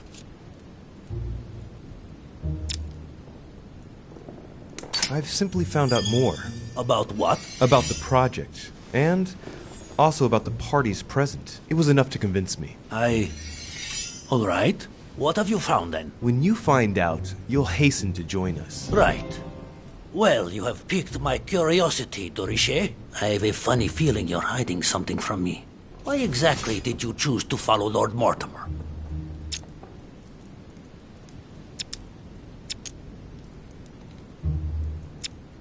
Mortimer has a plan. I knew it. He must have persuaded the others, which means I'm the last one. Lord Mortimer is my father. What? Listen, Louis. Don't take it the wrong way, but you have no real political power. Following your father simply because he's your progenitor is the worst thing you could do. Yes. But that's not all there is to it. It's all very moving, of course. But your political career is going to be short if you let your affections govern your choices. If you have no other arguments, you will understand that I shall not be following you this time around. No, really. Is that all you have? Right. Let us save time and stop this charade, Louis. In all friendship, I must say, this conference has allowed you to learn from the very best, but you're going too fast in my opinion. Damn it. No good. I haven't persuaded him. You ought to grant me one more minute. That's enough, Louis. I have already stretched Sir Gregory's recommendations by granting you these few minutes. Enough is enough. I bid you good luck, I bid you good evening, and may the best man win. Yes, we shall see. Well played, Louis. At this rate, Louisiana is likely to remain Spanish forever.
The alchemist is an old man.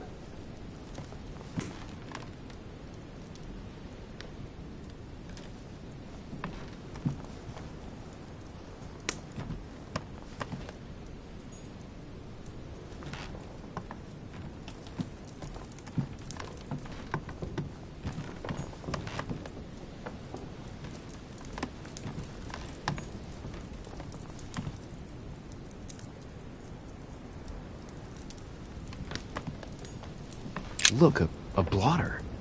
And apparently it's been used recently. I wonder what Volner was going to write. It's smudged. It's not all legible. I can make out the signature, though, and leave as if planned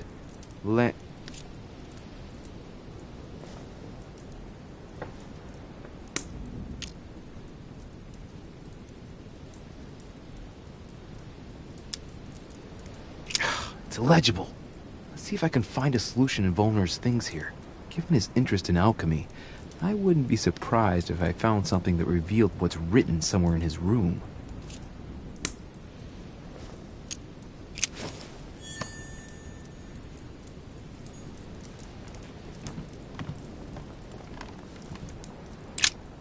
What a mess. Looks like Volner was interrupted.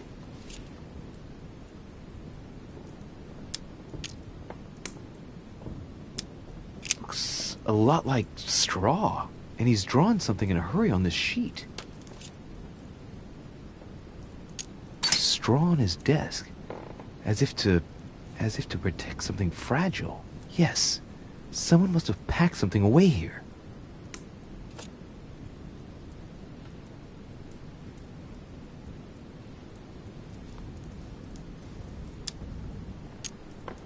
I get the feeling that I've seen that somewhere before.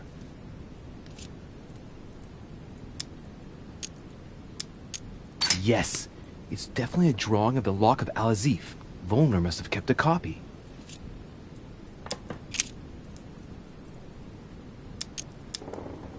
Looks a lot like straw, and he's drawn something in a hurry on this sheet.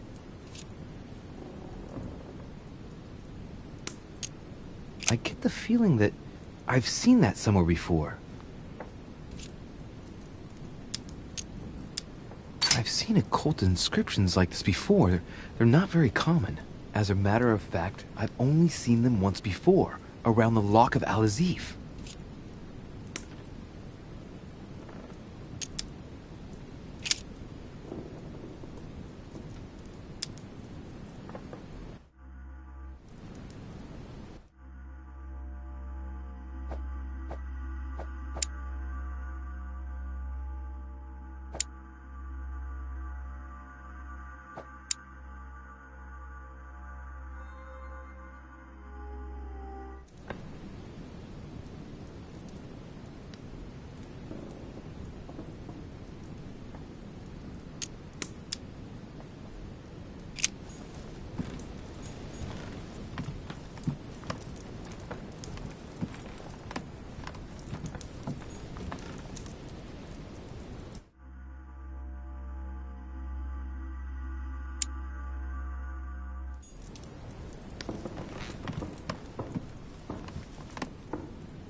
my son. Let's not end everything on a bad note, please. Son of a bitch! He's not going to get away with this so easily. I won't let you do it! What on earth are you thinking? That you'll be able to kill me? This is ridiculous, Louis. Come now, be reasonable. Don't fight.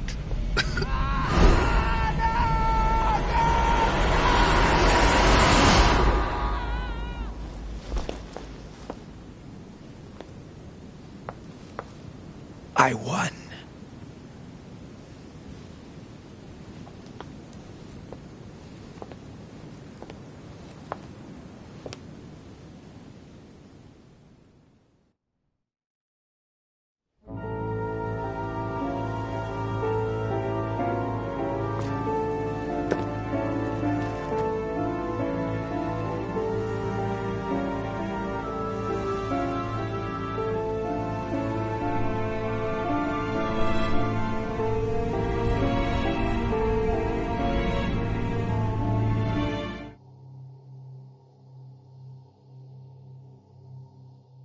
Von Vollmer tightened his political and spiritual grip on King Frederick William. On the death of the king in 1797, Johann retired with his wife to his country estate in order to continue his work on his theological and alchemical thesis. Manuel Godoy's close relationship with Napoleon enabled him to claim a part of Portugal, as well as the protection of France upon the fall of the kingdom. He died in the company of his beloved mistress Pepita after recovering all his titles and properties. Napoleon Bonaparte continued his political and military rise until his self-proclamation as emperor. His excessive ambition would cost the lives of 1,700,000 Frenchmen and leave France poorer and weaker than ever before. Deported and imprisoned by the British on St. Helena Island, he died on the 5th of May, 1821, as an exile to general indifference. During his second term, George Washington had to deal with a number of rebellions. He enraged public opinion by building close diplomatic links with Great Britain, which forced him to give up a third term in office. He retired to his country estate until his death, without being able to implement the annexation of the highly coveted Louisiana Territory. Nothing more was ever heard of Lord Mortimer. His sudden disappearance was a topic of conversation in the European courts, but only for a few months.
Duke Manuel Godoy.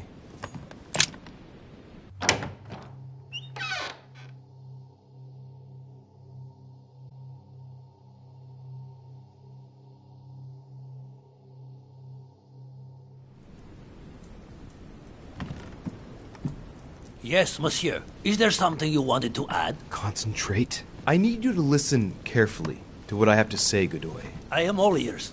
Louis, push.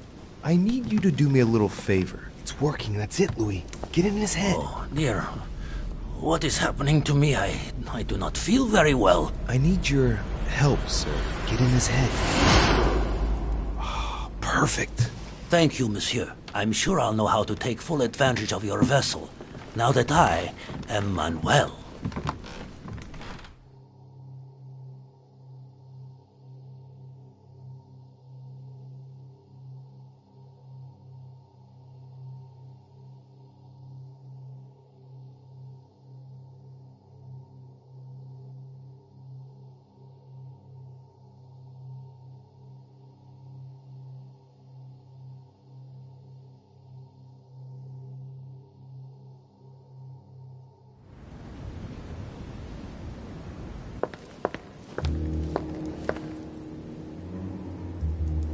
I don't understand what came over you, Johann. It's inexcusable. I thought I was doing the right thing. Helping you to... Helping me? Are you joking?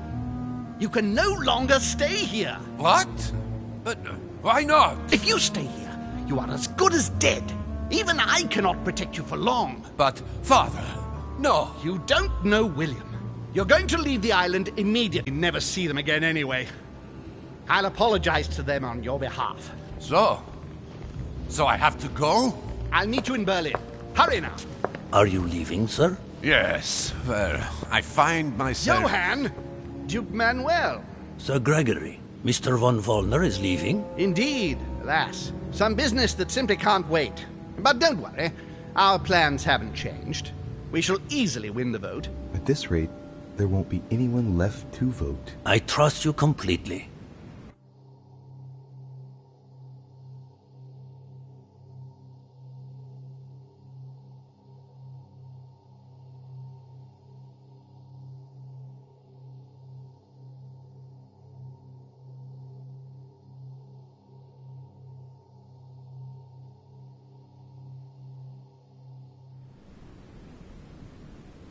Good. I mustn't lose too much time.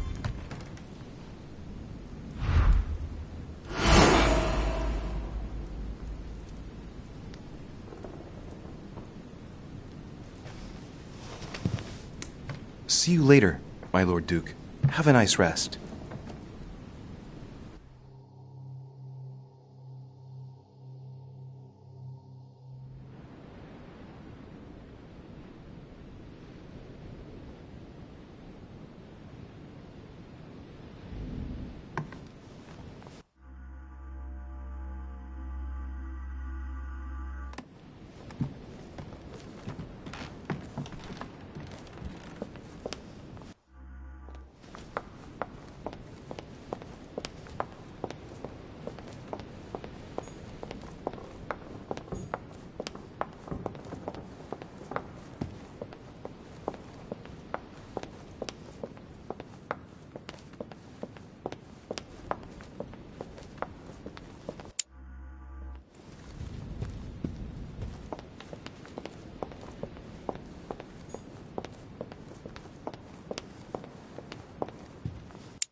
Louis, there you are.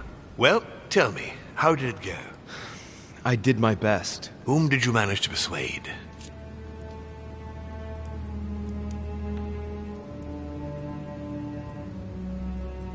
President Washington is going to side with you after all. Ah, I was sure that was all a misunderstanding. Very good. Listen, Louis. Congratulations for what you've just accomplished. It's not perfect, but it's still quite a feat. But not enough, given that the vote must be approved unanimously. We're going to lose. Don't worry. I couldn't have...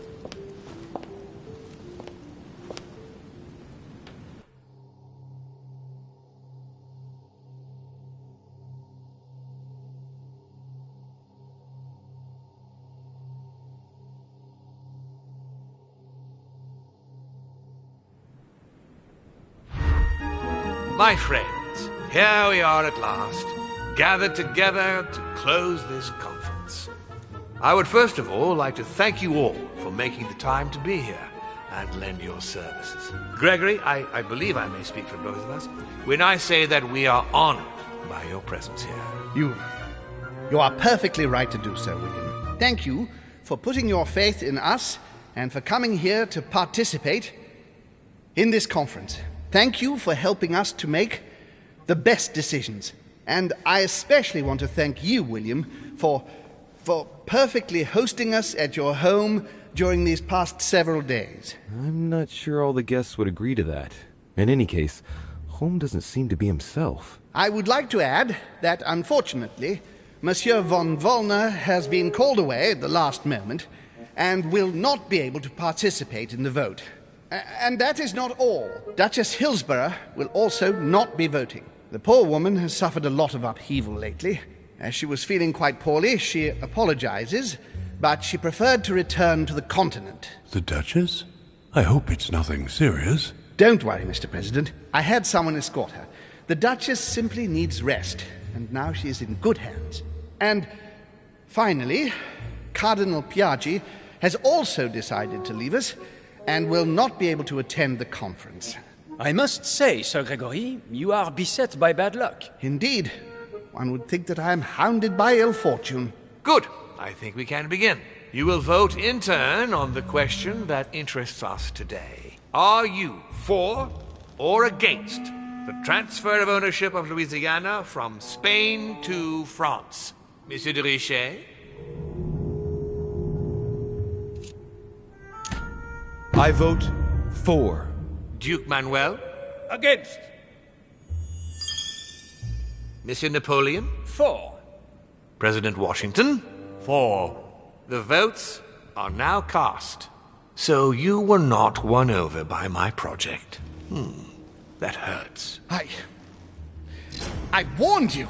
You didn't want to listen to me. Never mind.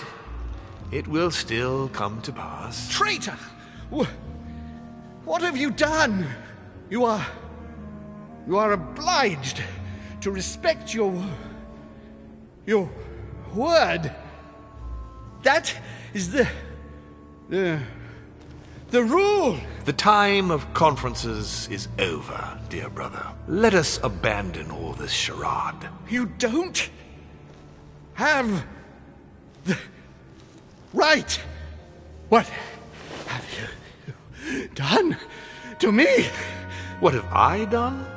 Nothing, Gregory. You did it yourself. A word of advice. In the future, that is, if you have one, don't drink someone else's cup of tea without checking what's in it. Sir Gregory, what's the matter? William, what have you done? Not now.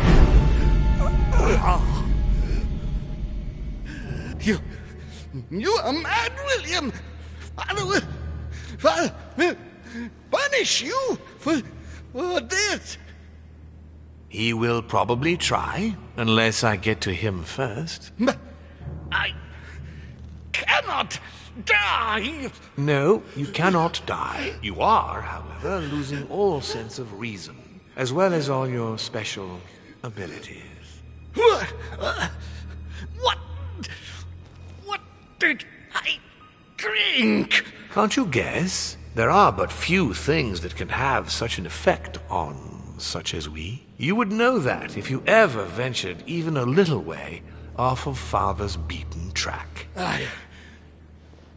Revenge! Oh, no, my dear Gregory. You will not be taking any revenge. You will die stupidly, alone, enclosed in that rather withered body. Help me! After several centuries of near absolute power, here you find yourself on your hands and knees, hoping in vain that someone is going to help you. Tell me, what does that feel like? Never happened to me. Can't be good. You cannot leave your body, you cannot project yourself elsewhere, you cannot even contact Father. Go ahead, try. But you are my brother, so I ask you to remember that all this is your own fault. And I want you to understand I get absolutely no pleasure out of it. Well, very little. You swine! A new order is born today, brother. Enough of Father's hegemony. After all these years of servitude, I can finally stand up and oppose it. You chose to serve him, whatever his excesses. Now it's up to you to face the consequences of that choice. Matt, I am stronger than you!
What? But...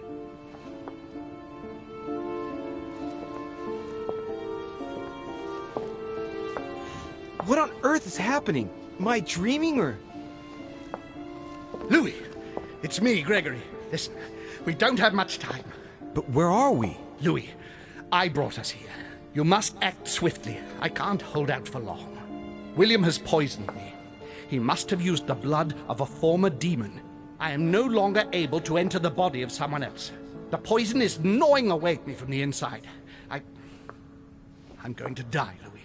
But where are we? In the ether. What you see is not real. It's only a mental projection created by my spirit. I'm occupying William's spirit at the moment, but I'm not going to be able to keep it up forever. Join me, Louis. Otherwise, all will be lost. Yes. Yes, I'll join you. Find a way. Hurry. I must find them quickly.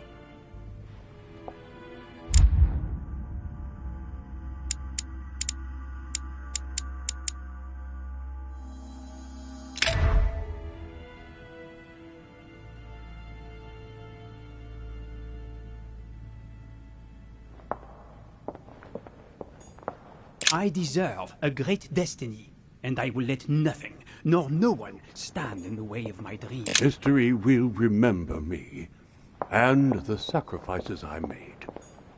Dear God, if I lose the war against France, I will be doomed.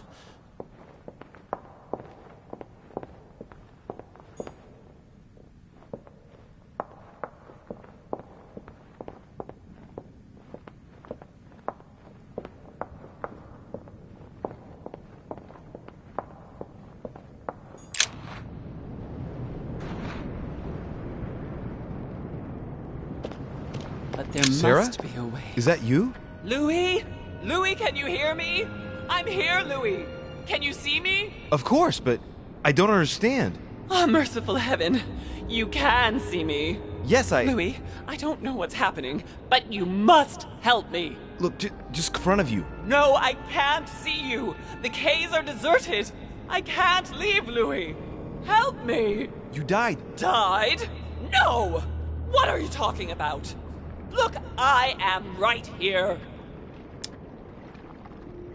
And as you are my sister, it's possible that demons don't completely disappear after their physical bodies die.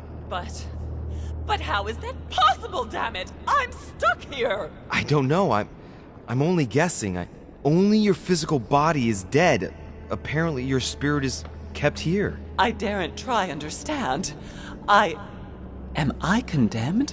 Look, neither of us know anything about this situation, really. Help me, Louis. You are the first one, the only one to see me, to speak to me. Without you, I'll never get out of here. Don't leave me like this, I beg you. Listen, you have to stay positive. Seeing as I've entered the ether, I must be able to leave it. If it's possible for me, then it's possible for you. Do you really think so? Rational and open, remember? Yes, right. You are right. There must be a solution. But how come you can move around? I'm not dead. I don't understand. I think there are many things that you don't understand. It doesn't matter. I trust you. You are going to help me, aren't you? I must be getting on. I can't stay much longer. Louis, I beseech you. Promise you're going to help me. Of course I'm going to help you, Mother. Thank you, Louis. I trust you. Thank you.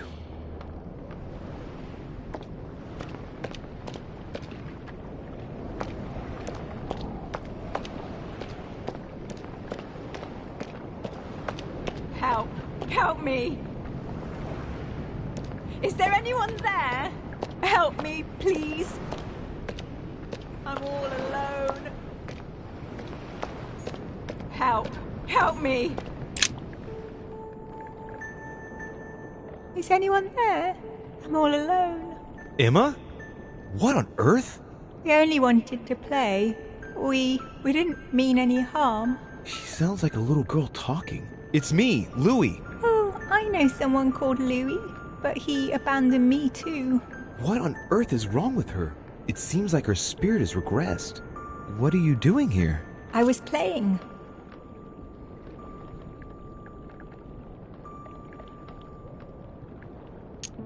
And who were we playing with? With my sister, but I can't find her.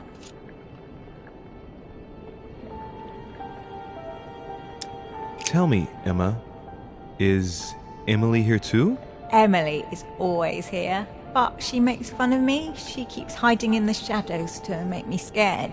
And I get scared then. I don't want to follow her in. I'm all on my own now. Oh man, what can I do? Poor thing seems completely lost. Everything is fine. Emma, don't worry. Everything's going to be all right. You'll see.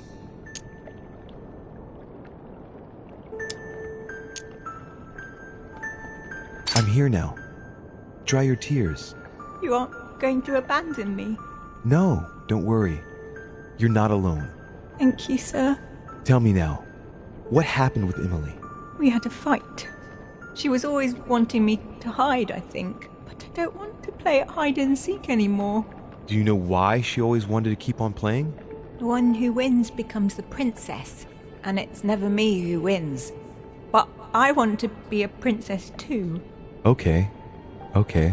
And you like playing with your sister? Of course. She's my sister. And do you love your sister? Yes, but sometimes she gets on my nerves. But you wouldn't want her not to play with you anymore, would you? Of course not. It would be good if you could both play at being a princess together, at the same time, wouldn't it? Together? Yes, each with your own stories. Oh, yes, that would be good. And we would have extraordinary adventures, and we could speak about them together, and I miss her so much. Emma? Is that you? It's all your fault. If you and your mother hadn't come here, all this would never have happened. You're all the same. You're the one, Louis. You're the one who assassinated me. You should be proud of yourself. You finished what your mother started. Emma, don't be like... Leave me alone. I don't need you. Don't take it like... Leave me. Leave me alone. Scum! Bastards! I'll get you back. You've all manipulated me. I'll make you all pay. All of you.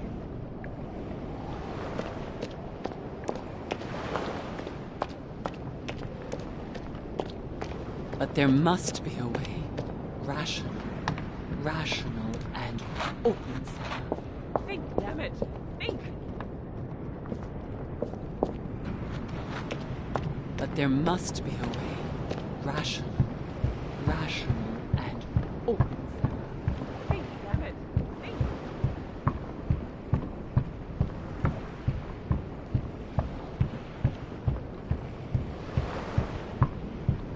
But there must be a way. Rational, and open, Sarah. Think, damn it. Help. Help me.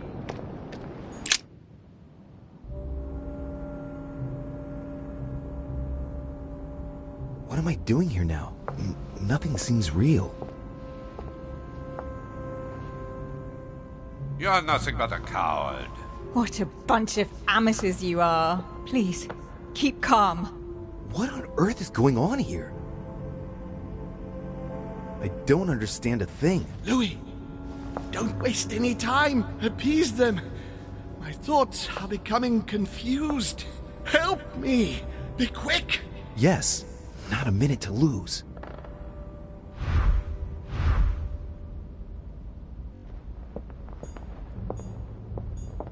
I can count on my father and my son to defend me. Yes. But will they make it in time?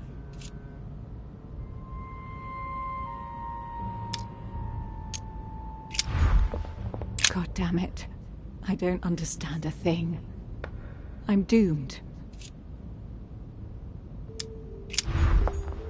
Stay with me, Louis.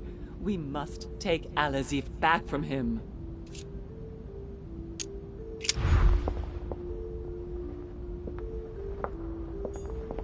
He wants to isolate me again. I won't let him attack his brother. I have to protect my sister. Help me, Louis. Whatever happens, I trust him, and only him. I must take the book back to him.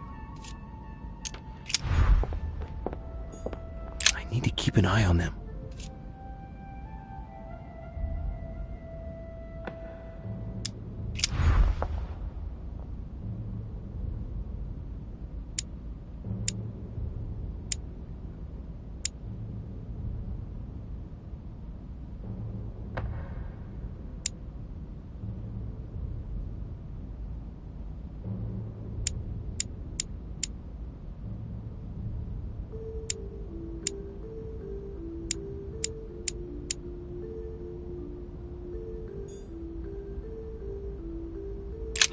Count on my father and my son to defend me.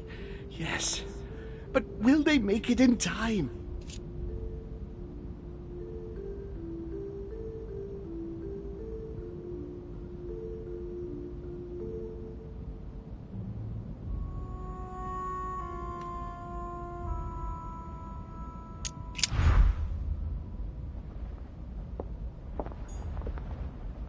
Whatever happens, I trust him, and only him. I must take the book back to him. Whatever happens, I trust him, and only him. I must take the book back to him. I have to protect my sister. Help me, Louis.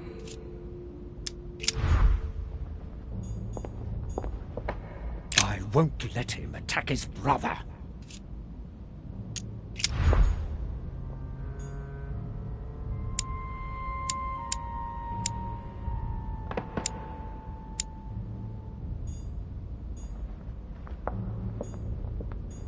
He wants to isolate me again.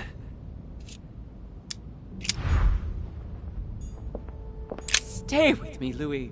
We must take Al-Azif back from him.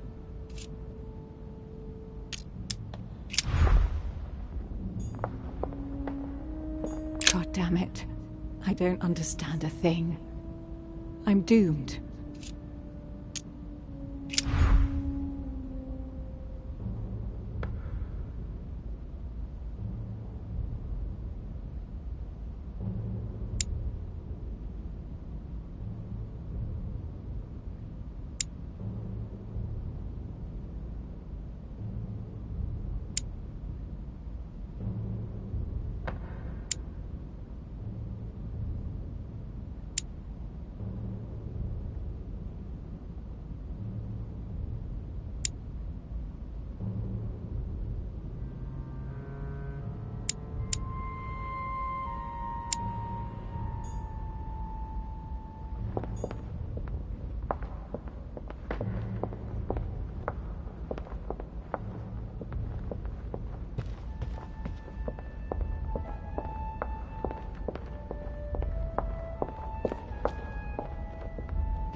He wants to isolate me again.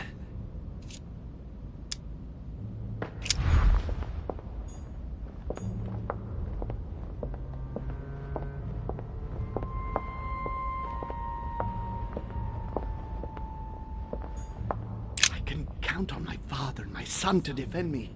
Yes. But will they make it in time?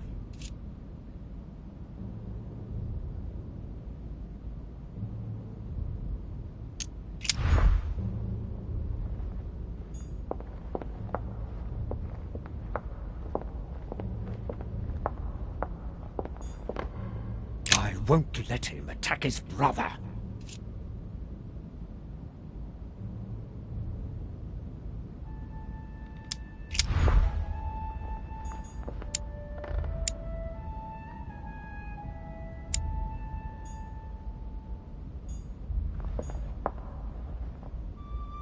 Stay with me, Louis. We must take Al-Azif back from him. I need to keep an eye on them.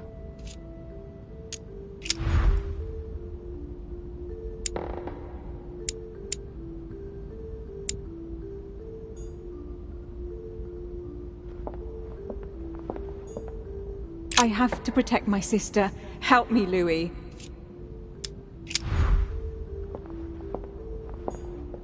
God damn it. I don't understand a thing. I'm doomed. Whatever happens, I trust him, and only him. I must take the book back to him.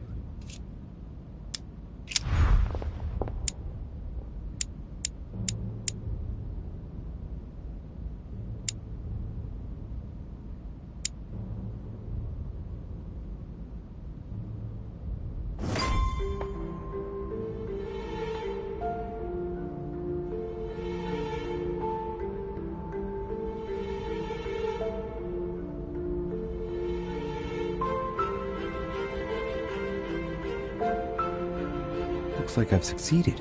They've all disappeared. Louis, it's worked. But don't waste any time. Yes, I'm coming. At least as soon as I found the exit.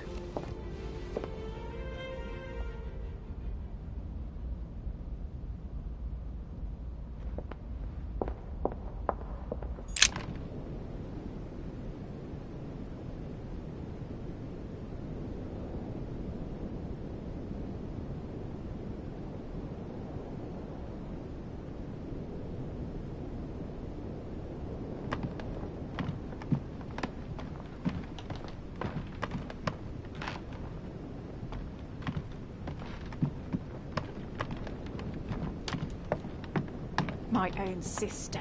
I should have left her to die when the Tsarina caught her. I really am so stupid. It was obvious that she would betray me one day. Emily? Louis? Louis! Who on earth is... Louis, where are you? I can't see you. In front of you, Emily. She complicated. I thought Emma killed you. Oh, yes, that's right. She still doesn't know everything I found out.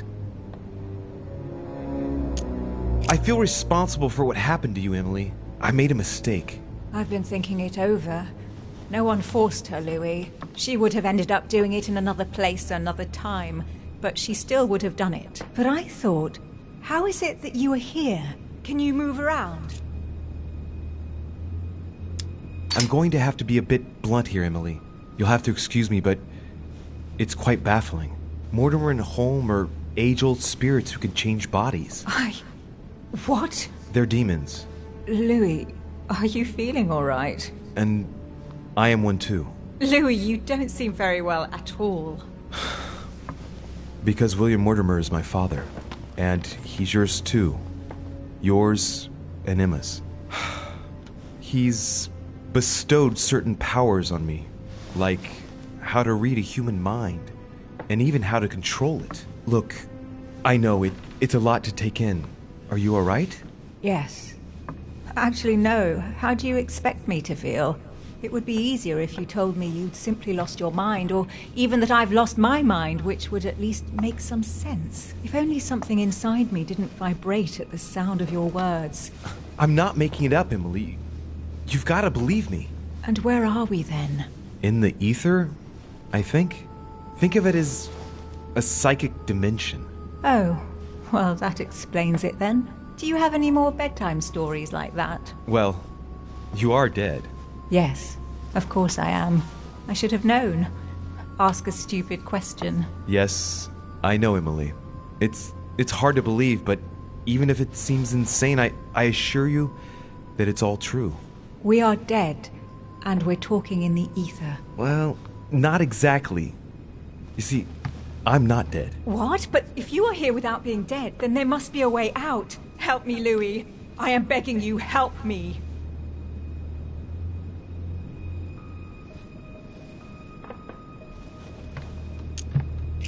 I'd rather be honest, Emily. I'm not going to make any false promises here. But, Louis, please. I'm sorry. You can say that because you're not the one who's stuck here. Adieu, Emily. Adieu. No, don't abandon me, Louis. Louis, help. Don't leave me. Louis, come back.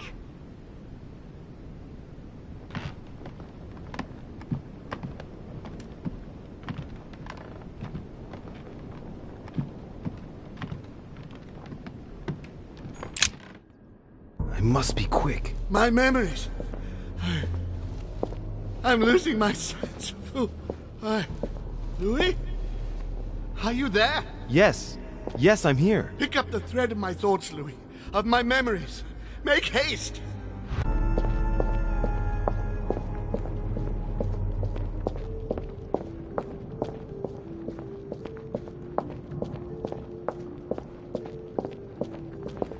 He's coming! And the cherry on the cake is I drank his... And the cherry on the cake is I drank his cursed tea. He knew I would drink it.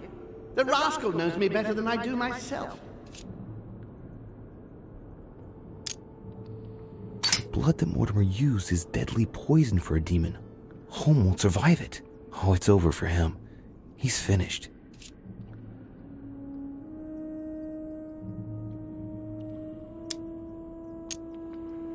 And the cherry on the cake is I drank his cursed tea.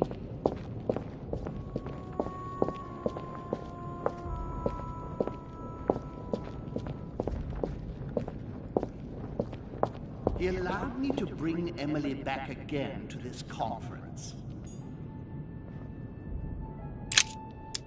He allowed me to bring Emily back again to this conference, supposedly to find her sister, whereas Emma hadn't even disappeared yet. The poor wretch was shot as her sister was setting foot on the island. I should have understood that earlier.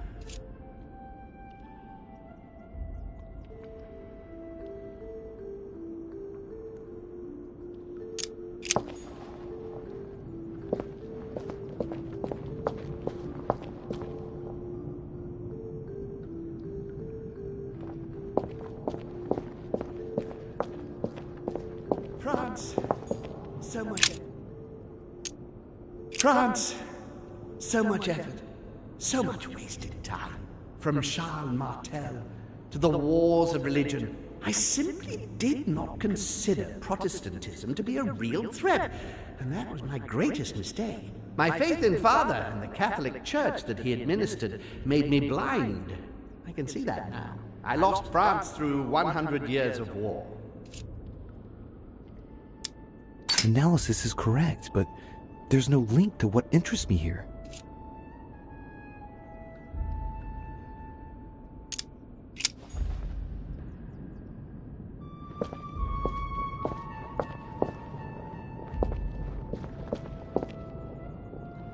France, so much effort, so much wasted time.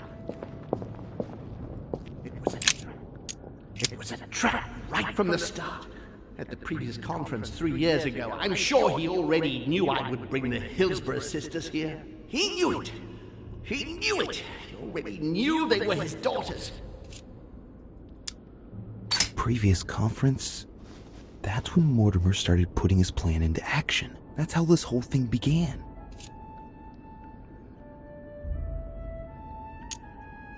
At the previous conference 3 years ago, I'm sure he already knew I would bring This is the first event that brought home here. Oh yeah, I'm on the right track.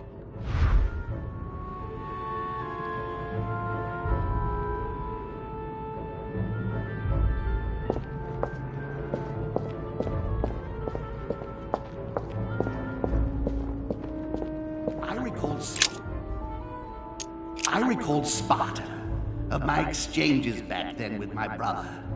I did everything in my power to avoid the Peloponnesian War, but he wouldn't listen. He always wanted more.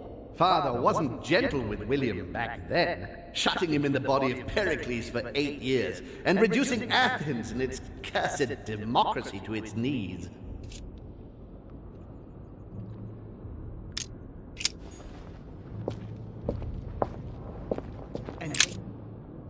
And when Elizabeth disappeared, No, it's not possible. I couldn't have missed that. Not me. He cut me off from our father, and I didn't say a word.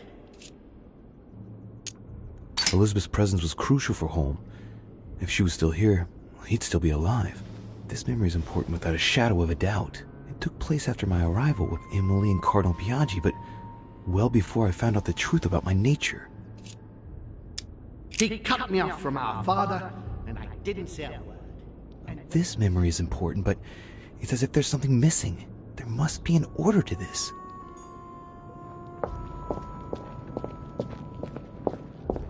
Louis. He feeds Louis, and I continue to see nothing.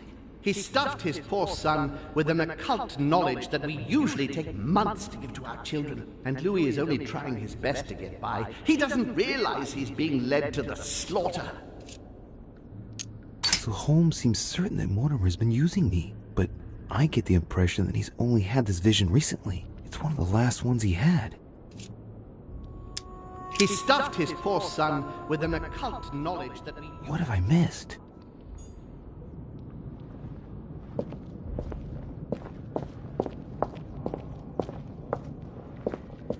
He feeds Louis, and I continue to see nothing.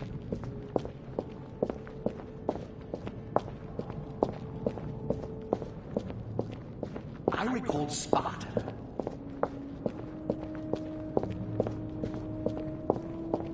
It was a trap right from the start.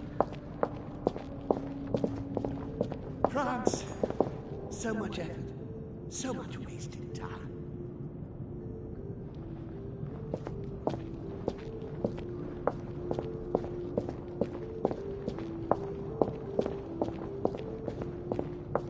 He allowed me to bring Emily back again.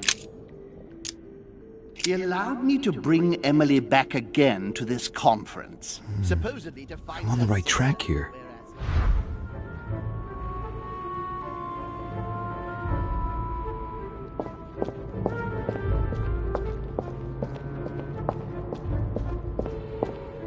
France, so much effort, so much wasted.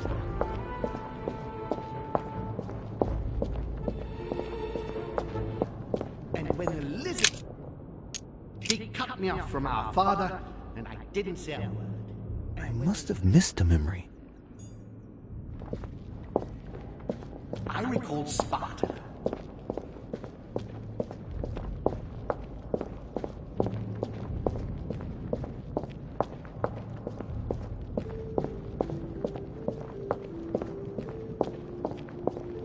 His children are gathered together? Yes? Here?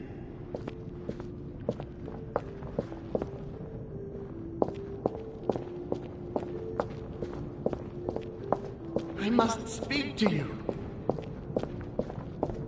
And the cherry on the cake is I drank his cursed tea.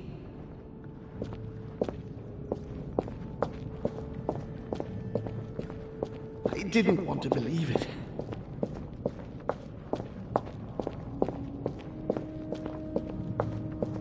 Ah, Charles Francois, what an adventure.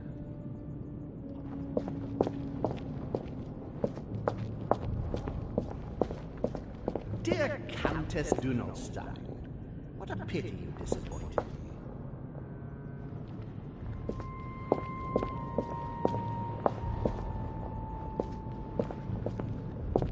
Dear Countess Dunolstein, what a pity. Dear Countess Dunolstein, what a pity you disappointed me. Managed to swindle Lafayette for the damage he did to the Western monarchies. So full of remorse once it was done, I don't really regret making you steal the necklace and end up in a convent. Dear Countess Dunolstein, what a pity you disappointed me. No, not that way. I'm losing the thread here. I must concentrate on the important memories, the ones that led home into this situation.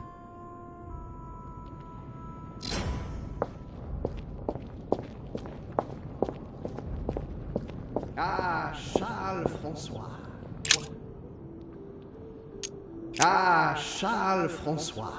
What an adventure. It was so easy for me to sell your title of Marquis de Maintenon to Françoise d'Aubigné and to sail for the Caribbean islands. One of my greatest successes.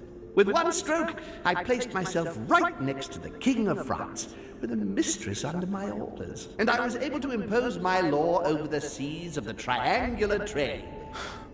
Anyhow, I should try to concentrate on his voice. He's talking about Charles-François d'Angennes and Françoise d'Aubigné. They were contemporaries of Louis XIV. This has nothing to do with what brought home here. I had to look somewhere else.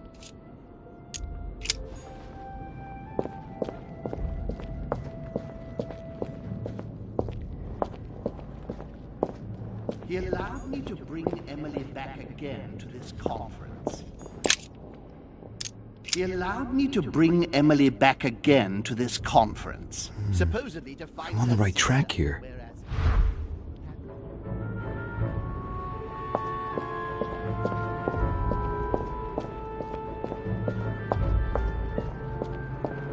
And the cherry on the cake...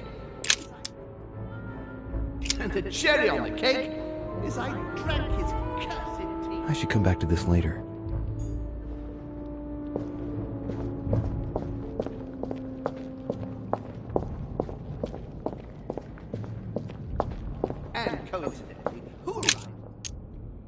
Coincidentally, who arrives at the same time as Emily?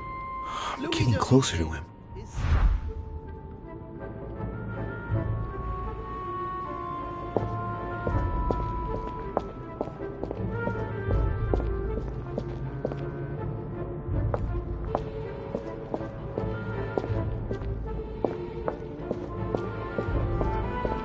Come to me, Louis.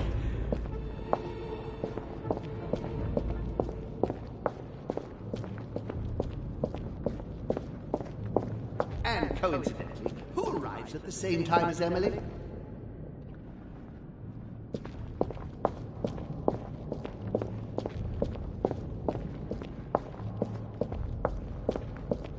And the cherry on the cake is I drank his cursed tea.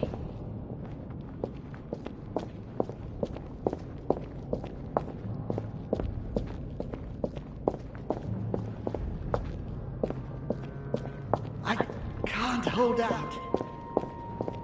France. So much effort. So much wasted time.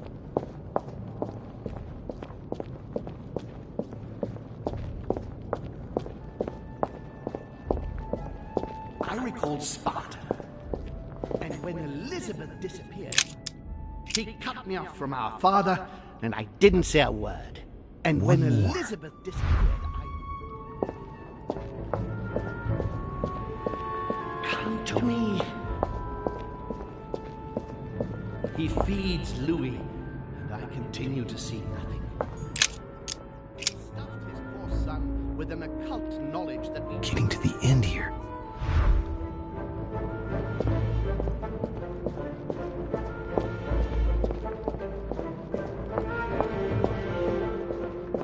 I recall Sparta.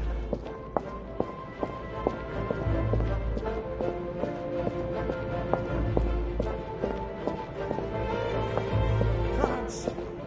So much effort. So much. He broke the rules. He allowed me to bring Emily back again to her home.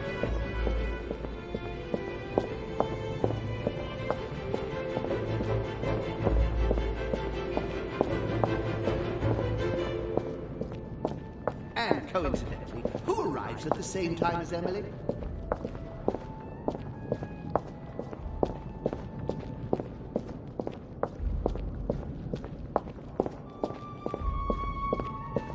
And the cherry on the cake is I drank his... And the cherry on the cake is I drank his cursed tea. He trapped me. He poisoned me to stop me from being able to leave this body. He cut off all communication with father and brought his children here. How could I not have seen it earlier? He's going to absorb me. A traitor! No one can stop him now. Hurry, Louis. I absolutely must see you before it's too late. If you have managed to follow my thoughts, come to me. Quickly!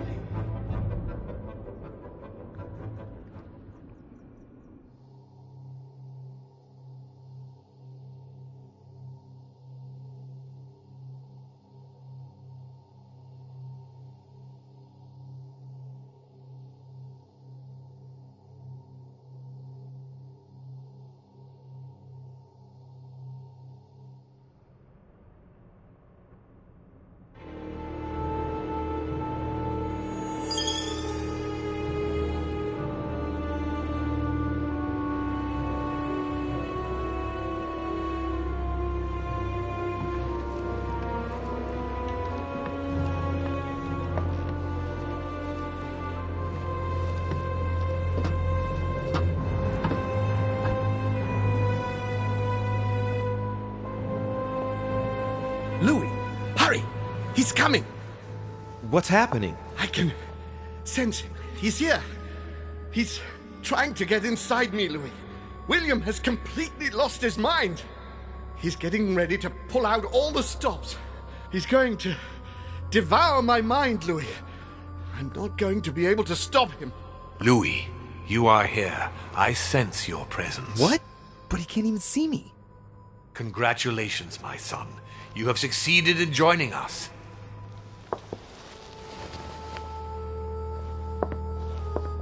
Louis, don't let him draw you in there. You are signing your death warrant if you decide to follow him. I won't be there to protect you. It's over, my son. We have won. A new order can be born. Louis, I'm so weak. I can feel him entering. I can no longer keep him out. He's coming. He's here. Can you see him? He's here. He's coming closer to you. Where? Louis, I don't want to just disappear. He's inside my mind. I can feel him crushing me. He's just in front of you. I'm so sorry, brother. There's nothing you can do to stop me now. You made your choice, and you have lost. I was wrong about him from the very beginning. He's mad. He must be stopped. You can still do something, Louis. Don't let him get away with all this so easily. I implore you.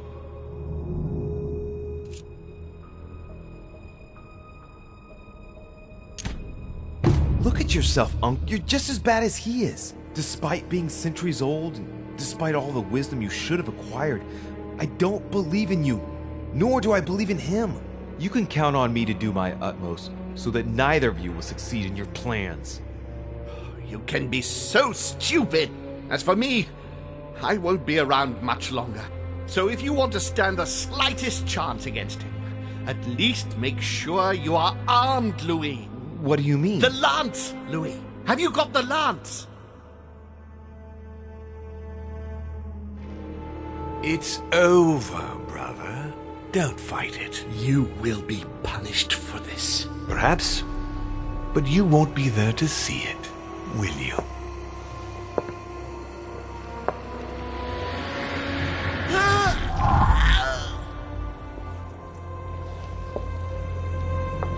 You will be punished!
Where am I? It's all right, son. Don't panic. It's over. I'm back? Where are the guests? I invited them to go up to their rooms. They're resting. Don't worry. Gregory? We won, Louis. It's over. He's dead? Definitively. Now the way is clear. At any rate, rejoice. Great things await us. What did you do to him? I devoured his soul. But I didn't see you use the Holy Lance. Indeed not. I didn't need to. Can't you guess how I did it? The Lance of Longinus is just a vessel, Louis. It could have been any object that had the blood of Christ on it. The blood of an ancient, more precisely. But I didn't need the blood of an ancient. You see, I have been in dear Lord Mortimer's physical body for longer than my brother has been in Sir Gregory Holmes. Therefore, I am an ancient, Louis. He was your brother. Why did you kill him? He never meant you any harm. Oh, Louis, I am exhausted. Let's talk about this later. No, tell me why now. I want to understand. Stubborn as a mule. After centuries of trying to convince him, I assure you I had no other option than to do away with him.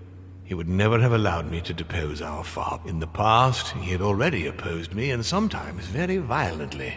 He seemed to you like a man of peace, because you did not represent any danger to him. But I can assure you, he was not. With anything to do with our father, he would be merciless. In any case, what's done is done. I'm going to rest in the dining room. Join me there when you're ready. The time has come to end this little antisocial gathering. No doubt about it. This family is rotten to the marrow. I did right not to trust them. Right. All I have to do now is confront Mortimer.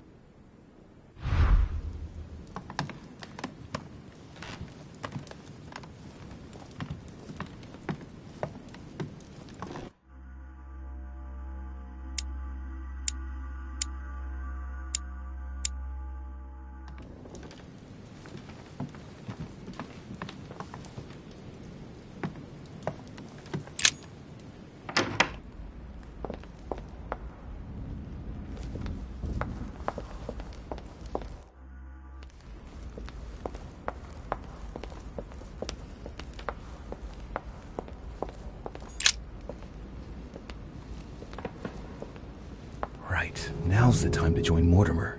I won't be able to go back after... Here we go.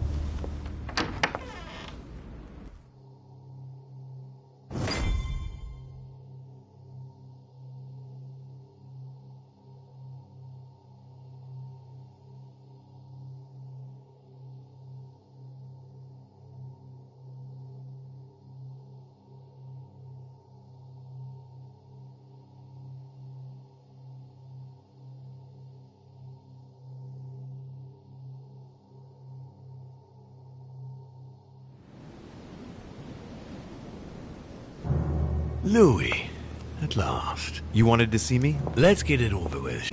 Now that Gregory is gone, you won't be needing it anymore, and I prefer to put it back in its place. I no longer have it.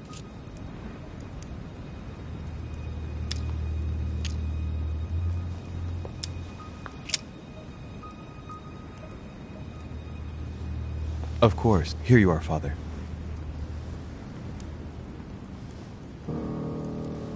Thank you. You wouldn't have been able to do much with it anyway, given it isn't the right one. You mean I got the wrong one? It prevented one of us from changing bodies.